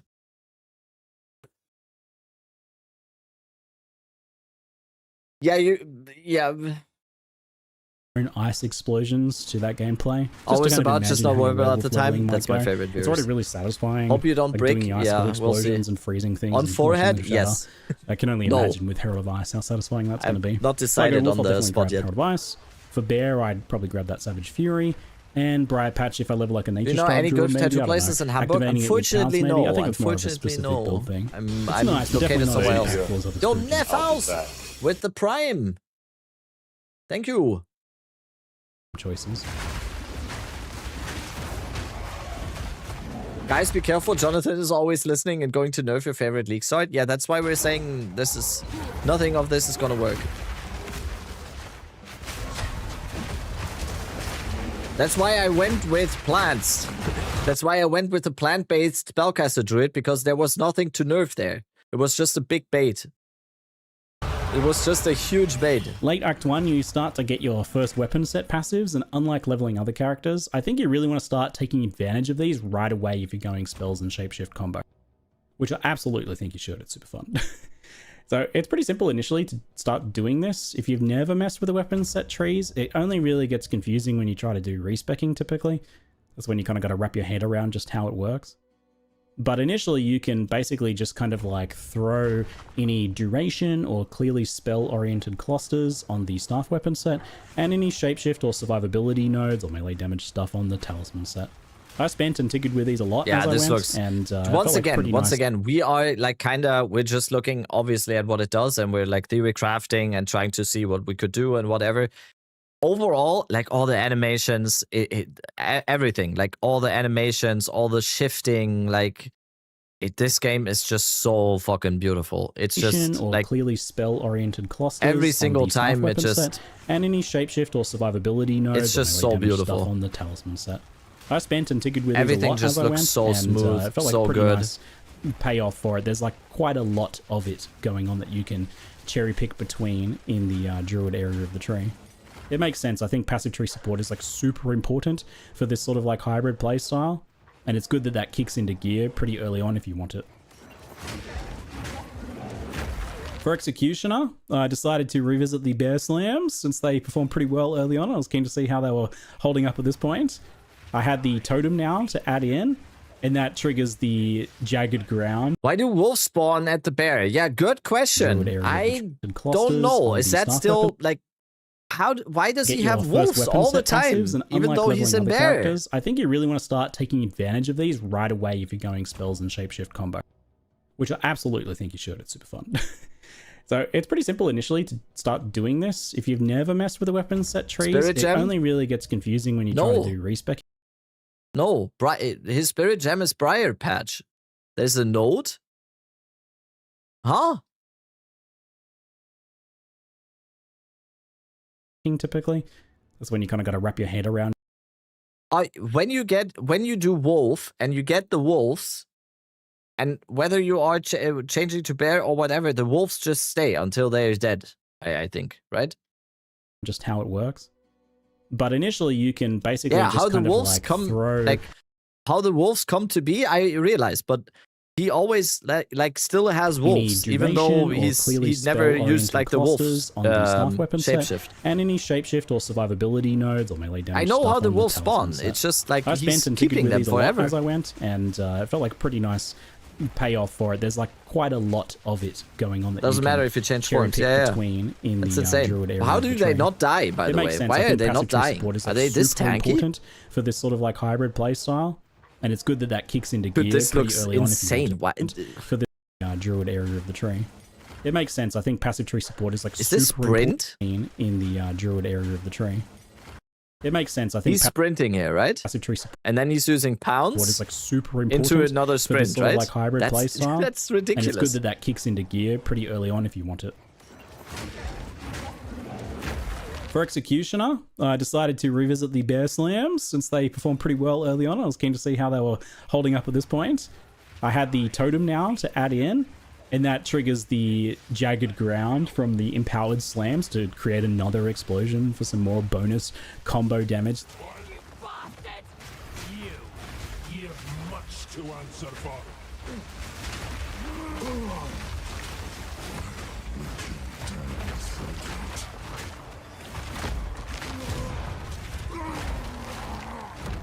The hand that held the rope lies still. Sick. And yeah, their form is pretty amazing on bosses, and overall pretty well rounded. Felt like the most well rounded of them. Like powerful single target, decent AoE clear, maybe a little bit slower. Dude, the wolf! Look how fucking fast it is. Bosses. Yes, he's sprinting, but still, but felt what? like the most well rounded. Like he's sprinting, and then he goes into wolf form with the pounds. Like to keep powerful sprinting, target, decent AoE clear, maybe a little has bit like 15 wolves, slower, offset by just switching into wolf form, and nice defenses too. Another pounds. What the fuck? And you know, you can just use that pounce to form shift into wolf and start sprinting when you move between packs. There's no reason why bear has to feel slow when you can instantly shapeshift into a wolf whenever you want. I was really vibing the hybrid wolf bear and human spells. It feels like you get to cherry pick the best parts of every part of these kind of three forms and just add them together to create a super build. Yes, you can just like you have three forms. Like you can just shift between whatever. You just pounce in with the wolves, spawn a bunch of wolves. You switch to bears, slam the ground. A little bit. Actual adding vision, combo gameplay. Holy shit, really rap vision. Slams as well, with 3 mauls giving you enough for like 2 slams back to back. And when you start double and triple volcano slamming bosses,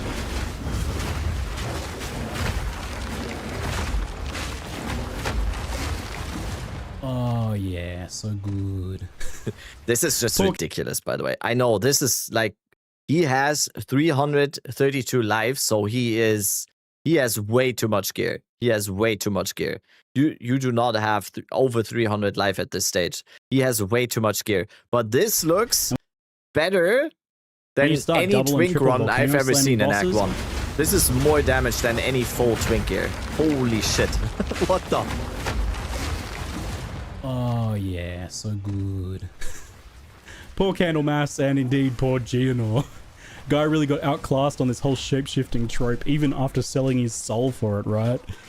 So anyway, I don't know if you can hear in the background, but I have a newborn baby and our family is all sick right now. So I'll end part 1 of this preview here and optimistically hope to be able to get part 2 out before launch if I can. I'll try. Any ideas whether we will need power charges to place Dark Effigy Totem? No. Dark Effigy is available without power charges.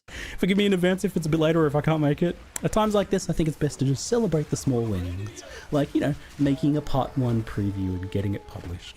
Anyway, hope you've enjoyed it, and I hope that helps a few of you see a bit more. My God, do we just watch this again? I need to take a small break anyway. I'm just gonna let it run one more time. I need to take a small break. G'day folks, Siggy here with a hands-on preview for the Druid. We'll take a look at the shapeshifting forms, Druid spells, and how the new class plays overall in the early campaign. I got a chance to record this when I went to the studio to host the Q&A, thanks to Grinding Gear Games for covering my flights to do so. Keep in mind that as this was recorded more than a week from launch, it's non-final and stuff can and already has changed from what you'll see here. The new Druid archetype is flavoured by the combination of elemental and nature magic combined with shapeshifting into various beast forms. It does the rare and challenging action RPG task of giving us the potential to play a hybrid of spells and attacks. The human form is where your spellcasting happens, and your beast forms are where your melee happens. Not natural, this. Air's gone sour. When you start on the beach, this is brought home when you immediately find a staff with lightning bolt to begin spellcasting. However, that is quickly followed by looting the new melee weapon type, a talisman. Talismans function just like any other melee weapon in terms of where your damage comes from. They scale just like a mace would, for example, with increased physical damage and attack speed. But unique to talismans, they give you the ability to select a shapeshift form using this UI element. Werewolf and bear form is what you have initially, with Wyvern unlocking a little bit later on. This choice doesn't lock you into a form, but rather it just grants you the basic attack of the chosen form. Whenever you use one of these talisman attacks or any other shapeshift ability, you'll automatically shapeshift into that form. The basic abilities of each form are fairly straightforward, with the potential for a little bit more complexity as you go and unlock other pieces that they can combo with. The Bear's Maul grants rage on hit, while the Werewolf's form, for example, creates exploding chunks of ice on attacking frozen enemies. So they're designed to support or reward the other shapeshift skills that you unlock later on. Feels familiar somehow. Each of the 3 forms also comes with passive effects and mechanics. The version I played was likely non-final in this regard, but for example, Bear had defensive boosts and generated endurance charges when rage was consumed, while the Werewolf gets a sizable out-of-combat movement speed buff, which you can see in its movement as it drops to all 4s. We're kind of watching this video on repeat now, yeah, because it's like last time we watched it, it's just we noticed more stuff, so I'm like, get your first actual. There's probably gonna be something else, Volcano. but. This is the last one. This is a spell that causes an explosion and spits fire projectiles for a long duration. Did you read the Wyvern Devour attack description? It has a gap closer built in if you target far away enemies. Yeah, but my problem is that it has like a 1 second channeling, basically, right?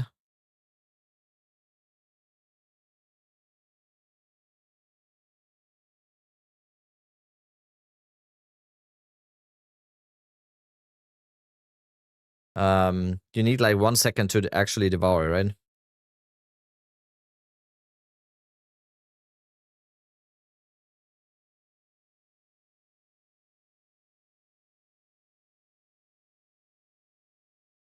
Volcano orbs, are they attacks or are they spells? No, volcanoes are spells. There's a running theme with orbs a lot consumed over 1 second, yeah. Just use the remote and change the channel. Yep.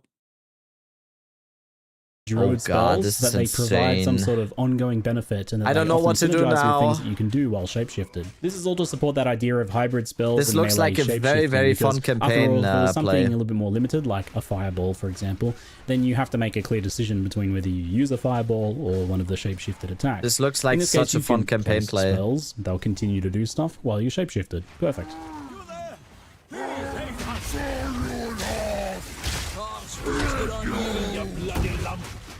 More on Volcano later. For now though, we can fight the Miller with Volcanoes and follow up with lightning strikes from the staff if we choose, or with our chosen shapeshift forms melee, which is obviously what I go for.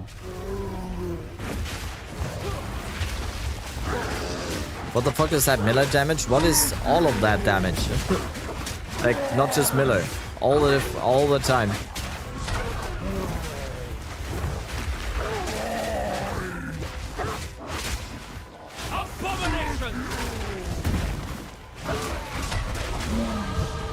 Still breathing.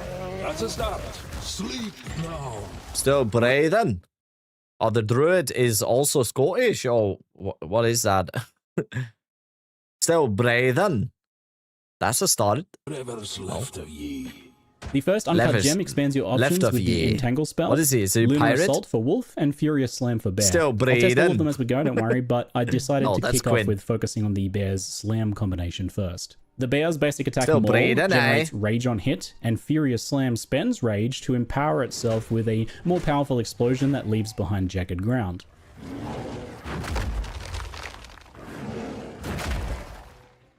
The fact that you're spending Rage also means that this constantly maintains endurance charges due to the Bear's passive bonus. Rage has been simplified across the game, with Rage spenders now more consistently costing 10 Rage, and a new visual effect shows in your character to indicate that you have at least 10 Rage, making you glow, even in Shapeshifting happens too.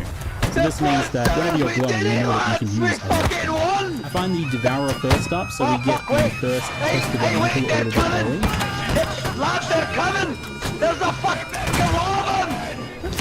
fucking get them field! And here we get to see a bit of the potential power of the Bear styles. Every time I hear a combos. Scottish accent, that just comes into, that's what I hear.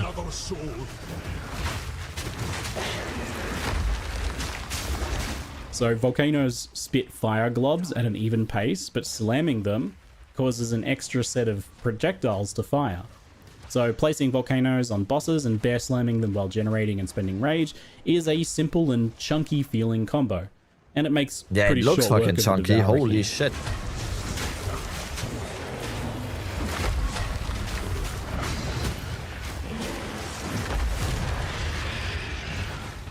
Holy! You've gorged on the good folk of Leave us Scots alone. I will. I love Scots. I love the the first accent. support gem, I grabbed Big fan of Fist the of accent. War to empower the Furious Slam, which plays very smoothly. It's perfect pairing with this, as you naturally tend to space out the slams anyway as you move around or as you generate rage with Maul. So the double empowered slams that you get from Rage and Fist of War also are very satisfying, so pretty happy with that as a first support gem choice for this playstyle. There was some other interesting options there though, such as Overabundance and Burgeon for Volcano. So Overabundance lets you have a max of 2 volcanoes out instead of 1 at the cost of 50% less duration, which I think is a pretty good idea in many cases. Brings them down to something like 4 seconds. What were the maybe. options? Did you But show I the think options for Wolf? You didn't, right? First support gem. Or to empower the Furious Slam. With the first support gem, I grabbed Brutality, Fist of War. Attacks with supported skills are answers. That's... Dude, this is... Fist of War on level 1 is fucking insane, no? Fist of War to the empower bear slams the in the beginning being ancestry boosted every 6 seconds. That's just Slam, nuts. which plays very smoothly. It's perfect pairing. It's so with this, insane. as you naturally tend to space out the slams anyway as you move around or as you generate rage with Maul. So the double empowered slams that you get from Rage and Fist of War also are very satisfying, so pretty happy with that as a first support gem choice for this playstyle. There was some other interesting options there though, such as Overabundance and Burgeon for Volcano. So Overabundance lets you have a max of 2 volcanoes out instead of 1 at the cost of 50% less duration, which I think is a pretty good idea in many cases. Brings them down to something like 4 seconds maybe. But I think that's a very good trade-off because you can slam multiple of them down really fast, get a lot more burst on bosses, and have your slams triggering 2 volcanoes at once. So I run into my first of the League's Val encounters around here. These are just simple sacrifice platforms, basically kill monster in circle. Thankfully, they aren't even too strict about you needing to be in the circle. You just kill monster from the circle. So this video is primarily about the Druid. I'm not really going to be focusing too much on the League mechanic here, but I will touch on my very limited experience with it. The basic premise is kill monsters from 6 circles, and then you go raid a ruined temple for loot and a bunch of crafting options to improve your gear as you level. It's fairly unobtrusive as you play through, and then you get the chance to spend a little bit more time in the actual temple to do some gear crafting that felt pretty powerful. For now, though, I get a chance to pick up the Wolf skill, Lunar Assault. I like and the leak plant mechanic spell already. Entangles. Like, what did he say? 1 to 2 times, maybe you can do it per act. And if it really only takes 5 minutes per temple, that's so much less in time spent in the league mechanic during campaign than it is in Abyss. I don't know. If you probably in all acts up until interludes and whatever, if you count up the time that you spend in doing the abysses, that is a lot of times. That is a lot of times.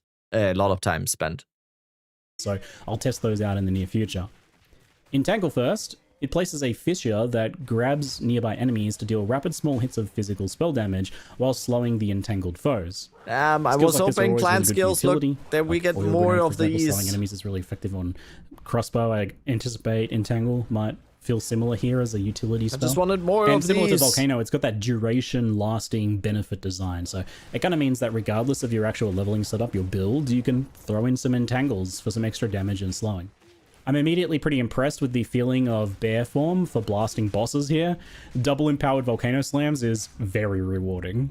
And the hybrid gameplay option on Druid means that if you need to kind of back off for a little while, you're taking a bit too much damage, your flasks are getting run down, you can give yourself some distance and throw down some Volcanoes, Entangles, and later on other spells while you're recovering. I'll take the opportunity before we test some wolf form here to comment on the overall feeling of shapeshifting, and it is, thankfully, seamless. GGG have done a really good job here of leveraging the weapon swap system, especially after they kind of changed it to not have delays and things like that.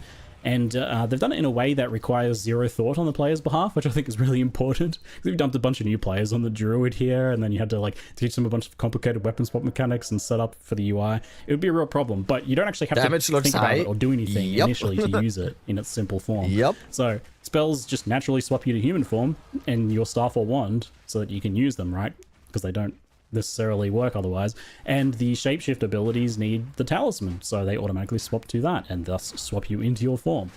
There's no real delays here, and it just feels smooth and seamless, even swapping between multiple forms. And the gameplay feels pretty fast too, because that was the thing from the preview that people were concerned about. Especially in War form, it feels very fast. The initial reveal, it did a good thing of like focusing on clear, low damage, low movement examples of mechanics so that you could understand what was going on, but it didn't actually show what it kind of felt or looked like to play the Druid, and it made it look honestly a bit slow and clunky. So much blood spilled here, the earth still bleeds. The biggest thing that I noticed playing it though, that almost right away in Act 1, it was much faster and smoother than I would have thought from the footage, and that's because you're actually using things like dodge roll and sprint to reposition between attacks. And you obviously have a lot more damage than what they use in those previews. And now onto the Red Veil Zone, I decided to test the early game werewolf style a bit more. Lunar Assault is a large slash melee skill that has a very high freeze rate and cold conversion.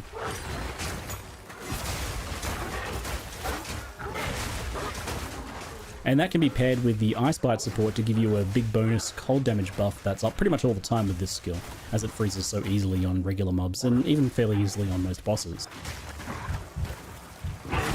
Dude, it just went completely dark in here and I didn't even notice. I'm sitting in the dark right now. As a quick aside, I can confirm that you can be knocked down while sprinting in animal form, and I can confirm that it's just as hilarious as it normally is. Though this only happened... Leveling Wolf 100% and life-searching Palsy. Yup.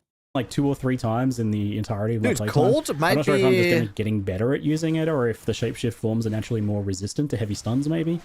Either way, it only happened a few times. Cold might be something. The werewolf doesn't have any immediate synergy with the volcano stuff, but there's no reason to not just use them anyway. Like, you slap them down, and does crossbow lich still work? You're getting the bonus damage, right? And it's all scaling kind of just as well as... Crossbow lich, last lament lich is dead. This guy right here, oh, you can't see him since it's such a weird... No, crossbow lich got, like, taken out back. Like, they took it out back, and then they took a gun and shot it. And then, like, also made fun of the... I don't want to get too morbid here, but yeah, it's dead. It's deader than dead. More dead than dead. Each other at this point in the game. The early combination for Wolf is using the Shred attack on enemies frozen. They shot it 2 times and make sure he's dead. Attack for the werewolf. It's a rapid. Might have something cooking on last event with the final hit in 5, I believe, hitting twice. Tell Each me hit from first, Shred please, on a Orb. frozen target chips off a chunk of ice, which then explodes after a decently long delay. The typical approach for rares and bosses is to use Lunar Assault a couple times to freeze them, followed by 1 to 2 full combinations of Shred, with the icicles exploding for some pretty wild burst damage at times, especially on any sort of larger bosses. The icicles do fly backwards behind the target, but on bosses, most of them tend to hit, especially those bigger ones. There's a lot more you can do with the icicles later on, and more combo pieces for the wolf form. It's only just this kind of basic bit here, but it feels fast and satisfying, and that freeze potency is very high right off the bat. So it's a pretty good early game for the werewolf, I felt. Yeah, I Honestly, really for the like first this half of because Act 1, I would say both werewolf and bear felt when at like first very they valid said approaches with stuff about the support wolf and from everything, I went like, oh damn, this is just gonna be like a glass cannon in melee, and that just seems so bad. And wait, getting currency from an ancient beacon, 847.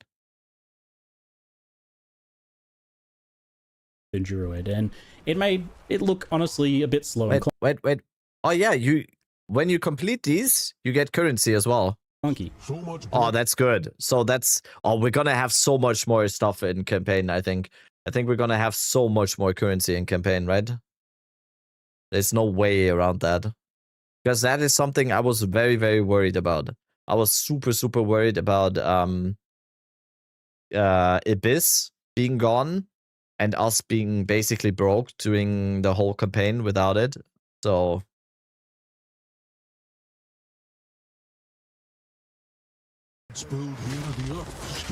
you can freeze bosses in Act 1 that's broken. The biggest thing kinda. that I noticed playing it, though, that almost right away in Act 1, it was much faster and smoother than I would have thought from the footage, and that's because you're actually using things like dodge roll and sprint to reposition between attacks. And you obviously have a lot more damage than what they use in those previews. And now onto the Red Veil Zone, I decided to test the early game werewolf style a bit more. Abyss gave him a lot of XP, keep that in mind. Yeah, true. Skill that has a very high freeze rate and cold. It probably means you need to kill a little bit more stuff now in the zones, but I think that's fine. Loot is like the most important thing, obviously. Conversion. That health Reagan as bear, yeah. I think he's like chugging pots though as well. And that can be paired with the Ice Bite support to give you a big bonus cold damage buff that's up pretty much all the time. Here he's kind of getting pooped on a little bit. On regular mobs and even fairly easily on most bosses.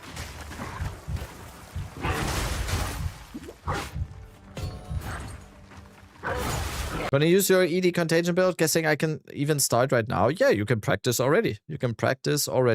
Link the pod for last event. Ooh. As a quick aside, I can confirm that you can be knocked down while sprinting in animal form, and I can confirm that it's just as hilarious as it normally is. Though this only happened like 2 or 3 times in the entirety of my playtime. I'm not sure if I'm just getting better at using it, or if the shapeshift forms are naturally more resistant to heavy stuns, maybe.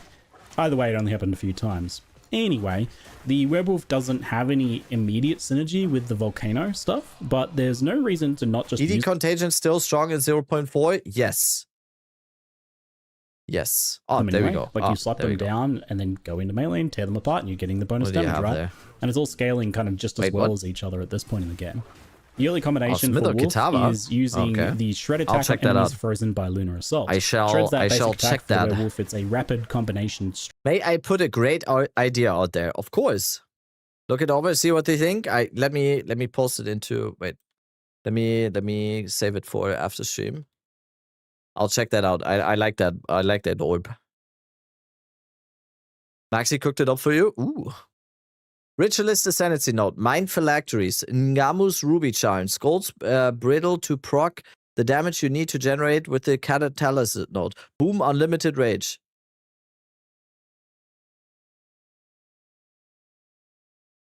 Okay, that's also, I'm also checking that.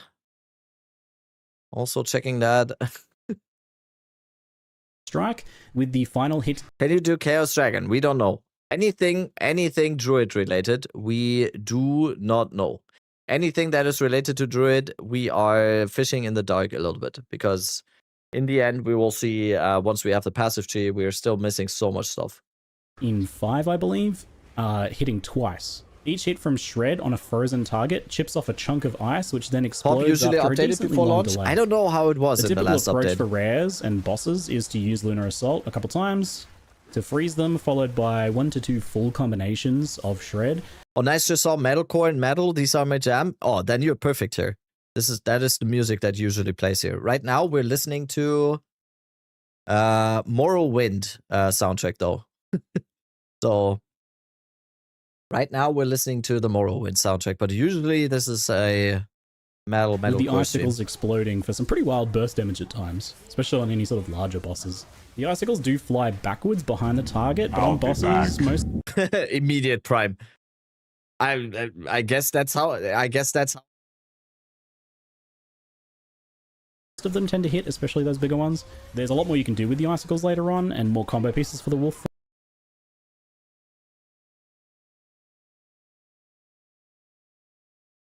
Muted? What the fuck? Yeah, I muted on accident. When was I muted? When did I mute myself? I don't know. You heard the thing with the Morrowind soundtrack, right? That was still in there? Or did I? Okay. In your Druid starter build, why don't you use multi-shot on Boltstorm for any reason? I don't think it's good. I think Burgeon and Brutality is better. It's only just this kind of basic bit here, but it's more it feels damage. Fast and satisfying, and that freeze potency is very high right off the bat. So it's a pretty good early game for the werewolf, I felt. Honestly, for the first half of Act 1, I would say both werewolf and bear felt like very valid approaches with support from the spells.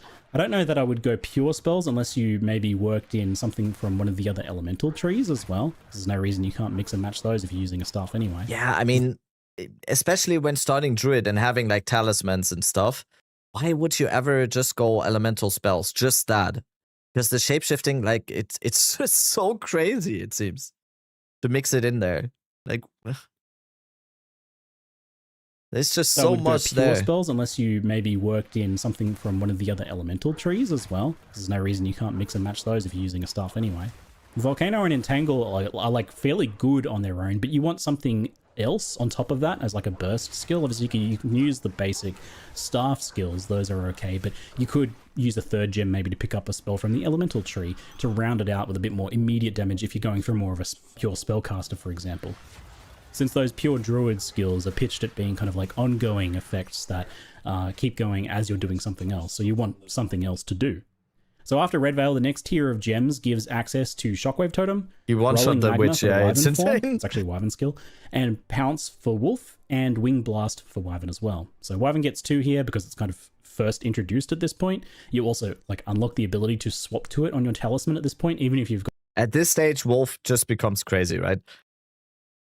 As soon as you get Pounce, it's just insane, no? Got the original talisman, I believe. I suspect maybe it's based on character level. That would make sense. So this expands your build options in quite a few ways, about 4 different directions right away. There's a lot of lines of play on the Druid here, even right at the early game.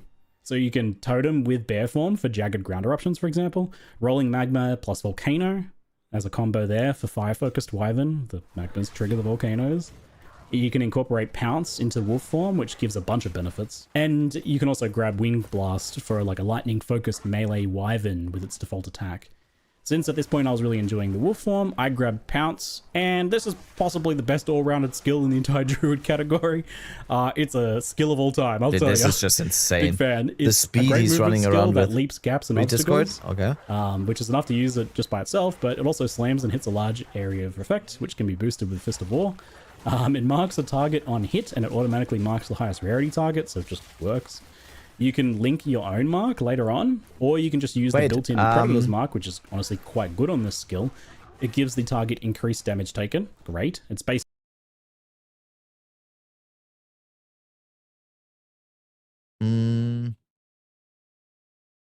What? Can you give me the TLDR? The number of enemies of your enemy that... When are we doing the podcast now? That makes sense. So, okay, yeah.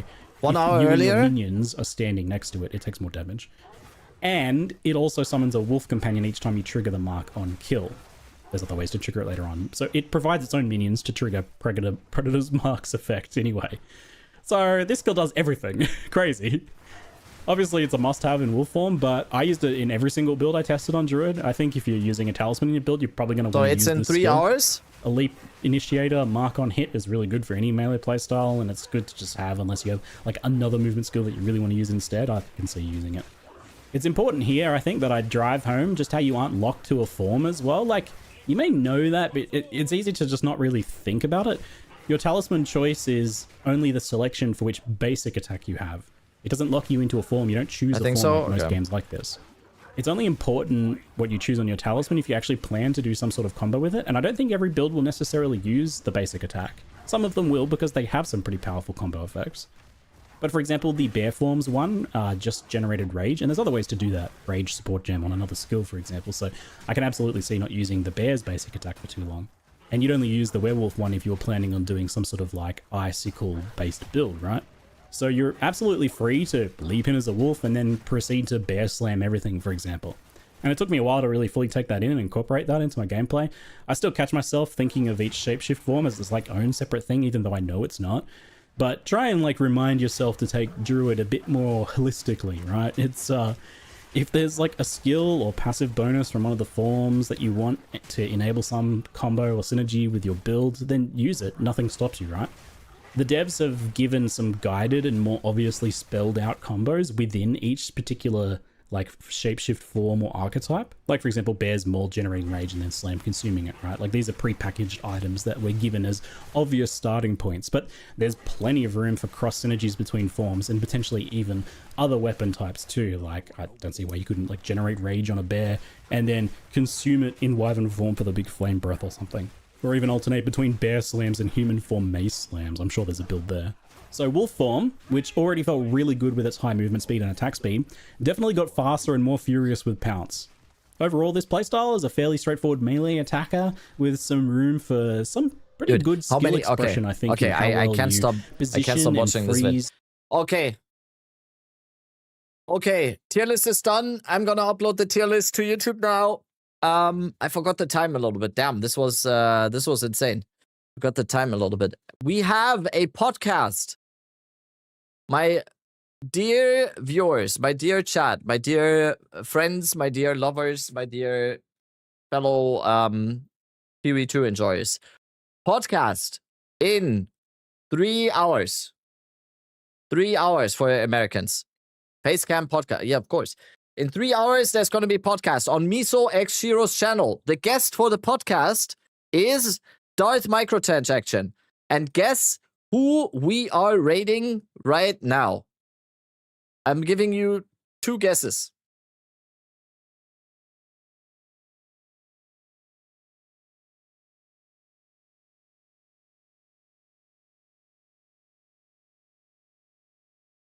You're all wrong. It starts microtransaction. Okay, guys. That was an amazing day. Amazing day. I'm gonna upload the tier list. Wrong. Thank you all so much for being here today. I don't know. I might be back later. I might be streaming a little bit after the podcast or something. We'll see. Yeah, thank you all so much for being here. Next stream tomorrow. Tomorrow's stream is going to be in a little bit of another time slot for me because tomorrow I am streaming the Game Awards.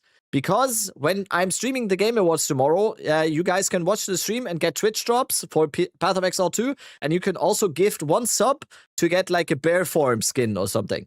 So that's going to be tomorrow. So I'm going to start stream like a few hours before the Game Awards. And then we can watch the Game Awards together on the stream tomorrow. That's going to be tomorrow. And then on Friday, it's launch day. Holy shit. And don't forget, I'm doing a cosplay for launch day. So being early in stream is going to be good. It's going to be beneficial to you if you don't want to miss the cosplay because it's going to be right at the start of the stream, which is at 6 p.m. CET on Friday, 3 hours before League launch.